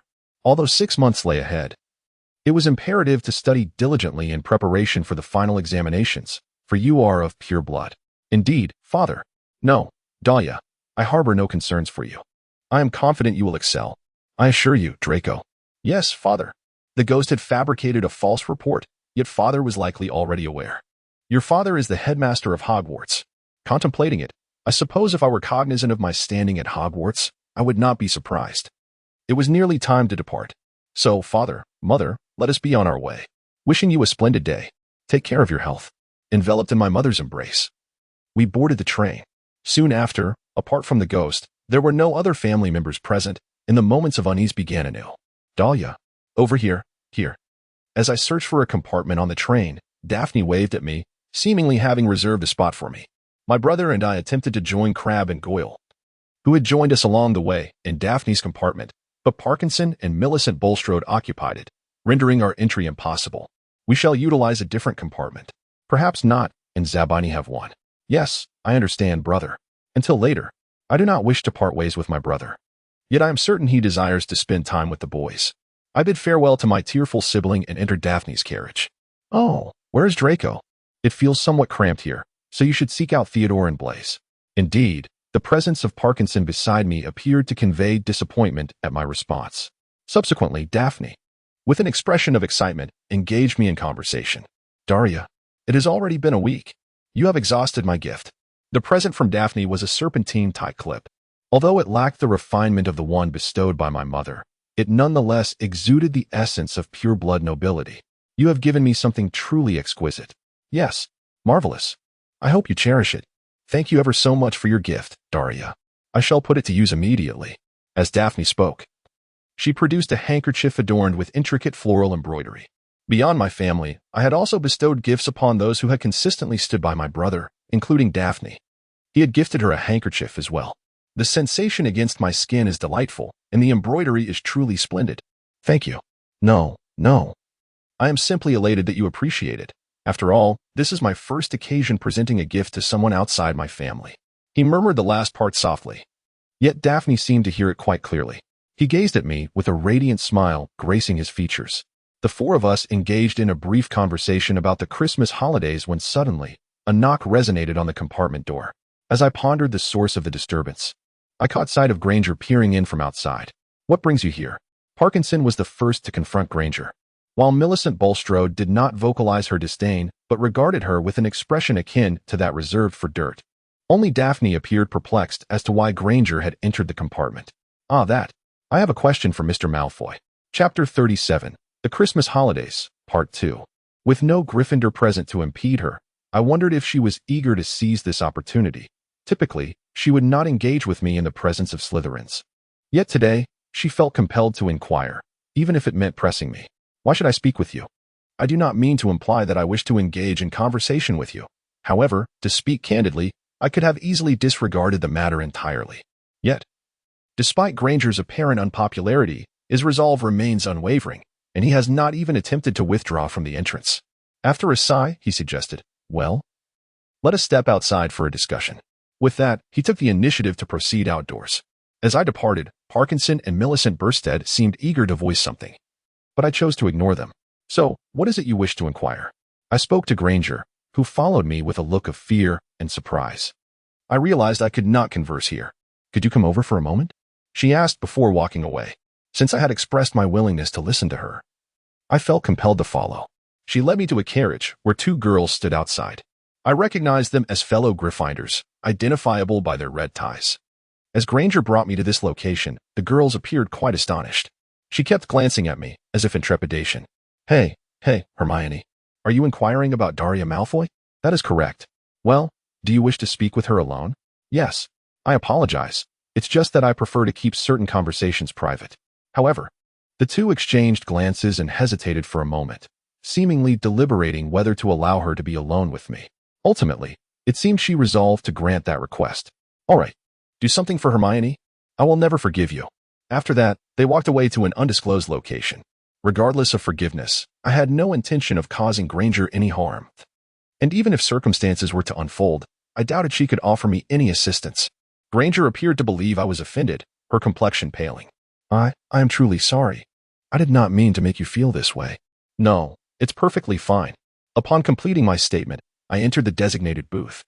Granger and the previous children may have been utilizing this space. However, at Granger's request, the girls temporarily set it aside. I believe that is the case. Therefore, as I mentioned earlier, what would you like to inquire about?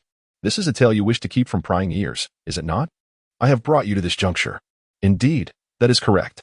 Despite Granger having reached this point, he still seemed to ponder where he should direct his inquiry. "Hey, Mr. Malfoy," he began. "This pertains to the Quidditch match from a few days ago." He posed a question to me that I had not anticipated. Was it a Quidditch match? Slytherin versus Gryffindor? Yes, that is accurate. Did you place a spell on Harry's broom at that time? I am quite intrigued by what this child is saying. I do not believe I have done such a thing. However, Ron claims he witnessed you doing it. He has been gazing at Harry, murmuring about it. It must be a mistake on his part, yet I genuinely wish to hear it from your own lips. Clearly, she was oblivious to my actions. Upon careful reflection, it is only natural that you might be mistaken. This confusion arises from the striking similarity between the gestures for casting a curse and those for lifting one, making it difficult to discern from a distance. I was relatively close to Professor Snape. Thus it was challenging to ascertain from where they were seated that I had dispelled the curse. No, I have indeed broken Potter's curse. I managed to do it. Then, Granger leaped upon me as if she had been eagerly awaiting my response. Indeed, I had thought it entirely impossible for you to perform such a spell. Thank you. You have saved Harry. Granger appeared quite pleased with my reply, even breaking into a dance. Yet, I must rectify my mistake. No, I did not intend to assist him. Well, one could argue that he was ultimately saved. What do you mean by that? I was merely aiding Professor Snape. He was of great help to me that day. Professor Snape's. Did he not cast a curse upon Harry? Evidently, even Professor Snape was mistaken. Objectively speaking, this instructor is quite inclined towards wrongdoing, particularly towards Gryffindor, who are perennially bullied. No, Professor Snape was in the process of lifting the curse. I simply observed it and thought I could offer assistance.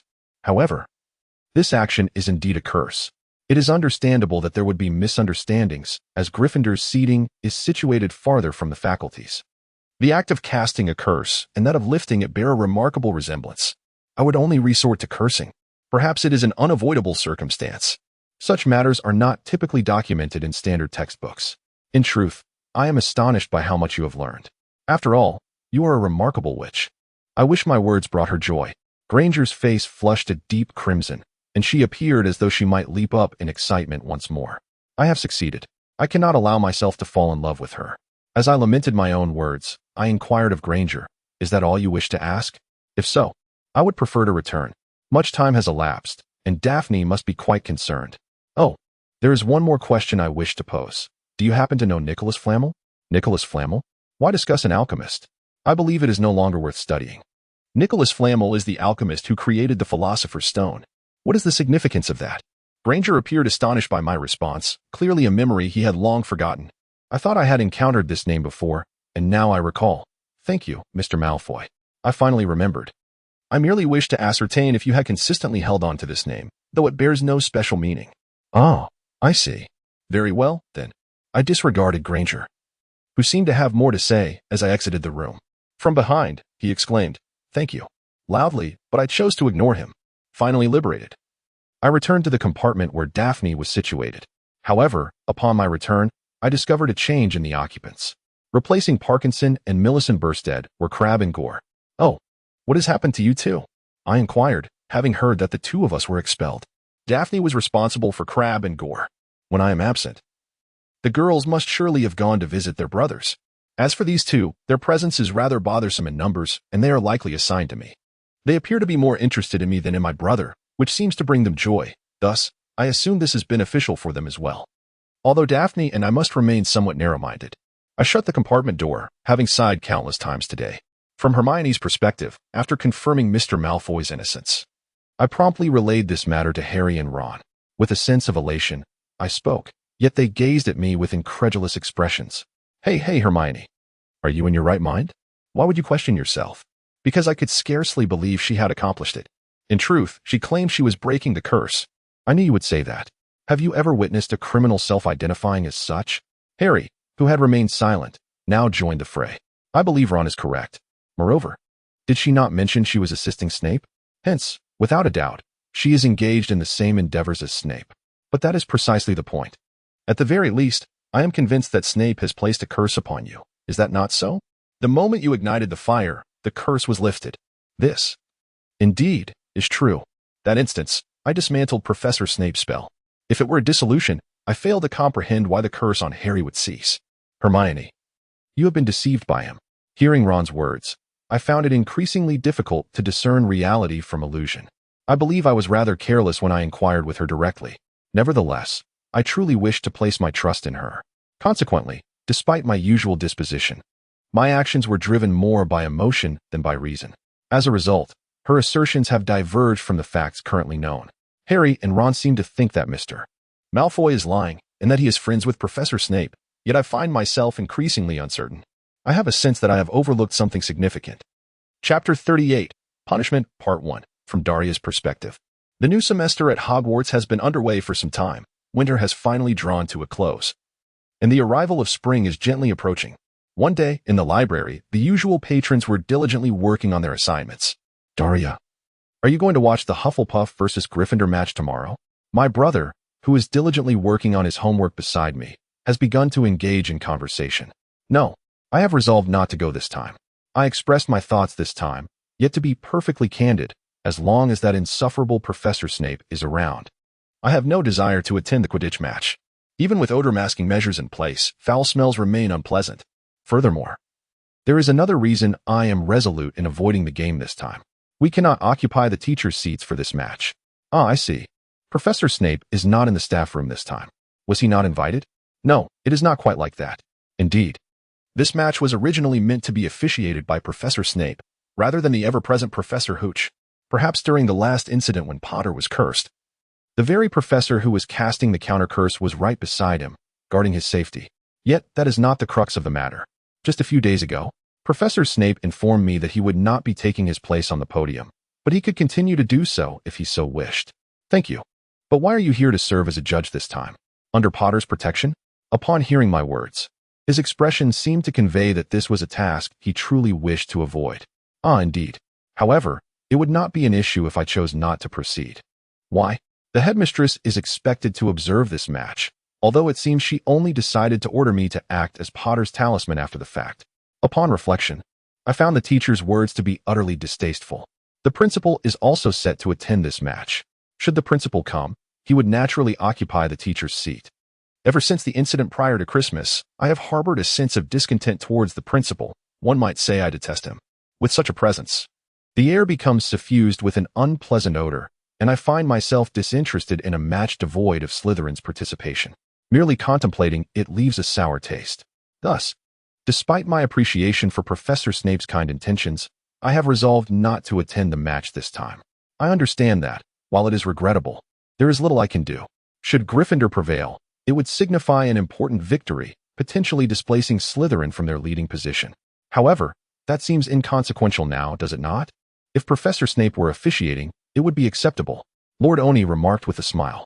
Glancing around, I noticed that everyone, save for Daphne, wore a grin.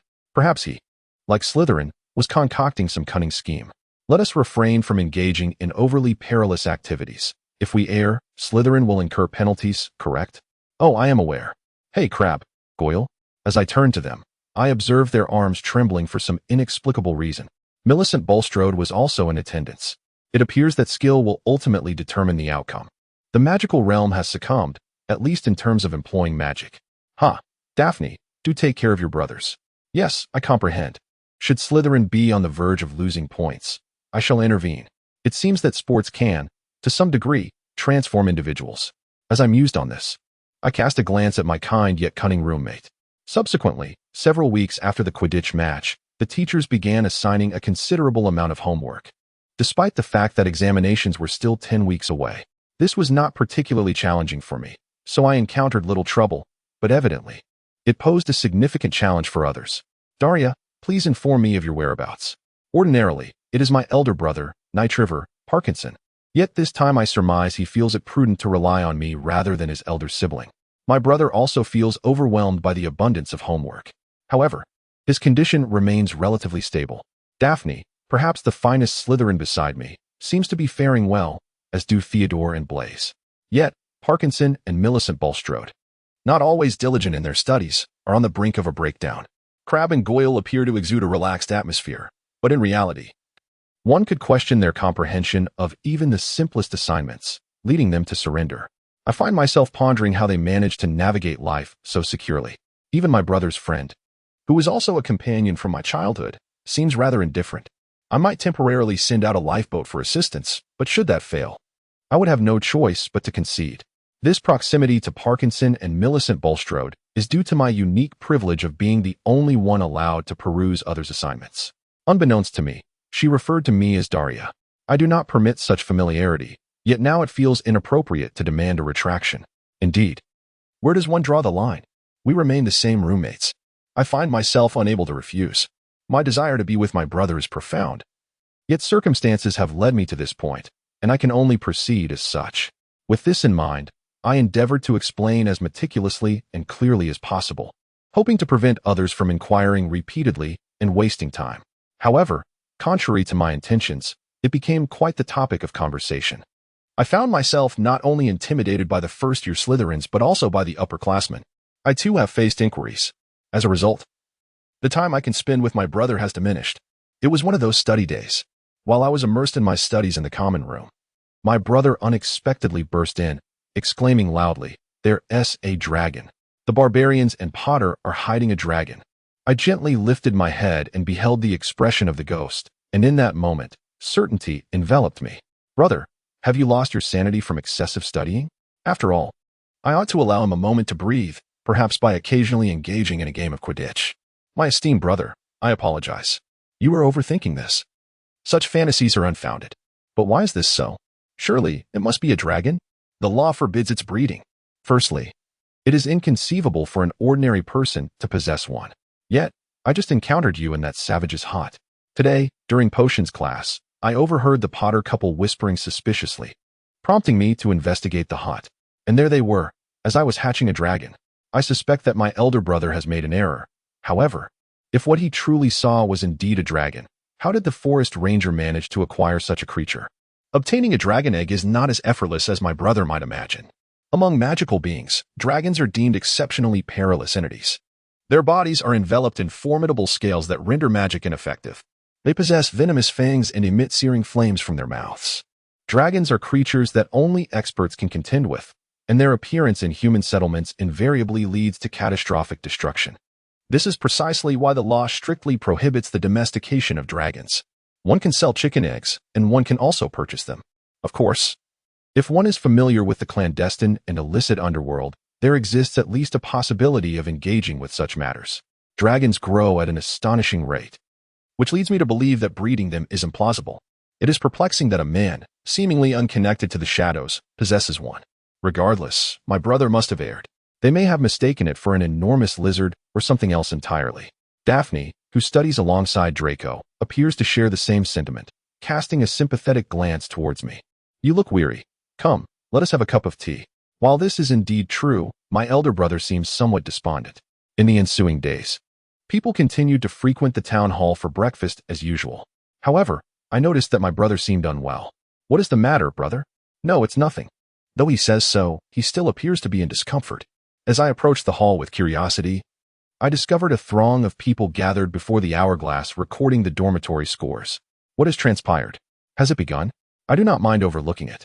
But not only is there a large crowd obstructing the entrance to the hall, I am also intrigued by the multitude gathered here. What has transpired?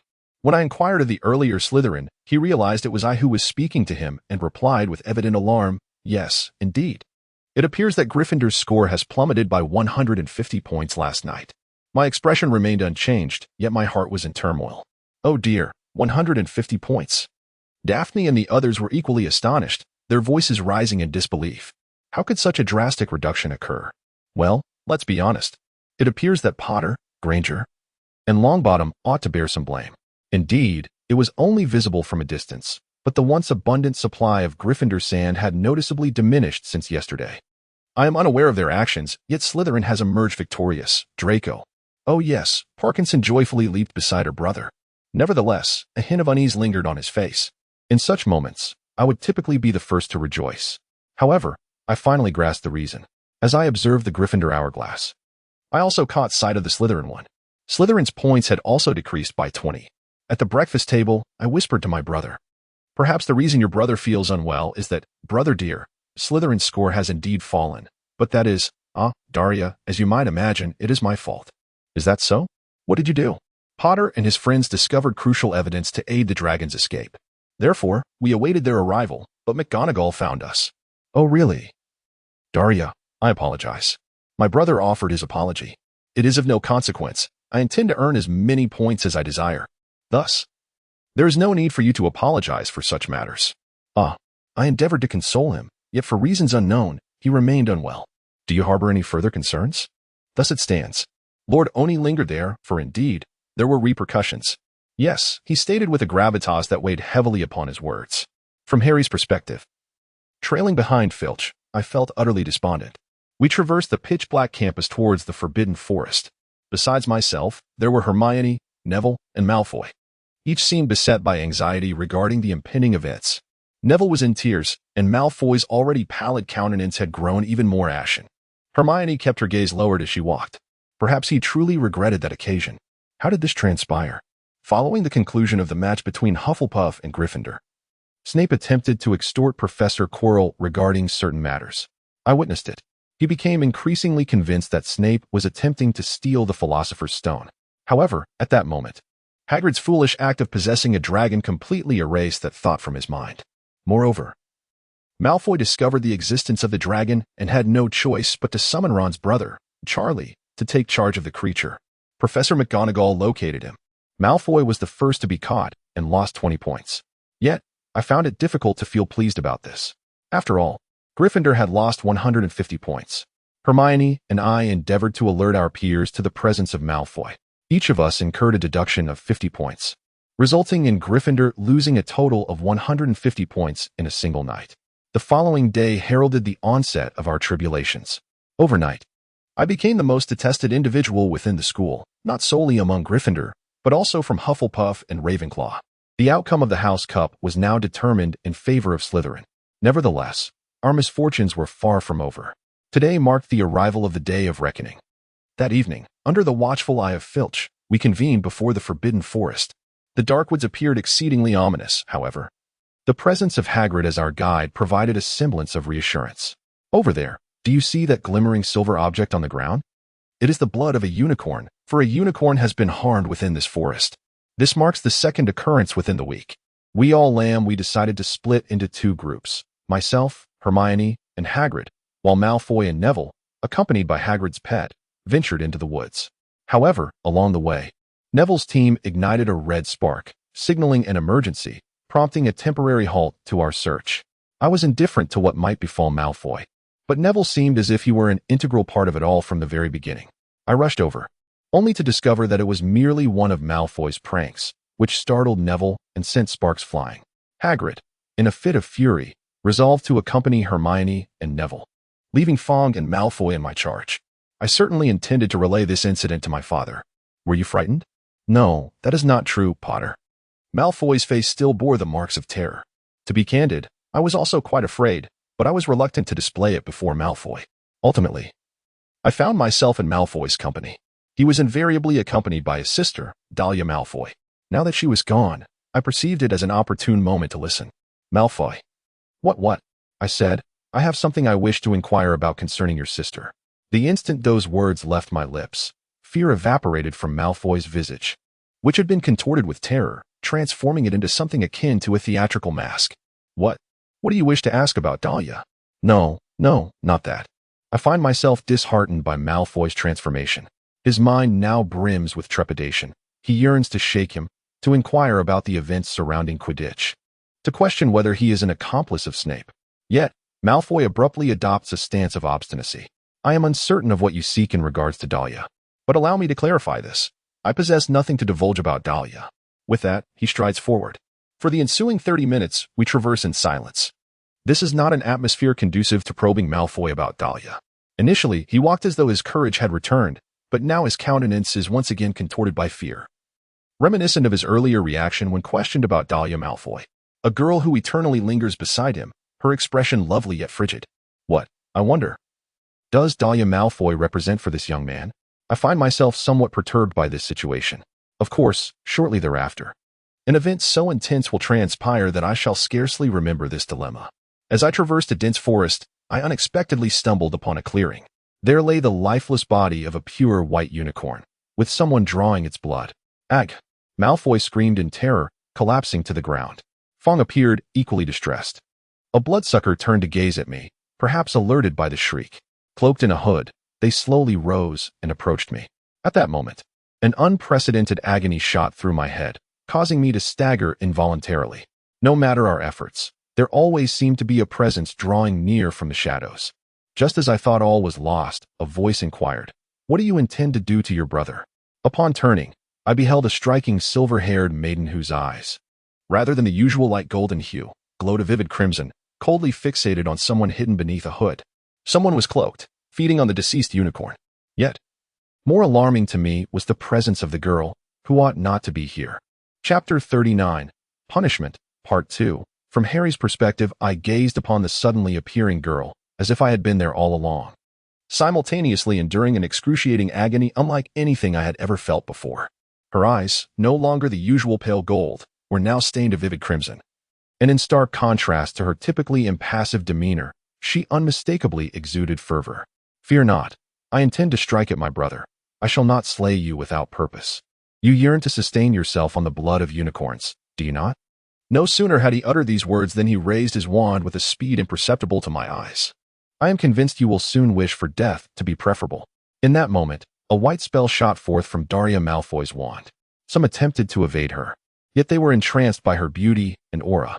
I found myself nearly immobilized, directly struck by the spell. Ag! For the first time in my life, I witnessed someone emit such a harrowing scream. Something beneath the hood seemed to be enduring unimaginable agony, writhing on the ground and producing a sound previously unheard. As I stood there, paralyzed by the excruciating pain, I heard that wretched cry. The terror I had felt thus far shifted onto another. After casting a spell, her usual expressionless visage transformed into one I had never encountered before, a smile imbued with a chilling cruelty. Hoo. Ahahaha. Does it hurt? Or does it not? You wish to attack my brother. How utterly natural.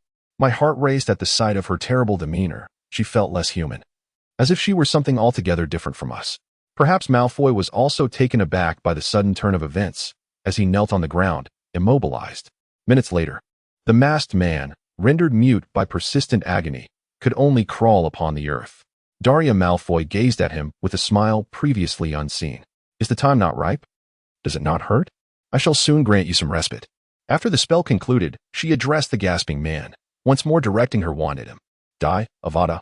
Yet, she did not cast the incantation until the very end. This cannot stand. Before she could complete her spell, the previously immobile Malfoy leapt onto her wand, interrupting her. Daria Malfoy, taken aback by the sudden movement, exclaimed, What are you doing, Lord Demon? You cannot do this.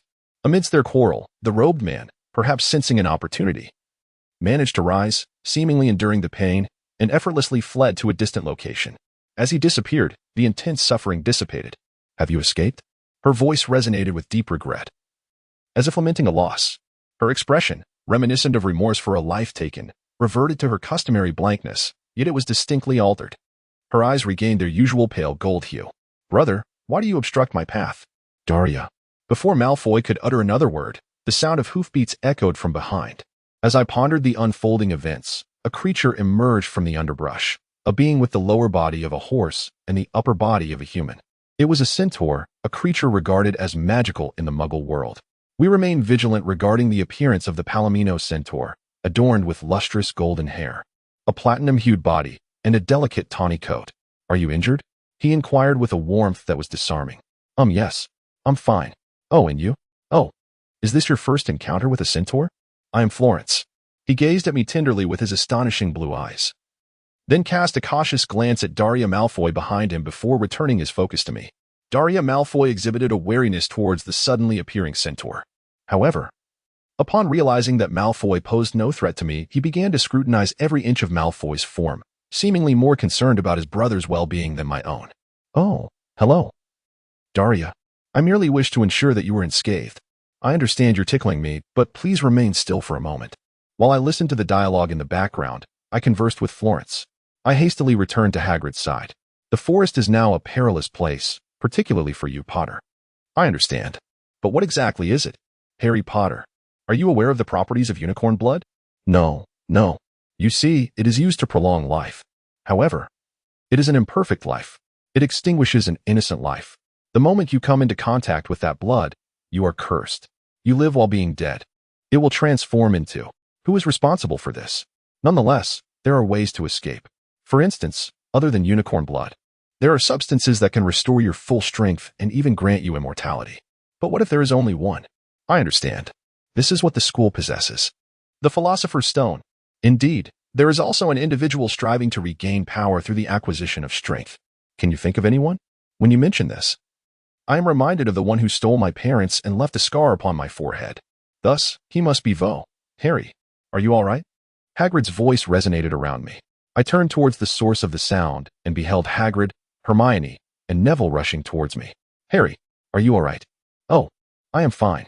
As I responded to the seemingly worried Hermione, my mind wandered back to the conclusions I had previously drawn. If my conjecture holds true, then the individual present here is Hey, are you injured as well? Malfoy replied to Hagrid, yet he did not notice his sister's absence. Just as she had appeared. She was no longer there, as if she had never existed. As I pondered her whereabouts, Florence whispered softly in my ear. This world is fraught with peril. Be cautious. Even towards him or her.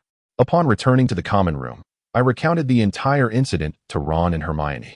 Initially, Hermione was reluctant to accept the fact of Daria Malfoy's presence, but upon hearing the conclusion of the tale, she inquired, So, Mr. Malfoy assisted you? Yes. But he not only failed to aid him, it seemed he could not forgive the harm inflicted upon his brother. API call failed with status code 429. Error. Code 429. Message. Resource has been exhausted, e.g. check quota. Status. Resource exhausted. I comprehend that. However, if that is the case, I fail to grasp why Severus Snape and his supposed mentor, Dahlia Malfoy, would obstruct Voldemort. Ah, so that is how it is, Hermione began to speak hesitantly. After all, I do not believe she is among Professor Snape's acquaintances. Hermione, listen, perhaps Professor Snape is not the true culprit? What are you suggesting? Regarding Quidditch and Quirrell. Indeed. Yet at that moment, Mr. Malfoy claimed that casting a curse and lifting a curse are the same action. Perhaps we have fundamentally misunderstood something? Or, I feel I may have overlooked certain details. Subsequently, Hermione closed her eyes, seemingly contemplating something profound. Ron and I exchanged shrugs at Hermione's words. She may assert that. But I still regard Snape and Dahlia Malfoy as the true instigators. After hearing his conversation with Quirrell, I can only deduce that Snape's objective was the stone, and Dahlia Malfoy as well. I recall Florence's words, "Be cautious." The same applies to her. When he uttered this, his gaze was imbued with vigilance, skepticism, and trepidation. From Daria's perspective, her brother entered the common lounge. Indeed, it was already late at night, and the room was devoid of any presence. That is sufficient. My brother said just that. Meanwhile, I have lifted the blinding spell I imposed upon myself. How long have you been here? Since the very beginning. Indeed, I have grown quite close to him ever since my esteemed brother departed from the common room. I heard my brother mention that the forthcoming punishment will take place in the Forbidden Forest. As its name suggests, this forest adjacent to Hogwarts is exceedingly perilous, rendering entry strictly prohibited. It is teeming with treacherous flora and fauna, and some even claim that werewolves inhabit its depths. I would never allow my brother to venture alone into such a forest.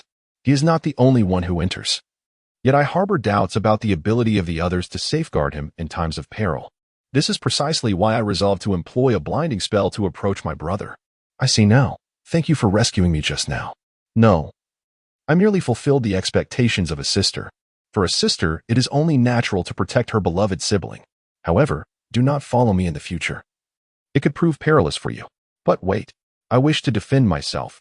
Yet my elder brother displayed a semblance of warning in his expression as he spoke. Dahlia, what incantation were you about to invoke? That was an Avada Kedavra. What did you intend to do with it? API call failed with status code 429. Error. Code 429. Message. Resource has been exhausted, e.g. check quota. Status.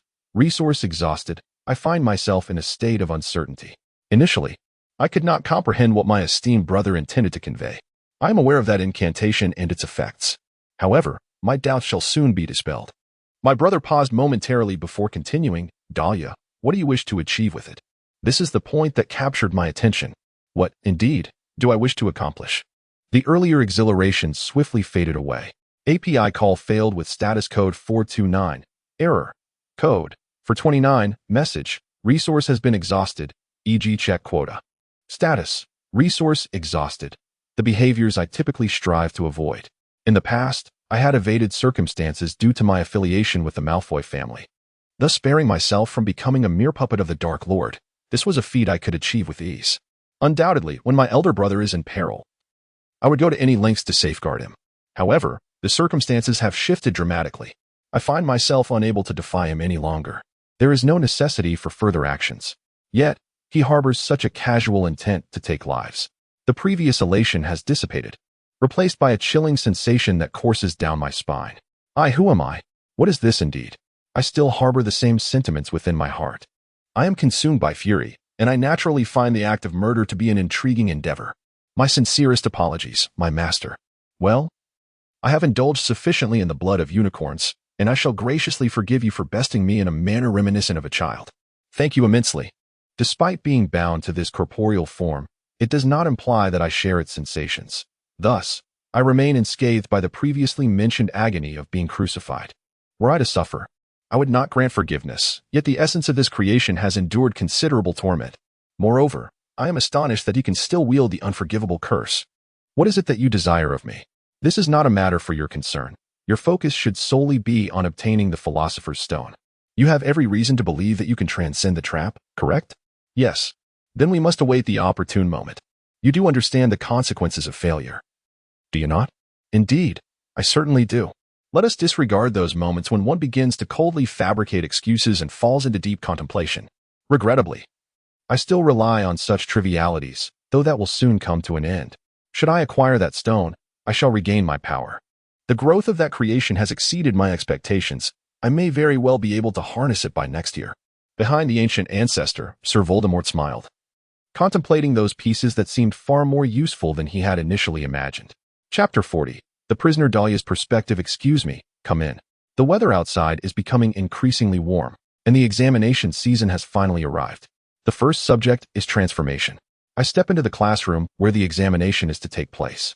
Miss Malfoy, this may prove too simple for you, Professor McGonagall remarked with a wry smile, gesturing towards the mouse upon the desk. The task at hand is to transform this mouse into a snuff box. The more exquisite the creation, the higher the score. As the teacher indicated, this task is indeed far too easy for me. I cast a spell on a mouse. Subsequently, the mouse transformed into a regal snuff bottle, adorned with jewels all around. You have excelled. I have conducted this test for many years, yet you are the first to create something of this nature. Thank you. I responded to the teacher, feeling somewhat awkward. Although the content was rather straightforward, I was genuinely delighted to receive commendations. I will inform you of the results later. It is of no consequence. Subsequently, the examination proceeded smoothly. Everything felt exceedingly simple for me, and it would be presumptuous to claim that I passed without making any mistakes. Merely having the content is insufficient. Thus, I must undertake further examinations. I accomplished the aforementioned tasks. Particularly, the potion involved detailing the preparation of a forgetfulness potion, and I found that merely transcribing what was in the textbook would be rather tedious. Therefore, I dedicated my leisure time to jotting down materials I would find useful. Professor Snape consistently scrutinized the answers of other students, but from the moment he began examining my responses, he did not divert his attention. Initially, I instinctively wished to halt the quill, yet the subsequent instructor remained unmoving. It was quite amusing. Please continue. From his remarks, it could not have been an error. The only area where my score may be relatively low is in my specialty, defense against the dark arts. The examination itself was a simple written test, but with Professor Quirrell as the invigilator, I struggled to concentrate effectively. Furthermore, for some inexplicable reason, he always lingered nearby, causing me to perceive his scent more acutely than usual. I am uncertain whether he harbors any grievances against me. I cannot recall having wronged the instructor in any way. The final examination in the history of magic has concluded, and the first-year students have finally liberated themselves from the burden of assessments. It is a welcome end. Daria, how did you fare in the exam? I feel confident. There were no significant issues, though my defense against the dark arts may have been somewhat lacking. I do not believe I made any critical errors. I see. Even in the examination hall, he exuded that peculiar aura. To be frank, it rendered me incapable of concentrating. What do you think of Daphne's remarks? As for me, I find myself somewhat perplexed. Daphne is an exceptionally diligent student, which stands in stark contrast to her usual demeanor. I do not believe her results will be poor. The concern lies in. I suddenly turned to glance at the usual members. My brother seemed to sense the response as his expression brightened. Bress and Theodore were similar looks. However, Parkinson and Millicent Burstead appeared utterly exhausted. Recently, while studying together, I attempted to teach him what he had requested, yet it was evident that I could not achieve satisfactory results. Crabbe and Goyle wore expressions of confusion. Perhaps the issue arose prior to the response. I merely hope for their progress. The test results will be released in a week, and at last, I can finally relax.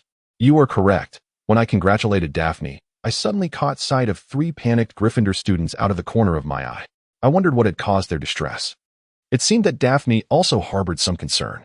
The exams were over, and most students wore expressions of relief. Yet, their faces displayed extreme irritation. I initially thought I had not performed well, but seeing the same look on Granger's face caused me to reconsider. It is indeed somewhat alarming, but has it begun? Well, I do not care. I truly do not concern myself with their actions. My curiosity is piqued by the stark contrast of what I have witnessed with the scenes unfolding around me. Now, let us retreat to the public lounge for a delightful cup of tea. I found myself in agreement, and as Daphne and I engaged in conversation about the forthcoming events, the images of what I had just seen faded from my mind. We shall venture outdoors for a while. The weather appears splendid. Given that Parkinson and his companions tend to remain indoors, it seems they are yearning for the outside world. Is that not so? My skin condition precludes me from choosing to go out initially. However, children of our age may indeed wish to embrace the pleasant weather, correct? While I am unable to join due to my skin issues, I encourage everyone to soar freely as they prepare for their examinations. Indeed, we shall reconvene shortly. Soon.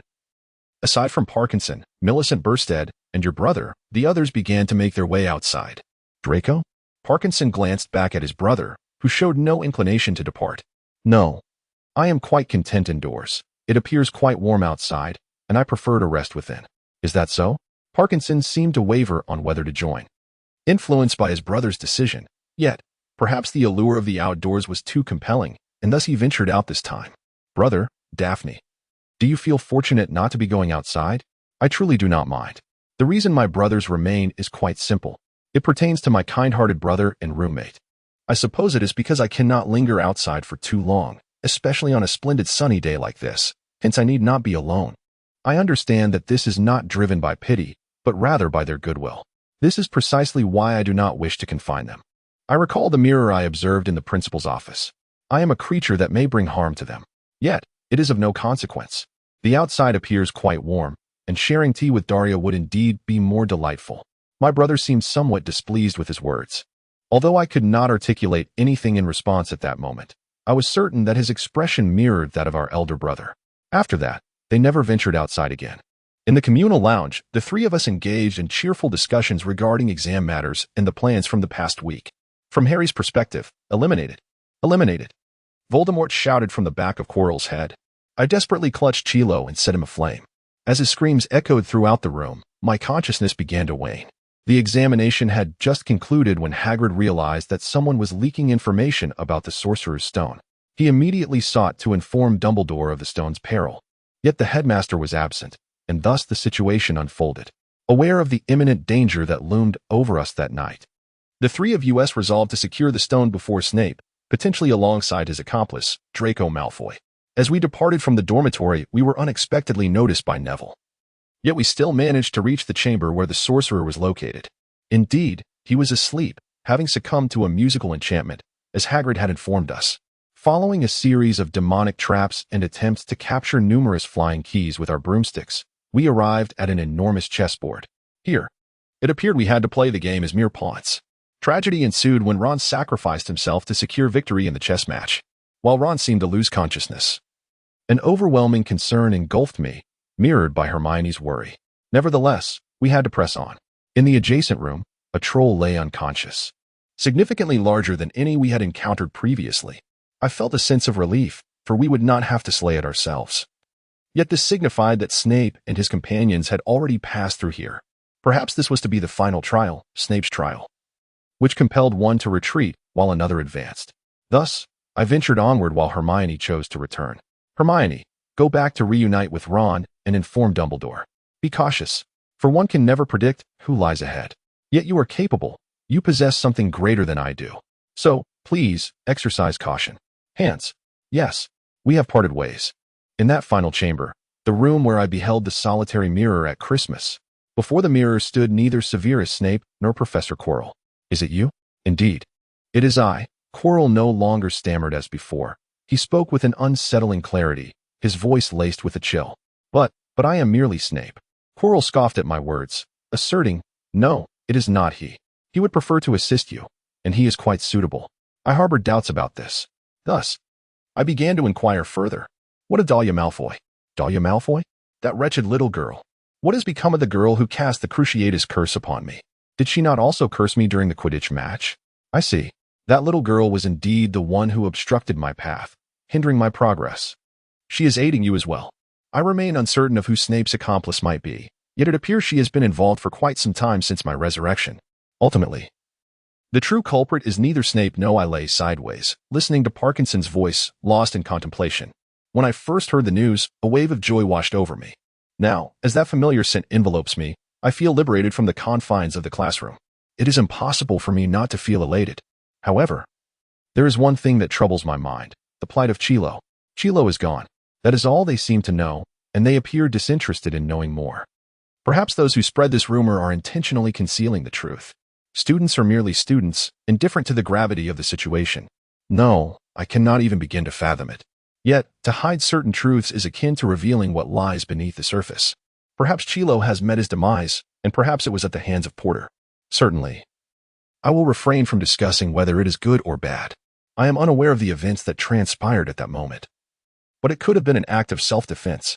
Yet, if I were to face inevitable death, I would not hesitate to take action. API call failed with status code 429. Error. Code. For 29, message. Resource has been exhausted, e.g. check quota. Status. Resource exhausted. I thought this unconsciously. Chapter 41. The end of the year from Dahlia's perspective, the end-of-year celebration. The hall is now adorned with green and silver banners. Slytherin has triumphed in the House Cup for the 7th consecutive year, although the results have yet to be announced. The hourglass at the front of the hall makes the outcome painfully clear. In other words, it is Slytherin's victory. The Slytherins are already aware of the results. Yet they anxiously await the headmaster to confirm the truth. The first-year students savor the taste of victory for the first time, while the upperclassmen eagerly anticipate yet another triumph this year. Then, the moment the Slytherins have been waiting for arrives. Another year has passed. Dumbledore rises, raising his voice so that all students can hear. Ladies and gentlemen, before we commence the feast, let us indulge in a bit of the old man's rambling. A year has passed, and I hope your minds are fuller than before. A new academic year is about to begin, and summer is fast approaching, at which point your minds will become clean and empty. Let us erase the words from there. Before we proceed, let us announce the results of the house competition. The scores are as follows. 4th place, Gryffindor, with 306 points. 3rd place, Hufflepuff, with 352 points. 2nd place, Ravenclaw, with 426 points. In 1st place, Slytherin, with 596 points. The Slytherin table erupted in jubilation. Cheers roared like a tempest, feet thundered against the ground, and goblets clinked in celebration. Slytherin has won for 6 consecutive years. However, this is their first victory of such overwhelming magnitude. You did it, Dahlia. Slytherin has won. This is all thanks to you. Dahlia worked hard. Indeed. I achieved an overwhelming score of 114 among all the students in the school, perhaps due to my slight tutoring before the exams. Both upper and lower year students improved their grades significantly, ultimately achieving commendable results. Thank you, Daphne. However, our victory is a testament to your collective efforts. I am quite humble, yet deep within, I am filled with joy. Were it not for the watchful eyes of the crowd, I might have raised my fists in triumph. Can you discern this emotion from my impassive visage? It bodes well for you, Daria. Daphne gazes at me, smiling. To be candid, I initially held little interest in the House Cup. Yet, you have succeeded, Daria. Now, I can present my father with a commendable report. Witnessing my brother's exuberance and the prospect of gifting our father and others with the finest memento fills my heart with delight. Although the enthusiasm varies slightly among us, every Slytherin student shares in the joy of our victory. At this moment, indeed, well done, Slytherin. However, one must take into account recent events. Slytherin remains somewhat elated as they listen to Dumbledore's words. Even if you accrue points during this period, the outcome remains unchanged. Such is the consensus among all. Yet, I cannot shake a sense of unease. I shall allocate a few points at the last moment. Yes, first, Mr. Ron Weasley. Thank you for orchestrating one of the finest chess matches Hogwarts has witnessed in years. I award Gryffindor 70 points. A cheer erupted from the Gryffindor seats, while Slytherin listened to the applause, looking less than pleased. Nevertheless, there remains room for expression. It is not amusing, for your most detested house has garnered points. Yet this does not diminish your victory. Meanwhile, I am the sole observer of this. No, I have taken note. Why did Weasley score?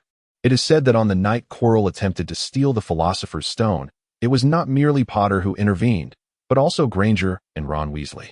If the score pertains to that moment, matters could not conclude here. Next, Miss Hermione Granger. I award Gryffindor another 70 points for their composed logic in handling the fire. Amidst the roars of Gryffindor, the Slytherins finally grasped the headmaster's intent. My brother also noticed, his complexion paling slightly.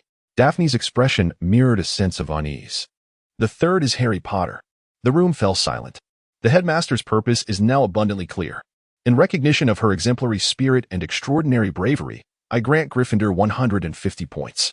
Gryffindor currently stands at 596 points, closely competing with Slytherin.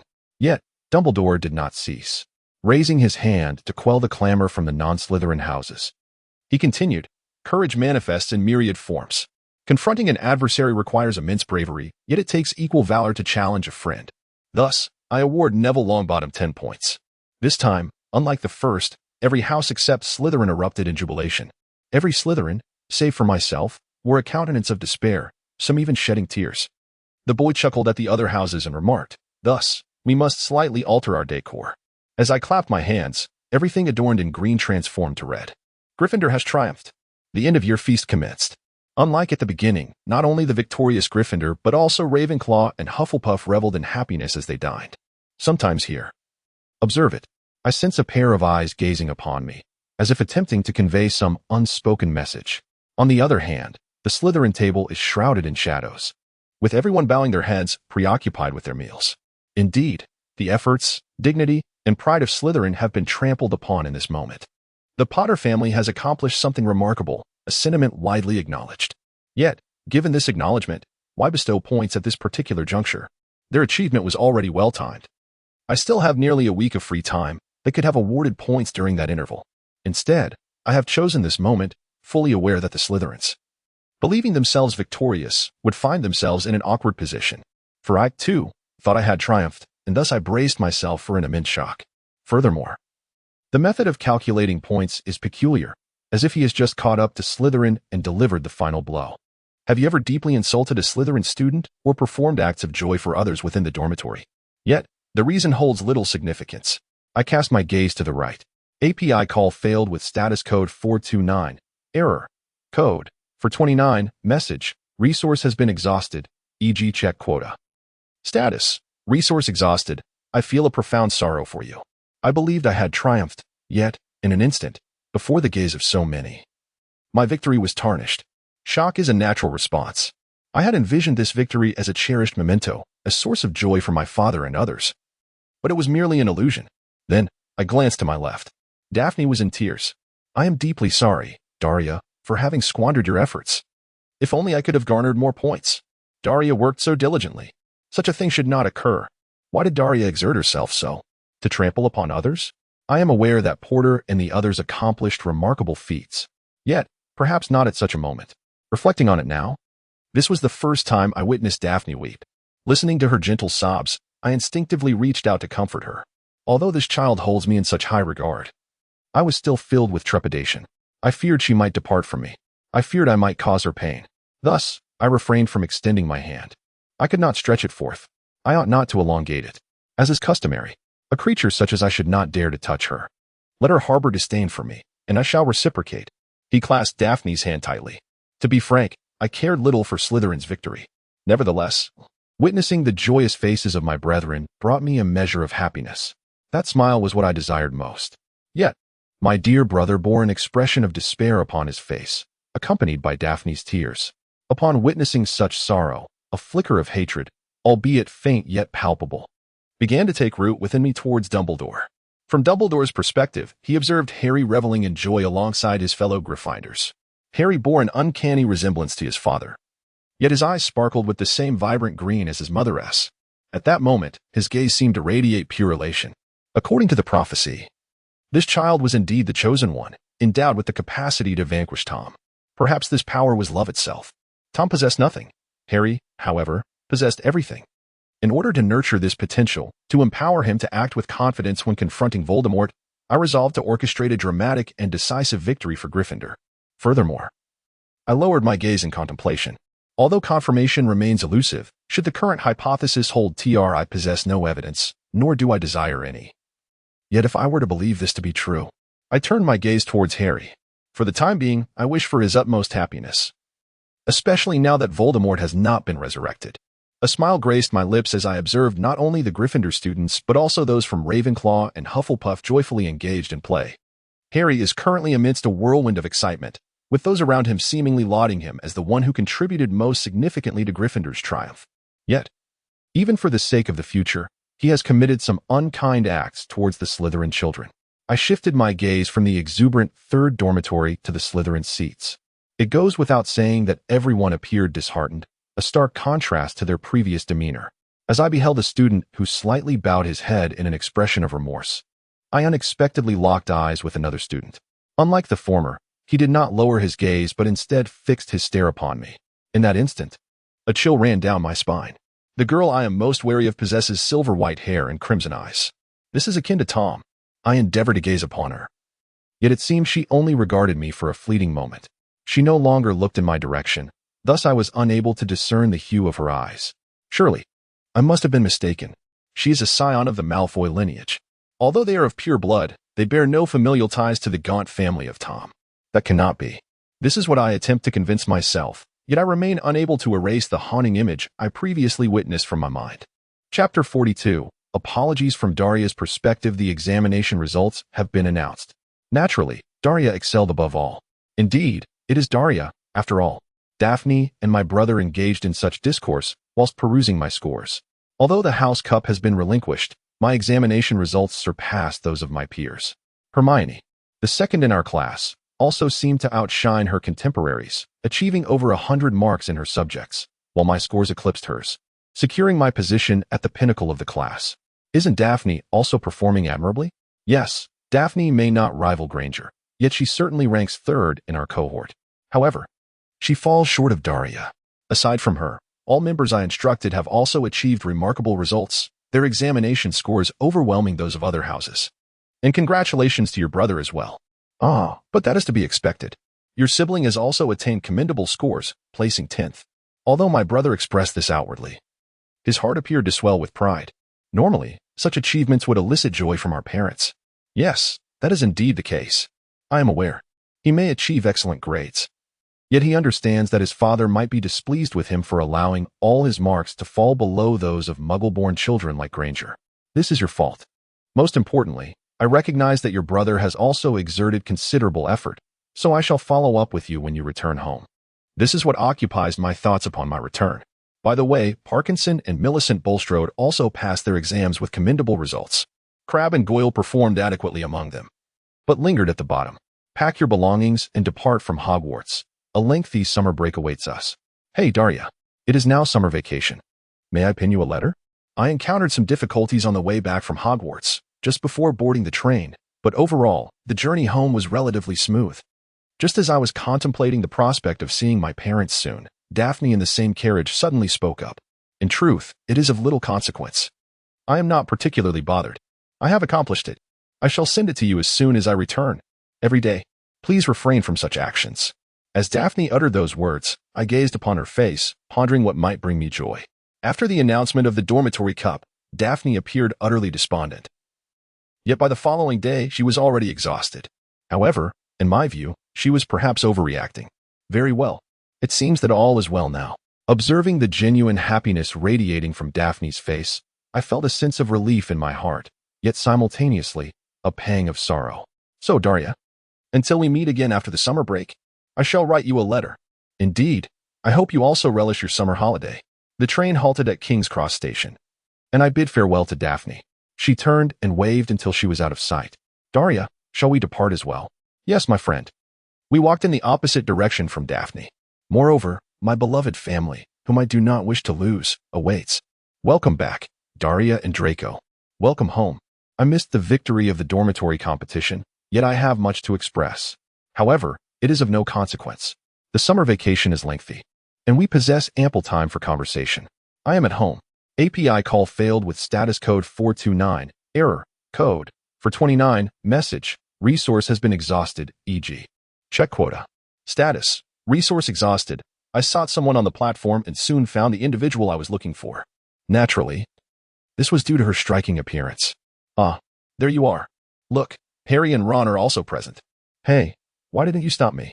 Because I paid no heed to the hesitation of the two, dragging them toward the girl who was about to board the train. Mr. Malfoy, Daria Malfoy, with one hand holding an umbrella, was preparing to ascend the train.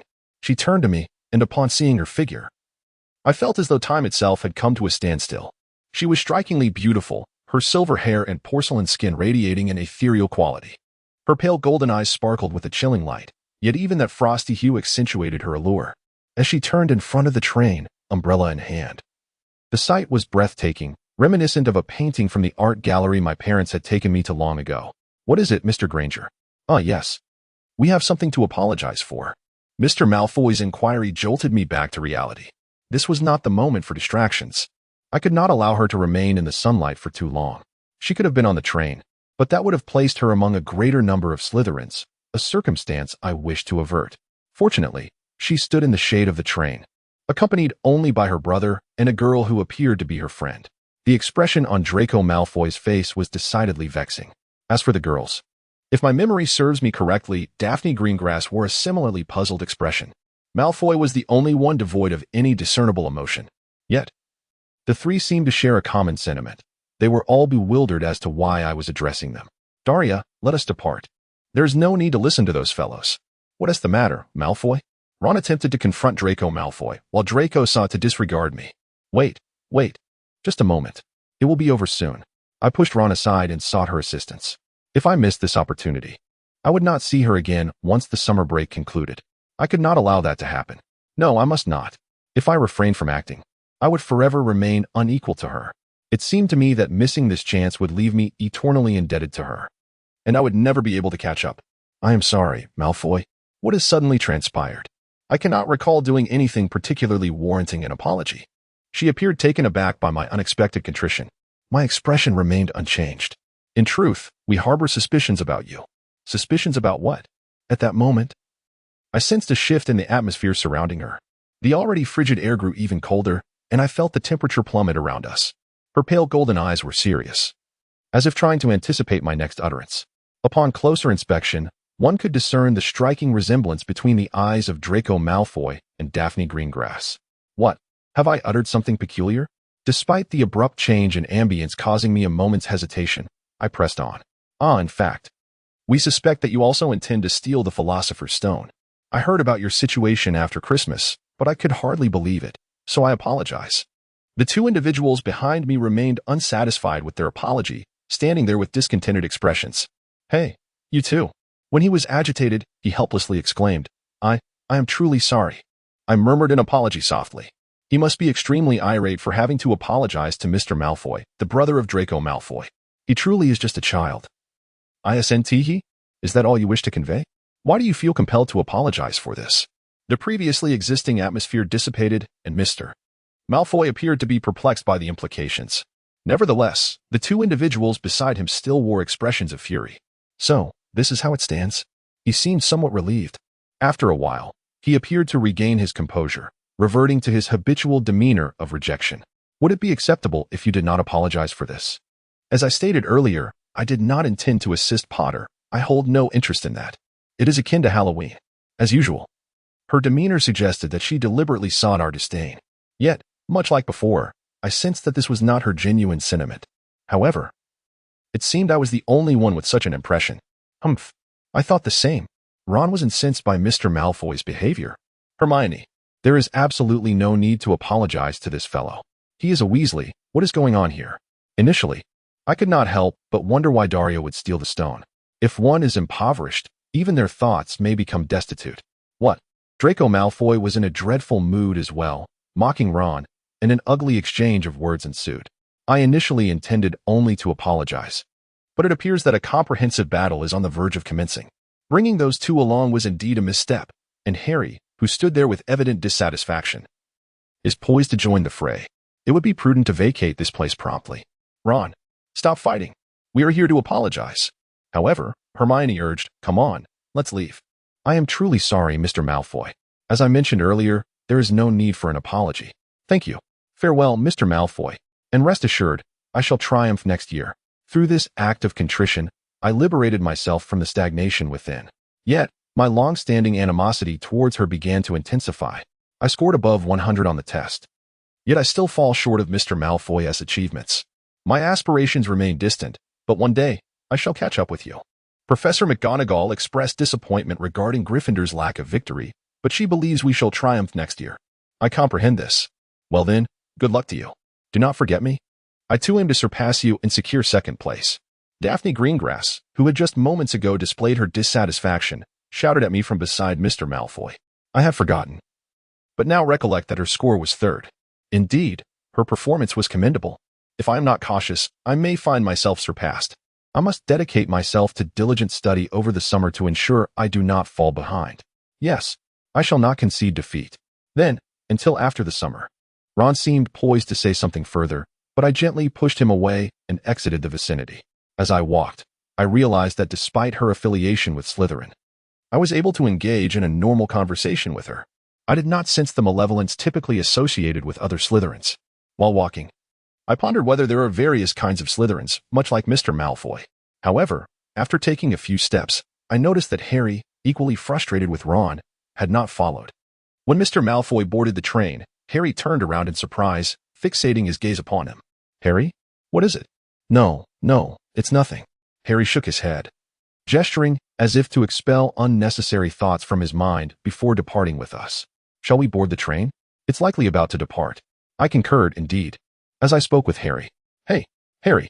I was suddenly startled by a resounding noise. As I turned to trace the source of the sound, I beheld Hagrid standing there, cradling a book in his arms. What's the matter, Hagrid? I inquired. I was just about to deliver this to you, he replied, extending the book that had been tucked under his arm to Harry, who was taken aback by his unexpected appearance. This is a photo album of your parents. A look of genuine joy illuminated Harry's face, dispelling the earlier unease that had clouded his expression. Even aboard the train, Harry continued to peruse the album, as if the previous anxiety had been entirely forgotten. From Harry's perspective, Hermione began to walk, simultaneously offering comfort to Ron, who was irate due to Malfoy's taunts. I concur with Ron's perspective and believe that there is no necessity to extend an apology to Dahlia Malfoy. She is exceedingly peculiar. Even if this is a misunderstanding, she remains a perilous individual. After I rescued the stone from Quirrell, I regained consciousness in the infirmary, where Dumbledore inquired about the events that had transpired. I recounted everything that had occurred thus far. When I expressed my suspicions concerning Snape and Dahlia Malfoy, I affirmed my trust in Snape. Upon questioning why Snape had aided me, he revealed that it was due to my father having assisted him long ago. However, he refrained from mentioning anything regarding Dahlia Malfoy. API call failed with status code 429. Error. Code. For 29. Message. Resource has been exhausted, e.g. check quota. Status. Resource exhausted. I find it hard to trust her. She may very well be allied with Malfoy. I shall depart from this place at the earliest opportunity.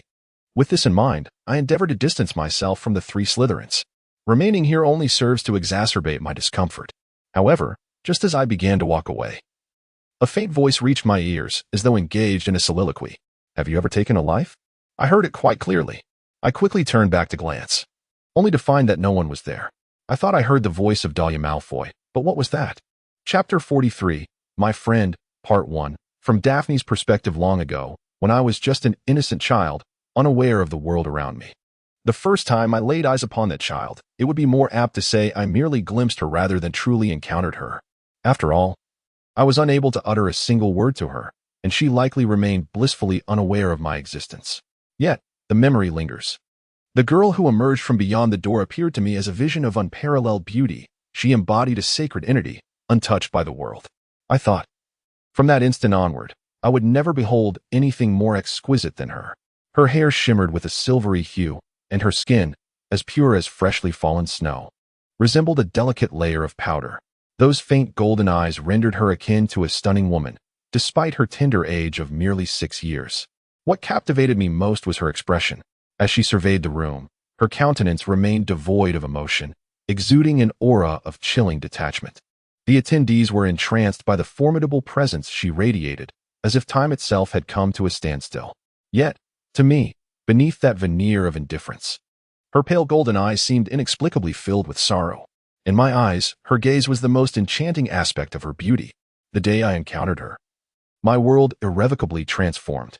In the realm of magic, it is widely held that being of pure blood is a matter of great honor. However, while many families aspire to claim pure lineage, few can substantiate their assertions. Somewhere in their ancestry, traces of Muggle blood or the lineage of Muggle-born wizards often reside. Yet, the sacred 28, of which I am a part, stands apart. Our bloodline is undeniably pure. Even a meticulous trace of our ancestors confirms this purity. This is precisely why the sacred 28 is held in high esteem by many within the magical community. I was born into the illustrious Greengrass family, one of the 28 sacred houses. My parents entered into an arranged marriage, a customary practice among the pure-blooded aristocracy. They were quite advanced in age and had nearly resigned themselves to the idea of remaining childless, yet they were overjoyed to have me. I am their cherished offspring, a beacon of hope for the continuation of the Greengrass bloodline.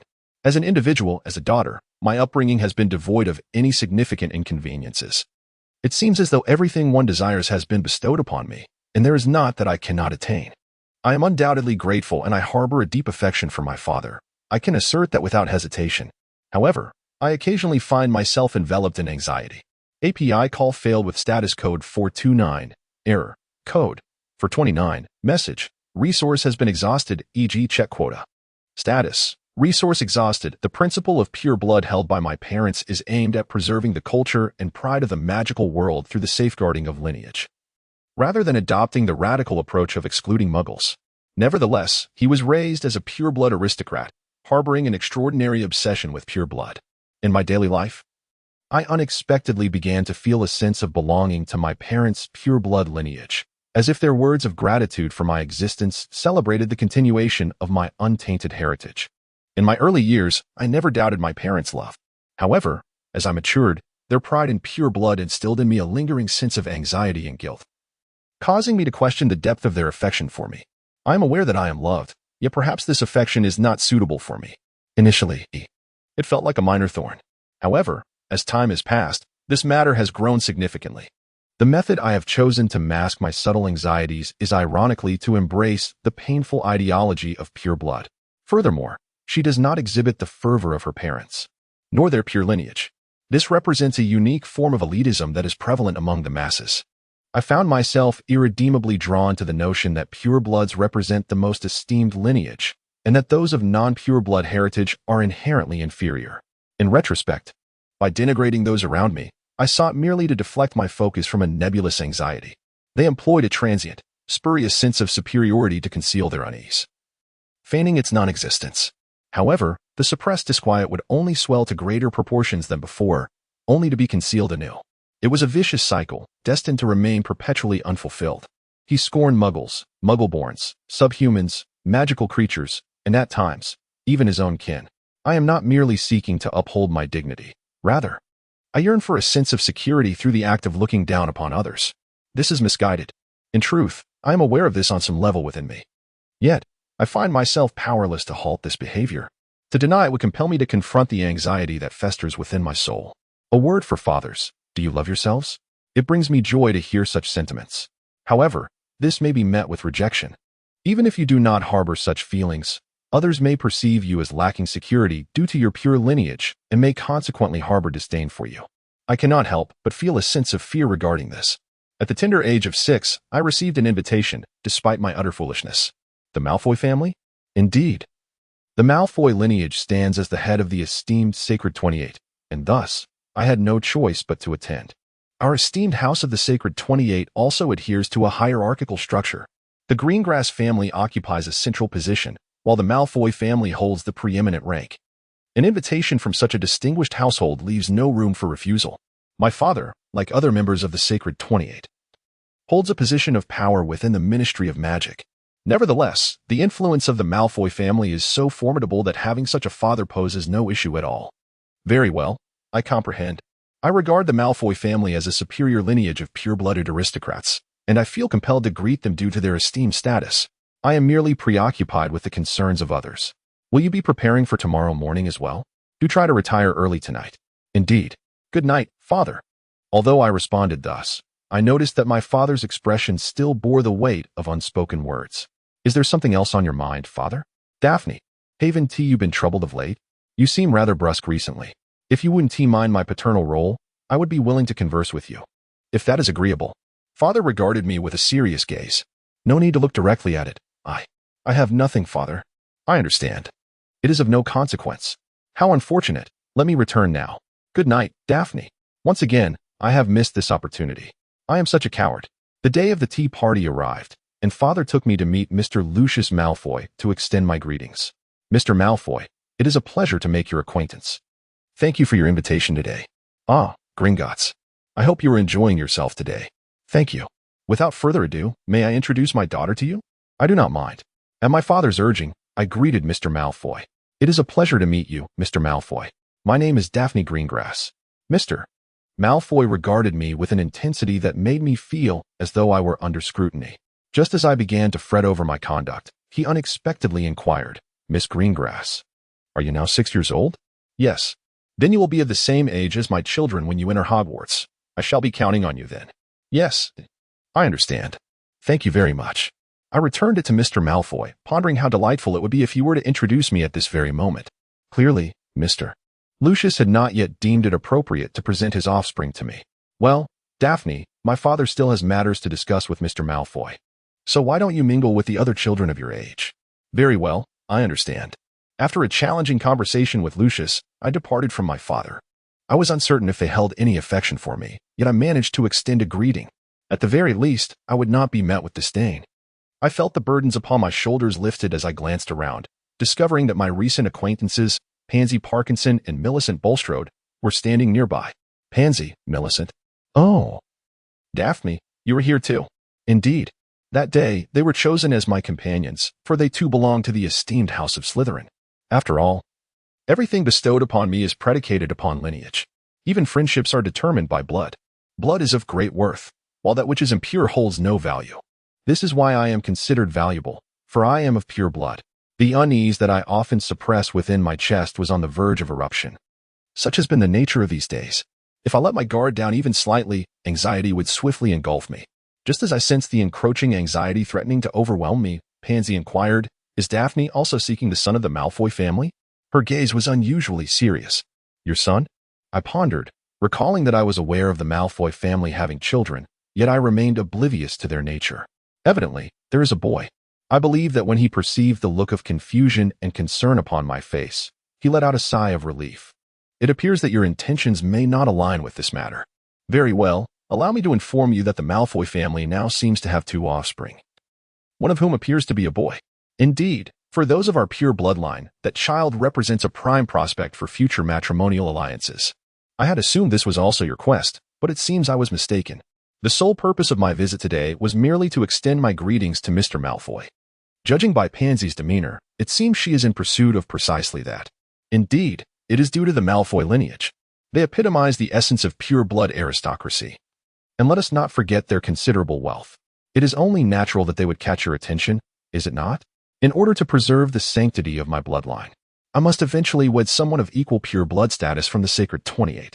Although he is yet to express anything, my father likely contemplates similar notions, as he takes great pride in our lineage. However, despite my advocacy for pure blood supremacy, I find it difficult to envisage such a future.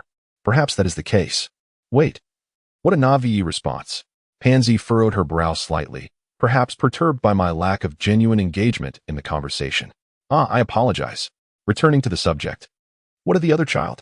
Pansy addressed my inquiry, yet her dissatisfaction lingered. The other child is a girl, though it seems no one has laid eyes upon her. It appears even your father has encountered that boy. I am curious as to why this is so. I find this rather peculiar. Although the tea gathering serves merely as a display, I have indeed encountered some pure-blood aristocrats prior to this event. No one has seen them, as it remains mere hearsay. Nevertheless, it appears their visage is indeed rather unpleasing, concealed so deeply that no one has laid eyes upon them. Perhaps, therefore, this is not my fault. Well, you shall soon learn the truth, for today marks the unveiling of those 2 individuals. At that moment, I was not particularly intrigued by the 2 children. I understood the necessity of maintaining amiable relations with the Malfoy family, yet I was not genuinely invested in the unfolding events. The 3 engaged in casual conversation for a while, until the doors of the venue slowly creaked open, revealing the entrance of 3 figures. At last, they have arrived. Indeed. It is true. Chapter 44, My Friends, a novella. We shifted our gaze to the 3 individuals who had just entered. The surrounding adults also turned their heads towards them, likely recognizing that this was the very purpose of their visit today. Among them was a mature woman, none other than Narcissa Malfoy, the wife of Mr. Lucius Malfoy. She was a strikingly beautiful, slender woman with porcelain skin. To her right stood a pale boy with a pointed chin, unmistakably resembling Mr. Lucius Malfoy. Next to him, Pansy was staring at him, her cheeks flushed with a deep crimson hue. It seemed her affection was solely due to his association with the Malfoy lineage, though his good looks certainly enhanced her infatuation. And to the left, in that moment, it felt as though the world had come to a standstill. I couldn't tear my gaze away. The adults around us, even Pansy, who had just moments ago been blushing, looked on in astonishment. In her exquisite yet frigid beauty, my inner turmoil dissipated entirely. As I beheld her, she radiated such beauty that everything else faded into insignificance. I have been convinced, in her presence, the distinction between pure blood and not is utterly insignificant. She is not a person to be measured by the yardstick of bloodlines, regardless of her lineage. She appears to radiate her own brilliance. In other words, it was love at first sight.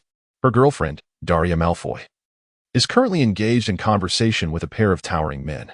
I stand to the side, patiently awaiting the opportune moment to approach her. I wish to converse with a girl possessing such a stunning figure, a girl adorned with such beautiful eyes. I am indifferent to whether she belongs to the Malfoy lineage or any similar aristocracy. My sole desire is to engage in conversation with her. I yearn to comprehend what thoughts linger in her beautiful, melancholic eyes. She exchanged a few pleasantries with two individuals before engaging in conversation with the adults who flocked to her. A desire to approach her surged within me. Yet I found myself unable to integrate into the adult crowd, compelled to bide my time until a sufficient number of them departed from her side. However, perhaps she grew weary of the sudden influx of adults and began uttering remarks that were utterly intolerable. I apologize. It is the first time in a long while that I have spoken to so many people, and I find myself rather fatigued. Father, may I return to my room? Very well, please go and rest. Typically, such a response would be deemed implausible. The tea party had only just commenced, intended to showcase the gathering of a 6-year-old. The protagonist withdrew far too swiftly. Yet, Mr. Lucius permitted it. He had not anticipated such a throng of adults and perhaps felt a twinge of astonishment. But his eyes reflected a genuine concern for his daughter. Once granted Mr. Lucius's approval, she promptly retreated behind the door. Due to the adult's haste, I ultimately failed to converse with her. Even with this thought, I could no longer remain. I ensured that no one was watching me. Pansy and the others accompanying her had already turned their attention to another Malfoy, Draco Malfoy. Once I confirmed that no one was observing me, I quietly departed from the venue, making every effort to remain soundless. I am aware that this is not only an infringement of etiquette, but also a criminal act of trespassing in someone else's home without permission. Nevertheless, I am still eager to engage in a conversation with her. I departed from the assembly and entered the Malfoy residence. Truly, it lives up to the expectations of the esteemed house of the Sacred 28. Its interior is far more opulent than my own home. As I strolled leisurely, I heard voices emanating from around the corner. It was the voice of Daria Malfoy, one I had heard previously. He had found the individual he sought and wished to converse with her immediately, yet was uncertain of whom she was speaking. Thus, he resolved to eavesdrop on their exchange. Good morning, Dobby, most esteemed sir, miss. Thank you ever so much. To my astonishment, the other party was a house elf. No, this tea party, I presume it is your doing. It is indeed a splendid venue. However, I regret that despite your considerable efforts, you have appeared so soon. Oh, that is of no concern. Their dialogue left me astounded. The Greengrass family also possessed a house elf, yet they were not afforded such treatment. The same could be said for other pureblood aristocratic families. Servants were deemed useful yet regarded as mere pests due to their appearance. Thank you, Dobby. She spoke to the house elf with a voice brimming with affection. Her tone radiated warmth throughout, in stark contrast to her otherwise frigid demeanor. I wish to engage you in conversation in this place, which may not pose any issue, thus. I attempted to step out from the shadows. However, I must admit, I am unaware of your circumstances. There are no restrooms here, and I believe it would be inappropriate for you to linger in someone else's abode for too long. Suddenly, a voice, starkly contrasting the previous gentle tone, emerged, cold and unyielding. I have been noticed. I journeyed a great distance, bracing myself for potential reproach, yet the rejection and condemnation in her voice instilled a profound fear within me, compelling me to flee. On that day, I did not truly know her, let alone engage her in conversation. API call failed with status code 429. Error. Code. For 29. Message. Resource has been exhausted, e.g. check quota. Status. Resource exhausted. I often feel as though I have glimpsed the expression in Mr. Lucius's eyes while he gazes upon Delilah Malfoy. Where can I find those eyes? As I closed my eyes in an attempt to recall the event, a knock resonated through the room. Daphne, are you awake? Dad. Yes. He is awake. My father entered the room, appearing somewhat apprehensive. Ever since the tea party, your behavior has been rather peculiar, and I have begun to worry. Is there something troubling you? I sat on the bed with my head bowed, then lifted it. My gaze met that of my father, who was watching me intently. Oh, I had just remembered something. I thought I had encountered it before, yet it feels so near. Since the onset of my anxiety, I have not dared to meet my parents' gaze. What if those eyes merely reflect my innermost turmoil, a pure blood in distress? The very thought renders me unable to look into them. However, for the first time, I find myself gazing into my father's eyes. There, akin to the eyes of Mr. Lucius that I had previously observed, I perceive a sincere concern for his daughter. It is by no means merely a tool regarded as a pure blood. As I behold those eyes, my inner turmoil seems to dissipate. Now you can listen. The opportunity is at hand. It resides within the Malfoy residence. And I am certain mine does too. I ultimately decided to take a daring leap. The answer is one I believe I need not inquire about. Father, do you love me? Even if I am not of pure blood, will your affection for me endure? My father was momentarily taken aback by my sudden question. Yet I sensed he understood that this was the very concern that had been plaguing my mind. He quickly regained his serious demeanor, expressing pride in my identity as a pure-blood aristocrat, asserting that purity is indeed precious. He remarked that I am undoubtedly of pure lineage, questioning why I would pose such a query. Dismiss those words. Father loves you simply because you are Daphne, irrespective of your bloodline. As tears streamed down my face, Father embraced me with a smile. The anxiety dissipated, leaving only an abiding love for family within my heart. From Daphne's perspective, Slytherin. Years have elapsed since that shocking encounter. I am now attending the Hogwarts sorting ceremony. Just moments ago, I was assigned to Slytherin. Welcome to Slytherin, Mr. Greengrass. Thank you. Esteemed elder. Slytherin is a house that values pure blood, where individuals often congregate. Thus, as a member of the Sacred 28, even my seniors regard me with utmost reverence, as if it were the natural order of things. After the tea gathering concluded, I relinquished the notion of pure blood exclusivity that I had long held. Naturally, as a member of the Greengrass family, I take pride in my pure lineage. This heritage embodies the history of the magical world, spanning millennia. However, I realized that if I were to begin looking down upon those around me, I would only diminish the dignity of pure blood status. Upon encountering Daria Malfoy, I comprehended that whether or not I was of pure blood held no significance in her presence, and somehow, I felt like a fool. Following that moment, I attended numerous tea gatherings, hoping to converse with Daria Malfoy once more. Yet, she never returned to any subsequent gatherings. The only information available about her consisted of rumors, with no clues regarding her appearance. Initially, there were no speculations about her looks, only praises. The source of these rumors was none other than her father. He claimed that Daria is a prodigy, brimming with passion for all endeavors. He asserted that Daria is the most gifted individual in the world, capable of achieving anything. According to him, she is the greatest genius in the cosmos, even surpassing Dumbledore. His words led many to tune out, overwhelmed by the excessive praise he lavished upon her. Yet it was evident that he was their sole source of information. For individuals had interacted with her, but her mother and brother essentially echoed her father's sentiments. As for the remaining two, I could hardly believe their utter foolishness. The adults seemed to regard this as mere parental folly, but at that time, I found their claims credible. I thought it entirely plausible that the girl I had seen could accomplish what Mr. Lucius had described. I had never pursued any form of education before, but upon hearing her story, I was inspired to strive for knowledge. When I finally encountered her, I yearned to converse about her passion for learning, hoping to quell the intimidation I felt in her presence. Unfortunately, our paths never crossed. Despite attending the tea parties with the hope of perhaps meeting her on another occasion, I was met with disappointment. As I immersed myself in my studies, I began to derive pleasure from learning, rendering it less of a burden. Yet, before our fateful meeting, I started to entertain the thought that she might never grace the tea gatherings again. Upon hearing the latest rumors about her, I ultimately ceased my attendance at the tea parties. Chapter 45, My Friend, Part 2, Mr. Lucius accompanied her. My daughter is so enchanting that I wish to shield her from the outside world. Consequently, rumors circulated that Mr. Lucius, in an effort to deter unsavory characters, prevented her from participating. Given her beauty, this seemed plausible. At that time, she was utterly captivating. I could hardly fathom what she must be like now. Upon learning of this rumor, the purpose of attending the tea parties lost its significance for me. As I was no longer of pure lineage, my interactions with the attendees, including the pansy, were fraught with discomfort. My sole reason for attending the gatherings was to see her. After exchanging pleasantries with the upperclassmen, I turned my attention to the sorting ceremony. It was a scene where a curly-haired girl was sorted into Gryffindor. I awaited the moment I had long anticipated. At last, her sorting began. It was an elongated affair, the longest day I had ever experienced. Despite the surrounding commotion, I was enveloped in an overwhelming sense of urgency. For my intention in joining Slytherin was solely to catch a glimpse of her. Not long ago, you appeared astute, cunning, and patient. Such qualities are indeed present. Very well then. Wait, sorting hat, I am free to choose any house, am I not? I interrupted the hat. It was the first time I had ever been interrupted by a declaration.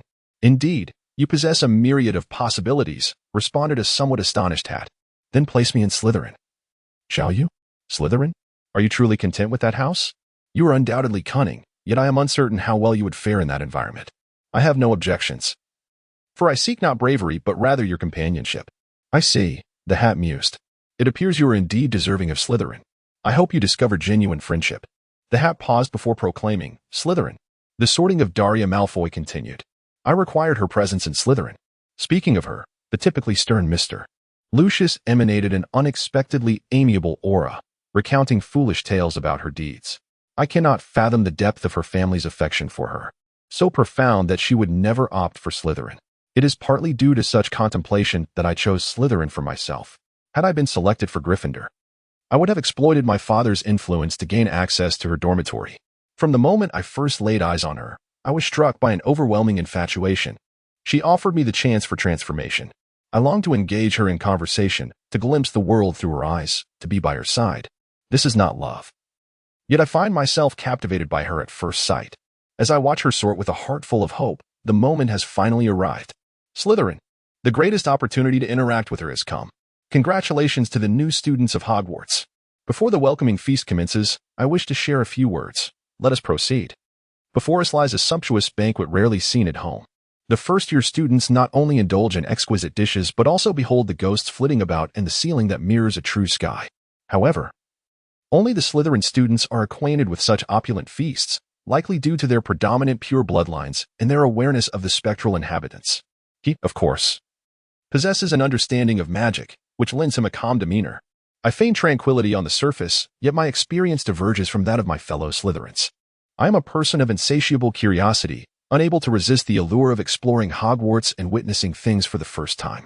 Yet, I refrain from doing so, for I have more pressing matters at hand. Before me sits Daria Malfoy, the individual I have longed to meet. I gazed at her with a sense of trepidation.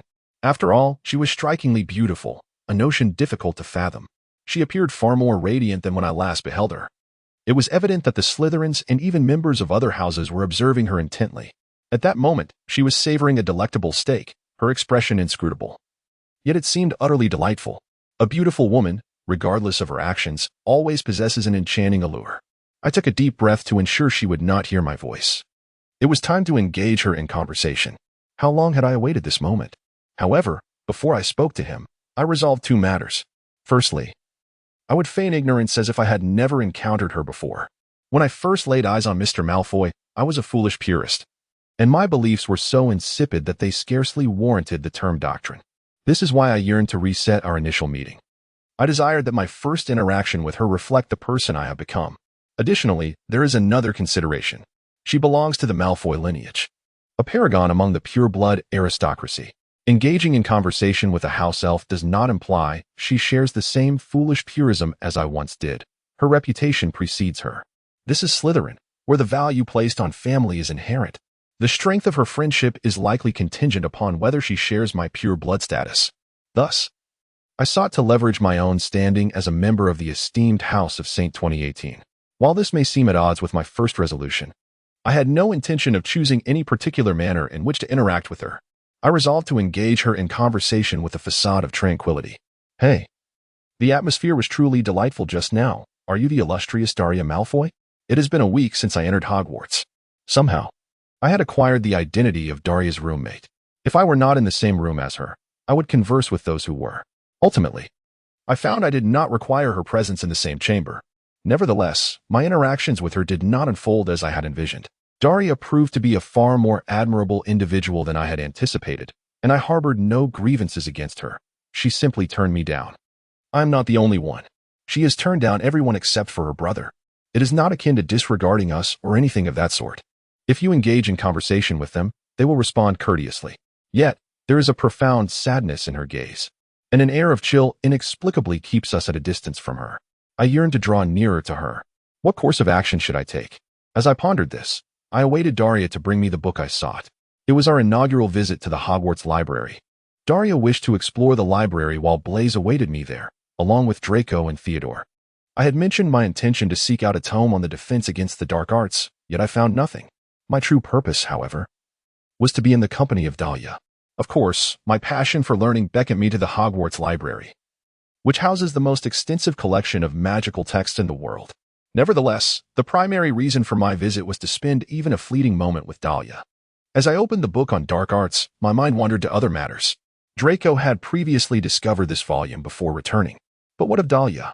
She was still absent. And who were those two individuals? It appeared they had yet to find the book they were searching for. I understood. This arrangement was rather convenient. When I observed Draco make a sudden remark, he fixated on me with an unusually grave expression. Are you attempting to draw closer to Dahlia? What is your true intention? Is it to forge a connection with the Malfoy family? Draco scrutinized me, leaving no detail of my demeanor unexamined. There was a certain intensity in his gaze, a desire solely to protect his sister. I have come to realize that I seek a sincere response. I am Draco, and my earnest desire is to forge a friendship with Dahlia. Though our time together has been brief, I am certain of her kind-hearted nature. She often wears a stoic expression, yet I perceive the warmth within her. It matters not whether she hails from the Malfoy lineage. I earnestly appealed to Draco. He gazed at me for a moment, and with a relaxed expression, he remarked, I see. With that, he acquiesced. Observing his demeanor, I was reminded of my initial encounter with Mr. Lucius. Perhaps it was due to the subtle similarities in their features. At that time, I was left wanting. But I pondered whether this occasion would yield a different outcome. Such were my contemplations. We spent some time reading together. However, Draco suddenly erupted. As though he had ventured too far. Dahlia has a secret, he declared abruptly. I found myself perplexed by his earlier statement. Yet given Draco's familiar expression, I resolved to listen until the end. Naturally, I cannot divulge the particulars. Some matters are not meant to be spoken of, while others elude my comprehension entirely. Should you wish to know, seek the truth for yourself. I have a vague awareness that Dahlia conceals something significant. Indeed, he may very well refuse you. Yet, if you remain oblivious, true friendship with him may forever elude you. His concealment is not for his own sake, but for mine, my home, my family. Tried no Tamida. That makes it all the more poignant. This is precisely why Dahlia seeks solitude. Our families are the sole exception. Deep down, she yearns for a companion, someone who will accept and forgive her. I do not wish for her to endure such loneliness and isolation. The circumstances may indeed reflect this truth, for whenever Dahlia distances herself from those around her, a shadow of sorrow flickers in her eyes. Draco, I understand. I remain unaware of the nature of Dahlia's secret, yet we shall share the next 7 years together, and perhaps one day, the mystery will unfold. Thus I paused. Regardless of what transpires, I shall remain by Dahlia's side, never abandoning her. Draco responded to my words with a complex expression, a blend of joy and melancholy. Truly, it was the only answer I could provide. The year at Hogwarts has concluded, ushering in the first summer break. I frequently write to Daria, though not necessarily every day. In truth, I wish to compose a letter daily. However, if Daria does not harbor fondness for me, I find myself at a loss. Reflecting on the past year, a multitude of events has transpired. I had initially anticipated that it would take a considerable amount of time, but surprisingly, some of Daria's secrets were soon unveiled. She harbors a profound aversion to the sin of garlic. Though typically expressionless, her countenance was replete with disdain during defense against the dark arts. Indeed, while everyone's odor can be rather unpleasant, hers is among the more tolerable. Moreover, she possesses a body that cannot bear exposure to sunlight whenever she ventures outside. She applies an excessive amount of sunscreen. Nonetheless, such individuals still exist.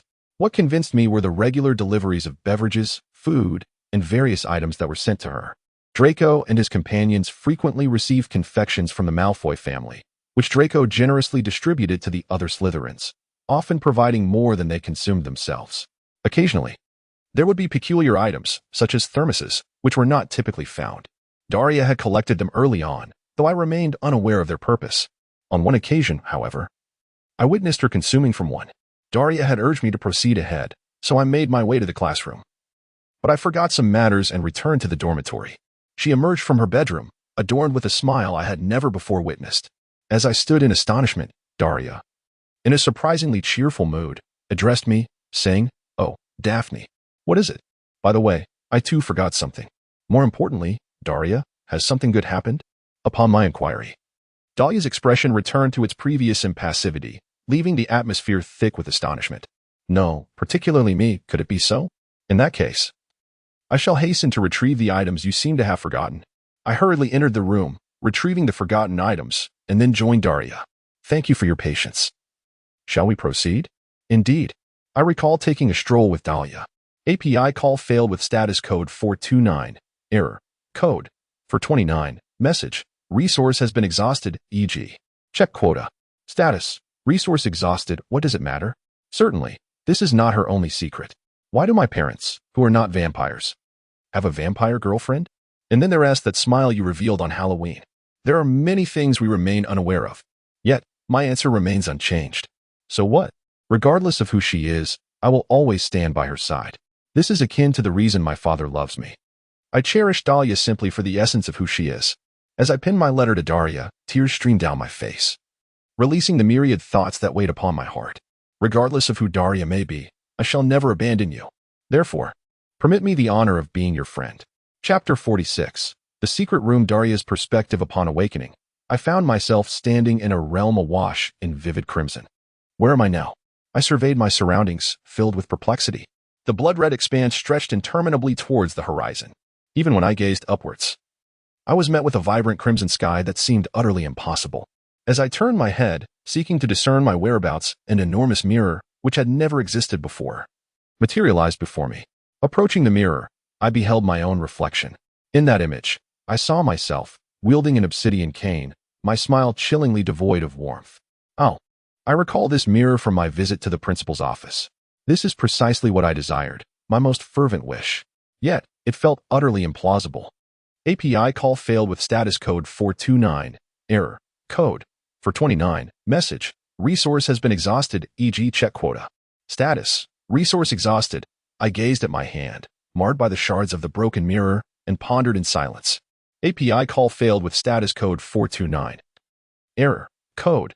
For 29. Message. Resource has been exhausted, e.g. check quota. Status. Resource exhausted. I turned in astonishment, only to behold Daphne standing there. A presence that seemed entirely out of place. Daria, what is amiss? You appear quite dreadful. No, that is not how you seem. Moreover, what brings you here?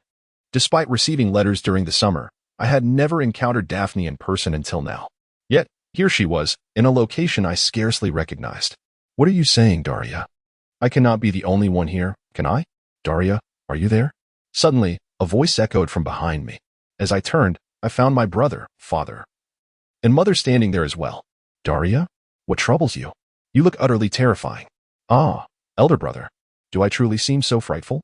Ah, it appears as though one has become a specter, yet bears the essence of a murderer. Brother, what are you insinuating? Just as I was engulfed in confusion, a sudden flash of green light illuminated the surroundings, followed by a roar that reverberated from behind. Upon turning, I beheld Daphne L. I thought to myself, it cannot be. And then turned to glance at the spot where my family had just been. My family lay there in silence. No. Brother. Father. Mother. He cradled Daphne's lifeless body as he rushed towards his family. After all, my family was gone. Why? What has happened? What is there to be surprised about? Shinya suddenly heard a sound behind him. Yet this time, the sound was one I had grown accustomed to, even more so than the voices of my family. When I turned around, there stood the shattered mirror I had broken earlier, reflecting my own shadow. I smiled at my reflection in the mirror and inquired, "What are you so astonished about? I mean, I am aware too, am I not?" I smiled cruelly, for that is its essence, the quality of Enatanohan, Dahlia.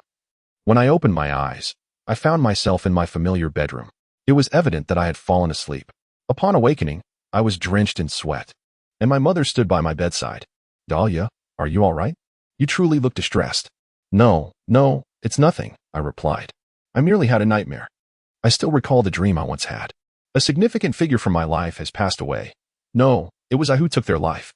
A vivid scene flashed through my mind, and instinctively, I embraced my mother, who was gazing at me with concern. She appeared taken aback, but immediately wrapped her arms around me, reassuring me. "Daria, was your dream truly that frightening?" I replied, "I'm sorry, mother. I had a dreadful nightmare, and I felt as if I were about to leave you. I shall remain like this for a while, Daria. It's all right. I want to let go soon. I will hold you until you feel better." Mother gently patted my back, soothing my fears. As her tender touch enveloped me, I felt as though I had finally awakened from the recent nightmare. Her embrace brought me a profound sense of comfort. Ah, when was the last time someone held me like an infant? This embrace reaffirmed my identity as a child of the Malfoy family. I can regard myself as a person. How much time has truly elapsed? In fact, this sensation lasted but a fleeting moment, yet it felt as though he held me for several hours, gently departing from my mother's embrace. Thank you, mother. I have shown you some unsightly things. It is quite all right. Daria, you have always been so resolute. Were it not for your kindness at times, I would feel quite solitary. Mother smiled tenderly as she caressed my head. Come now, you are perspiring. Daria, you should take a bath first, and then you'll need to change your clothes. Yes, mother. Today marks the anniversary of my book. On this day, we always adorn ourselves beautifully and attend a family-only gathering. It is a small family commemoration that has persisted since my childhood. For my family, it is merely a trivial affair, and my father and others seem to feel a sense of melancholy for me, yet I am all the more grateful for it. I have a father, a mother, and my brother, my beloved family, the ones I cherish and seek to protect. Each year, during this celebration, I am overwhelmed with joy to the point of tears. I still remember the day you first came to know me when I was but a child. It dawned upon me that I was not a part of their true family, nor was I ever alone. The Malfoy family embraced me as one of their own, celebrating together year after year. I am grateful for your existence. After a refreshing bath and changing into a dress with my mother, we were poised to attend the gathering. All right, Daria, let us proceed. Indeed, mother. As we entered the dining hall together, much like in years past, my brother and father awaited us. I apologize for the wait. No, I was not waiting for you. Regardless, Daria, you look absolutely stunning. As a father, I take great interest in your well-being. Thank you. Though my father's compliments may seem somewhat foolish to me, I cannot help but feel a sense of delight in receiving such praise. Brother, what do you think of your attire today? I initiated a conversation with my brother, who had remained unusually silent for reasons unbeknownst to me. Each year, I don a black dress. Since I habitually wear black gloves, I find it challenging to remove them. Any attire in colors other than black would render the gloves overly conspicuous. Thus, my annual selections are dictated by design rather than hue. This year, there exists a particular design that captivates me. It features exposed shoulders and a subtly revealing neckline, far bolder than my usual attire. Long ago, my mother seldom adorned herself in such flamboyant garments, having worn one only on rare occasions. When I wear this outfit, my mother lavishes me with compliments, though I intend to share it only with my family. Such an audacious design is wholly acceptable. He seemed oblivious to my inquiry, his cheeks tinged with a faint blush. His gaze fixed upon me. Yet, he appeared acutely aware of the scrutiny from those around us, remaining visibly flustered. You look beautiful, Daria. It suits you splendidly, he remarked. Indeed. Thank you very much. The sensation surpassed my expectations, leaving me feeling somewhat bashful. My parents observed us with smiles, though a hint of apprehension lingered in their hearts. Well, even so, we cannot delay any longer. Let us commence, for today is Daria's birthday, a momentous celebration indeed. Daria, you have done wonderfully. Today brings much joy. Yes. Father, mother. The four of us sat quietly around the table, enveloped in the warmth of home at Hogwarts, reminiscing about those mundane yet cherished days. My birthday celebration extended into the depths of night, which is why I failed to notice the unfolding events. It turned out that one of the house elves, who was supposed to remain within the estate, had ventured outside without permission. That individual is my most treasured and esteemed servant. From Harry's perspective, I ascended the staircase to the Dursley residence, feeling utterly despondent. Ever since the commencement of summer break, a cloud of melancholy has enveloped my spirit. Upon returning to the Dursleys' home, the first action I took was to confine all my magical belongings into the storage room and secure it with a lock. Just when I believed I could not possibly complete my assignments, I ensnared my owl, Hedwig, within her cage, fastening it with a padlock. Perhaps this was a precautionary measure to prevent me from communicating with other wizards. Last year, I endured considerable mistreatment, yet this year, as I prepare to attend a magical school, the situation has only worsened. Coexisting with the Dursleys has always been stifling. Yet there is one particular matter that exacerbates my gloom. I have never received any correspondence. My friend Ron and Hermione. My first acquaintance was forged during a time when I was oblivious to the existence of magic, enduring the harsh treatment from the Dursley family. I had anticipated receiving a letter from them, particularly today, for today marks my birthday. Originally, Ron was supposed to extend an invitation for me to visit his home. He had made a promise to me before the summer vacation commenced. Yet, I have not even received an invitation. I wonder if everyone has forgotten my special day? If that were all, it would be bearable. But what if everything that has transpired this year is merely a dream? It has been subjected to such harsh treatment that I have begun to question its reality. Amidst this haze of anxiety, my birthday has arrived. Today, I have an important business meeting. It's fine, dear child, do not make a sound. A wealthy builder is set to visit the Dursleys. Uncle Vernon, who runs a drilling company, is eager to seize this opportunity. Thus, naturally, I am seen as nothing more than an inconvenience, and they have compelled me to retreat to my room. The directive is to never be seen, never be heard, and to cease to exist. I tread quietly up the stairs and enter my room. I was feeling despondent when I glanced at my bed, where I beheld a peculiar creature. It possessed bat-like elongated ears, green eyes the size of tennis balls, and a pair of wide-open eyes. For some inexplicable reason, it adorned a brand-new pillowcase. What manner of being is this? As I recoiled, the creature bowed to me. Ah, good evening. I am uncertain of the events that have transpired, yet I still return the greeting. Harry Potter, it is a pleasure to make your acquaintance. Ah, thank you, I responded, yet I am unaware of what this creature is. If this is indeed true, what is your purpose? I wish to inquire, though it may come across as somewhat impolite. So I shall refrain from further questioning for now. Who are you? This is my sole decision to ask. This is a domesticated house elf named Dobby. I am unfamiliar with the concept of a house elf, yet I currently perceive its presence here as an ill omen, despite my heightened sensitivity to every sound I produce. The existence of this evidently deranged creature in my vicinity is a most unfortunate circumstance. Should I falter, the consequences could be dire. Dobby, what brings you here? I regret to say that your presence is quite detrimental to me. Might I implore you to depart swiftly? Although I feel a pang of sympathy for him.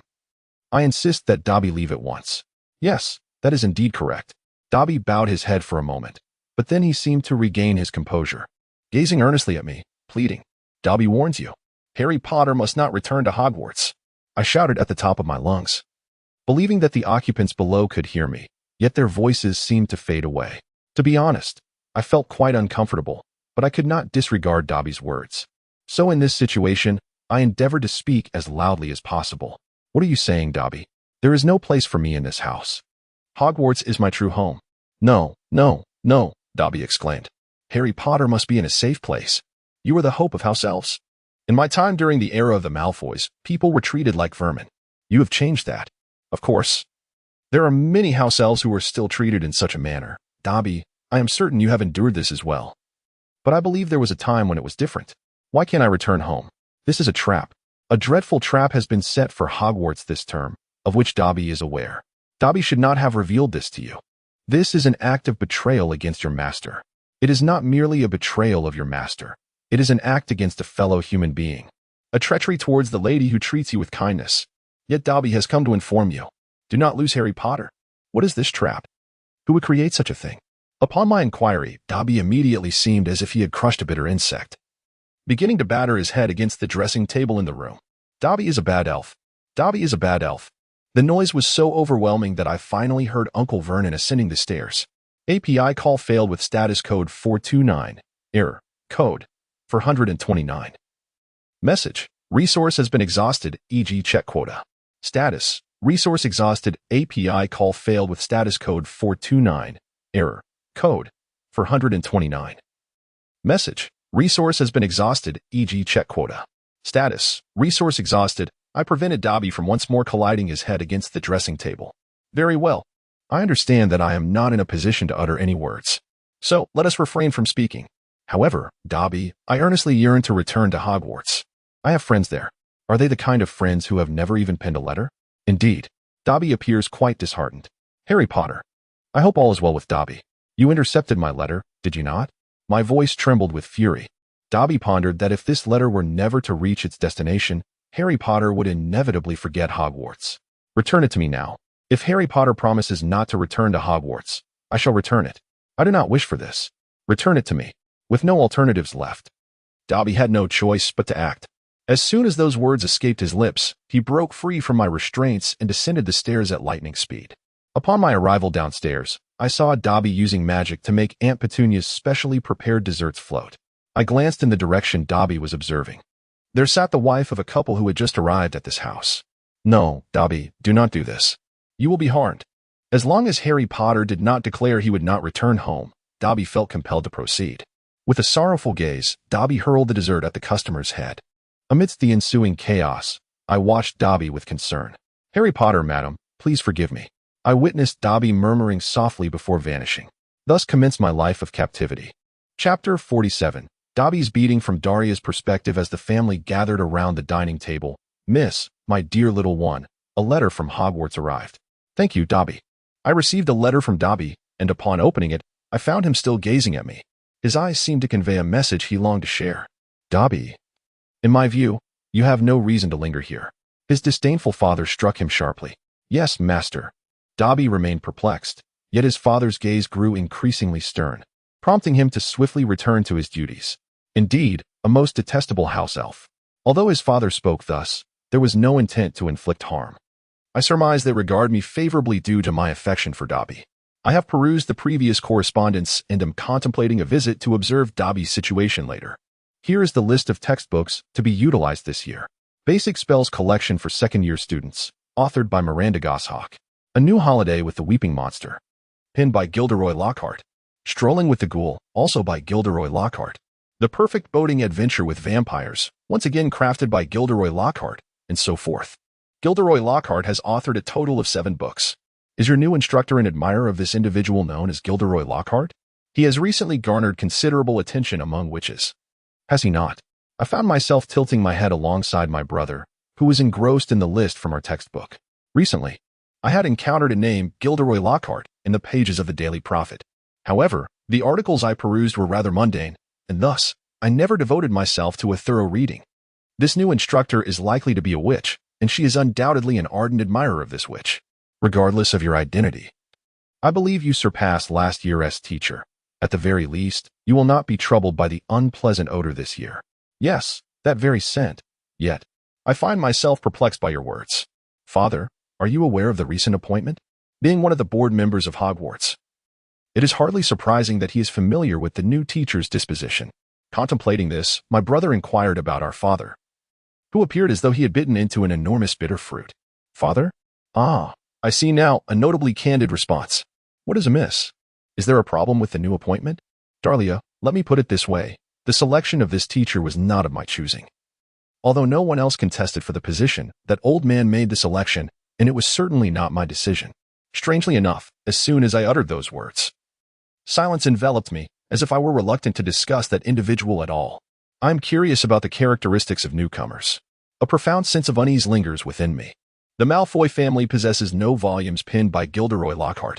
When I inquired with my father about the presence of such a book in our home, as it was intended to serve as a textbook, he replied that it was not a genuine textbook, but rather akin to a mere 3-penny novel. Why would such content find its way into our educational materials? I found myself increasingly anxious, yet given the stipulations outlined in the textbook, I had no choice but to procure it. On the very day we received the letter, we resolved to purchase the textbooks, although we could have postponed our outing. My father had business in Nocturne Alley, prompting my decision to venture out today. Last year, my mother accompanied me on a shopping excursion, but this year, with my child now in the 2nd grade and my father occupied with errands, she opted to remain at home. Mother, I am leaving. Indeed, be careful of the sun. As is customary, my mother cautioned me to take precautions against sun exposure. I followed my father and brother into the fireplace. Last year, I had to hastily fly to the Leaky Cauldron due to obligations in Diagon Alley, but this time I was bound for Nocturne Alley, where my father had matters to attend to. Upon emerging from the fireplace, I found myself in the Malfoy family's chambers in Nocturne Alley. Typically, chimney travel is stringently monitored by the Ministry of Magic, yet this was the pure-blood Malfoy lineage, which possessed a clandestine fireplace concealed by their own means. Let us proceed. Dahlia, Draco. Yes, father. Following my father into Nocturne Alley, my father and I were well accustomed to navigating this street, allowing us to stride confidently towards our destination. My brother, however, had never visited before and trailed behind us slightly. Along the way, we encountered a suspicious wizard, seemingly intent on abduction. Yet we recognized our status as members of the Malfoy family, ensuring no extraordinary incidents transpired. Instead, we were met with glances of respect. After a short walk, we arrived at a shop named Borgin & Burke's, the largest establishment on the street. This was our intended destination. As the door swung open, a bell affixed to it chimed, alerting the proprietor to the arrival of guests. As I uttered these words, I observed my father approaching the counter, the shopkeeper conspicuously absent, perhaps retreating to the back. Brother, it would be wise not to touch anything, I cautioned, being his first visit to the store. He surveyed the surrounding wares with keen interest, yet I could not permit him to lay a hand on any item. Everything here was imbued with dark magic. Daria was right. Draco, do not touch that, I implored. My father expressed his intention to accompany me, but my brother's expression was peculiar. I thought you would be here to purchase a gift for me.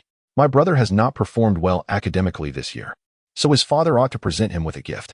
Initially, he faced scorn for his defeat to those of mundane origins, but with my assistance, he ultimately reaped rewards. Your father possesses a kind heart. That is why he took me to the shop I frequently visit, believing I might procure something for him. Unfortunately, we do not stock any suitable gifts for your brother. I do not purchase gifts, but rather indulge in my passions and daily necessities. My sole purpose was to acquire items that Dahlia requires. However, this time will be different, as I intend to bestow upon you a new competition broom. I surmised that he understood what I required, as he discerned the nature of his recent purchase. For a fleeting moment, he regarded me with an expression of apology. Yet upon hearing the term new broom, his countenance swiftly transformed into one of delight. However, this elation was short-lived, upon learning it was for a competition. A shadow of despondency crossed his features. Competing held little significance unless one was chosen as a representative for the dormitory. This year, we would ascend to our second year, thereby qualifying to try out for the Quidditch team. Nevertheless, despite Slytherin's reverence for pure bloodlines, this principle does not extend to Quidditch, regardless of one's lineage. Those lacking in skill cannot secure a place on the team. Chapter 48, Borgin and Berksit is an implicit understanding that in Quidditch matches, the captain occupies a position of authority. This is customary. However, within Slytherin, Quidditch is regarded as a sanctuary beyond such norms. Thus, no matter how pure your bloodline may be, nor how costly the new broom you procure for me, it does not guarantee your brotherhood's inclusion in the Quidditch team. This is the root of my envy towards Potter. Last year, Potter acquired a Nimbus 2000 and joined the team, with Dumbledore even granting him special permission.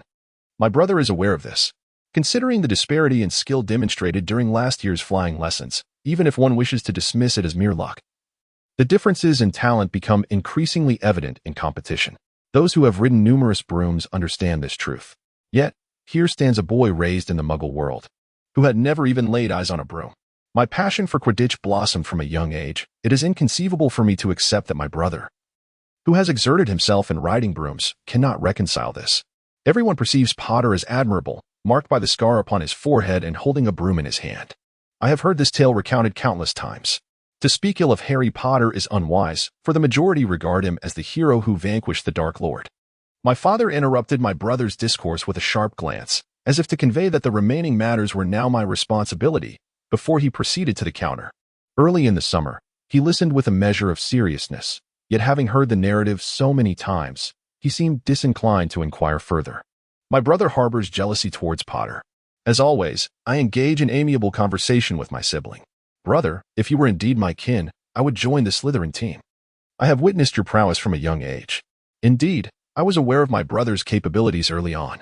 While he may not possess Potter's extraordinary talent, he is by no means lacking and stands out among his peers. However, typically, my brother's spirits would have lifted in this setting. Yet today, it appears otherwise.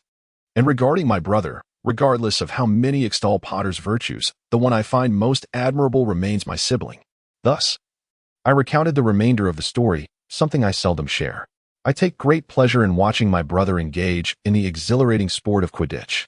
Indeed, it is a perilous endeavor, and I often find myself anxiously observing, yet I frequently witness my brother, who strives so ardently to embody adulthood, momentarily revert to the charming boy appropriate for his age, a figure exuding an irresistible coolness and endearing appeal.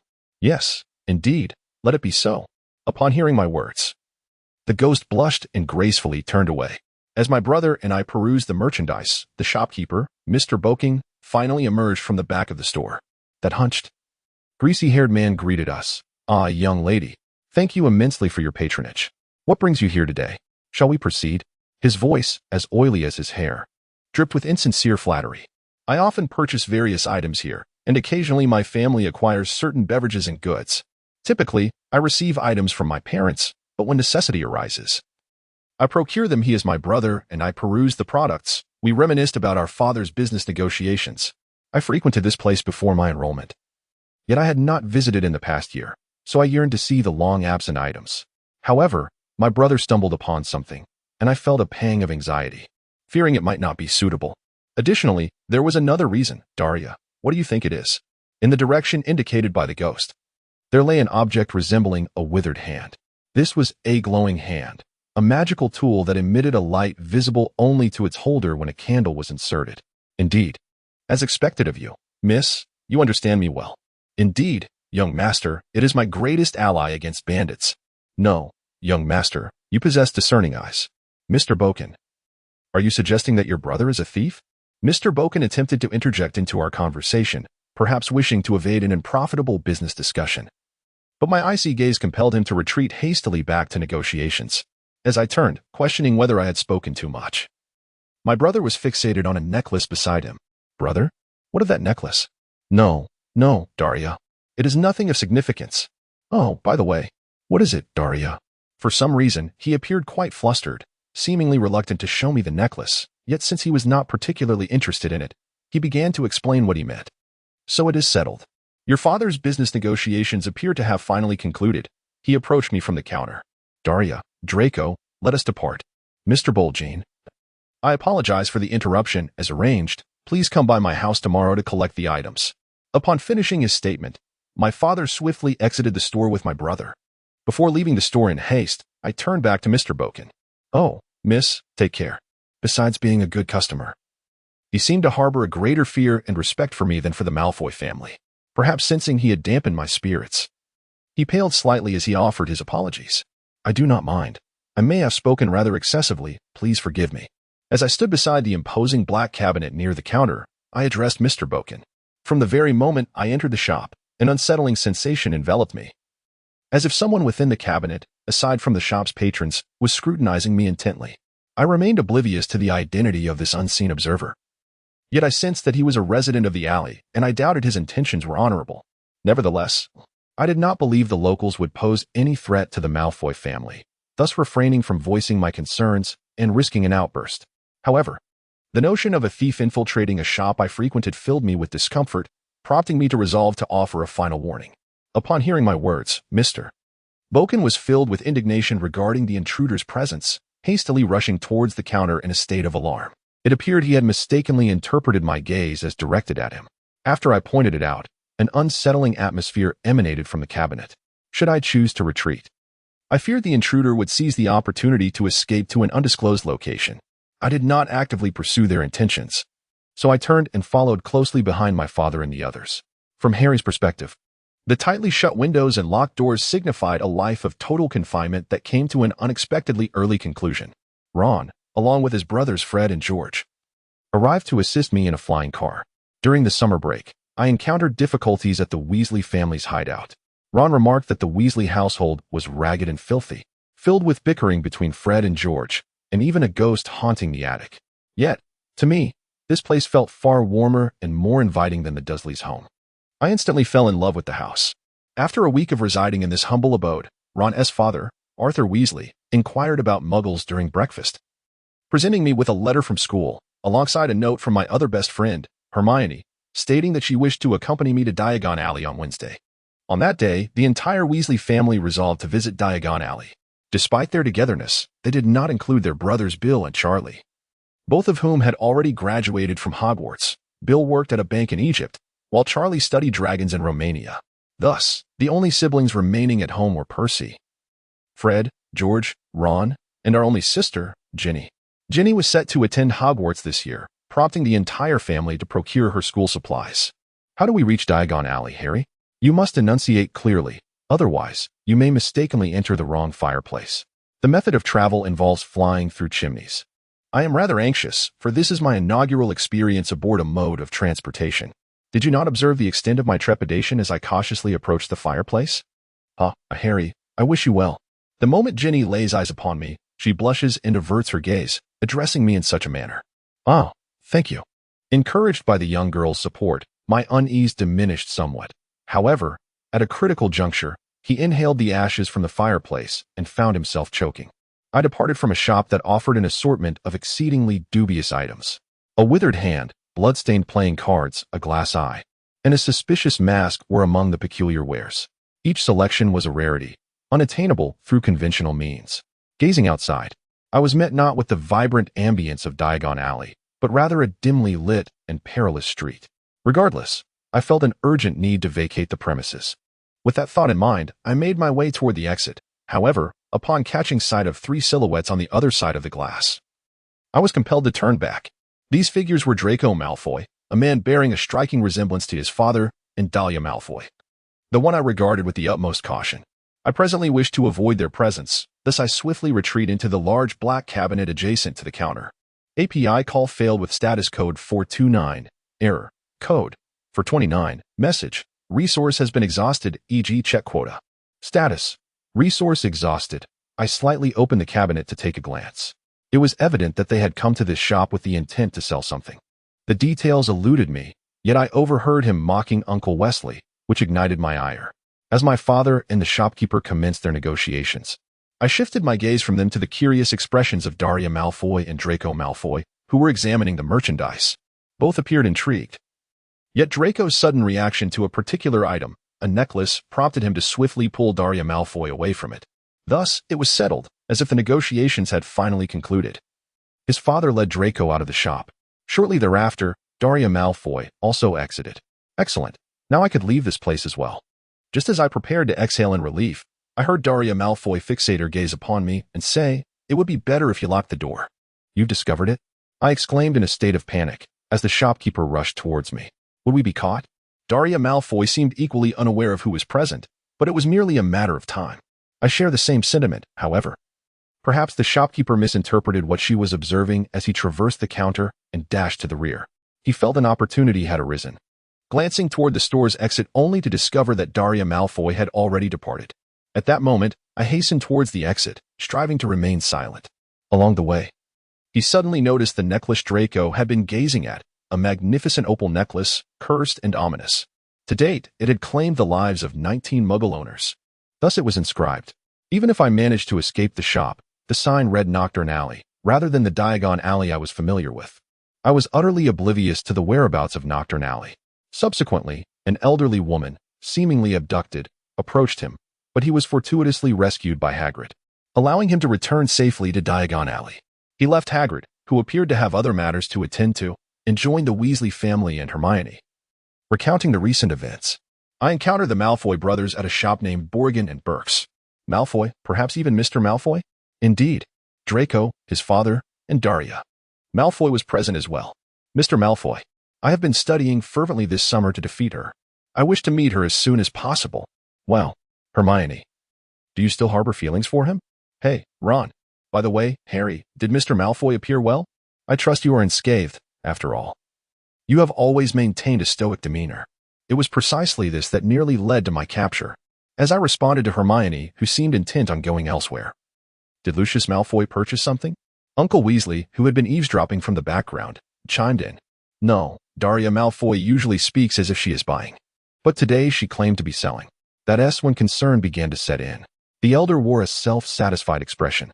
Yet I am quite curious about what my daughter has procured. Well, if she is shopping in such a store, it surely cannot bode well. But my daughter, Arthur, you must exercise caution, Mrs. Weasley admonished her husband, who appeared skeptical. That family is of no concern. If you force yourself, you shall be burned. Ha! I will not be outdone by the likes of the Malfoy family.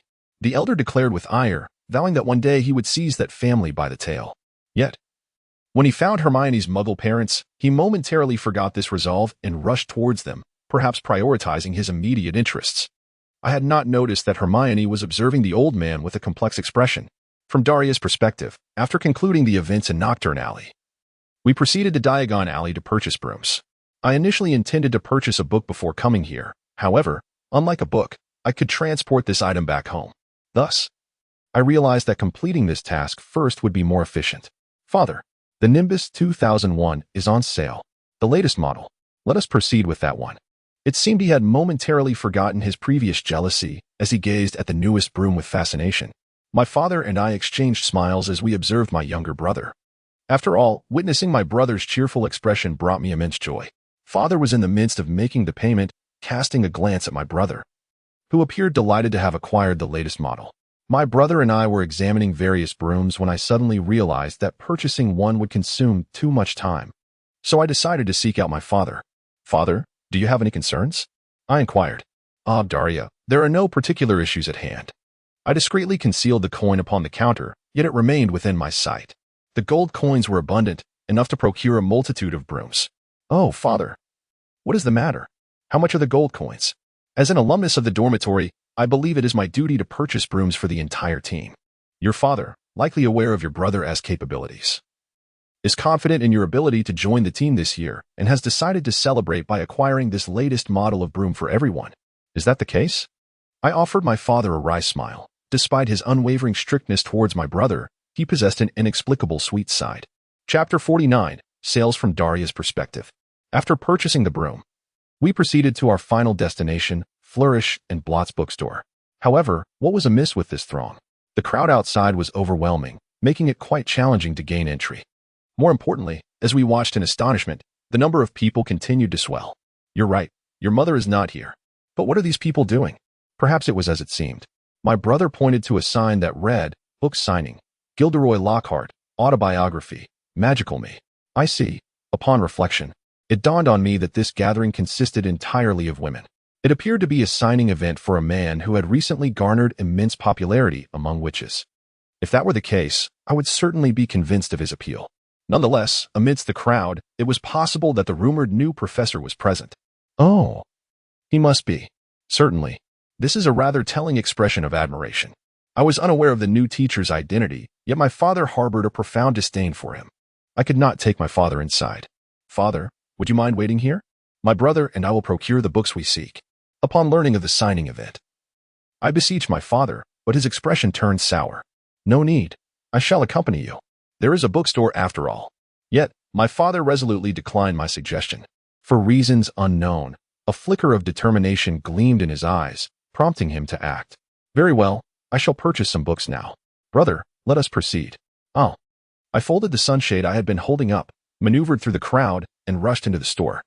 Bidding farewell to my father as I set off with my brother in search of the book I desired, I swiftly located the volume I sought. Due to the author's visit, all the books were piled high. Brother, let us settle the bill quickly. Oh, by the way, why are so many people congregating around this particular book? I stood in line at the checkout counter alongside my brother, who was lamenting about the situation.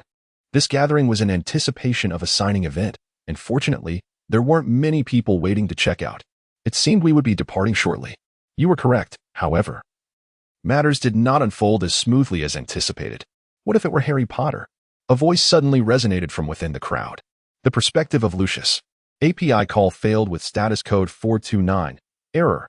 Code. For 29. Message. Resource has been exhausted, e.g. check quota. Status. Resource exhausted. API call failed with status code 429.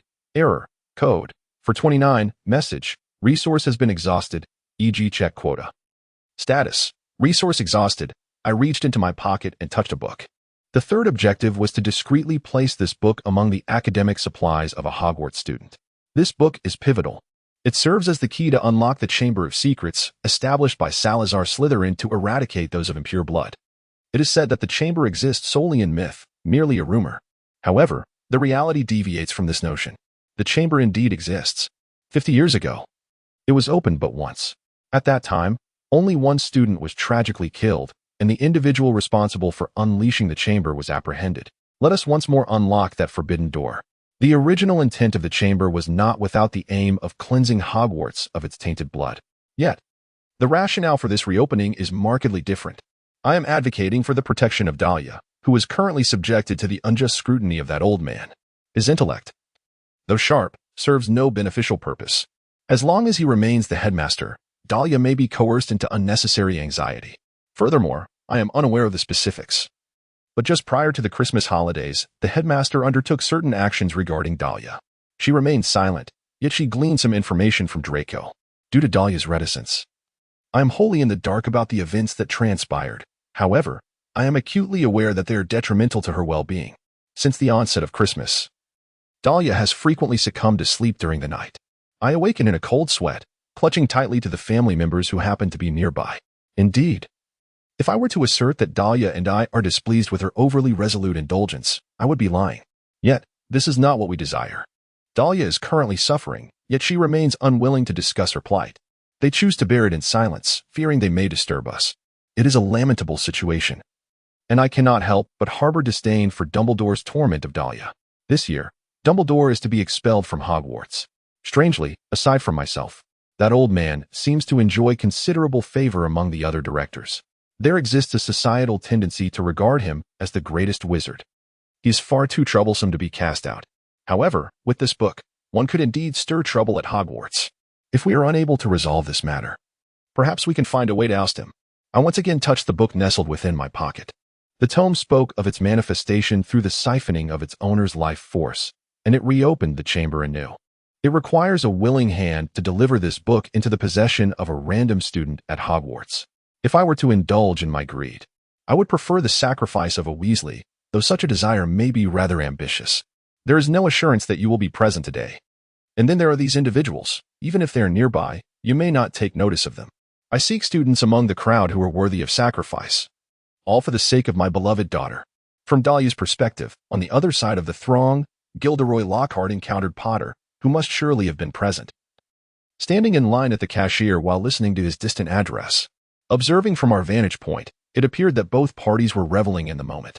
Judging by the sounds, Mr. Lockhart had decided to bestow upon the illustrious Potter, who happened to be present, a complimentary copy of his book, ostensibly for self-promotion. Mr. Lockhart's desire for ostentation seemed undeniably pronounced. Indeed, it is evident that Potter is no villain. I concur, although he is remarkably forthright. I ponder whether his multitude of admirers stems from the sheer entertainment value of his writings, or perhaps it is simply his handsome visage that draws them in. In any case, I had yet to behold Mr. Lockhart's face or his literary work, thus rendering me unable to form a judgment. While I continued to ruminate on these trivial matters, our accounting concluded. Now, my father awaited. I searched through the crowd for a glimmer of opportunity. Yet time was of the essence. Before I could finish my thoughts, a scandalous proclamation pierced the air. He is exceedingly fortunate. For not only does he have the chance to possess my book, I Am Magic, but also the opportunity to experience true magic. I am elated to announce that starting this September, I shall commence teaching defense against the dark arts at Hogwarts School of Witchcraft and Wizardry. As the witches erupted in excitement, my mind conjured the image of my father's bitter expression. Dahlia, let me put it plainly, this instructor was not of my choosing. Even though no other candidates vied for the position, the old man still selected him. Most assuredly, not by my hand. I never anticipated that the individual referred to by your father would be none other than Mr. Gideon Lockhart. Unfortunately, Dahlia, I fear that this year I cannot expect to have any commendable courses. My anxiety regarding the new teacher is boundless. From Harry's perspective, somehow, I managed to escape from Lockhart and found myself beside Ginny near the cash register. I present this to you. I have recommended the stack of books I previously received to Ginny. He does not wish to become a mere instrument for Lockhart's fame. My notoriety does not stem from a desire for recognition. Furthermore, while the Weasley family prefers not to dwell on it, they are considerably wealthier than I. Despite my lack of family, this is precisely why I wish to alleviate the Weasley family's burdens, as they owe me that much. What belongs to me is solely my own. How do you feel, Potter? To be candid, that is a sound I would rather not hear. Yet I instantly recognized it for what it was. As I turned, I beheld a faint smile gracing the visage of Draco Malfoy. Behind them stood Daria Malfoy, the one who had previously ensnared me in a predicament. However, unlike Draco, I felt a twinge of aversion towards her. Though it may simply be a figment of my imagination, she remained as impassive as ever. Both of them clutched Gilderoy Lockhart's book under their arms, and I surmised they had encountered me after completing their accounting tasks. This was not an isolated incident. The life of a celebrity is fraught with challenges, and a trip to the bookstore seemed a fitting remedy. Do not concern yourself with me. This is not what Harry desires. As I approached him, he flushed as usual. Yet now he resolutely faced Malfoy. However, this was but a fleeting moment, for upon encountering the expressionless Daria Malfoy behind him, he averted his gaze in terror. Chapter 50. The unnoticed object. Malfoy seemed poised to utter a retort, but before he could articulate his thoughts, Harry was interrupted. What is the matter? Ron and Hermione squeezed through the throng. What are you doing? Ron appeared disheveled. And Mr. Malfoy, long time no see. You were here too. Do you still possess Lockhart's book? Hermione elegantly disregarded Draco, engaging excitedly with Daria Malfoy. Mr. Granger, it has been a while. Yes, that is a textbook. Hence my predicament. As for Mr. Lockhart, only Daria Malfoy, a mask of confusion upon her face, remained with Hermione, while Ron, Malfoy, and I engaged in a heated debate. So, you were surprised to see Harry here, Weasley? I am more astonished that you can purchase so much.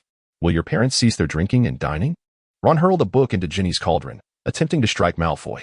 I grasped Ron's jacket, halting him. I was the sole barrier against him, prompting Hermione to scan the surroundings for the source of the disturbance. For some inexplicable reason, she vanished, leaving Daria Malfoy in her wake. Ron, Harry, Uncle Weasley arrived with Fred and George. What are you doing? We must leave this place at once. This is Arthur Weasley. Are you here today? And your sons as well. It is a pleasure to see you. Suddenly, Lucius Malfoy emerged from behind Draco, a man bearing the same features and smile as Draco. His eyes shimmered with a sense of unease, as if he had finally discovered the prey he had been seeking. Hermione's perspective when I encountered Mr. Malfoy for the first time in a while, he appeared even more striking than before the summer break. I felt a surge of excitement and addressed him. Mr. Malfoy, I have spent my entire summer studying, solely to best you. I am truly delighted to see you here. Hey, Mr. Malfoy, have you studied? Of course I have. Because you are my rival. And Daphne Greengrass. She possesses such eloquence. Thus, I am striving to keep up. I will not be outdone by her. This year, I shall take the lead. I will show you what that entails. Is that so? Then, do your utmost. Mr. Malfoy seemed somewhat perplexed by my fervent discourse. Forgive me. May I inquire, Mr. Granger, are those your parents over there? As I turned my head in the direction Mr. Malfoy indicated, I saw my parents standing there, seemingly bewildered by their inaugural visit to the magical realm, surrounded by curious wizards. Yes, you resemble Mr. Granger, and you seem to have acclimated to this place. He stated he was aware of this, for my parents were muggles and should not be present here. Her icy tone unnerved me. She was a Slytherin and one of the Malfoys. She had previously professed that she was not a pure-blood supremacist. But what if you truly despise me for being of Muggle descent? Though I yearned to trust her, I loathed my own suspicion. She was my aspiration. She was the first target of my ambitions. This is how she and I are. I pondered upon this and found myself engulfed in uncertainty. What should I do about her? In moments of confusion regarding my own emotions, I felt compelled to advise her to take her parents away from this place. Mr. Malfoy turned to his brother, Draco Malfoy, and spoke. Draco seemed to offer a faint smile towards Ron, who was presently endeavoring to confront him. I noticed a man, strikingly resembling Draco, approaching me from behind. Why? The Malfoy family is of pure blood lineage, and should we inadvertently cross paths, it would undoubtedly lead to an unpleasant encounter for both of us. Fortunately, your brother and father, drawing nearer, have already become aware of this. Therefore, I implore you to act swiftly. Surely, you do not wish to cause your parents discomfort? It appeared he was genuinely concerned for my family. The notion of pure-blood supremacy lingered heavily upon my mind, marking my initial experience upon entering the magical realm, and it continues to haunt me. I harbor no desire to acquiesce to such ideologies, wishing to convey that the notion of pure blood is fundamentally erroneous. However, I cannot impose my beliefs upon my parents. Fathers here are rendered utterly powerless. Hence, we must shield our parents from such matters. This is precisely why Mr. Malfoy urged me to facilitate my parents' swift departure. Mr. Malfoy, I am grateful. She could not possibly be of pure blood to entertain such thoughts. I even deemed it foolish to harbor doubts about her. Nothing had shifted since the summer break. Yet, she responded to my gratitude in her usual manner. No, I simply wish to spare my father any discomfort. She perpetually behaves this way, during Halloween, at Quidditch matches, and even before the summer break. She consistently finds a way to reject me. I receive her assistance time and again. Yet I find myself unable to reciprocate. I have observed that although she exudes an air of indifference, she is, in truth, a kind-hearted individual. Yet, whenever I attempt to draw near to her, she consistently rebuffs my advances. I find myself perplexed for the moment I am with her. The earlier question resurfaces in my mind. As I exited the bookstore with my parents, I was consumed by an inquiry that I would never uncover the answer to. From Harry's perspective, Lucius, it is quite unusual for you to utter such words to me. Uncle Weasley offered a brief greeting to the suddenly materialized Lucius Malfoy. No. I heard you've been rather busy lately. I did not expect to encounter you in such a place, with all the inspections you've conducted. Surely your overtime must be compensated, no? Mr. Malfoy reached into Ginny's cauldron, retrieving a tattered textbook on transfiguration. Upon witnessing this, Uncle Weasley's face flushed crimson, his patience evidently waning. When he averted his gaze, he noticed Daria Malfoy fixing him with her customary icy stare, which sent an unsettling shiver down my spine. Apparently not. How far must you descend to find satisfaction? Your family is consorting with muggles, those of such wretched status. Just as he believed he had heard a voice, Uncle Weasley raised his fist, intent on lunging at Lucius Malfoy. Indeed, I attempted to leap upon him. Yet, Uncle Weasley never truly leapt upon Mr. Malfoy. No, I cannot. For before she could pounce, Dahlia Malfoy struck Uncle Weasley in the groin. Ah, do you understand your position? Whom do you intend to challenge? Dad, are you all right? Dahlia Malfoy, you. The Weasley brothers charged toward the elder, who emitted a silent groan. The onlookers recoiled in shock, their gazes filled with concern for the old man. As Ron patted the back of the still prostrate elder, he glared at Dahlia Malfoy. This is merely a scuffle. You were the first to intervene. I trust you feel grateful. This could very well prevent us from having more siblings. Beside the mocking Dahlia Malfoy, Mr. Malfoy wore a faint smile as he regarded me. Here, Dahlia. I do not suggest that a lady lacks humility. Yet you are correct, Dahlia. Arthur, you appear to be in good spirits now. The Weasley brothers endeavored to leap toward their parents and the child, but old man, what has transpired? A booming voice resonated around them as Hagrid rushed from the throng. Hagrid examined the fallen Uncle Weasley. Is that not Arthur? What ails you? Why do you groan so? Hey, Malfoy, it is now your turn. Humph. It is all your own doing. Mr. Malfoy discarded the tattered textbook he had been holding, tossing Ginny's textbook into the cauldron. This is your textbook. It may prove to be a costly purchase for your parents. I shall utilize it. Sensing that Hagrid was poised to seize him, Mr. Malfoy uttered a few words before departing the shop, accompanied by Draco and Dahlia. However, just before exiting, he remarked, with this, we can safeguard. I believe I heard the voice of Mr. Lucius. Arthur, are you well? Ah, I have calmed down considerably, though my breathing remains somewhat labored. It appears the elder has made a commendable recovery. That is splendid. However, Arthur, do not heed them. Hagrid and the others shall speak once they have regained their composure. They have rotted to the core. The entire family is aware. You need not listen to them. As Hagrid and I exited the shop, we encountered Mrs. Weasley and Hermione's parents. Hermione stood there, a visage I had not previously encountered. It seemed something had transpired within. What exactly occurred? To those ladies who were evidently oblivious to the turmoil within, I replied, No, nothing at all, Molly. It is perhaps improbable that he would admit to being vanquished by the daughter of his nemesis. Ron and I engaged in conversation with Hermione while observing the elderly individuals. Hermione, where have you been? Mr. Malfoy instructed me to evacuate my parents from the bookstore. We furrowed our brows as we gazed at Hermione, who seemed oblivious to the recent events. Why was evacuation necessary? It would be disastrous if I encountered Mr. Malfoy as father, wouldn't he? Oh, by the way, I have yet to meet your parents, although I have seen my own father. Ron and I discussed the occurrences that had transpired with Hermione. Yet she remained somewhat unaware of the gravity of the situation. We did not pay attention. Neither we nor our children were aware that while everyone was gazing at Uncle Weasley, Mr. Lucius had exchanged something with Ginny's textbook. It was only at the very end that we noticed. Chapter 51, Bloodlines. Dahlia's perspective. The time has come once more. Just like last year. Our family bid farewell in front of the Hogwarts Express. Well then, Dad, Mom, we shall be off. Ah, be careful. Father, as usual, tenderly ruffled my hair, while Mother enveloped me in a warm embrace. For me, this moment was both agonizing and profoundly joyful. I could feel the love of my father and others surrounding me. Moreover, this is not your first journey to Hogwarts. I know when we shall meet again. Farewell. I conceal the solitude within my heart, striving to smile as I bid farewell to my father and others. Yet, for some inexplicable reason, my mother's expression appears somewhat rigid. My father stands beside her, seemingly enduring some form of anguish. Oh, did I perhaps utter something peculiar? Noticing his visage change dramatically, I cannot help but inquire. However, Dahlia, perhaps you remain unaware? My mother responds to me, her face a canvas of confusion. What exactly are you doing?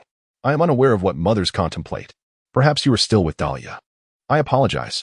I wish to express something, yet I find myself unable to do so. The two engaged in hushed conversation before turning to us and stating, Dahlia, Draco, this Christmas, I intend to return home. My mind is a blank slate. From Lucius's perspective, Dahlia, Draco, you need not return home this Christmas. I find myself unable to utter these words to Daria, who is eagerly anticipating Christmas, and thus, I am left with no choice but to express them at this moment. It is a source of deep sorrow for me, yet I genuinely wish to avoid witnessing the pain etched upon Daria's face. Father, I apologize, for a fleeting moment. It seemed as though I had lost my hearing, rendering me unable to comprehend clearly. Forgive me, may I inquire once more? As expected, The already waning look on Daria's face vanished entirely. My words must have elicited a profound shock. I am aware that this will transpire. Nevertheless, I cannot permit him to return home this Christmas. Father, what gifts await us this festive season? I endeavored to respond to Draco, who, in all likelihood, would not be as taken aback. I found this displeasing. Just moments ago, the usually impassive Daria suddenly enveloped me in an embrace. Why do you say such things? Is Christmas not a significant family occasion for the Malfoy family? Father, I do not like this. I do not like this at all. I cannot return home for Christmas. I cannot bear a year without seeing my family. This was the first time I witnessed Daria so profoundly distressed. Even upon discovering my vampiric nature, and despite learning that she was created by the Dark Lord, Daria had never faltered before me. Surely, that revelation was more shocking than the current events unfolding. Nevertheless, while I felt a heavy gloom within, I remained unperturbed. Perhaps, on the surface, she was suppressing her emotions, not wishing to trouble either myself or Daria. Yet, now this child appeared utterly distraught. Up until this point, although she seemed to be in pain, she had maintained a facade of composure. Last year, when Daria and I escorted her home, we hoped that Daria might evolve into a more self-centered child. I feared that if I did not intervene, this child would one day shatter under the weight of her burdens.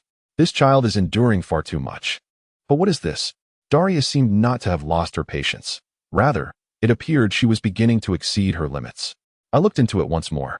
Why has Daria been so shattered over the past year? The answer has become evident. It is Dumbledore's fault, if it weren't for that old man. But then I shook my head, dispelling the hatred I harbored for him from my mind. I currently share an excellent relationship with him. Regardless, the trap has been set. His fate is confined to this year. More importantly, I must address the presence of Daria, who clings to me. Daria, remain calm. But, Father, listen, Daria. Pay close attention. This Christmas, I cannot allow you to return home. Why is that? This Christmas, my Malfoy family will face a raid. Since the beginning of this year, inspections have become increasingly frequent. Weasley is likely orchestrating things from behind the scenes, yet he has managed to maintain control up to this point. However, I ultimately could not withstand it. It has been decided that our home will be subject to inspection, and all I can do is ascertain the date of this examination. The day of the on-site investigation is none other than Christmas. Oh, indeed. You, Weasley, might think I would lower my guard that day. You truly are a scoundrel. Indeed. Daria, do you comprehend? Thus, I cannot permit you to return home for Christmas. If they discover any of Daria's belongings, it would spell particular trouble. Daria's gloves are undoubtedly instruments of darkness. Should this be uncovered during the inspection, Daria would be in peril. You must simply avoid it. I understand, Father. I apologize for my selfishness. You need not worry, Daria. API call failed with status code 429. Error. Code. For 29. Message. Resource has been exhausted, e.g. Check quota. Status. Resource exhausted. I scarcely noticed Dahlia's soft murmurs. From Dahlia's perspective, the scenery outside the train window was remarkably bright and tranquil. An unexpected contrast. The verdant meadows stretched endlessly. Yet, my mood remained dismal. Dahlia, could you not find some joy? I currently find myself in the same compartment as Crabbe, Goyle, and my brother. The atmosphere surrounding this cabin is palpably tense. It is, of course, my presence that has instigated this discomfort, due to the sunlight.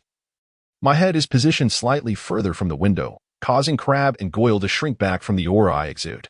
As I lower my head, my brother tenderly caresses me. Yet, brother, Christmas. Oh, I am acutely aware of it. Those wretched Weasley family. I harbor doubts about their claimed pure bloodline. That being said, a grand contest of slander involving the Weasleys and, for reasons unknown, Harry Potter, has commenced between the esteemed Lord Voldemort, Crabbe, and Goyle. I ponder as I observe. Undoubtedly, the Weasleys are the root of all this turmoil. Had that accursed family not intervened, my Christmas would remain unscathed. When we encountered each other at the bookstore, I should have utterly crushed him.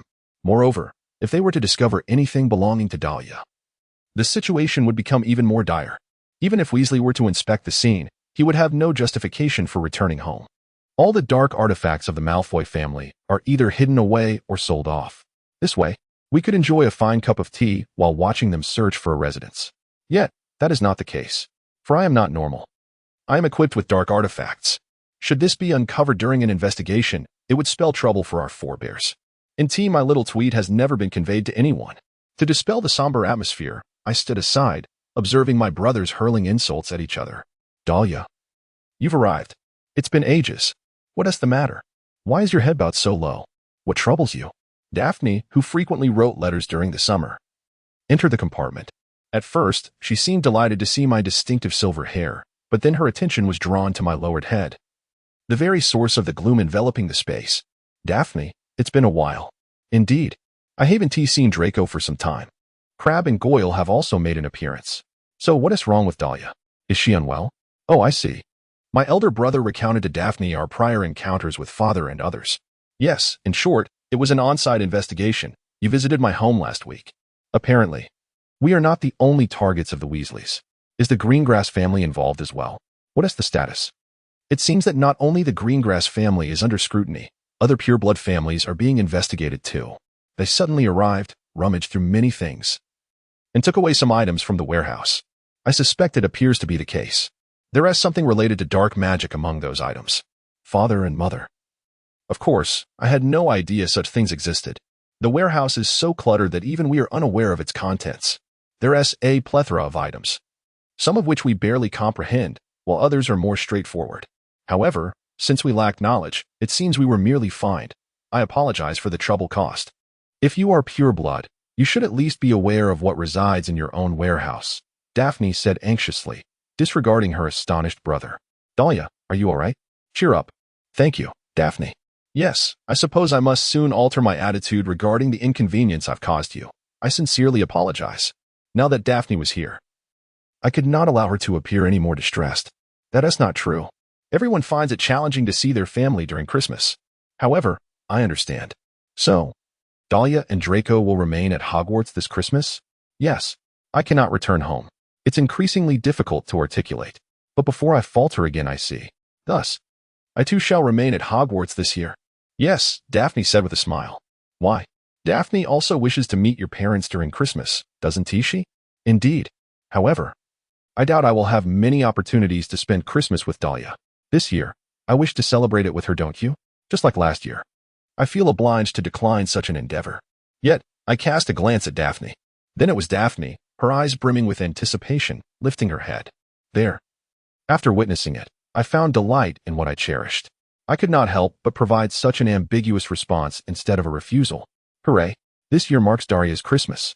I too shall remain if Lady Daria chooses to stay. Oh, I shall as well. I have once again taken the plunge. Mr. Granger has done the same. Yet his demeanor towards Daphne is often more ambiguous. I am aware that this situation is detrimental to myself, my family, and Daphne.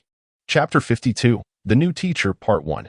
In moments of regret, I failed to recognize that the previous sense of solitude had dissipated, and I began to anticipate Christmas with a hint of eagerness. As darkness enveloped the sky outside, the Hogwarts Express finally concluded its lengthy journey. Upon disembarking from the train, we discovered, unlike last year, that we were to travel to Hogwarts by carriage. The Thestral ranking machine is here. Hearing the calls reminiscent of last year, I stepped off the platform and onto the road. Nearly 100 carriages stood in a neat line.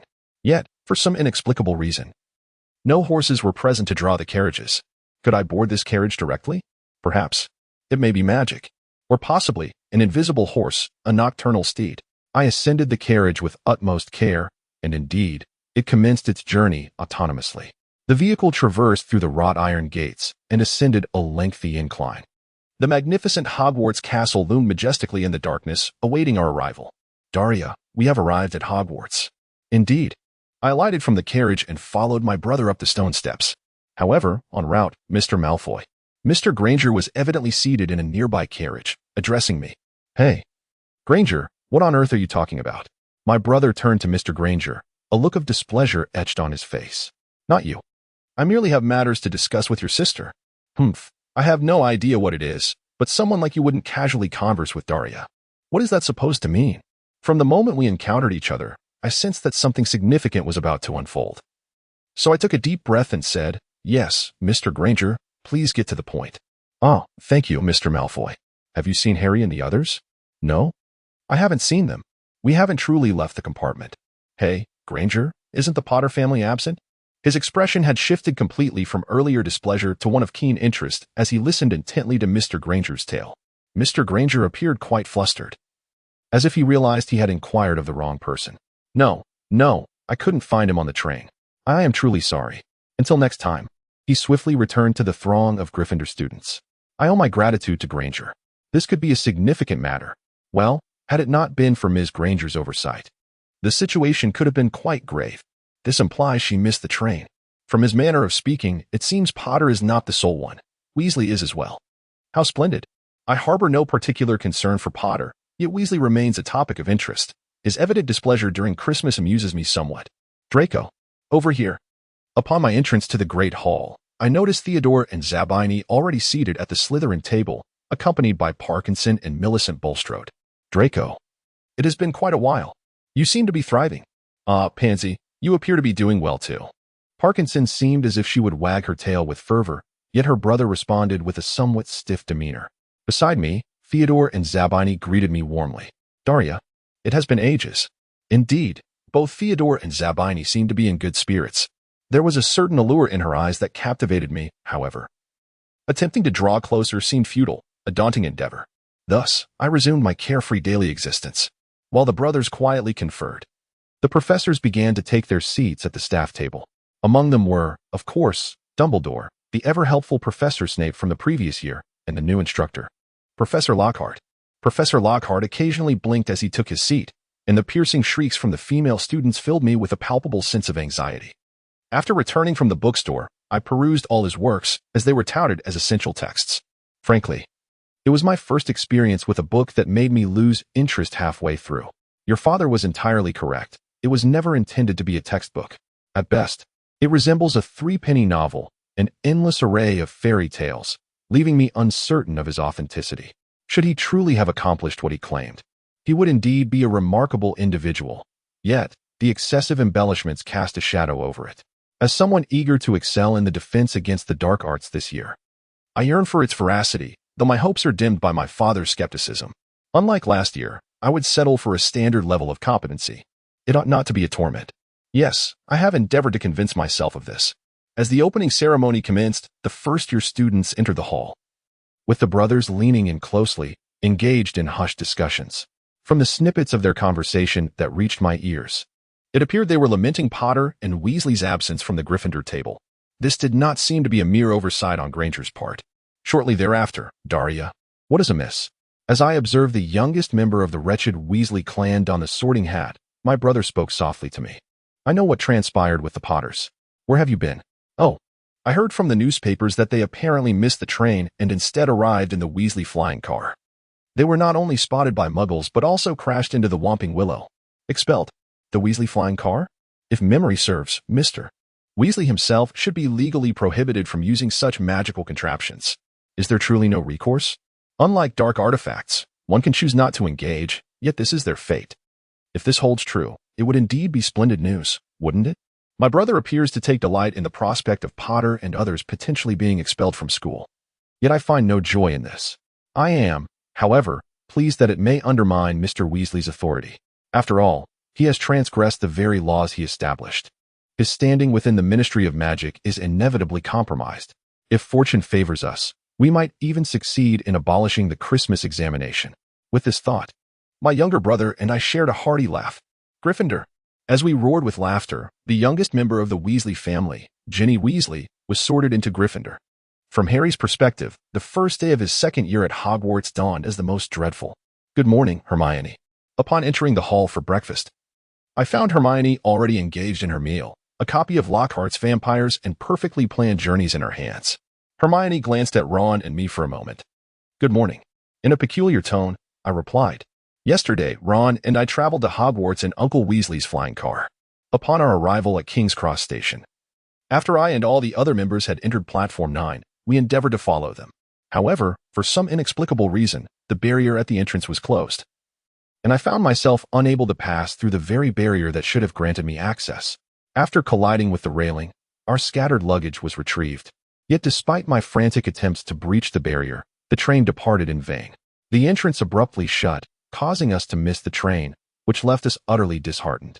Thus, he devised the notion of using Uncle Weasley's car as a means to reach Hogwarts, although we felt a mixture of shock and bewilderment. I would be lying if I claimed I was not exhilarated to arrive at school in such an unprecedented manner. Nevertheless, the cost of our adventure was exceedingly high. We managed to reach Hogwarts, but ultimately, the car ran out of fuel and crashed. Moreover, a ferocious whomping willow loomed above us, ready to assault anyone who dared to approach with its club-like branches.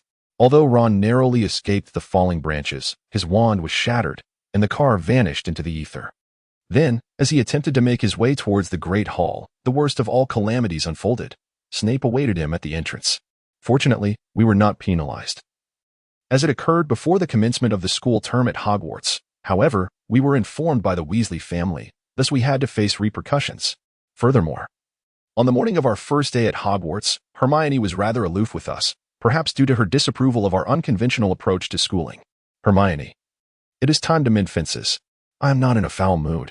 I am merely preoccupied with my studies. We settled down for lunch, and I shrugged at Hermione, who didn't even spare us a glance. Good morning, Neville. Good morning, Harry, Ron. The owl post is about to arrive. I am certain I have forgotten something, so I am convinced that my grandmother will be sending it. As I listened to Neville's habitual blunders, I noticed an owl beginning to soar overhead. Just as he had mentioned, Errol, the Weasley family's owl, suddenly emerged from a multitude of owls and dove into a nearby kettle. Errol. Ron rescued Errol from the pot, and then I noticed that Errol was clutching a red envelope in his beak. No way. Ron threw Errol aside and lunged for the envelope. What could that letter possibly contain? While I tended to the convulsing Errol, I inquired of Ron. Subsequently, my mother sent me a furious email. Evidently, my worst fears had yet to materialize. From Daria's perspective, as he and his brothers entered the hall, they beheld Potter and Weasley occupying the Gryffindor seats. It appeared that neither Potter nor Weasley had been expelled. Oh no, surely that old man must be rather particular. It seemed that my elder brother had anticipated the expulsion of these two long ago, his brow furrowed in anger. Apart from Weasley, Potter was also a hero of the magical realm. No matter how many flying cars he witnessed, he would not be so easily expelled from the school. However, it seemed that while he had not been expelled, he was not entirely out of danger either. I gazed at Gryffindor and pondered its meaning. It appeared they had just received a howling email. From my vantage point, I could see the vivid crimson letter hurled in front of Weasley. Huh, is that so? This promises to be amusing. Indeed, it might originate from one of the Weasley parents. The howling email is a magical contraption capable of amplifying the sender's voice exponentially. You should be able to hear the commotion from here. Perhaps I might glean some information from your end. As I spoke, the letter seemed to have been unsealed, and a woman's voice resonated throughout the hall. Stealing a car is simply outrageous, even if you are expelled from school. What do you think your father and I would make of the car's disappearance? Have you even considered it? We are delighted to have noticed this furious email. Yet the students around us appear taken aback by the abrupt outburst. I have been searching for the identity of the sender of this irate correspondence. Last night, I received a letter from Dumbledore, and I fear that my father would be utterly mortified. If you are mistaken, both you and Harry may face dire consequences. Weasley is curled up in his chair, but the mention of that name has made Potter shrink even further. I am utterly exhausted. Your father was interrogated by government officials. Perhaps next time, a modicum of decorum would suffice. We shall soon bring you back home. I sense that my facial muscles have relaxed somewhat. Ginny, congratulations on your entry into Gryffindor. Both my parents possess prominent noses. At last, as I gently congratulated my daughter on her acceptance into Gryffindor, I observed the letter igniting upon the Gryffindor table, as if it had finally fulfilled its purpose. It appears that Mr. Weasley has been interrogated. Indeed, it feels rather gratifying to insult purebloods. His son has transgressed the very laws he established, and an increasing number of muggles have witnessed this. Look at him still being questioned. His standing within the Ministry of Magic has undoubtedly diminished significantly. I hope this alleviates the scrutiny during the Christmas inspection. However, despite the weakened position, whether the inspection will vanish is likely just a matter of 5 minutes. The Malfoy family has appeared, their status within the ministry far surpassing that of the Weasley family. This endeavor may not be one of mediocrity. I have finally reached a point where I can achieve this. If it were to vanish so easily, it should have done so from the outset. Frankly, the additional exertion diminishes the time spent with family. I wish insects would behave like insects. Daria? Hearing the voice of my elder brother, I recalled the final line of that recent scathing email. The tone of my mother's voice shifted from stern to gentle as she spoke to her daughter. Even the Weasley daughter must be quite lovely. The Weasley family, a foolish clan that brings trouble to the father. A repulsive family that intrudes upon my time with loved ones. May the beloved daughter of such a family depart, Daria. What is it? With my brother's call, my consciousness stirred. What am I pondering now? Daria, what troubles you? My brother gazed at my face with concern. No, dear brother, I am merely contemplating one matter. I shook my head in response, striving to alleviate her worries. Perhaps it was the exhaustion stemming from the Christmas festivities and other upheavals. Or maybe the fatigue lingered after yesterday's train journey. It was still the first day at Hogwarts. And a lengthier lay ahead. I must exercise caution. I steeled myself and resumed my breakfast from where I last left off. Daphne gazed at me with unwavering concern. Chapter 53, The New Teacher, Part 2, Harry's Perspective. I apologize, Ron. I spent an inordinate amount of time at your home this summer. Harry, I am truly sorry. If only I had not urged you to get into the car. As Mrs. Weasley's cries subsided and everyone began to return to the hall, we were enveloped in regret. If only I had managed to remain calm at that moment. I possessed an owl. You could have easily delivered a letter to Hogwarts. Yet, I did not act upon that thought. I succumbed to the sweet allure of adventure and made the foolish decision to drive to Hogwarts. Throughout the summer, the Weasley family treated me with exceptional kindness. This may have been the first time I experienced such warmth in a home. I have brought trouble upon the Weasley family. Well, I am uncertain of your expectations, Ron and Harry. Surely, you desire just rewards, do you not, Hermione? Ron nipped at Hermione, who, closing her book, spoke to us in a rather cheerful manner. Yet, before their quarrel could commence, Professor McGonagall, the head of the house, produced the new timetable, thereby bringing their dispute to an abrupt halt. Hermione evidently believed we had endured sufficient punishment due to that scathing email, and she began to converse with us amicably. I was genuinely concerned about your absence on the train. I inquired of every Gryffindor, and later even approached Mr. Malfoy, but they all seemed oblivious to your whereabouts. Hey. Wait a moment, Hermione. Did you hear it from him as well? As we made our way to her first herbology class of the second year in the greenhouse, Hermione uttered something she could not disregard. Yes, I regret that. Draco also noticed your absence. No, that is indeed true. Hermione, why would you ask Darla Malfoy? I nodded in agreement with Ron's assertion. He appeared quite taken aback. Darla Malfoy, Draco's sister, belongs to Slytherin, and Dumbledore is indeed a perilous individual. I failed to comprehend why Hermione would place her trust in him. What? I received an abundance of assistance last year. Are you still wary of Mr. Malfoy? He is affiliated with Slytherin and the Malfoys. She is unlike the other Slytherins. No, she is indeed different. But that is true. As evidence, he possesses dark magical artifacts. Did not Harry mention this? He procured items in Nocturne Alley. Yes, Harry. Indeed, he did indicate so when I entered Nocturne Alley, although he did not specify what he intended to purchase. Oh, is that so? Even Hermione, who had been quite optimistic until now, began to question whether she could refute this claim. Hermione, do wake up. What do you mean? As Hermione and I tilted our heads in confusion, Ron glanced around to ensure that no one was nearby before he began to speak in hushed tones. A solemn declaration. Father has finally been granted access to investigate the Malfoy estate. However, this is a closely guarded secret. They claim their objective is Christmas, when Darla Malfoy will be present, and thus, they have concluded their plans. Hermione looked at Ron with a puzzled expression, while Ron became increasingly animated after divulging his secret. Upon my arrival at the greenhouse, I encountered several Gryffindor students who had come earlier, as well as Hufflepuff students who would be joining me for potions class. Shortly after our arrival, we spotted our herbology instructor, Professor Sprout, traversing the lawn. For some inexplicable reason, Gilderoy Lockhart trailed behind him. Hello, everyone. Lockhart beamed at the crowd, while Professor Sprout appeared to be in a rather foul mood. In truth, I was the one who had imparted the antidote for the mandrake to Professor Sprout. However, do not misconstrue this as me being more adept in herbology than Professor Sprout. After all, I had already instructed him on the mandrake. Everyone, to Greenhouse 3. Professor Sprout interrupted Lockhart's rambling, issuing commands. A handful of girls seemed reluctant to depart, while the boys eagerly rushed into the greenhouse.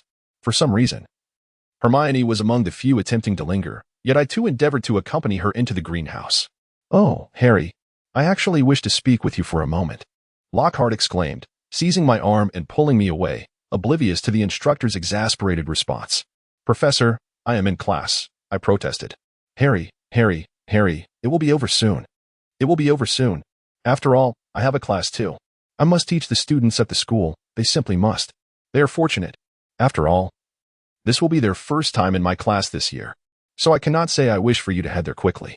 Well then, Professor, would you like me to yes? For reasons unknown, the professor blinked and continued in a soothing tone, Harry, I owe you an apology. Are you referring to the bookstore? I inquired. Being publicly dragged away at that moment must have been quite vexing for him, but was he truly the type to regret his actions? Indeed, Harry. Oh, you must be quite astonished. After all, you came to school seeking attention. Clearly, this was a decision born of my immaturity. I find myself at a loss regarding the discourse of this individual. Surely, as a person of considerable renown, you must feel a twinge of envy for my quintuple victories in the Charming Smile Award, correct? However, that is not the case, Harry. Where do I hail from? Does it truly matter, Professor? Harry, I am aware. Indeed, I am cognizant. Yet, you possess a modicum of fame, so let it be. Firstly, it appears that further discourse is futile. Oh, has it truly been so long? It is time for the fortunate students of Slytherin to partake in my illustrious inaugural lesson. So, Harry, the Gryffindor class is scheduled for the afternoon, is it not? Hey! Lockhart winked at me once more as he strode toward the castle. The only one remaining was I, utterly exhausted on my first day at Hogwarts without having attended a single class. What is it that you desire, Professor? Upon entering the greenhouse, under the guidance of Professor Sprout, we rejoined Ron and the others, selecting suitable earmuffs from a plethora of options. Hermione posed the first inquiry. I, too, found myself perplexed by the meaning of your statement. Hermione appeared bewildered by my response, yet I preferred to inquire what Lockhart wished for. Hermione seemed quite fascinated by Lockhart, eager to glean more, but before that, everyone, gather at the front. Professor Sprout commanded the commencement of the lesson. Today, we shall be repotting mandrakes. Does anyone know the properties of mandrakes? Hermione raised her hand vigorously, commencing her explanation. The mandrake, also known as mandragora, is utilized for the restoration of those who have been disfigured or cursed. It is a principal ingredient in most antidotes, serving as a potent restorative. Moreover, the cry of the mandrake is lethal, necessitating perilous work. Professor Sprout and the students alike were astonished by her eloquence, as if she were watering the blackboard. Yet when the students began to applaud, the professor suddenly broke into a radiant smile. A splendid explanation, Miss Granger. You far surpassed Professor Bowen-Kayla. Gryffindor earns 20 points. All Gryffindor students rejoiced at the generous points awarded at the outset. Excellent work, Hermione. You have been exceptional since last year. But have you not made progress since the summer? Hermione blushed at Ron's praise. I have been studying diligently all summer. If I cannot catch up to her, I shall let her surpass me. This year, Hermione is at the pinnacle of our class.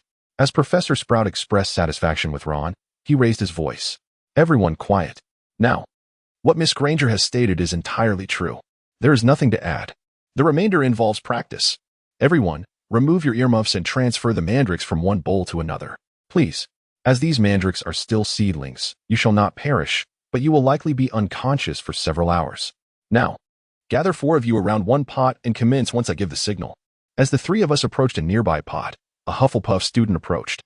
I am Justin Finch-Fletchley. As Justin spoke, he shook hands with each of us. You are Harry Potter. Of course, I know you, as you are quite famous. I was not particularly pleased due to the previous incident with Lockhart. You are Ron Weasley. That flying car belongs to you, correct? Ron grimaced as he shook his hand. You are Hermione Granger. Your performance was remarkable just now. Thank you, Hermione replied with a smile as she accepted the handshake. Last year, Dahlia Malfoy of Slytherin ascended to prominence, but this year, you might be the one to claim that title. Indeed, I am striving to achieve that. However, Hermione's smile shifted to a slightly regretful expression. I have also studied diligently over the summer, hoping to catch up to her. Yet, the more I study, the more I grasp the disparity between her and myself. If I do not exert more effort, I shall fail to keep pace with her. Is that so? If possible, I wish for your victory rather than Slytherin's. You see, she is beautiful, yet devoid of expression, appearing rather cold-hearted. Mr. Malfoy is not a cold-hearted person. When Hermione suddenly raised her voice, not only Justin but also the students gathered around the nearby pot turned to see what transpired. She is not a cold-hearted person. It is indeed challenging to comprehend, for she lacks expression, yet she is, in truth, quite kind-hearted. Hermione felt slightly embarrassed under the scrutiny of those around her.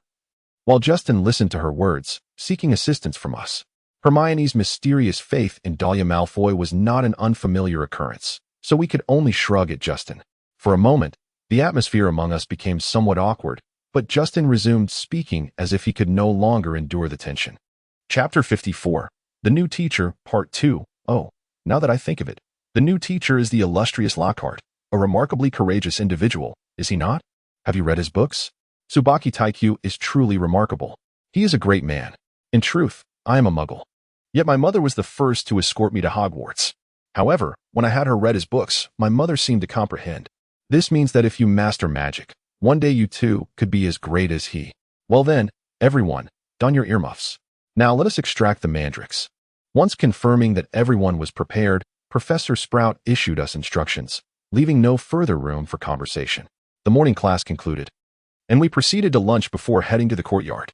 Ron and I engaged in a discussion about Quidditch, while Hermione, as before, immersed herself in reading V. But what if he truly is an extraordinary wizard? I hold a glimmer of hope that he may become an exceptional teacher. Although he is indeed rather diminutive, I consider myself fortunate this year. I have the opportunity to attend Master Lockhart's class in person. I wish to ask him for an autograph after the lesson. I sat among the usual crowd, listening to the shrill voices of some Slytherin girls as I awaited the arrival of the new teacher. He is indeed quite popular. But is Professor Lockhart truly as remarkable as they say? Daphne, seated beside me, remarked as she observed the girls congregating at the front. It was evident that he had a keen interest in the subject matter, yet he seemed rather indifferent towards himself. This was quite peculiar for the ever-curious Daphne. It appeared she harbored little interest in Professor Lockhart. Am I not intrigued, then? I am genuinely curious about what kind of teacher he will be. After all, he is the author of a book. But that is where my interest ends. His appearance is undeniably striking. I find him quite handsome and impressive, yet that is all. Is it not so? Daphne paused, turning to me. Because I am always observing the teacher, the students, Rita, Imo, Cheline, Imo. Is it not so? Daphne's sudden words jolted me, leaving me momentarily bewildered. What on earth is this fellow talking about? I am aware of her feelings towards me. Yet this knowledge brings me no solace. I find myself incapable of reciprocating. No, I lack the merit to do so. Despite my awareness, As I averted my gaze from Daphne and faced the still vacant podium, my elder brother regarded me with suspicion and inquired, Daria, what troubles you? Your face appears somewhat flushed. Nay, it is merely a figment of my brother's imagination. Even I am oblivious to the reason behind my sudden blush. Shortly after the lesson commenced, Professor Lockhart finally made his entrance through the rear door of the classroom. My sincerest apologies, everyone. I am here at the request of Professor Sprout to attend to the peculiar mandrake. Last night, Potter and his companions inadvertently crashed their vehicle into a rather rare mandrake, causing considerable damage. Yet, Professor Sprout is an exceedingly talented instructor in herbology. Though rare, I trust she will manage the mandrake without undue difficulty. Just as my thoughts wandered, Mr. Lockhart ascended to the podium, and the class was at last underway. The teacher took a book from the hands of a student seated before him and held it aloft, revealing the cover. The image on the cover, a portrait of himself, flickered in tandem with the very figure standing before us. It was a sight that appeared to induce astigmatism. I am Gilderoy Lockhart, holder of the third-class Merlin Award, honorary member of the Society for the Protection of Dark Arts, and a 5-time recipient of the Charming Smile Award. However, I have not banished any weeping monsters or wailing banshees. I could not comprehend what you were saying. Clearly, no one in this class could grasp your words, myself included. Some girls seated at the front merely chuckled ambiguously, while the boys, like me, wore expressions devoid of emotion. You are truly fortunate, for you are the first to attend my class. Today, I shall administer a brief test. Do not fret. It is a rather simple examination. I have heard of a child who is the class monitor. It is said that there are some exceptionally talented students. Who is that child? Where might that child be? Is this what you are referring to? I believe so. Daria is the only individual in the class. I sought to escape reality, quietly inquiring of Daphne, who appeared equally perplexed. To be frank, I sensed that this would undoubtedly lead to complications, yet it was evident that the surrounding students recognized me from their gazes. And Professor Lockhart turned his attention towards me. With a smile befitting the Charming Smile Award, he regarded me, and for reasons unbeknownst to me, a look of shock crossed his face upon seeing me. However, moments later, he reverted to his previous grin and approached me, asking, Is it you? What is your name? I am Daria Malfoy. Ah, I see. You are Daria Malfoy. I have heard from other teachers that you are a remarkable, unusual, and exceptionally talented student. If that is indeed the case, how fortunate you are. After all, I believe that under my tutelage, you shall undoubtedly surpass your current abilities. You seem quite anxious. Your expression is devoid of emotion. Yet, I believe a smile would suit you well. You need not be so nervous merely because of my fame. Indeed. How tiresome. Professor, please commence the lesson. As I gazed at him, he finally shifted his focus away from me, urging us to begin the class. Oh, in light of your considerable talent, allow me to share with you all the great things I have accomplished thus far. As I looked on in astonishment while he returned to the lectern. It seemed that he was a rather troublesome teacher in a different vein than last year. At Daphne's remark, I nodded silently. All right, everyone, please begin the test. You have 30 minutes. Well then, let us commence. The test papers were distributed simultaneously. I assumed we were about to start the examination, so I glanced at the contents, flipped through it again, and slightly furrowed my brow. Clearly, I was more fatigued than I had anticipated. It seemed that the test material was ill-suited for the course. From his previous demeanor, I could tell that he was quite difficult to deal with. However, since the principal had chosen him, he should at least be capable of teaching the defense against the dark arts class like the others. I contemplated this and subsequently reviewed the test material once more. However, the content remained unchanged. 1. What is Gilderoy Lockhart's favorite color? 2. What are Gilderoy Lockhart's secret ambitions? Such trivial inquiries persisted for 3 pages, culminating in the question, when is Gilderoy Lockhart's birthday? What is the most ideal gift? Thus, the discourse concluded with this query. I find myself utterly exhausted. Is this individual truly the professor of defense against the dark arts? There are a total of 54 questions, yet none pertain to the subject of dark arts defense. Instead, they revolve solely around Lockhart himself. Regrettably, I lack the answers to this foolish test, much like a textbook. Perhaps I can glean some knowledge even if I cannot comprehend it fully? I held similar thoughts during the summer, tirelessly poring over this mountain of rubbish. The outcome was disheartening, yet I believe my memory is remarkably sharp. I never forget the material I have read. Typically, this brings me joy. Yet this particular test has evoked a different sentiment within me. Thanks to your guidance, I was able to pass this examination. Nevertheless, it is a challenge that I must confront. While it is possible to submit without resolution, such an act may lead to unnecessary confusion, despite its simplicity. The teacher appears to have taken an unusual interest in my progress for reasons unbeknownst to me. I regard this issue with a sense of despondency. Ladies and gentlemen, the time has come. Let us now unveil our responses. After 30 minutes, Professor Lockhart collected everyone's answers and began to peruse them in front of the entire class. The chatter resonated. It seemed that not much knowledge had been absorbed. My favorite color is lilac, yet it appears that most are oblivious to its significance. What was inscribed in Snowman and Slow Year? Furthermore, it seems you are unaware of what my ideal birthday gift might be. Was it not mentioned in the tale of the Werewolf Mountains? That is indeed correct. As the instructor indicated, the content of this examination was derived solely from the prescribed texts. However, this is not a conundrum that requires resolution. In truth, the correct answer may well be resolved. I am beginning to sense this now. Yet, you are the class president. It appears you have answered all questions correctly. You seem to have studied diligently. Thank you. Even if I were capable of solving such a test, I would not derive any joy from it.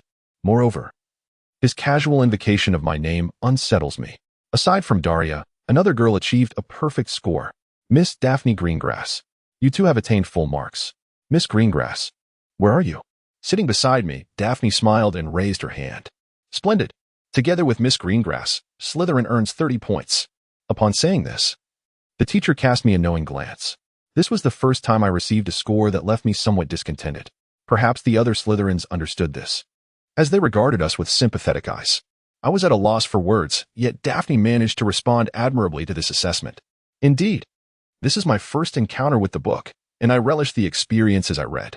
It may not possess true excitement or intrigue, but it serves as a delightful respite from studies. Quite perfect. And regardless of the score, a mark is merely a mark. It feels quite rigid. As we engaged in conversation, Professor Lockhart placed a large, basket-like object upon the table. The basket was covered with a cloth, obscuring its contents. Nevertheless, it was evident that something alive resided within. For some time now, it had been quivering. Now, caution. My role is to instruct you on how to combat the most nefarious creatures in the magical realm.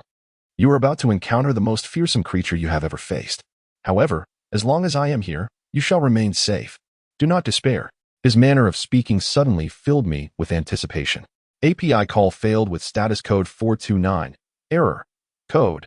For 29. Message. Resource has been exhausted, e.g. check quota. Status. Resource exhausted. From his words, I gleaned a sense of anticipation, only to be enveloped by despair. Come now. Behold the Cornwall pixies we have just captured. As the teacher unveiled the cloth, a multitude of diminutive pixies emerged from the basket. Within the cage, a creature, approximately 20 centimeters in height and adorned in a vibrant azure hue, emitted a series of high-pitched squeaks. Is this perilous enough to warrant discussion among second graders? Admittedly, a solitary creature poses no threat. However, the danger escalates when faced with a multitude of them. Nevertheless, even first graders could manage, provided they maintain their composure. I wonder if others share this sentiment, as laughter echoed throughout the classroom, perhaps sensing that the students had underestimated the situation. The teacher raised a finger and addressed the class. It appears you have underestimated these little beings. Do not make hasty assumptions. His expression radiated an unprecedented fury. Now, observe how you handle these creatures. With a resounding shout, he flung open the cage door. The classroom erupted into a cacophony of student screams.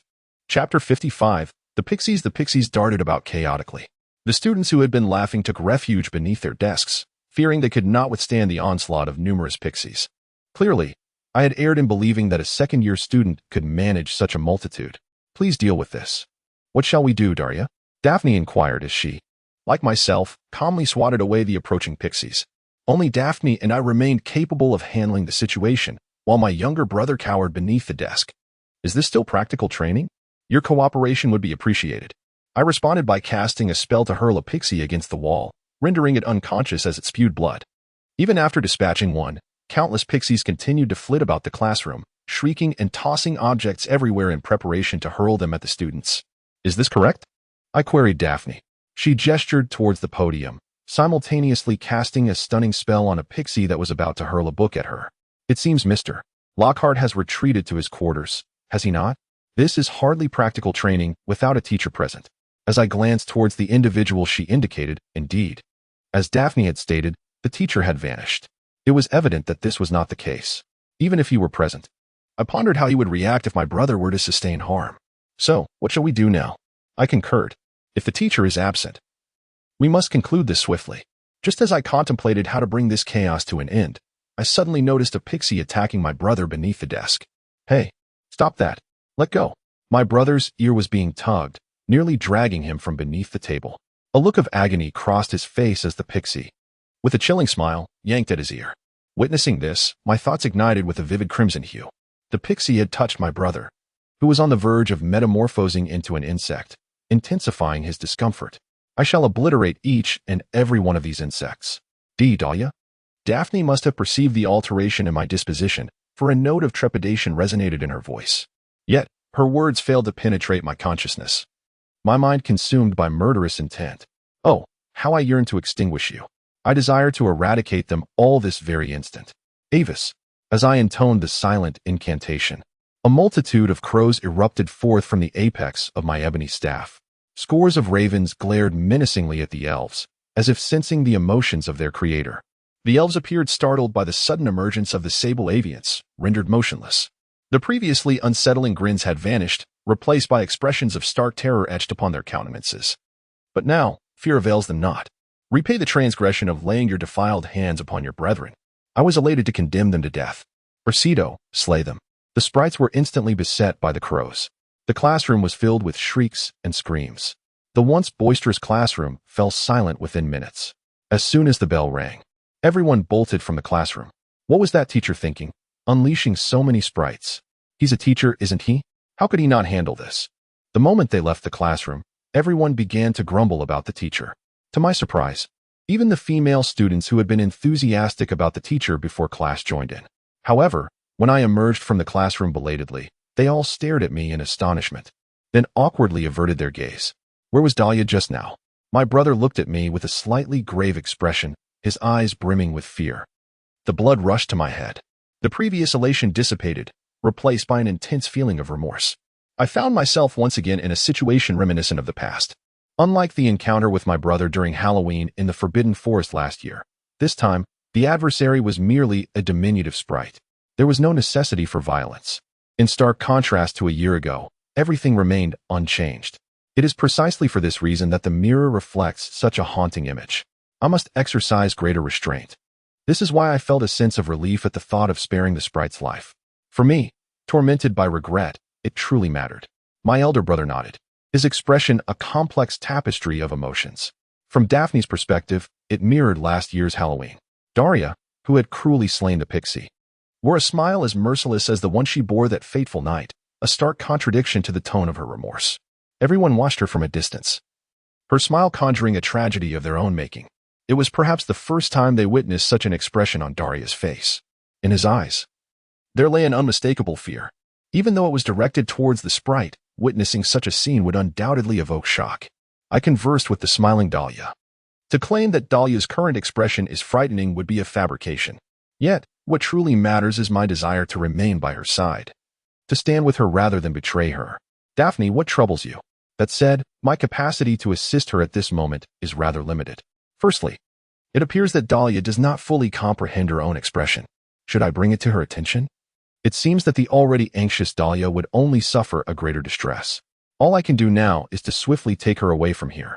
Even if you wish to know her, do not step foot in this place. There is blood on my clothing. I pointed to her robe. Observing that Dahlia's long garment bore some bloodstains, albeit those of a pixie. Oh, indeed. She glanced at her robe as if she had only just noticed it. There remains ample time before the afternoon class. Shall we return to the dormitory?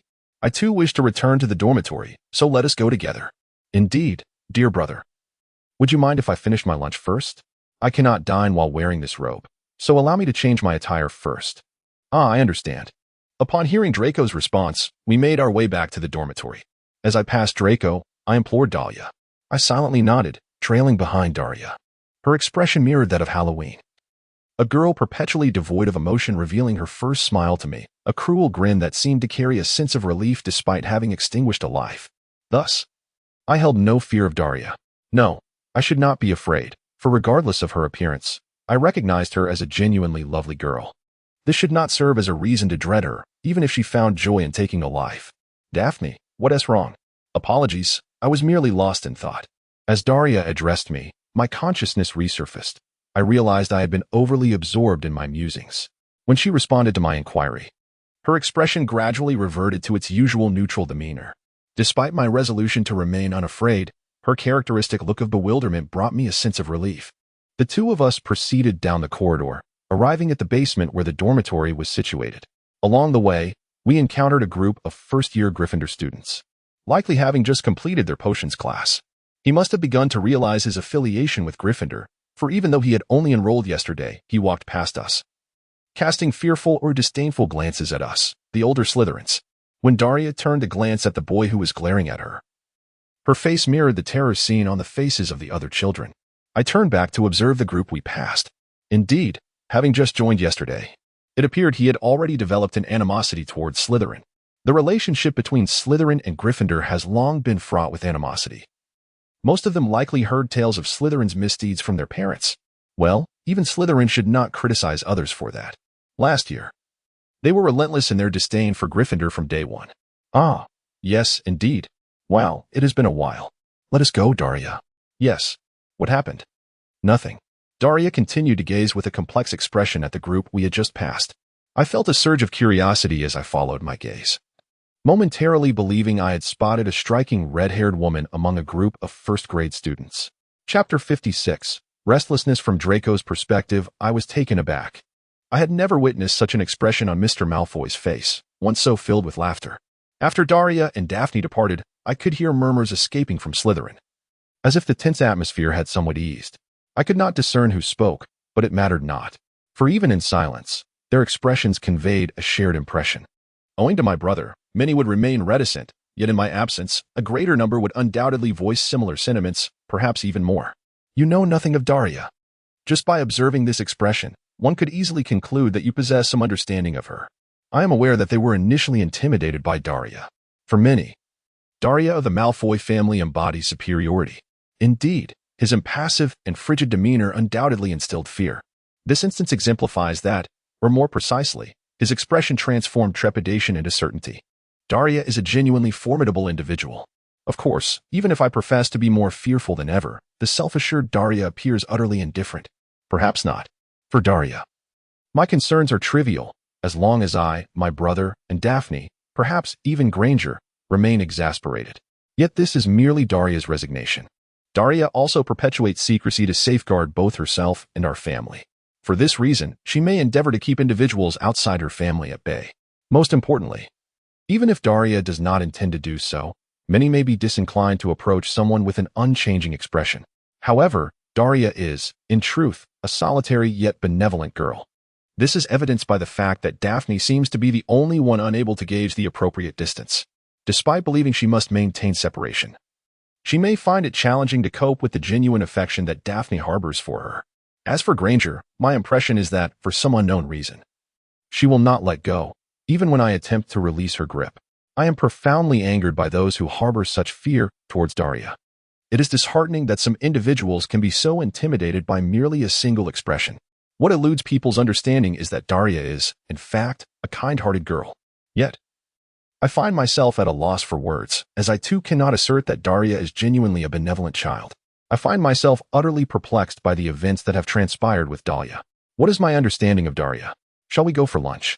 Desiring to swiftly extricate myself from the prevailing atmosphere, I called out to Crabbe and Goyle, who appeared relatively unperturbed. Having been enveloped by the aura of Daria since childhood, the two seemed not particularly astonished by her recent demeanor. Naturally, it was lunchtime, and perhaps their hunger overshadowed any surprise. Considering Daria had never graced us with her presence during this hour, perhaps it was time for a change. Without Daria, I found myself somewhat adrift, prompting me to venture into the courtyard in search of a shift in tempo. However, the sky outside was overcast, mirroring my own mood, which remained largely unchanged. Furthermore, within the courtyard, I encountered an irksome former patron, as I sought to alter my pace, Porter and his jovial companions. The trio sat on a bench, appearing quite amicable. Porter and Weasley were engaged in lively conversation, while Granger, having read extensively yet remaining an outsider in their discourse, seemed to trust them implicitly. This sight provoked an undeniable ire within me, for, like them, I remained utterly ignorant of Daria. Gazing at them now, I could not help but feel a pang of sadness for my own predicament. It was infuriating, a truth I could never bring myself to accept. As I watched in dismay, I noticed what appeared to be a first-year Gryffindor student, camera in hand, conversing with Porter. Clearly, he was soliciting a photograph and an autograph from him. He perceived this as mere fodder for jest, thus approaching Porter with an air of casual familiarity. An autograph. Porter, are you distributing signed photographs now? API call failed with status code 429. Error. Code. For 29. Message. Resource has been exhausted, e.g. check quota. Status. Resource exhausted. I too vaguely sensed that this was merely a setback. Yet, even with this awareness, I proceeded nonetheless. I could not restrain the urge to unleash the frustration brewing within me upon them. Malfoy. At the sound of my sudden derision, the Potter family rose in indignation. Everyone, line up. Potter will be signing photographs. Silence, Malfoy. I often find myself in this manner. Despite the numerous revelations from Daria last year, I still feel a surge of anger upon encountering them, leading me to engage in such confrontations. As is customary, I am unable to cease. While the Porter family exchanges fierce glares, this statement has now etched itself deeply into my heart. How truly envious you are. The words from first grade resonate profoundly within me. What did you just say? You are envious of Harry. You are envious of Harry because he is remarkable. I find myself momentarily at a loss for words, for it is but a solitary star. My envy towards Porter is not born from his brilliance. I find myself unable to resist the pangs of envy towards the profound trust they share with one another. Their intimacy is such that it seems there exists no unknown between them. They are capable of accomplishing feats that even Dahlia, who has been by my side since my birth, could not achieve last year. Why should I feel envy towards Potter? Thank heavens I bear no unsightly scars upon my brow. Yet, even with this knowledge, I cannot bring myself to confess my shortcomings to them. Acknowledging this would be akin to admitting that we truly dare not comprehend the depths of our emotions. I cannot concede that my envy towards them exists. A pox upon you, Malfoy. Mind your tongue, Weasley. I endeavored to mock the approaching attack from Weasley regarding that irate email. Hey, everyone. What on earth are you doing congregating in such a place? Just after enduring a wretched class, that dreadful teacher appeared, whom I loathed for showing such an expression towards Daria. He was incapable of managing the mischievous pixie he had unleashed and ought to have confined himself within his room. However, it was evident that Daria had dealt with him, allowing him to emerge. How I wished I could remain by her side. Deep down, I harbored a profound disdain for that individual during class, primarily due to the abysmal nature of the lesson. By releasing the pixie, I provided Daria with the opportunity to express that very sentiment. And since he carelessly uttered Daria's name, it became the most cherished name of all. Oh, is that not Mr. Malfoy? I can't see Daria. What happened? Has it begun? I discerned in class that this fellow harbored an interest in Daria. Yet, I cannot quite comprehend that sentiment. Daria is undeniably exquisite. Her expressionless demeanor and icy disposition instill fear not only among the residents of other dormitories, but even within Slytherin itself, likely due to the remarkable symmetry of her features. In fact, from a distance, it is common to observe students from other houses admiring Daria. However, despite my fearless attempts to approach her, this individual remains reluctant to draw near. It is apparent that he is ill-prepared to engage with Daria, who herself seems to harbor disdain for this foolish man. Others may overlook it, but when he refers to her as Daria, I perceive his expression contorting with discomfort. I harbor a profound disdain for that insufferable teacher. Yet he seems to believe I am oblivious to any tidings regarding Daria, as his attention has now shifted to Potter. I comprehend the gravity of the situation. How unfortunate. But not like that, Harry. What on earth is happening? Oh dear. You need not elucidate. I grasp it immediately. Harry, you sent me an autograph photograph. They have been surrendered. Upon hearing Lockhart's words, Potter made a grimace. He is an utterly annoying individual. Yet I find myself feeling a tinge of sympathy for Potter at this moment. Even so, I initiated all of this. However, I deem it foolish to linger here any longer. Thus I resolve to make my escape, using Potter as bait. I can no longer bear to share the same air as Lockhart. As Potter became entangled with Lockhart, I disregarded Potter's reproachful gaze and hastily exited the courtyard. Furthermore, if I did not depart from this place, Daria would inevitably come into his line of sight. The moment Lockhart entered the yard, I caught a glimpse of silver hair at the periphery of my vision. Draco. Here, I can still see Daphne waving at me beside Dahlia, due to the sunlight. She is unable to enter the courtyard. I am indifferent to the 8 hits of the Porter team. I yearn to swiftly return to Daria's side. Upon my arrival, I found Daria standing beneath the shade of a tree, waving beside Daphne. Her countenance had reverted to its usual impassive demeanor. Observing Daria's characteristic expressionless face, I breathed a sigh of relief, yet a pang of irritation welled within me. Naturally, it was not Daria who incited my vexation. I possess no knowledge regarding Daria. I am uncertain of how Daria undertakes the actions she engages in. I truly cannot comprehend Daria's anguish. Nonetheless, brother, what is it? As usual, Daria perceived my expression, causing me to fret. She wore a stoic facade, yet to me, the concern etched upon her visage was unmistakable. It is nothing. I reassured Daria that she had taken good care of herself and that there was no need for further concern. I am truly remorseful towards myself. The previous lesson was no exception. It was reprehensible for Lockhart to act in such a manner. Yet it was equally lamentable for me to be assailed by someone like Pixie. Had I not endured such an assault, Dahlia would not have spiraled out of control. Dahlia has never displayed such an expression before an audience. Nevertheless, this is precisely why I vow to you, Dahlia, that I shall never abandon you. I am acutely aware that my magical prowess pales in comparison to that of the esteemed Daria whom I strive to protect, and even falls short of the formidable Granger. Dubbed the dirty blood, even my sole source of pride, Quidditch, is overshadowed by that illustrious Potter. Nevertheless, I have resolutely chosen to safeguard Daria. This conviction propels me into action rather than passivity. First and foremost, I must assume the role of a seeker in Quidditch. The seeker stands as a paragon of heroism within the dormitory, while the keeper exerts control over the game. Quidditch bears significant weight in relation to the House Cup. Thus, it can be asserted that within the dormitory, the seeker commands the utmost attention and authority. Naturally, given the characteristics of Slytherin House, it is the purebloods who wield the most influence. However, as the first pureblood in my dormitory, I am destined to be the seeker. By achieving this, my voice within the dormitory will resonate with greater power. Although we share the Malfoy lineage, my influence pales in comparison to that of Daria. My status remains insufficiently elevated to affect any changes within the dormitory. Even Crabbe and Gall, who have been my companions for quite some time, seem to comprehend, for reasons unknown, that they are merely seeking to flatter Daria. Thus, despite my presence on the scene after class, some students still dare to voice their fears regarding Daria. This does not incite jealousy within me towards her. Rather, I find myself lamenting my own pitiable state, unable to shield Daria from harm. Yet, should I aspire to become an explorer, and if she possessed the ability to articulate her needs, perhaps I could safeguard Daria. who is vulnerable to isolation due to her physical condition. I wish to demonstrate that I am not merely a being sheltered by Daria, but rather an individual capable of safeguarding her. Last year, I yearned to become the seeker for Slytherin. Now, it has transformed into a sense of duty to fulfill that role. From Dahlia's perspective, today marks the day of selecting the new seeker for Slytherin. The examination will take place in the early morning to maintain secrecy from the other houses. Initially, I wished to accompany him, however. Due to the low angle of the morning sun, it proved difficult to shield ourselves with an umbrella, and thus my brother forbade me from accompanying him. Consequently, I find myself in the common room, tears streaming down my face as I bid farewell to my brother. I too desire to witness my brother's gallant presence. I still find myself murmuring. Even I yearn to witness my brother soar. Dahlia, it's all right. Dahlia.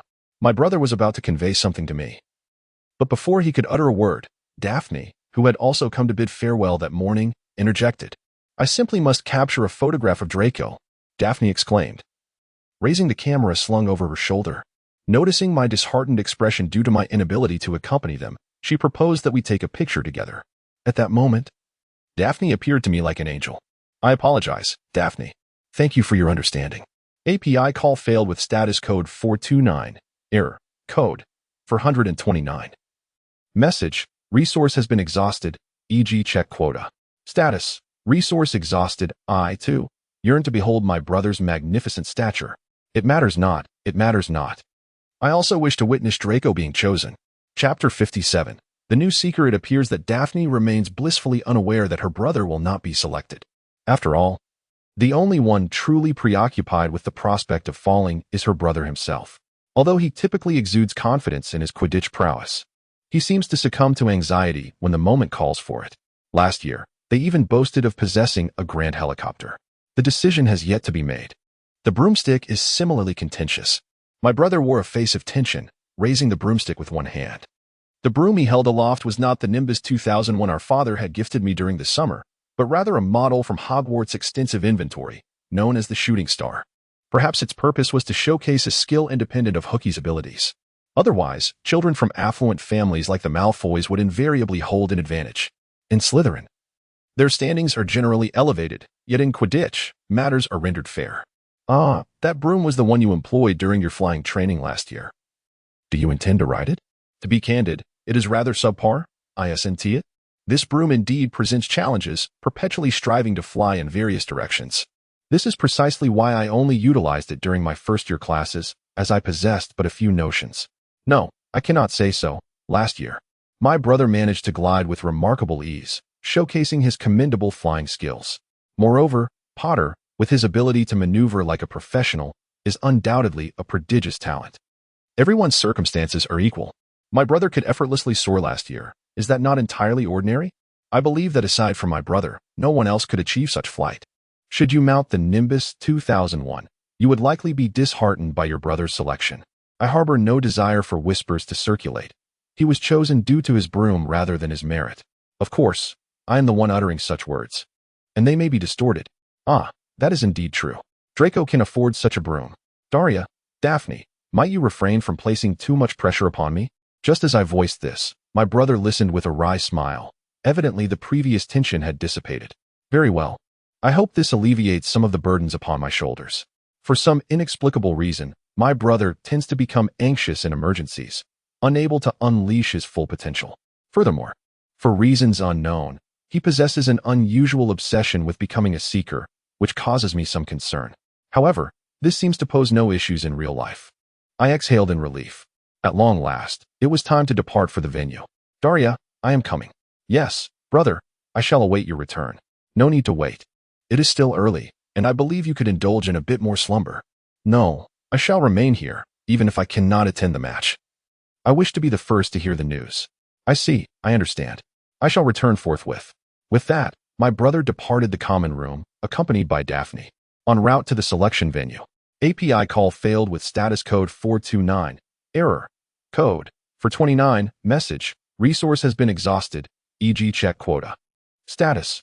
Resource exhausted, I murmured softly to myself. In summary, my younger brother effortlessly passed the examination. As I had promised, my elder brother was the first to inform me of the results. While I was waiting in the common room, engrossed in my reading, my brother returned with Daphne, his face illuminated by a radiant smile as he announced, "Dahlia, you have been chosen as an explorer." Of course, I was already aware of the outcome before it was revealed, yet witnessing my brother's joy filled my heart with elation, and I could not help but embrace him in delight. The content of the test was evidently straightforward, involving tasks such as swiftly capturing the golden snitch released like a seeker. The other candidates were at the mercy of the meteors, struggling to even manage their flight. Among them, my brother managed to seize the snitch in less than half the time taken by the other candidates, although he did not perform as remarkably as Potter. It seemed that he utilized his experience effectively, showcasing a solid performance that overshadowed the competition. Now, Slytherin was hosting a celebration to honor the emergence of the new seeker. Once everyone had finished dinner, all the Slytherins congregated in the common room. The tables were laden with an abundance of sweets, and the atmosphere, usually tranquil and even somber, had magically transformed the walls into vibrant hues for the occasion. To be candid, the shimmering green walls were quite blinding to the eyes. The dormitory was populated with many pure-blood children, yet the merriment was undeniable. As my brother was the center of attention, he stood in the middle of the room, playfully teased by everyone. Parkinson clutched one of his arms, munching on a sesame treat. "No wonder, Draco. I thought you might become a seeker." It was quite obvious. Where had the pre-exam jitters vanished? My brother still appeared to be brimming with excitement as ever. I am gazing at the photograph of my brother captured by Daphne, while the usually serene Slytherin is in a state of commotion. In the image, my brother is pursuing the golden snitch, his expression tinged with tension. The moment he seizes the elusive snitch, his sibling erupts into joyous laughter. After all, one does appear quite magnificent while soaring through the air. "You performed splendidly. Thank you, Daphne." As I admired the photographs, I expressed my gratitude to Daphne. "That is wonderful, just like that. I have also seen something delightful." Just as I was absorbing Daphne's straightforward response, my brother, who was in a state of disarray, approached. "Daria, are you there?" "Yes. I am examining the pictures that Daphne took for me." "Is that so?" My brother glanced at the photograph in my hand, his demeanor slightly awkward. "Look. Seeing your own picture can be a bit shy, can it?" "Really? However, this photograph is quite impressive. I shall send it to your father later." My brother blushed, yet he appeared undeterred. A faint smile graced his face. "In such exchanges, Draco, you excelled." Soon, members of Slytherin, including the Captain Marcus Flint, a senior student, arrived. He addressed them with authority. Being a prominent figure and a member of the Flint family, part of the esteemed Sacred 28, he was one of the few who could speak amiably to his siblings. "You utilized the Nimbus 2001 in the match, did you not?" "Gryffindor's Potter used the Nimbus 2000. Last year, I lost due to my broomstick, but now I am poised to conquer the Seeker duel. Is that not evident?" Every member of Slytherin was aware of my brother's possession of the Nimbus 2001. After passing the trials, when asked which broom he would employ, he confidently declared he would use the latest model. With the emergence of Potter's Nimbus 2000 Seeker, everyone was elated at the prospect of triumph. With this, the Seeker could dominate the other houses. Yet, at that moment, all Slytherin members, including your brother, remained oblivious to the fact that matters were far more intricate than they seemed. API call failed with status code 429. Error. Code 429. Message. Resource has been exhausted, e.g. check quota. Status. Resource exhausted. I believe the time has come. I gently tapped my brother on the shoulder and called out to the cheerful members of our group, including my elder brother and the others. "May I have a moment of your time?" As I spoke, the team members turned towards me, appearing somewhat apprehensive. "What is it, Mr. Malfoy?" Much like the majority of Slytherin students, for some unfathomable reason, even though I belonged to the illustrious Malfoy family, they endeavored to treat me with greater deference than my brother. Flint, who had previously been patting my brother's shoulder, now addressed me with an air of reverence, particularly since our defense against the dark arts lessons commenced this year. As usual, I tilted my head, pondering the inexplicable fear that people harbored towards me. In truth, I possessed a gift bestowed upon you by my father. "Mr. Lucius, are you present?" "Indeed. Now, could you all gather here?" With that, he gestured towards a heap of presents at the end of the common room. Students eager to receive gifts from my father, along with other members of the team, congregated around the mound. We all gathered in a circle, and I stood beside the gift, observing the unfolding events. "Mr. Malfoy, what is this?" "This year, I am determined to indeed lead and assist Slytherin to victory. Now please unveil it. I believe everyone will be delighted." As I spoke, the team members opened the bag. their faces displaying trepidation. Initially, the crowd was taken aback, but as the true nature of the gift became apparent, their expressions swiftly transformed into astonishment. One of those who opened the bag finally exclaimed, "What is this?" "A Nimbus 2001. For everyone." Each person turned to gaze at me in utter disbelief. My brother, still unaware that our father had procured a Nimbus 2001 for everyone, looked at me in surprise. It seemed this surprise was indeed a success. "Indeed. As an alumnus, your father gifted me the latest model of broomsticks for the entire Slytherin team. Truly, it is the Malfoy family. With this, we are bound to triumph. Slytherin boasts numerous pure bloods, and compared to other houses, the quality of the broomsticks we utilize is superior. However, this is merely a slight distinction. This year, everyone received broomsticks of far greater performance than ever before. Not only the team members, but all Slytherins wore smiles, brimming with confidence for this year's victory. Thus, we can surely outshine the other houses. Last year, we faced Gryffindor. I lost to some extent, but this year..." Senior Flint murmured in bewilderment at this sudden turn of events. "What do you think? Do you like the gift from your father?" "Yes. Thank you, Malfoy family. Truly. The top-tier pure blood, the Malfoy family. Indeed. I believe your father will be pleased to hear such words." Although my expression remained unchanged as I laughed with Senior Flint, my brother approached me with a serious demeanor. "Daria, is this real?" he asked incredulously. In truth, on the day my brother purchased the broomsticks, our father had secretly acquired them for everyone, stating it was to celebrate my brother's appointment, indicating his unwavering confidence in my brother's capabilities. Is that so? Through my words, my brother finally grasped the reality. Perhaps due to our father's expectations and trust in him, my brother wore a smile. "Daria, this year, I will surely win. Please stay tuned." "Yes, my dear brother. I am genuinely looking forward to it." As my brother and I shared a laugh, Daphne smiled at us.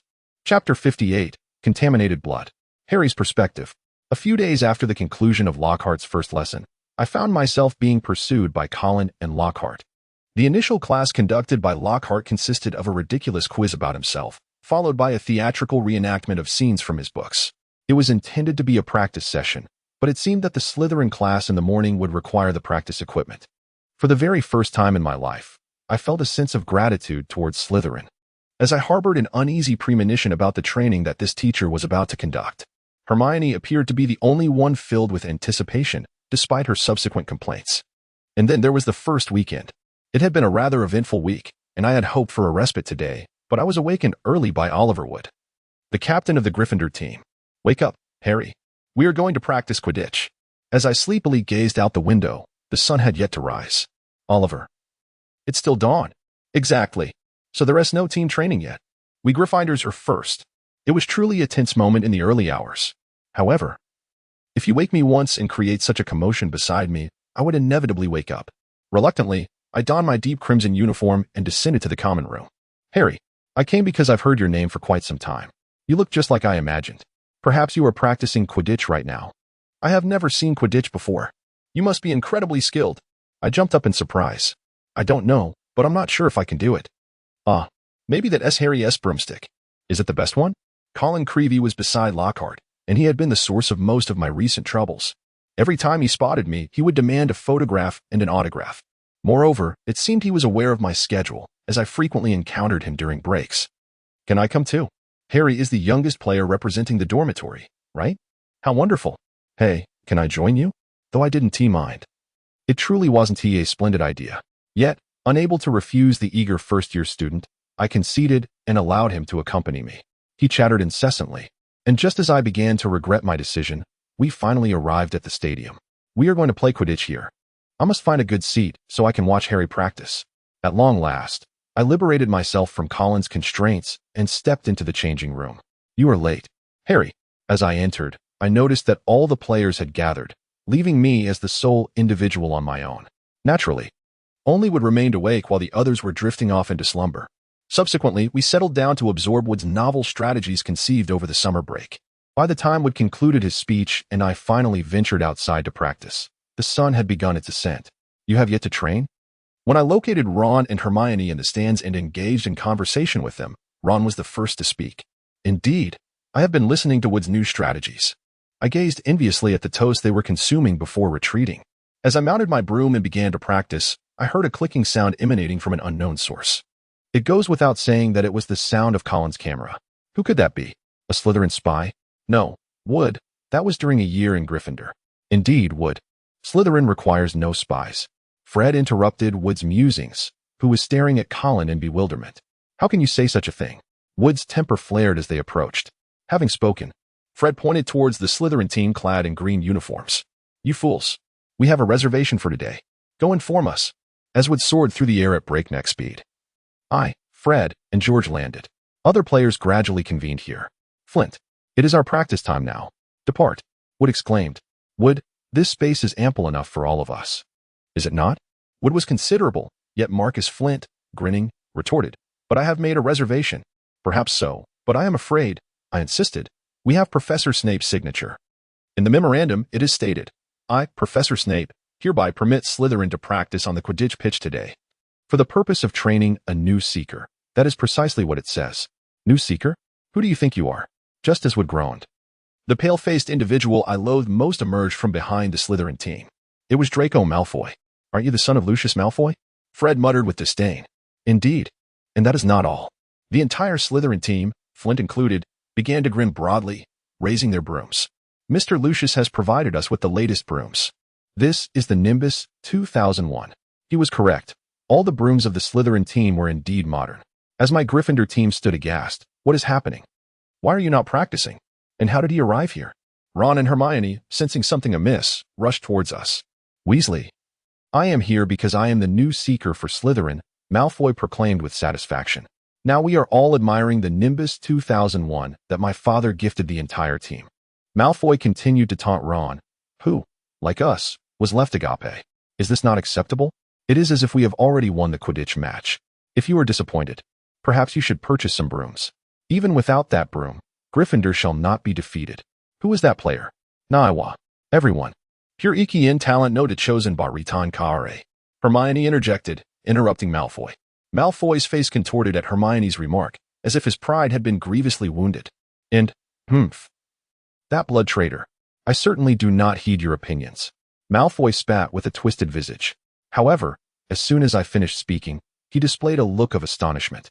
As if I had uttered something of significance, momentarily appearing flustered. Malfoy, how dare you? Despite Malfoy's expression, his words incited a commotion. Fred and George were poised to confront Malfoy, while Angelina, a member of the Gryffindor team, was ready to draw her wand. I am perplexed by the term dirty blood. Yet I discern from the reactions of those around me that it is a term fraught with dread. Malfoy, consider this.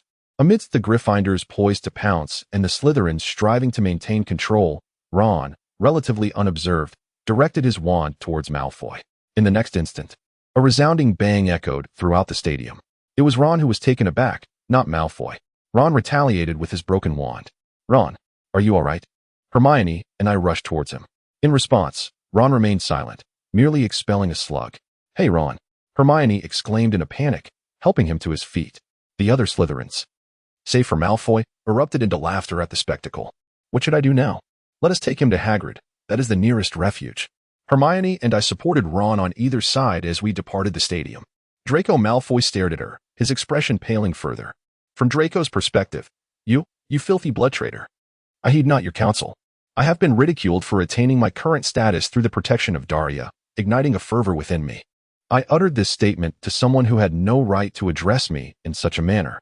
I harbor a deep disdain for Granger. She hails from a Muggle lineage. Her bloodline tainted. As a pure blood, it is inconceivable for me to develop affections for someone of her ilk. However, Daria is different. She does not harbor animosity towards Granger due to her sullied heritage. In fact, she seems to hold a certain fondness for her. I doubt I shall ever voice this aloud. Although I do not particularly care for Granger, I have come to realize that she may be the sort who would never abandon Daria. Despite her impure blood, it is evident that she gazes upon Daria with sincerity. I may have hurt her. She is one of the few individuals Darla holds dear. Apart from Granger, I can confidently assert that I possess tainted blood. However, Granger believes she ought not to act in such a manner. I find solace in the fact that Darla is not present. Her absence is the only redeeming aspect of this situation. Initially, he attempted to follow me as he did during the selection trials, yet this time he permitted me to accompany him, despite it being prohibited. From this moment forth, I shall practice diligently. Each time requires an early rise and meticulous sun protection, which is unreasonable. Thus, I left it in the dormitory. Yet this time it has saved me. If Darla could witness the current scene, perhaps she would assume that I share Granger's sentiments due to my denial, leading her to distance herself entirely from him. Darla has become utterly estranged from those few who understand her, despite her reluctance. She finds herself in complete solitude. An outcome I must avoid at all costs. With the absence of a seeker, the Gryffindor players have departed, still glaring at me. Observing the situation, Draco remarked, "Well said. Your spirit is commendable." Flint, bruised from a punch by a Gryffindor player, grinned at me, compelling me to lower my head, neither affirming nor denying the matter. From Harry's perspective, he knocked on Hagrid's hut door, and Hagrid immediately appeared. "Oh, Harry, Ron and Hermione often come here. Come in, come in. We have been waiting for you." He welcomed them inside to explain Ron's predicament. Hagrid then declared, "It is better to leave than to arrive," as he handed Ron a large basin. "I think you should pour everything in here. We can only wait for it to cease. This spell is quite difficult." Hermione gently rubbed Ron's back and inquired, "So, who does Ron wish to curse?" Hagrid pointed his chin at Ron. "Malfoy." Malfoy uttered something about Hermione, and everyone became enraged. "I do not comprehend his meaning. It is the most despicable word." Ron buried his face in the basin, stating that Malfoy fellow referred to Hermione as tainted blood. "What? Is that true?" Hagrid's fury was palpable upon hearing this. "Indeed, it is so. Yet I do not understand. I know it to be a very vulgar term. It is the worst thing he could conceive." Ron lifted his head from the basin. Appearing somewhat calmer, dirty blood is a term used by those pure-blooded scoundrels to refer to wizards whose parents are muggles. The notion of pure blood is utterly foolish. They're deranged, deriving pleasure from the mistreatment of others. The Malfoy family is among the foremost offenders. After all, pure blood is now exceedingly rare. If we did not marry muggles, we would have long since become extinct. With that, Ron submerged his face in the basin once more. The waves must have returned. No wonder Ron wishes to curse someone, Hagrid remarked, attempting to drown out Ron's outburst. "They are deceiving the Malfoy family. However, Ron, I commend you for cursing Malfoy. If you were to curse him, Lucius Malfoy would come rushing over, and then you would be in trouble." "I can manage," Ron replied. "I believe Darla Malfoy would arrive before Lucius Malfoy does." In my mind, I envisioned Darla Malfoy's smiling face from last year's Forbidden Forest incident.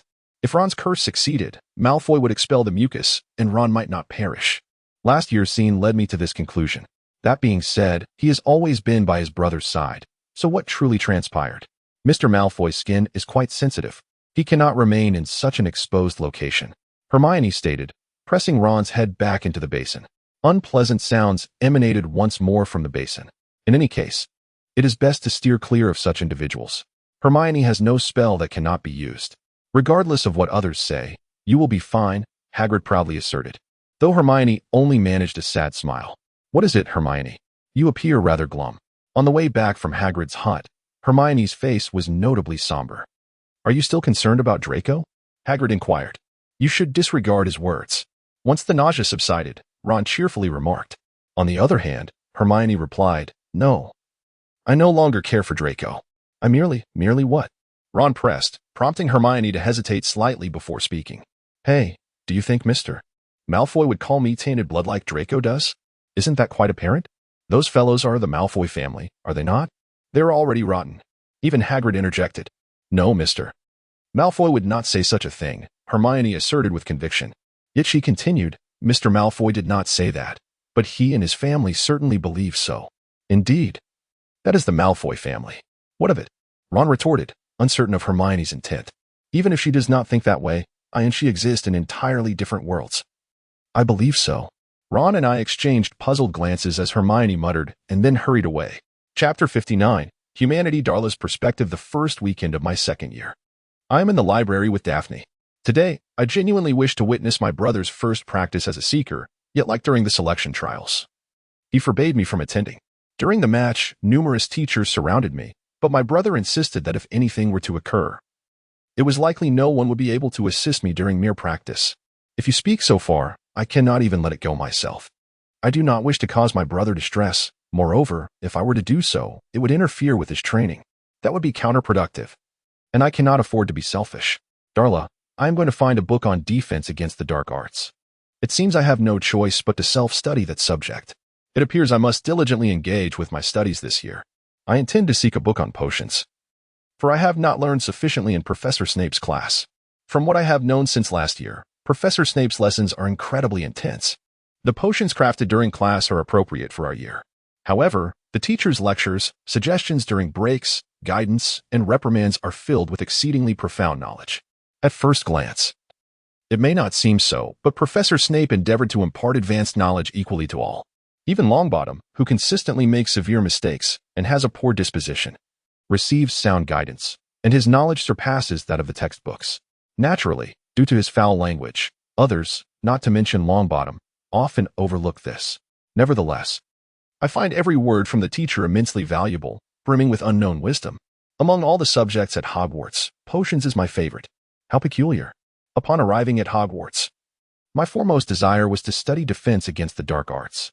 I am filled with anticipation. However, upon my arrival at the school, I find myself confronted with yet another lackluster professor of defense against the dark arts for the second consecutive year, rendering the experience not merely tedious but a considerable burden. I began to relinquish my desire to pursue my studies at this institution. I yearn to believe that the forthcoming year will return to a semblance of normalcy. Yet it seems evident that in the East, what occurs twice is destined to occur thrice. Should next year prove equally disheartening, I shall be left with no choice but to concede. Just then, Daphne called out to me, disrupting my contemplations and casting a shadow over my mood. So it is. Then, shall we convene here and embark on a search together? Very well. Until later, Daphne. With that, we parted ways, each in pursuit of our respective volumes. I find myself unable to locate the book I seek. Professor Snape's narratives often delve so deeply that it becomes quite challenging to discern the subjects he addresses within the confines of the library. If it's not here, perhaps it resides on the restricted shelf? However, this suggests that should one merely be searching for ordinary tomes in the library, they might encounter obstacles. Although certain texts may inherently possess a degree of peril, numerous volumes deemed hazardous to students are stringently secured, tucked away in a secluded corner of the library. That corner is known as the Forbidden Shelf. There exist myriad criteria for determining whether a book poses a danger to students, and among them, potions of a magical nature are frequently relegated to the Forbidden Shelf. Perhaps this is due to the very essence of magical pharmacology, which harbors the potential for any commonplace substance to transform into an exceedingly potent elixir with but a single misstep. Hence, Professor Snape's stern admonitions, should there be the slightest hint of danger in handling a potion not crafted by students, it is immediately classified to the Forbidden Shelf. Is it truly the Forbidden Shelf? I suppose there is little to be done about it. Perhaps I should inquire with Professor Snape next time. To peruse the volumes on the Forbidden Shelf, one requires the signature of a faculty member. Students may articulate their desire to read a particular book and the rationale behind it to the teacher, and if the educator finds their explanation satisfactory, they may grant their signature. However, if that proves unfeasible, one might sneak in undetected. Regrettably, first-year students are unable to obtain signatures. Consequently, I sometimes resort to the blindness charm to clandestinely access the forbidden texts, often reading without attribution. Now that I am in my second year, I can legally acquire signatures. Thus I aim to evade the use of methods that might compromise my anonymity. Nevertheless, should the necessity arise, I shall persist in my clandestine endeavors. This time, I am not in a rush. I believe it prudent to take my time obtaining Professor Snape's signature later, so I resolved to return to the meeting place with Daphne. For time was drawing near, even though I had yet to depart. There remains ample time. However, on my way home, a vivid flash of red hair caught my peripheral vision. As I turned my attention towards it, I observed Ginny Weasley, the youngest daughter of the Weasley family, who had just entered this year, precariously balancing several books in her arms. "Do you feel unwell?" She appeared somewhat haggard, her steps unsteady as she navigated between the shelves. Gazing at her, my thoughts darkened. I felt a surge of anger at being deprived of time spent with my family. I instinctively withdrew my cane from my pocket. Oh, how I loathe Weasley. I despise the one who has stolen precious moments with my family from me. The beloved daughter of these people is destined to meet a tragic end. From Daphne's perspective, Dahlia, you are late. When I finally located the book I sought and returned to the meeting point, Dahlia was still nowhere to be found. I initially assumed she had yet to discover the tome, but as time stretched on, Dahlia remained absent. As I awaited her return, a sense of unease began to envelop me. Dahlia had been acting rather strangely of late. Since our second year, it appeared she had been devoid of any leisure time. Compared to the previous year, her expressions fluctuated dramatically. Perhaps I had merely become more adept at deciphering Dahlia's emotions, yet when I inquired with Draco, he too observed that she seemed to have little spare time these days. Behold the youngest son of Weasley. Dahlia seemed oblivious, yet her once beautiful, pale golden eyes had morphed into a blood-red hue. From those scarlet orbs, I could sense the occasional manifestation of a similarly cruel smile. That merciless gaze suggested a complete absence of resistance or remorse towards the act of taking a life. The recollection of those eyes was overwhelming. For some inexplicable reason, the thought of her potential disappearance filled me with dread. I anticipated that locating this book might require some time, yet I resolved to embark on the search nonetheless. With this thought in mind, I made my way to the book corner of the apothecary where Daria resided, and indeed, she was there. Though the distance was somewhat considerable, her striking silver hair was unmistakable. Observing her from afar brought me a sense of reassurance. Oh, Daria could never vanish. Yet I found myself preoccupied with trivial fears. As I pondered this, I approached her. However, as I drew nearer, an intense discomfort washed over me. Her demeanor seemed rather unusual, akin to the act of slaying a fairy. Why would such a creature be found in this place? Fairies ought not to appear here. With this thought racing through my mind, I sprinted towards Daria with all due haste. Mrs. Pants might take notice, yet I could not let such concerns deter me. As I hurried towards her, I beheld Daria's radiant crimson eyes and her poised wand. When she cast her gaze downwards towards the wand's tip, she did not behold a fairy, but rather the resplendent red hair of Weasley. She was undoubtedly directing her minion towards a human. Daria, this cannot be. API call failed with status code 429. Error. Code 429. Message. Resource has been exhausted, e.g. check quota. Status. Resource exhausted. I shall never permit Daria to behave in such a manner. Oh, Daphne, what is the matter? In stark contrast to my impatience, Daria inquired as if she were oblivious to her intentions. She appeared genuinely astonished by my sudden leap of emotion. Pixie mirrored this sentiment. Yet she seemed unaware of her own appearance and the nature of her actions. I am aware that Dahlia is a kind-hearted individual. Yet, what has truly transpired? I have done nothing wrong. You seek me out because it is already too late, is it not? As I conversed with Daria, I endeavored to conceal my inner impatience and anxiety. I then inquired earnestly of Daria, more importantly, what is it that you wish to do right now? It was precisely my words that prompted her to first recognize her current posture.